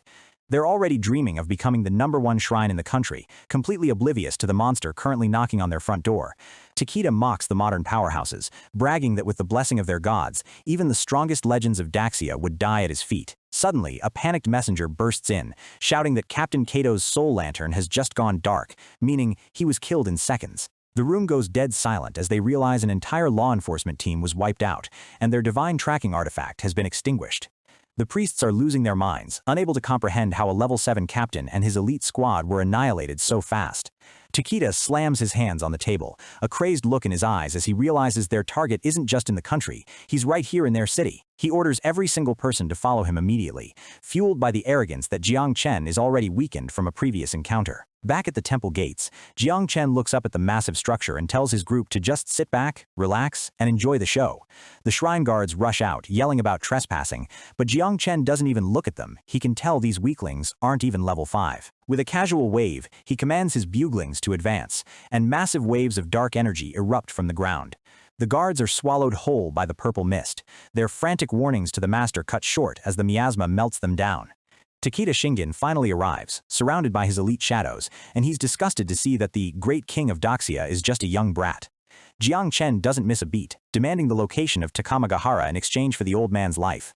When the master refuses to talk, the dark energy around Jang Chen surges violently. If they won't speak, they'll die along with their precious shrine. Takeda screams out a prayer to his gods, erupting with a golden aura and diving through the air to crush what he thinks is just a puny insect. Jang Chen tells his swarm to back off and focus on the trash while he handles the old man personally. He doesn't want to waste a single bug on this guy. He activates his divine elephant prison body, electricity crackling around him as he transforms into a god-slaying martial god. A massive bolt of lightning shatters the ground, forcing even Jang Chen's allies to shield their eyes from the blinding intensity. Ayaka is stunned. She's seen lightning users before, but she's never seen a level 4 being manifest a literal domain of electric death. The old master laughs like a maniac, thinking he has the advantage in close combat, but he has no idea who he's dealing with. Takeda unleashes his elephant's foot stomp, but Jang Chen counters with a red-hot fist that looks like it came straight from the underworld. The collision of their powers creates a massive shockwave of red and gold that rips through the temple stairs. The old man's eyes bulge as his invincible defense is shattered, his arm snapping under the sheer pressure of Jang Chen's strike. Jang Chen follows up with a brutal blow that sends the shrine master flying through the air, screaming in agony. Our boy stands there looking bored, wondering why a supposed 9th level master exploded after just one punch. He realizes Takeda was just using borrowed power, which is trash compared to the raw strength of his own evolved body. Ayaka and the others are losing it. Watching their master one-shot a top-tier legend makes him look like a literal god walking among men. But wait, the old man's body starts glowing with a strange, holy light as he tries to force himself back up. Takeda laughs through the pain, boasting about the power of rebirth that makes the heads of the 8 shrines completely immortal. Jang Chen just sighs as the old man regenerates his wounds, realizing this guy is going to be more annoying than he thought. The master unleashes a secret technique, summoning a massive, dark Lotus of the Phantom Night that swallows the entire area in shadows. Jang Chen walks through the darkness unfazed, mocking the old man for boasting about immortality while his energy levels are clearly dropping. He reaches out his hand, summoning the 4th mother, Shiao, and tells her this old guy's metal-based ability would be a perfect snack for her. Takeda looks up, his eyes widening in pure horror as a massive shadow looms over him, blocking out the stars. Shiao reveals her true monstrous form, a giant, terrifying locust, and tells the lowly food below her to prepare to be eaten. Takeda desperately fires off a golden Vajra shock, but Shiao just opens her massive mandibles and swallows the entire blast like it's an appetizer. The old man is completely broken, screaming in disbelief as his strongest secret forbidden technique is eaten right in front of his face. Shiao doesn't give him a second to breathe, lunging forward with speed that defies her massive size. With one swift, brutal movement, she lunges down, and the shrine master lets out one last, pathetic cry for help. The giant insect closes her jaws around him, and just like that, one of the most powerful men in Sakura country is reduced to a midday snack. Shiao transforms back into her humanoid form, sitting atop her beastly shell and complaining that the old man tasted like average trash. Down below, the remnants of Takeda's power try to trigger a flesh regeneration, but it's a futile struggle. Shiao looks down with glowing red eyes, noting that while the quality was low, at least this food can keep refilling itself for more bites. She dives back in for seconds, her predatory instincts completely taking over as she hunts the remaining energy. The sound of crunching bone and tearing flesh echoes through the shrine as she devours every last bit of the master's soul and body. She looks up with a satisfied grin, asking which god is next on the menu because she's still hungry for more. The remaining shrine guards see their master being treated like a buffet and immediately lose all will to fight, turning tail to run for their lives. Jang Chen crosses his arms, telling Shiao to stop acting like a cringy edgelord. It's embarrassing to watch her talk like that. The bystanders are completely traumatized, realizing that to Jang Chen's pets, a level 9 master is literally just a snack. He tells everyone to stop standing around and head to the main hall while Shiao finishes cleaning up the leftovers. Walking through the shrine, Jang Chen points at a massive painting of an 8-headed snake, asking if that's the legendary Yamata no Orochi. The commander explains that the snake is a primordial creature, and the top geniuses of the country actually get personal guidance from it. She mentions that Daxia has its own primordial beast, the Qilin, but that thing is apparently a total jerk that hates humans. Apparently, years ago, the martial god went to talk to the Qilin and got beaten half to death for even showing his face. Jang Chen narrows his eyes at the painting. He decides that when he has time, he's going to tame that beast and make it pay for what it did to his master. They discuss other legendary creatures, like the Golden Lion King Mahesh in the Pharaoh country, and Fenrir, a wolf the size of a mountain range that rules over the frozen lands of Asgard. Jang Chen asks how his team knows so much about other countries, and it turns out Qingmo was the head of Daxia's entire intelligence department. Jang Chen casually announces his plan. He's going to conquer Sakura country first, and then he's hitting every single one of those other nations too. He calls it a debt collection trip. If they pay up, he'll be nice.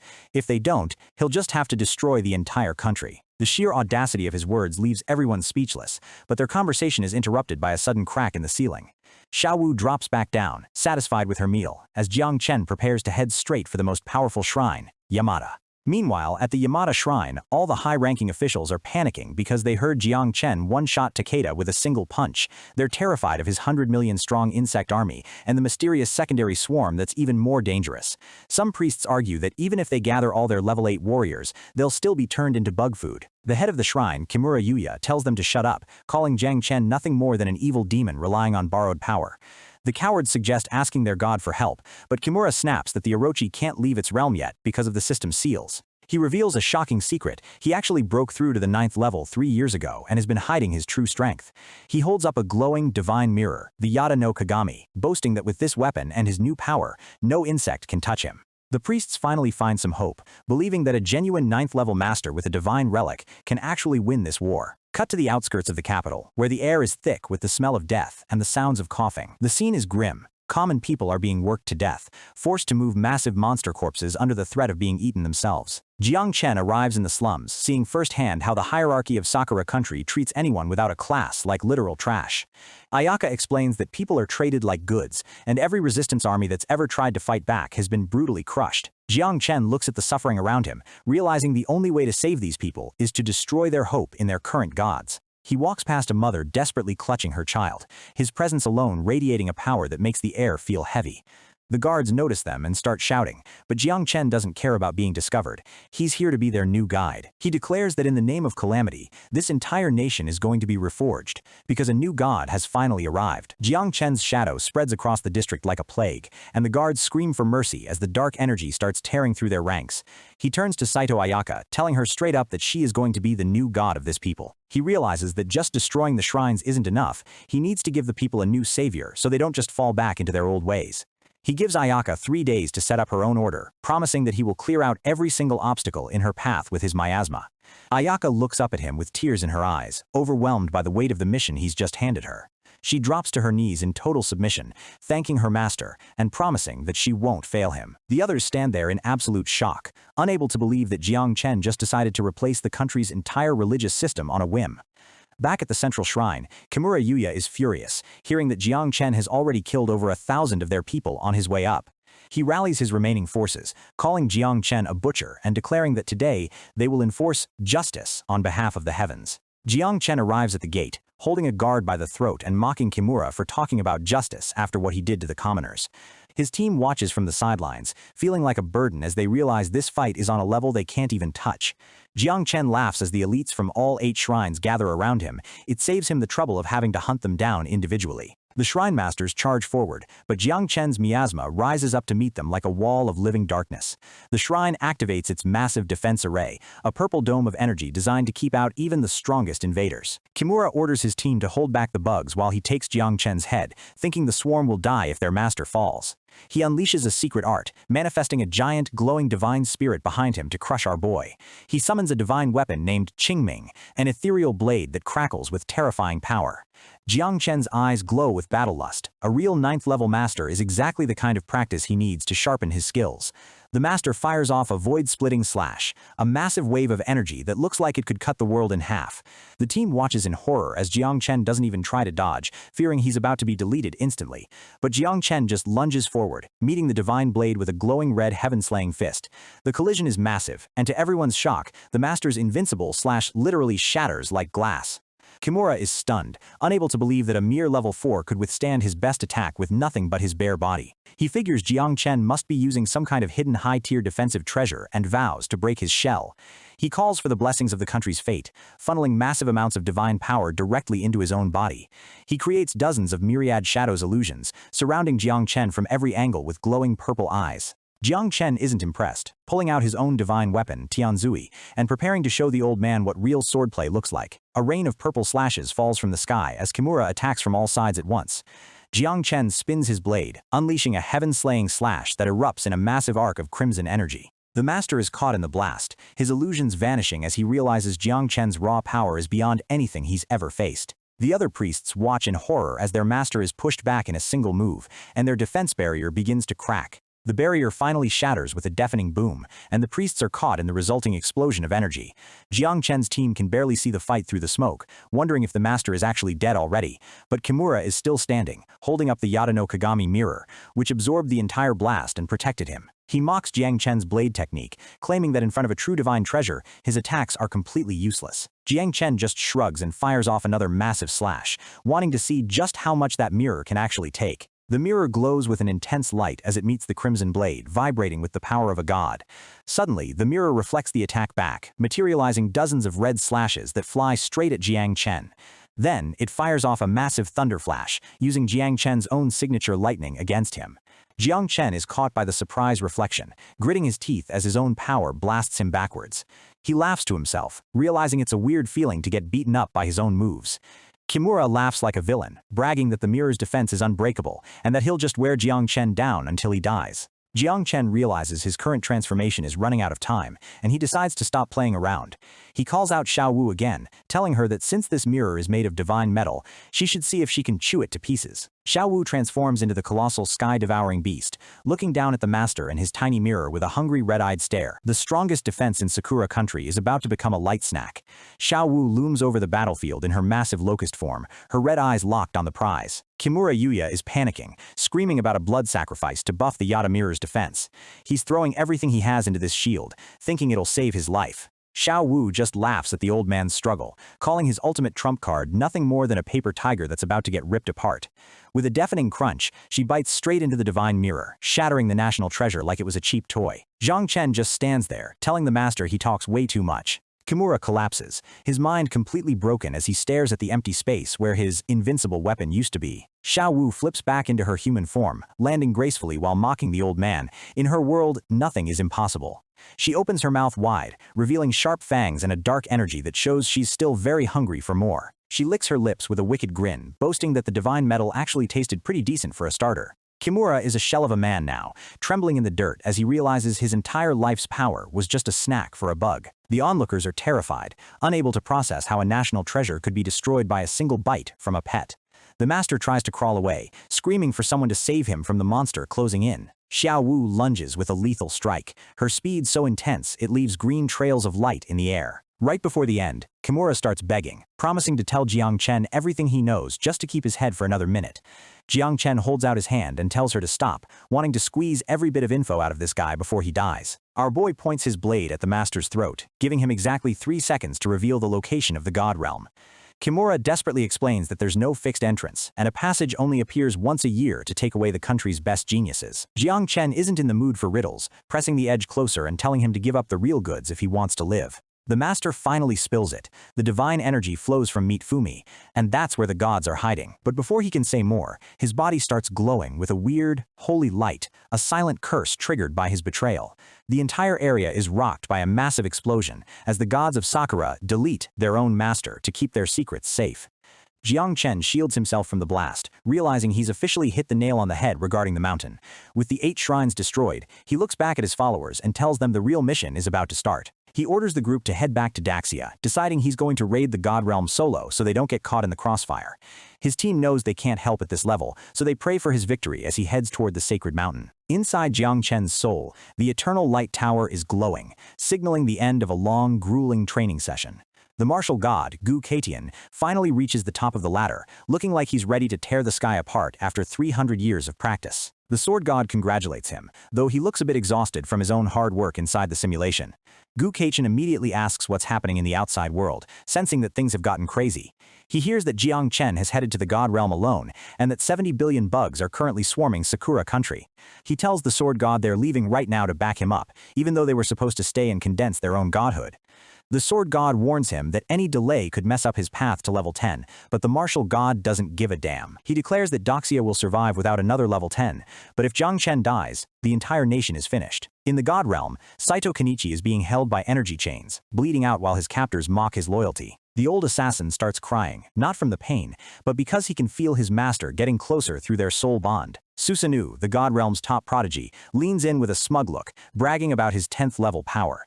He mocks the concept of gods from Daxia, asking if a mortal like Kenichi can even grasp what real power feels like. He walks around the dungeon, treating the legendary assassin like a piece of garbage that served its purpose. Susanoo laughs at the idea of Jang Chen coming to the rescue, thinking it'll just be another bug for him to squash. Kenichi just glares back, warning the god that his master is a monster that no divine barrier can stop. The villain admits he let the 8 shrines be destroyed just to lure Jang Chen into a trap where he can finish him off personally. He draws his blade, looking totally unhinged, and declaring that every bug the MC brings will be nothing but fertilizer for his realm. Jang Chen finally stands before Mint Fumi, asking Xiao Wu if she can swallow the entire mountain to find the entrance. Xiao Wu is still full from eating the divine mirror, complaining that she isn't interested in eating rocks for the next few days. Our boy realizes his current swarm is too weak for a job this big, but then he feels a massive surge of energy from his soul. The ancestral tree manifests behind him, glowing white as it offers to devour the mountain to help with its own recovery. Jang Chen is completely stunned. This is the first time the grandpa tree has actually spoken to him directly. The tree doesn't wait, launching its roots to swallow the sacred peak as Jang Chen tells it to eat until it's full. The mountain vanishes at an insane speed, but when Jang Chen asks if they're getting any loot out of this, the tree goes quiet. He gets annoyed, telling the tree to stop ignoring him and answer the question about the rainbow fruits. The tree finally gives a short yes, making our guy grin. It's time to get paid for all this destruction. Jang Chen looks ahead with a cold gaze, realizing that with the tree around, none of these self-proclaimed gods can escape. Susanoo is watching from a nearby peak, excited to finally get his hands on the netherworld essence once Jang Chen dies. But his excitement turns to shock as he sees the sacred mountain literally disappearing into thin air. A massive glowing eye opens in the sky. The master of the realm is waking up, warned that their entire world is at risk.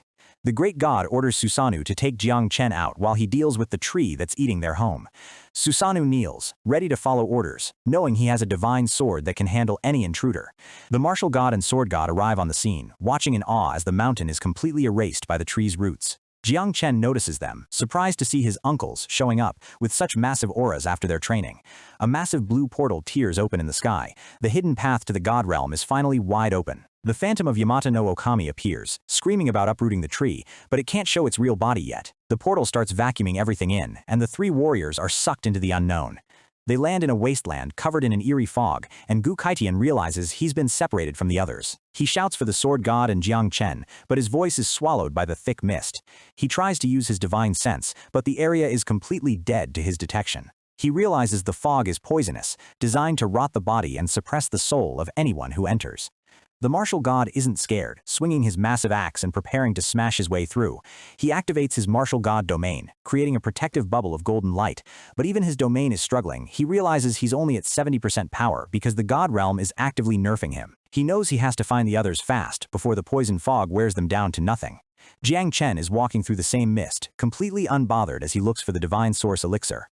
He summons his second mother, Xiao Jia, knowing the kid is a genius at finding top-grade ingredients. The kid shows up with a notebook, refusing to help until Jang Chen helps him with a trigonometry problem he's been stuck on for 3 days. Our boy is confused, asking how the kid went from elementary school to 11th grade math in just a few days. Jang Chen stares at the problem and starts sweating. He's a legendary king, but he has no idea how to solve for Sin Si. He tells himself to look cool, figuring he just needs to start writing something that looks complicated. With a flourish, he scribbles down a bunch of random math symbols and declares it finished. Xiao Jia is totally fooled, thinking his father is a literal genius for writing the answer down so fast. Jang Chen hides his embarrassment, telling the kid he'll explain the logic later, but right now they have a mission. The kid gets to work, sensing the air as a massive shadowy bug looms over him. Xiao Jia points toward a specific peak, and the two of them take off at top speed.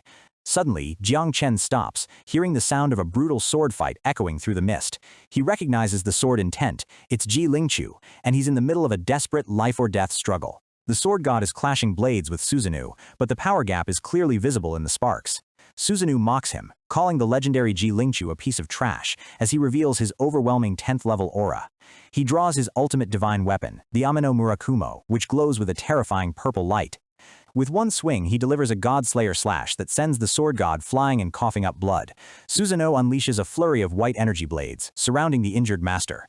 He calls the sword god an ant, laughing as his divine slashes rain down from every angle. Ji Lingqiu is slammed into the ground, his body covered in deep gashes as he struggles to stay conscious. His eyes widen in horror as he looks at his hand. His legendary Yulong sword has been snapped like a twig. The villain stands over him, starting the Ling Qi torture, wanting to cut the sword god piece by piece for his amusement. Just as he's about to finish him, Jang Chen screams out for his uncle, charging through the fog like a demon. The divine fog tries to block his path, but Jang Chen pushes through with raw fury to reach his mentor. Ji Lingqiu uses his last bit of strength to form a heaven wall, screaming at Jang Chen to run away and find the tree. Susanoo is bored of the games, deciding he's going to give the sword god a quick death before the MC can arrive. Suddenly, Gu Kaitian's heaven-splitting axe comes flying through the air, parrying the lethal blow at the last second. The martial god lands between them, telling the Sakura prodigy that he'll have to go through him to get to his friend. He unleashes a 1000-axe annihilation, filling the god realm with waves of golden destruction. Susanoo is actually impressed that a mortal found a way to reach 10th-level combat power without divine help. But he's still arrogant, reminding Gu Kaiten that he can only use 70% of his power in this domain. The two clash, and the force of the god's strike sends the massive martial god sliding across the dirt. Jang Chen finally reaches them, sliding to a stop next to the broken sword god while his master holds the line. Gu Kaitian looks back one last time, telling Jang Chen to run for the escape route. He's planning to die to let them escape. Susanoo lunges forward, but Jang Chen doesn't move a muscle as the blast craters the ground around him. The god is annoyed, wondering why these insects won't just die and get it over with. Jang Chen looks at his injured uncles, his eyes turning cold and murderous as he tells them to rest and let him handle the trash. Susanoo laughs at the kids' bravery, looking forward to torturing all of them slowly until their souls break. Jang Chen ignores the talk, summoning Xiao Wu and giving her a simple command: kill this person in the most painful way possible. Xiao Wu gives a wicked grin, announcing herself as the supreme devourer of the heavens. A dark, terrifying aura explodes from Jang Chen. He's done playing nice, and now it's personal. Xiao Wu calls out her buglings, and the sky is filled with a swirling vortex of green and black energy. She transforms into the 5 elements devouring sky locust, her massive red eyes glowing with hunger.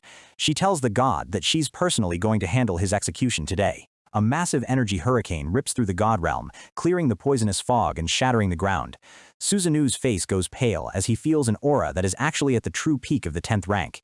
He can't believe a mere insect is completely immune to the divine suppression of his home realm. He tries to strike first, unleashing a god-slaying slash with everything he's got. Xiao Wu just catches the legendary blade with her bare claw, mocking him for trying to fight her with a broken sword. Susanoo is terrified, realizing his divine weapon is being suppressed and controlled by the beast. With one brutal move, she slams him into the floor, calling these gods nothing more than pathetic snacks. She dares him to try and cut her half to death, now that the tables have completely turned.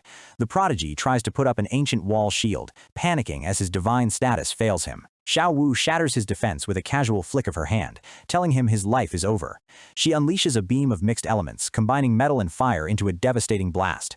Susanoo is caught in the green light, his screams of agony echoing across the god realm. Xiao Wu sits atop her throne of bugs, reminding him that she's granting his wish for a slow death. She orders her swarm to take one tiny slice of his flesh at a time. He's not allowed to die until every bug is full. The god is being eaten alive by millions of bugs, desperately crying for his master to save him.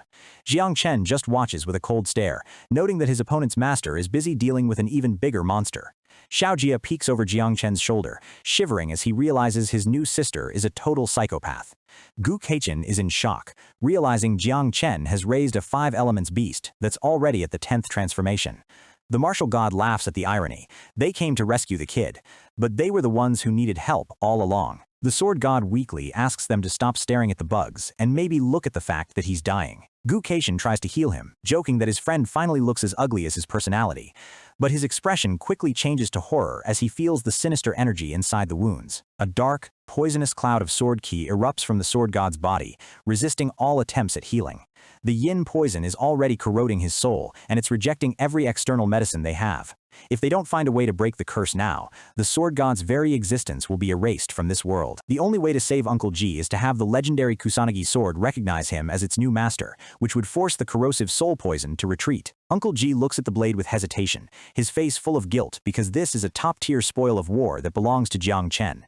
But Jang Chen doesn't care about the loot. He tells Uncle G to keep it, even as the sword god explains that this is a 5th-tier divine weapon that could grow even stronger. He warns that once the world's level seal is broken, this sword will become an unstoppable force, yet he still feels like he's taking too much from the kid. The martial god steps in and gives him a playful shove, telling him to stop being so dramatic and just take the win already. With tears of gratitude, Uncle G finally accepts the gift, while Jang Chen reminds him that he owes his own fast growth to the resources he got from the G family earlier. Jang Chen thinks back to how his bugs thrived on the blood and organs of an ancient god, proving that every action has its own reward. Uncle G grips the Kusanagi sword, a massive flare of blue energy erupting as he commands the blade to recognize its new master.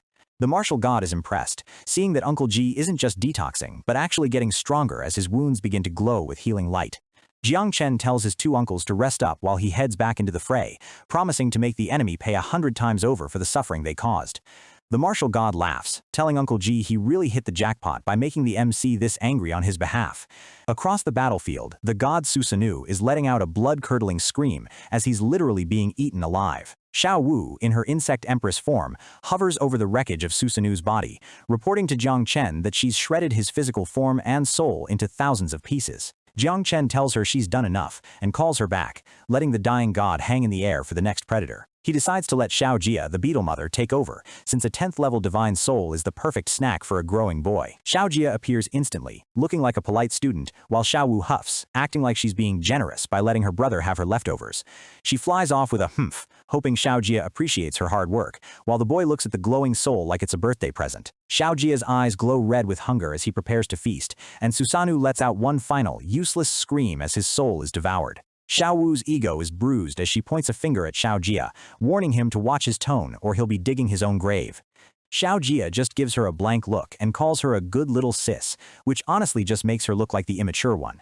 In the distance, the two uncles are stunned, watching a 10th level soul get treated like a snack and wondering just how overpowered Jang Chen's insects really are. Jang Chen walks over, casually putting his hands on his children's heads, telling the uncles to stop guessing because he'll just tell them the truth. A massive golden barrier erupts, sealing the area so they can talk without any prying ears or interruptions. He introduces Xiao Wu as his 5 elements locust and Xiao Jia as his infernal beetle, explaining that these aren't just bugs but the source of his god-tier power. Uncle Ji is wide-eyed, finally realizing that Jang Chen isn't just a talent, he's the literal future of their entire nation. Suddenly, the ground shakes with a deafening boom, and everyone looks toward the horizon where the real war is happening. They see the massive grandpa tree locked in a struggle with the legendary 8-headed serpent, Yamata no Orochi. Uncle G is floored, realizing the tree's power is even more terrifying than the insect swarm if it can take on a primordial creature like that.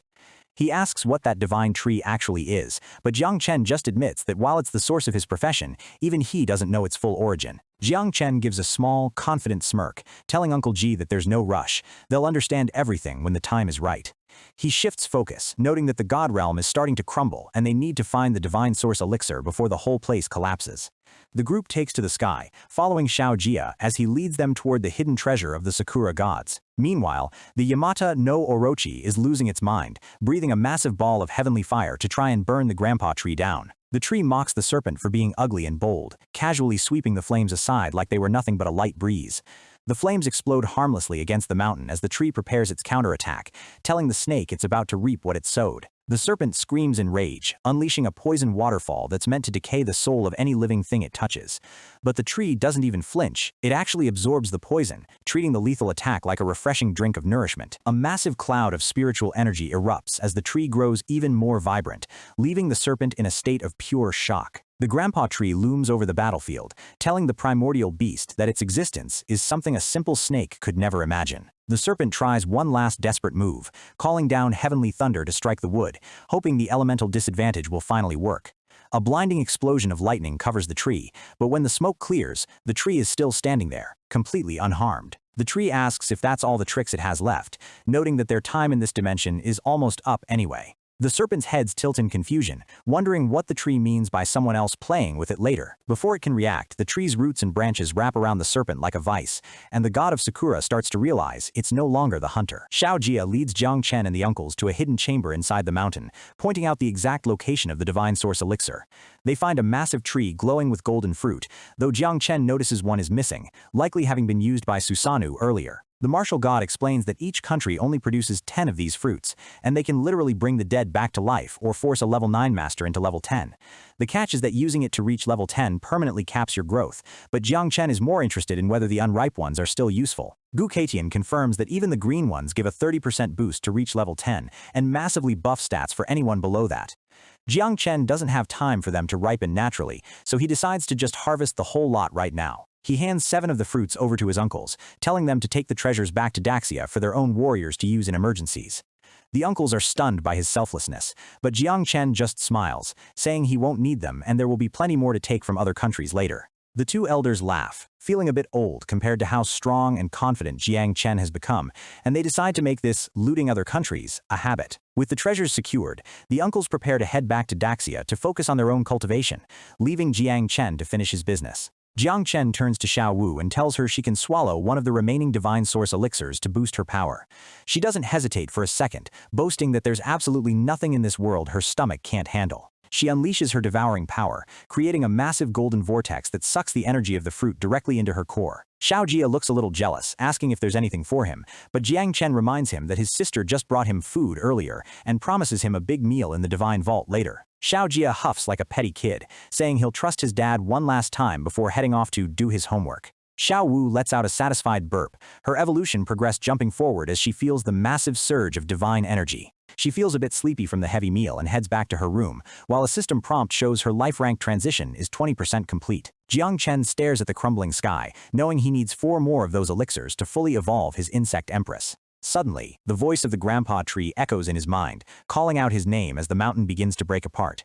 The tree tells him to hurry up and leave so it can finally devour the entire sacred mountain, and Jang Chen agrees, but he has one more person to save. He asks where the serpent went, and the tree casually admits it turned the ugly snake into a pet fruit because it didn't want to look at its face anymore. Jang Chen decides to pick up the snake fruit later, knowing that saving his servant, old Saito, is the top priority right now. In the dark dungeons of the shrine, Saito Kenichi is losing hope, wondering if his master actually risked his life to come save a mere servant. He's suspended by his arms, bruised and broken, terrified that Susanoo is still out there somewhere fighting his lord. Tears stream down his face as he blames himself, thinking his own weakness might have led to Jang Chen's death. Suddenly, the doors burst open and Jang Chen's silhouette appears, calling out to him through the gloom. Saito can barely believe his eyes, and when Jang Chen casually mentions he killed Susanoo, the old man is struck speechless. Jang Chen summons a dark, serrated blade, activating his divine elephant power to shatter the chains holding Saito in one clean strike. Saito falls to his knees, swearing his eternal loyalty to the man who treated a servant with more respect than the gods ever did. He tries to stand but collapses, revealing that his captors were so cruel they actually severed the tendons in his legs. Jang Chen doesn't say a word, he just pulls out one of the golden divine source fruits and hands it over. Saito is terrified to even touch such a treasure, but Jang Chen tells him to stop complaining and eat it because the country needs a leader. The old man swallows the fruit whole, while Jang Chen tells him to slow down so he doesn't choke on his salvation. A massive explosion of light erupts from Saito's body as his cells begin to rewrite themselves with divine energy. In a flash of miraculous healing, the severed tendons in his ankles knit back together, and his eyes regain their lost sight. Saito gasps, looking down at his hands and feeling a level of power he's never experienced in his entire life. He stands up, shouting with joy that he can see again, and that his body feels younger than ever. Not only is he fully healed, but he's instantly broken through to the 9th level, becoming a powerhouse that Sakura country can actually fear. Jang Chen gives a satisfied nod, telling him to get moving because the whole dimension is about to blow. As they fly out, Jang Chen thinks to himself that this fruit is perfect for keeping his subordinates powerful but under his thumb. He knows that even if Saito ever had disloyal thoughts, his capped growth at level 10 means Jang Chen could always eliminate him with ease. Outside, Mint. Fumi is being torn apart by unseen forces as the laws of the realm start to unravel. The spiritual energy of the mountain is being sucked into a single point, creating a massive, glowing rift in the sky. Saito looks back in horror, asking what that legendary light is as the entire landscape of his country is changed forever. Jang Chen explains that they are witnessing a section of the ancestral vein of heaven and earth, the literal lifeblood of the planet. Legend says these veins formed at the dawn of time, and they are responsible for nurturing all spiritual treasures and primordial creatures in existence. Jang Chen realizes that the grandpa tree didn't just want to fight the snake, it planned to swallow the entire ancestral vein to heal itself. He wonders if the tree was badly injured in the past, seeing how desperately it's feasting on the mountain's core. With a final surge, the tree disappears, leaving behind a massive, glowing rainbow fruit that pulses with insane energy. Meanwhile, back at the ruins of the Yamada Shrine, things are looking grim for the survivors. A group of thugs from the Hayashi family, loyal to the old corrupt shrines, are hunting down the rebels with bloodthirsty grins. Saito Ayaka is leading her people up the mountain, desperate to reach a vantage point while praying that Jang Chen will return to save them. Her companions are losing hope, pointing out that it's been 3 days and their master hasn't shown his face. The Hayashi leader laughs, telling Ayaka to stop dreaming because her bug demon was definitely vaporized by the gods in the high realm. Ayaka snaps back, her eyes red with fury, insisting that her master is invincible and could never be killed by those frauds. The villain points to the smoldering ruins of Meat, Fumi, arguing that since the mountain was blown to bits, no one could have survived the blast. He mocks her naivety, explaining that the Yamata no Orochi is a primordial beast that doesn't just lose. If it's quiet, it means the intruder is dead. He laughs hysterically, claiming that since heaven and earth are now at peace, the bug demon is nothing but ash and memories. Ayaka's heart sinks, looking at her battered and broken army, wondering if her hope was misplaced after all. The leader gives her 2 choices. She can either submit to him and become a slave, or be buried in the ruins of the shrine forever. Her friend Shunto tells her he has no regrets following her shared vision of equality, even if they're about to die for it. The villain gets tired of the talk and orders his men to charge, demanding they kill everyone who refuses to surrender. Ayaka and her rebels stand their ground, refusing to build a new set of corrupt shrines and choosing death over slavery. The Hayashi leader unleashes a massive Qinglong energy attack, a blue dragon of light meant to wipe them out in one go. The rebels scream in agony as they're blasted back, the villain laughing at how these level 6 and 7 weaklings dared to defy an 8th level master like him. He mocks Ayaka's dream of a new Sakura country, declaring that his family will be the only ones ruling the ruins. Ayaka is slammed into the ground, her strength failing as she coughs up blood and watches her friends fall. The leader walks over slowly, raising his blade to end her life with a mocking laugh. Ayaka closes her eyes, unwilling to accept defeat but hoping that she might at least see her master in the afterlife. But suddenly, a blinding flash of silver light stops the blade mid-air, and the air temperature drops to freezing. Saito Kenichi stands before her, blocking the leader's sword with his own blade, his presence radiating an overwhelming power. Ayaka bursts into tears of joy, seeing her grandfather alive and well, but her first thought is still about the master. Kenichi gives her a reassuring smile, telling her that the Lord will be here any second, and she can finally stop crying. The Hayashi leader is stunned to see Kenichi alive, but he tries to hide his fear behind a wall of arrogance. He boasts that even if they're both 8th level, his Crescent Moon Berserker class is superior to a simple assassin. Kenichi just laughs at him, asking why he hasn't been able to draw his blade back if he's so much stronger. With a flick of his wrist, Kenichi doesn't just stop the blade, he completely shatters it into a dozen pieces. The villain is sent flying back, his men panicking as they realize the old man has returned with a power they can't even fathom. He realizes with horror that Kenichi has reached the 9th level, and then a massive swarm of purple bugs starts to cloud the sky. Jang Chen steps through the rift, noting that time moves differently in the God Realm and mocking the idiots who thought he was dead. The Hayashi leader's face turns pale, recognizing the great god of calamity as Kenichi bows low in respect. The villain stammers, asking how he could be alive if the Yamata no Orochi is still active. Jang Chen smirks, summoning a purple flame in his hand, and casually mentioning that the ugly snake is now just his pet. He doesn't waste any more time on talk, commanding his buglings to clear the area of all trash. A massive tide of dark energy and insects sweeps over the Hayashi troops, their screams filling the night as they're devoured. The leader falls to his knees, begging for mercy and offering to follow Jang Chen if only he can live. Jang Chen looks down at him with cold eyes, reminding him that Ayaka gave him a chance 3 days ago and he blew it. The swarm consumes the villain instantly, and Jang Chen orders his bugs to clean it all up, leaving absolutely nothing behind. The screams of the rebels finally fade into silence as the purple miasma finishes its job, leaving nothing but the cold, dark ruins of the old world behind. Saito, Ayaka, and Kenichi are still on their knees, completely overwhelmed by the sheer scale of the destruction, realizing that even at his calmest, their master is a walking natural disaster. Jang Chen turns to them, telling them to stand up and show some backbone, because the entire future of this country is now resting on their shoulders. The two leaders quickly salute, their faces full of determination as they realize they have to be the strength their people need to rebuild. Kenichi takes a heavy step forward, swearing an oath to the heavens that he will lead this new era with everything he's got. He looks out over the horizon, vowing to build a beautiful Sakura country where everyone is equal and human rights aren't just a dream for the elite. Jang Chen stretches, telling them he's leaving the cleanup to them while he finds a comfortable place to finally get some rest. Kenichi doesn't miss a beat, immediately arranging the most luxurious hotel suite in the city for his lord to recover in. Inside the suite, Ayaka has already prepared a hot bath, nervously asking if the master needs her to stay and serve him. She's blushing like crazy, mentioning she's learned all sorts of massage techniques, but Jang Chen just stares at her with a blank, slightly confused expression. He tells her there's no need for any of that and sends her out, finally getting a moment of peace to sink into the water. Suddenly, Xiao Chan appears in his soul space, giggling and teasing the other mothers for being too sensitive about Jang Chen's lack of interest in romance. Jang Chen smiles, feeling like only Xiao Chan truly understands him, while she blushes and hides behind her long silver hair.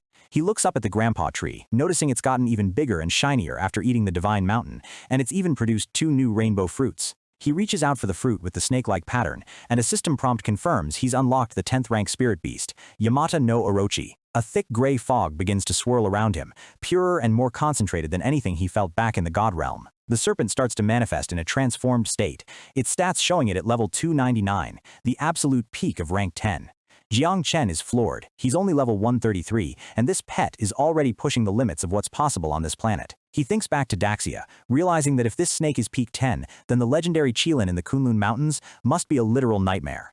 He feels a bit of regret for missing the battle between Grandpa Tree and the snake, especially now that the world's level seal is starting to crack. He ponders the heavenly Tao, knowing that usually exceeding level 10 gets you locked in place by cosmic laws, yet some ancient beings seem to bypass it. He realizes Grandpa Tree is special. It can transcend space and drag gods out of their hiding spots without the heavens even noticing. He looks up at the towering white bark, wondering if the tree is just a companion or if it's an ancient entity that's hiding its true identity. If the tree can move freely above level 10, it means Jang Chen is carrying a power that breaks the very rules of the universe. Xiao Chan floats down, telling him that the secrets of heaven can't be revealed yet, but he'll understand everything when he's ready. Jang Chen notices she's finished her transformation, looking way cuter and less ugly than the version Grandpa Tree was fighting earlier. The serpent's heads bow down, speaking in an old-fashioned, respectful tone that frankly makes it sound a bit like a senile old man. Xiao Jia suddenly appears, looking at the giant snake with wide, jealous eyes, mentioning how all his classmates have spirit pets. He acts like a bullied kid, but Jiang Chen isn't buying it, calling him a little brat and telling him to just say what he wants. Jiang Chen gives in, handing the primordial serpent over to the boy, but warning him that this snake is fierce and shouldn't be used for petty fights. Xiao Jia is thrilled, immediately renaming the legendary guardian of Sakura country, Pee-Pee Snake. The serpent is insulted, sparks of lightning flying as it roars about being a divine existence that won't give rides to children. Jiang Chen is about to step in, but Xiao Jia tells him it's fine. He appreciates a pet with a bit of personality. Suddenly, Xiao Jia's aura shifts, and a massive, terrifying silhouette of an underworld demon looms over the snake. The serpent's head starts sweating, realizing the little kid in front of it is actually the lord of the underworld who eats gods for breakfast. Terrified, the Pee-Pee Snake immediately changes its tune, bowing its heads and promising to be a loyal and obedient mount. Xiao Jia hops on, delighted that the snake can get bigger, and prepares to head out and show off. He commands the Pee-Pee Snake to move out, and the 10th-rank beast takes off like a rocket, completely tamed by a toddler. Jiang Chen overhears Xiao Jia mumbling about some girl named Ning Ning, who has a 3-headed snake and promised to be his girlfriend if he got a cooler pet. Jiang Chen's face goes dark with rage, realizing his son already has 2 girlfriends and is out looking for a third. What an absolute player. He shouts at the kid to come back, blaming himself for not raising him better, but Xiao Jia just tells the snake to run even faster. Xiao Chan tries to calm him down, laughing and saying adults can't control kids, they'll only learn once they've suffered a loss in love. Jiang Chen sighs and turns back to the last rainbow fruit, remembering that the last one gave him the eternal light tower. He cracks it open, and a blinding blue light fills the soul space as a mysterious item manifests, the Jianmu seed. He holds the tiny, glowing seed in his palm, wondering why a 10th-rank reward is just a piece of gardening equipment. The system description reveals its true power. Once it grows, it can establish a heavenly court and accelerate the expansion of the world's lifeblood. Jiang Chen is stunned. This seed can boost a nation's fortune and help people comprehend the laws of the universe itself. He wonders if heavenly court means a literal palace in the sky or something even more complex than just a piece of extra space. He asks Grandpa Tree for an explanation, but the tree just stays silent, leaving him hanging once again. With a frustrated sigh, he realizes he'll just have to plant the damn thing himself to find out what it actually does. The planting guide says it needs divine source land and constant watering with remnant souls, making Kunlun the perfect spot to grow it. He notices Xiao Chan looking pale and worried, and he immediately asks what's wrong with her. She whispers that she saw a blurry vision through the barriers of time, something truly unpleasant that she can't quite shake off. With a look of pure dread, she tells him that one of Doxia's 3 invincible supremes is destined to die very soon. Jiang Chen is shocked. With the light tower and his recent gifts, his uncles should be nearing level 10, so who could possibly kill them? He looks at his own terrifying army of billions of bugs and the tamed Orochi, swearing that there's no way he'll let his family die. He knows the world's seal fully opens in 2 months, and the threats in the underground caves are only going to get more aggressive. He wonders if an ancient being from beyond level 10 will try to trade their life for one of Daxia's, but he knows he still has Grandpa Tree as his ultimate trump card. He grips Xiao Chan's hands, asking her one last time if she's absolutely sure about what she saw. She looks him in the eye, her face full of sadness, as she confirms that the vision was real. Jiang Chen goes quiet, his face darkening with a cold, focused fury that would make any god tremble. Xiao Chan tries to comfort him, reminding him that the river of time is always changing and nothing is set in stone. She tells him that every action they take right now is influencing the future, creating a possibility for a different outcome. Since she's warned him, the timeline has already shifted, and the tragedy she saw might never actually happen. Jiang Chen pulls her close, telling her never to hide anything from him again, even if the news is terrifying. Suddenly, a voice calls out to him from the real world. It's Saito Ayaka, trying to wake him up from his deep sleep.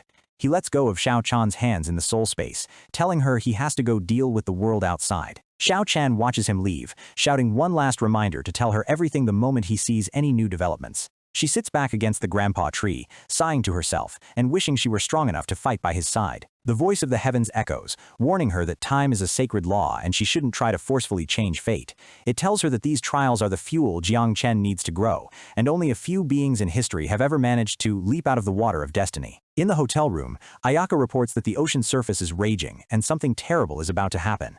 Down in the depths, the sea tribe has heard rumors that Jang Chen and the primordial serpent destroyed each other in the god realm. The Dragon King, Ao Li, is fuming, planning to send his entire tribe to Sakura country to finish off a weakened Jang Chen and avenge his son. He orders his massive army of sea monsters to charge, hoping to carve out a new kingdom for themselves in the chaos. The ocean erupts as the tribe surges toward the surface, shouting their battle cry to seize Sakura country for their own. Ao Li grips his trident, thinking of his dead son and praying that the heavens watch over his revenge mission. But as he breaks the surface, his eyes widen in terror at what's waiting for him in the sky. A massive cloud of nine-winged miasma is already hovering over the coast, and the quantity of bugs is far beyond any report he received. His turtle advisor panics, realizing their intel was dead wrong and that this isn't a battle, it's going to be a massacre. Ao Li tells them to stay calm and wait, hoping that if Jang Chen is dead, the bugs will just attack everything and destroy themselves. But then, a familiar, cold voice mocks him from the darkness, asking why people keep spreading rumors about his death. Ao Li is terrified. Jang Chen isn't just alive, he looks completely unharmed and his energy is more oppressive than ever. Jang Chen asks if the Dragon King brought his whole tribe just to be wiped out, casually mentioning that Sakura country already belongs to him. Ao Li grit his teeth, his pride as the mighty king of the sea tribe clashing with the sheer terror in his gut. In an instant, he drops to one knee and pays his respects, claiming his whole tribe has come to pledge allegiance to the great Zhenhai king. Jang Chen and Ayaka are stunned by the sudden 180, while the king thinks to himself that being flexible is the only way to survive. He asks where the primordial serpent is, hoping it's at least injured him, while swearing his tribe is ready to fight for their new lord. Jang Chen just smirks, seeing right through the fake surrender and realizing this king is smart, but not smart enough. He decides to turn the fake show into a reality, reaching out and signaling his insects to make their move. He tells the king he caught that ugly snake and gave it to his kids as a pet, then calls for Xiao Jia to show off the new toy. The Pippi snake manifests in all its 8-headed glory, and the Dragon King nearly shits himself, realizing Jang Chen tamed a beast much stronger than him. He realizes that acting recklessly now would be a complete disaster for his entire race, and he has to commit to the act. He suppresses the memory of his dead son, declaring that the safety of the tribe is all that matters, while Jang Chen asks if he wants to take the snake for a ride. Ao Li and his entire army fully surrender, sinking their weapons into the waves and pledging their lives to the Daxia master. Jang Chen looks down at them with a satisfied nod, telling them it's very good that they made the right choice. But he's not taking any chances, summoning a glowing red seal and deciding to make their loyalty permanent. He uses the brand of faith on the entire sea tribe, knowing that with them and Sakura country under his belt, Daxia's chances against the myriad races have just skyrocketed. He thinks about the 4 other nations that tried to assassinate him, deciding it's finally time to go collect on those debts and get his divine elixirs. The scene shifts to a battlefield where a heaven-splitting blade, arc of fire, slices through a massive rock monster. A warrior stands over the corpse of a Taurus scout, surprised that even a low-level grunt from the myriad races could reach the 7th level. Suddenly, a panicked soldier runs up to him, shouting that something massive has happened to his junior brother and all of Daxia is in an uproar. The date is November 2nd, and a storyteller in Pojun City is already narrating the legendary journey of the Zhenhai king to Sakura country. The crowd listens in awe as he describes how Jang Chen risked his life alone just to save an old servant, a tale of pure courage and loyalty.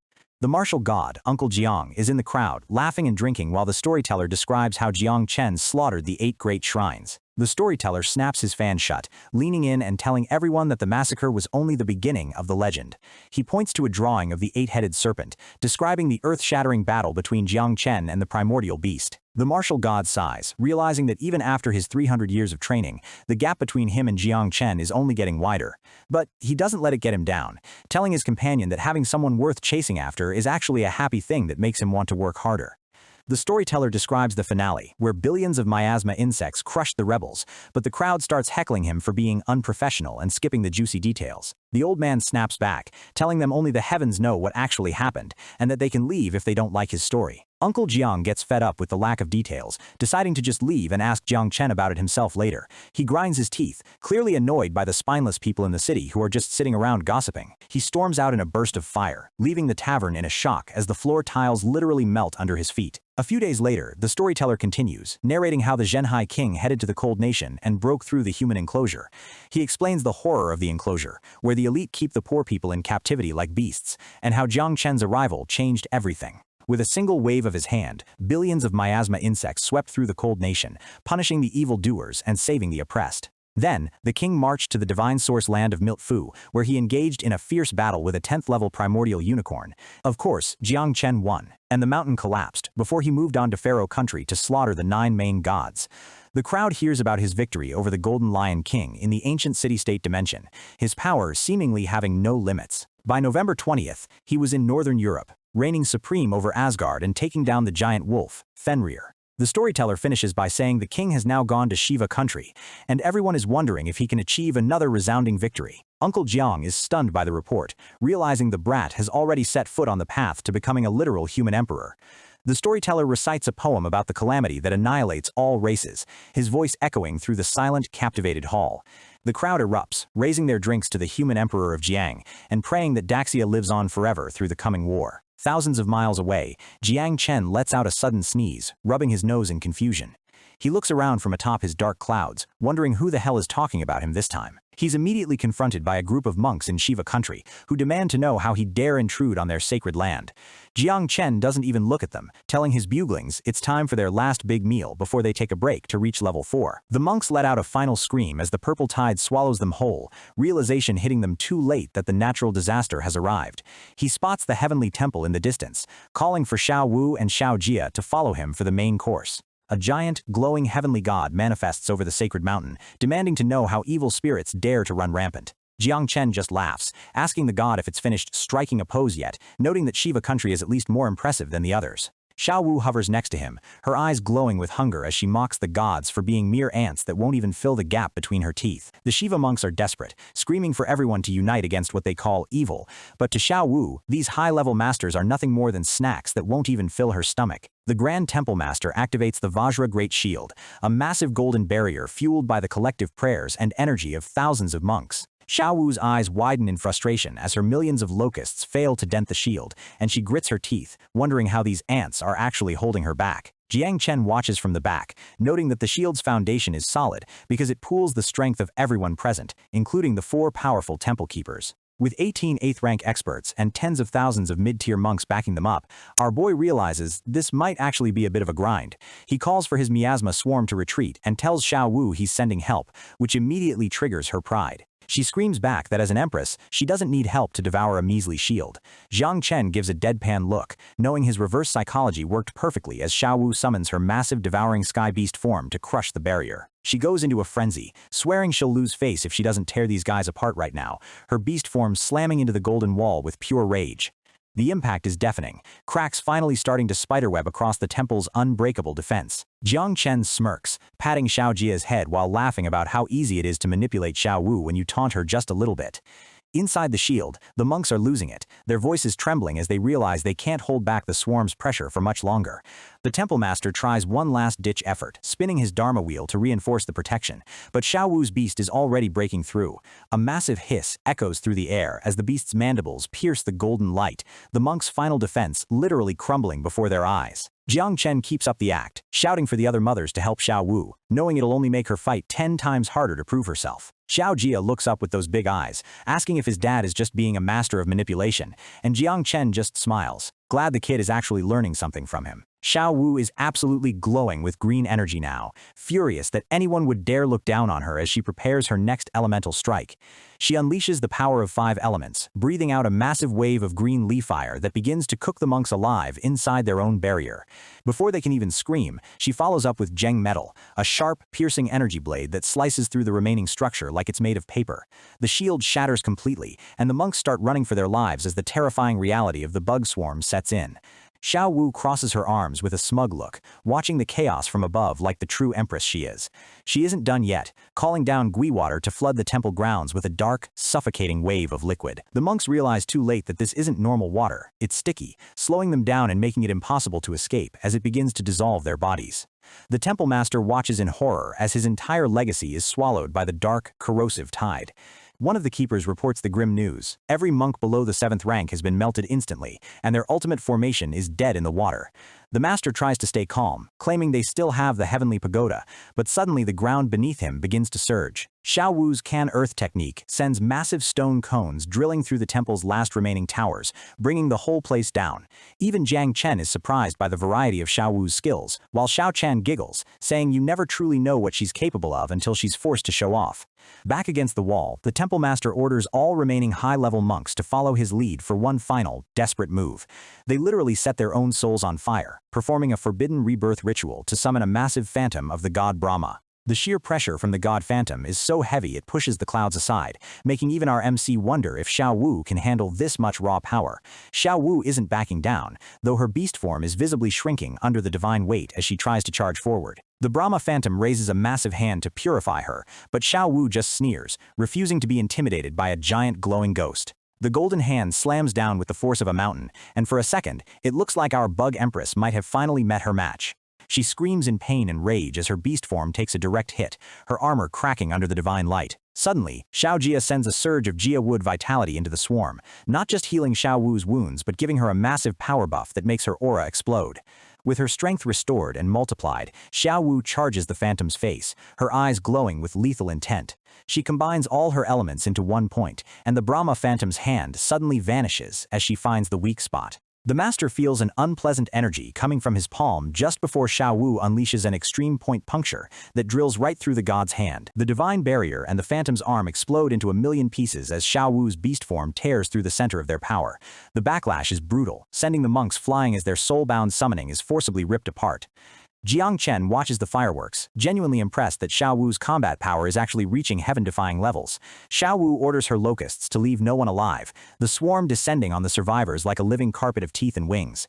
The temple master realizes they're doomed, and pulls out their ultimate trump card, 8 divine source fruits that are nearly ripe, enough to push them all to rank 10. The keepers start devouring the fruits, knowing it'll cap their future growth forever, but they'd rather be stuck at rank 10 than die right now. The atmosphere shifts as the master's aura explodes, his form merging with the phantom to become a true manifestation of Brahma. The other keepers transform too, one becoming a naga like Vishnu and another taking the form of the fearsome Mahakala. Even the elephant-headed Ganesha appears, the temple grounds now filled with 5 pseudo-gods who have finally broken the level 10 ceiling. Jang Chen stares at the 5 new level 10s, wondering if Xiao Wu can actually bridge the gap between rank 9 and a literal god. Xiao Chan uses her chrono bug ability to see 3 seconds into the future, and her face goes pale with what she sees coming. Xiao Wu is exhausted, her best skills already used up, and the 5 gods don't give her a second to breathe as they launch a coordinated strike. Jang Chen finally steps in, yelling for Xiao Wu to get back, but she's so deep in her battle trance she doesn't want to stop. The 5 gods unleash a barrage of divine domain kills, purple energy beams and massive whips tearing through Xiao Wu's locust swarm. Xiao Jia screams her name as a massive bolt of divine lightning heads straight for her. At the last microsecond, Jang Chen teleports in, activating his martial god transformation and shielding Xiao Wu in his arms while deflecting the god's power. The shockwave is so massive, it scatters the millions of locusts like leaves in a hurricane, the MC taking the brunt of the hit. Xiao Wu is throwing a tantrum, demanding to be let go so she can keep fighting, but Jang Chen just shuts her down and orders the swarm back into the nest. He hands the blushing, angry empress over to Xiao Chan, telling her and Grandpa Tree to keep a close eye on her while he handles the grown-up work. The 5 monks think he's running away, mocking him and claiming that their combined strength is enough to end his life right here. Jang Chen just scoffs, explaining that he wanted to save his heavy hitters for the real monsters later, but since these guys are in such a hurry to die, he'll indulge them. His eyes glow with an intense violet light as he calls out his 4 divine pets, the air itself beginning to crack under their weight. Out of the shadows, the heaven-shaking lion, the wolf Fenrir, the unicorn, and the massive Yamata no Orochi emerge, all ready to tear these gods apart. The monks are frozen in pure terror, they just burnt their souls to reach rank 10, only to find out the MC has 4 peak 10th rank monsters as pets. The lion doesn't wait, letting out a roar that literally shakes the heavens, drowning out the monks' attempts at a curse kill. The sound wave is so physical it creates a massive crater, forcing the 5 pseudo-gods to scatter just to stay in one piece. The master tries to use his golden eyes to burn the beast, but the lion just stares him down, its own gaze much more blinding. The lion pounces, burying the master under a great sun burial sand technique that turns the ground into a crushing trap. The master's soul is ripped right out of his body, a screaming skull flying into the air as he dies instantly, leaving his followers in total disbelief. The Ganesha keeper is shaking, unable to process how their invincible leader was just one-shotted like a common mob. The other pets feel left out. The snake woman Vishnu tries to flee, but Yamata's 8 heads are already closing in on her. The wolf and the unicorn divide up the remaining 2, treating these gods like a competitive game of who can get the kill first. The Vishnu keeper tries a frenzy whip attack, but she's instantly swallowed by Yamata's corrosive mist. The Ganesha monk tries to protect himself with a golden wheel, but the blue wolf Fenrir's fangs are already at his throat. The unicorn finishes the job, binding the last keeper in chains of sin and ending the temple's resistance for good. The Ganesha monk's spirit manages to flee the slaughter, desperate to reach the divine snow mountain to summon their last hope. The spirit screams for everyone to go to the mountain and summon Garuda to avenge them, before vanishing into the distance. Jang Chen watches the soul fly away, a calm, chilling expression on his face. He doesn't even bother chasing it, saying it saves him the trouble of searching for the next divine source land himself. Back in the soul space, Xiao Wu is still throwing a massive fit, tied up in Xiao Chan's silk and screaming that she wants to personally kill those jerks. Xiao Chan isn't having it, threatening to turn her into a fruit if she keeps bothering her while she's trying to rest. Xiao Wu immediately shuts up, her face turning into a hilarious mask of annoyance and fear at the thought of being a literal snack. She starts crying instead, blaming the master for being too weak and keeping her level low, otherwise she'd have eaten those monks in a heartbeat. Xiao Chan finally lets her go and tells her to just sit back and watch the show, as Jiang Chen prepares to lead his pets toward the next target. Jiang Chen stares at the lingering purple energy, knowing that the Garuda they mentioned is the only thing standing between him and total control of the region. The lion lets out one last roar to reduce the remaining temple ruins to dust, the MC's smile showing he's ready for the next level. Yamata no Orochi is busy mopping up the last of the soul shadows, its 8 heads making sure nothing survives. The wolf Fenrir finishes off the last monk with a brutal fallen fang strike, and the battlefield finally goes quiet. The wolf reports its mission complete, standing over the remains of the Shiva temple with a terrifying, loyal presence. The unicorn delivers the final blow of justice to the last stragglers, its horn glowing with a pure, destructive light. Jiang Chen nods in approval, ordering his pets to collect all the divine weapons left behind. He isn't leaving a single piece of loot behind. He tells Xiao Jia that the souls of the fallen belong to him now, and the silver-haired boy thanks his father with a cold, hollow look in his eyes. Xiao Jia quips that even mosquito legs are still meat, and Jiang Chen realized the kid is starting to pick up his own sarcastic sense of humor. Xiao Wu is back to grumbling in his head about how biased he is, and Jiang Chen just sighs, feeling a massive headache coming on from managing so many high-maintenance children. He finally loses his patience and tells her to stop yelling, tossing her one of the captured divine weapons as food to keep her quiet. Xiao Wu begrudgingly accepts the bribe, while Jiang Chen notices that it's taking an unusually long time for this Garuda to show its face. Suddenly, the MC's eyes narrow as he feels a massive shift in the atmosphere. Something big is coming. They enter the divine snow mountain, and a massive blue force field slams down, restricting the abilities of even his 10th rank pets. Yamada explains that this is a domain attribute, something only true primordial beings can unleash within their own territory to suppress invaders. The MC realizes this Garuda is on a completely different level than the fake gods he just crushed as a blinding light erupts from the mountain peak. The Garuda finally appears, a massive, flaming fire bird that screams at them for slaughtering its disciples and disturbing its peace. The pressure is so intense it nearly buckles the MC's knees, and he's forced to activate his divine elephant prison-suppressing body just to stand his ground. The Garuda dives with a golden-winged gale, but the heaven-shaking lion meets it head-on with a roar that creates a massive explosion in mid-air. The bird pulls up, its descent literally shattering the mountain peaks around them. The unicorn jumps in to shield Jiang Chen, warning him to stay back while it uses its illusion breaks to counter the bird's domain. The Garuda is shocked that a mere horse can stand up to it, but its confusion only lasts for a second before it counterattacks. It mocks the pets, asking if they're even worthy of challenging a true ruler of the skies. Yamada tries to drown the bird in corrosive fog, but the Garuda just flaps its wings, the shadow of divine thought clearing the air instantly. The speed of the bird is insane, its wings slicing through the air like flaming razors. The Garuda focuses on the snake, calling it a natural enemy and diving with its talons out to rip Yamada apart. Yamada gets slammed into the ice, and the MC realizes his pets are struggling because they can't fly as effectively as this bird can. The lion and wolf try a combined long-range attack, but the bird is just too agile in its own domain. The Garuda laughs, boasting that they can't unleash their full power while grounded, making them nothing more than sitting ducks. Jiang Chen calls for Grandpa Tree's help, but the old tree admits he's too bloated from digesting the last few ancestral veins to provide a full buff. Grandpa Tree tells him the only way to win is to defeat the bird and use its energy to grow a new rainbow fruit, which means Jiang Chen needs a real strategy.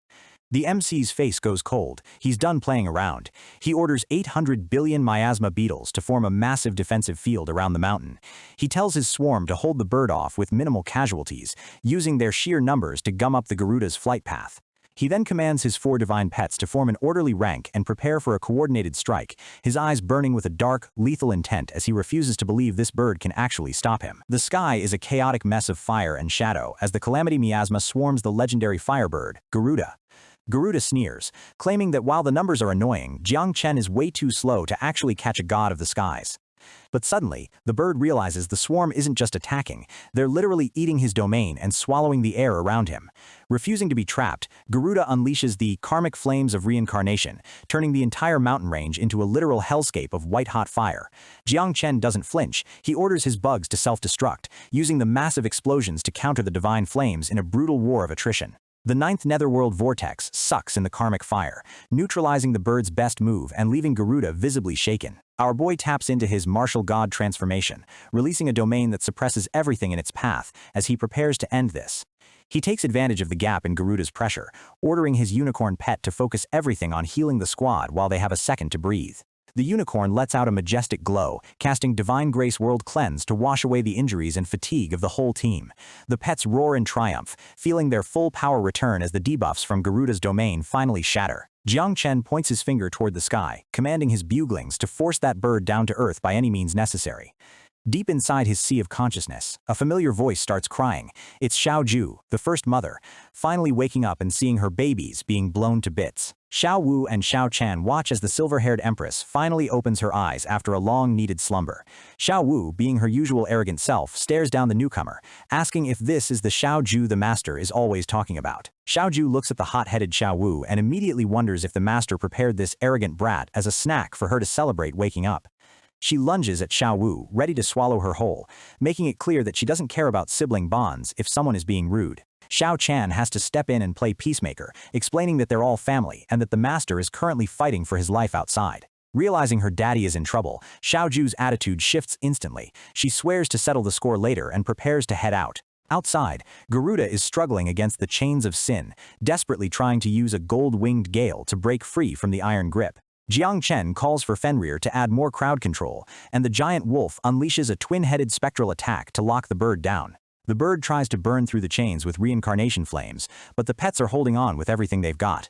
Garuda is horrified to feel a strange black smoke weakening his divinity, realizing he can no longer access his full 10th rank strength. The MC orders the unicorn and Yamata to tighten the noose, the divine chains glowing as they crush the bird's massive wings. With the bird grounded, Jang Chen orders a full-scale charge, telling his pets to take the eyes and wings while he handles the claws. Mahesh the lion blasts Garuda right in the face with blazing sun golden eyes, blinding the primordial beast and leaving it wide open. Fenrir and the unicorn follow up with a devastating combo of death fangs and illusion breaks, tearing into the bird's divine armor. Jiang Chen finishes the combo with a heaven-slaying thunder blade, while Mahesh buries the bird under tons of sand with a great sun sand burial. The invincible Garuda is literally buried alive, screaming in frustration as he's pinned to the dirt by lowly creatures. Jiang Chen stands over the fallen bird, giving him one last chance to surrender or face a permanent death. The bird is still acting tough, claiming he'd rather die a glorious death than grovel like the MC's other lackeys. He ignites his own life force in a karmic flame of self-immolation, turning into a massive pillar of fire that blows everyone back. Jiang Chen takes the hit directly, his shirt gone and his body smoking as the pets cry out for their master's safety. Like a phoenix, Garuda rises from the ashes, his aura even more violent and powerful than before he was killed. Our boy realizes this guy's rebirth ability is broken, and he considers self-destructing even more miasma to keep him down. Suddenly, a pale hand grabs his arm. Xiao Ju has finally manifested, and she's not happy about her babies being used as suicide bombers. She tells Daddy that she'll handle the bird herself using her embryonic netherworld form, even if it puts her back into a deep sleep. Her face is full of resolve. To her, losing a little sleep is way better than watching her insect children get slaughtered.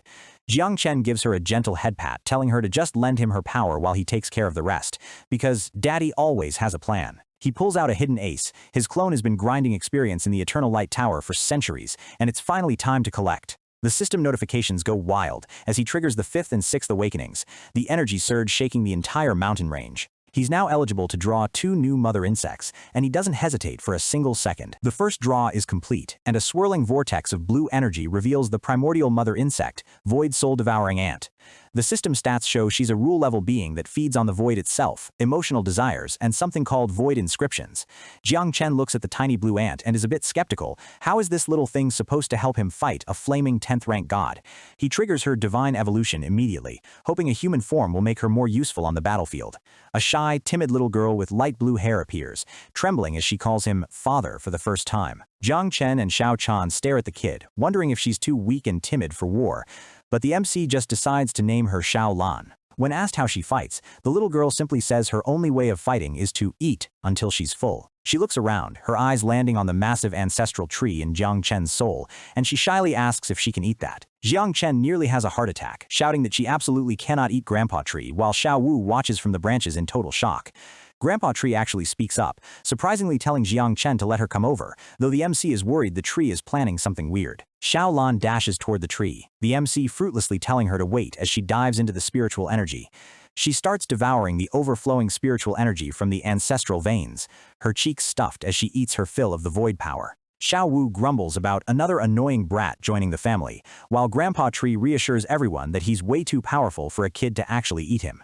With a cute little burp, Xiao Lan announces she's full and is now ready to start reproducing her swarm. Jiang Chen sighs in relief, realizing that at least this new daughter is easy to please compared to the others. Her devouring value hits 100% instantly, and the system begins the rapid reproduction of the void ant swarm. The great Tao manifests as she enters a state of complexity, her power beginning to influence the very fabric of reality. Outside, Xiaoju is still holding the line, using the 9th Netherworld River to suppress the Firebird.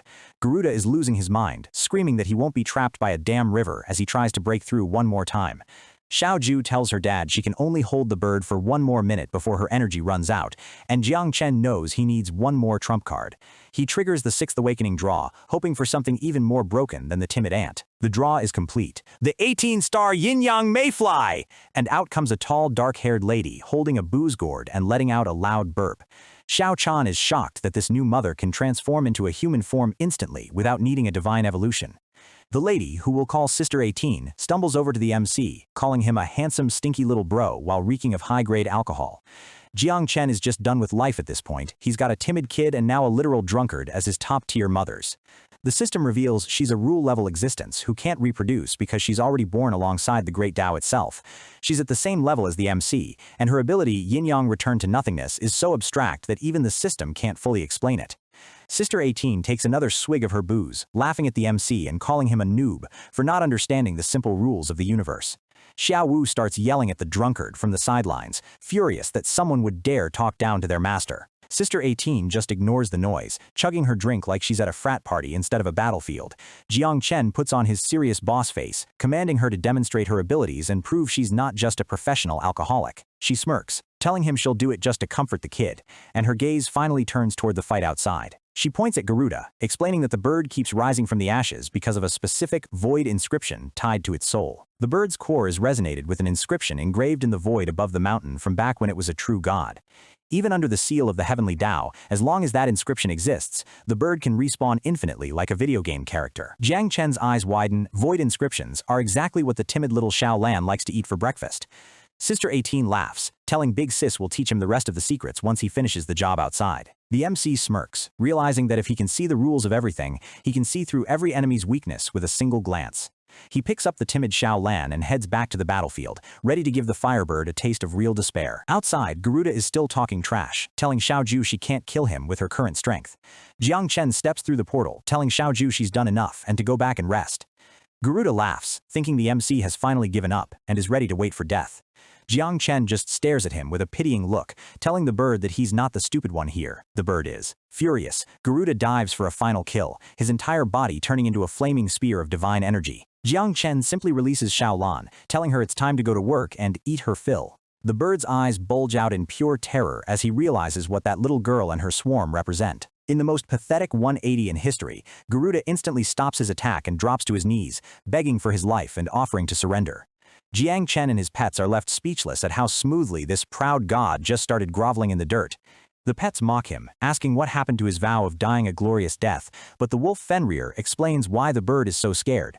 The bird was exploiting a loophole in the heavenly Tao seal to keep resurrecting, but the void ants are the one thing that can close that loophole. Once the void inscription is devoured, the bird can never be resurrected again. Even if the seal opens in the future, he'd have to restart his cultivation from zero. The golden lion and the unicorn admit that if their future were on the line, they'd probably kneel that fast too. Xiao Lan looks up at the MC, innocently asking if she can still eat the bird's soul save file, and the MC takes a second to think about it. The bird, now calling himself Little Ruda, starts crying and calling the MC Big Bro, promising to do whatever he says if they just spare his inscription. Jang Chen tells him to stop wiping snot on his leg, admitting he actually liked the bird better when he was being a rebellious jerk. He has Grandpa Tree produce a spirit fruit and forces Little Ruda to sign a loyalty contract, making the firebird his newest servant. Xiao Lan is a bit disappointed her babies didn't get to finish their meal, but the MC has a better plan. He pats her head, telling her that the consciousness and desires of every evil monk in the kingdom are now all hers to devour. Xiao Ju takes the kid under her wing, telling her they'll go on a buffet. Ju will eat the flesh, and Lan will devour the souls. Xiao Wu is ordered to swallow the divine source elixir on the mountain, and she grumbles about it while secretly being excited for the power-up. Grandpa Tree warns the MC that after he finishes swallowing the mountain's ancestral vein, he'll be falling into an uncertain deep sleep. Jang Chen feels a bit of disappointment, realizing he can't rely on the tree forever and needs to find his own path to power. He recalls Garuda into a spirit fruit and tells Yamata and the others to go back and rest. It's going to take a full day to finish the mountain conquest. He heads back into his soul space to talk to Sister 18, politely asking her to explain what exactly a void inscription is. She calls him a stinky little bro again, asking if he even knows what lies beyond the 10th rank God level. She laughs at the idea that 10th rank is the peak, explaining that it's actually just the threshold of true godhood. She demonstrates Taiji returns to nothingness, showing him how the universe is actually structured. Beyond 10th rank are the Divine King, Emperor of Annihilation, Profound Saint, and Celestial Venerable realms, each with 9 stages of their own. She explains that at the 3rd stage of Divine King, you must imprint your soul into the 36 layers of heaven to gain true immortality. Jang Chen finally realizes he really is a noob, and that the only reason he's survived this far is because the Heavenly Tao seal has been limiting his enemies. Sister 18 notes that Garuda and Xiao Lan aren't even that impressive yet. They're just early-stage void users exploiting loopholes. The MC takes a deep breath, processing the massive scale of the universe he's just stepped into. He remembers the ancestor he fought in the overseas islands. That guy was likely a real divine king, and he's still out there. With only half a month left until the 10th rank seal fully opens, Jiang Chen knows he has to become stronger before the real monsters arrive. He decides his next goal. He must enter the abyssal forbidden zone to reclaim the Tiger Soul divine weapon and step into the underground caves. Meanwhile, deep in the chaotic space-time of the underground caves, the ancient races sense the awakening of the 5 elements' origin, and they're preparing for all-out war. Deep in the chaotic void, the leaders of the myriad races are losing their minds. The Demon King of the 9 Peaks can't believe how quickly the origins are appearing in the human world. It goes against every law of the Heavenly Tao. The rules of the new era haven't even been fully established yet, and yet, the fundamental powers of the world are manifesting way ahead of schedule. They're terrified, because this shouldn't be possible. The Fire King of the 5 Elements clan explains that their clan is baffled, but one thing is certain: the origin of the 5 elements has surfaced, and it all revolves around one man, Jiang Chen. If they let him keep this up, their entire clan will end up as slaves when the new era begins. Furious and unwilling to submit, the Fire King announces that their ancestor, the Emperor of Extinction, has finally awakened. To ensure Jiang Chen's death, the ancestor is offering a legendary reward, an Emperor Origin Fruit. The stakes are absolute. Whoever manages to kill Jiang Chen will receive this ultimate treasure, a prize worth more than entire kingdoms. The room goes silent as the other leaders, from the Demon, Dragon, and Abyssal clans, stare in pure shock. An Emperor Origin Fruit is something most of them have only heard of in legends. This fruit contains the elemental power of the 5 attributes and can allow any cultivator to transcend their current realm and advance to godhood. The Fire King declares that they must annihilate Daxia and wipe the Yanwang people from existence to secure their future. The alliance scales up instantly. Beyond the 500 level 10 members each clan is sending, they agree to deploy experts from the first 3 stages of the Divine King realm. The Fire King is willing to risk being wiped out by the Heavenly Tao just to make this move. He knows that the more power they deploy now, the more they'll benefit when the full invasion of Daxia begins. One by one, the most powerful clans in existence, the Underworld, the Immortals, the Demons, the Dragons, all give their consent. The hit on Jiang Chen is officially a go. Meanwhile, back at the Divine Snow Mountain, a massive pillar of green light erupts into the sky. Xiao Wu, the mother of the five elements, screams out in triumph. She's finally completed her evolution, and the Empress of the Swarm is back with a vengeance. Jang Chen watches as the system notifies him that his devouring sky locusts have completed their life transition. He now has the ability to extract the origin of the five elements directly from his insects. A smirk plays on his face. This is the power-up he's been waiting for, and it's going to send his personal combat strength through the roof. He doesn't hesitate for a second. He hits the extract button, ready to absorb the fundamental building blocks of the universe. The testing begins immediately. He starts with Geng metal power, and with a single punch, he shatters the frozen landscape, the force of the strike vibrating through the very air. He realizes the power is incredible, but without his divine elephant technique to reinforce his body, the raw energy might be too much to handle. He moves on to Jia Wood Vitality, feeling a surge of life energy that can heal any wound in seconds. Next is the Gi Water Power. With a wave of his hand, a massive, swirling water dragon erupts from the earth, roaring as it circles the battlefield. He transitions into Li Fire, a vibrant green flame dancing in his palm. It's not just heat, it's a spiritual burn that ignores conventional defenses. He unleashes the Skyburner technique, turning the entire area into a localized sun of green fire, evaporating everything in sight. Finally, he taps into Khan Earth, the Earth Splitter. His eyes glow with a menacing purple light as he prepares to shift the very tectonic plates. Huge, jagged mountain peaks erupt from the ground at his command.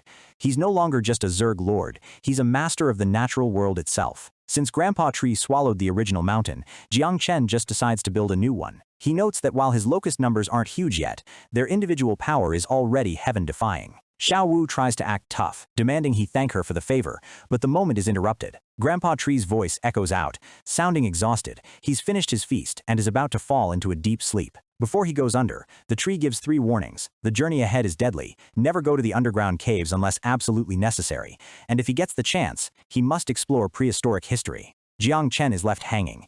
He understands the danger, but he has no idea what prehistoric history is, or why it's so important to find it. He calls out, but there's no answer. Grandpa Tree is officially out for the count, leaving Jiang Chen to figure out the rest on his own. Sister 18 appears, lounging casually in the air with her booze gourd. She explains that prehistoric history is the trace of their people in other eras, but she warns him that he's currently too weak to know the truth. If she told him now, she might literally die from the backlash of the world's laws. Jiang Chen takes the hint. As long as there's a lead, he'll find it. We then cut to the Himalaya Pass at the Daxia border, where the ground is shaking from a massive impact.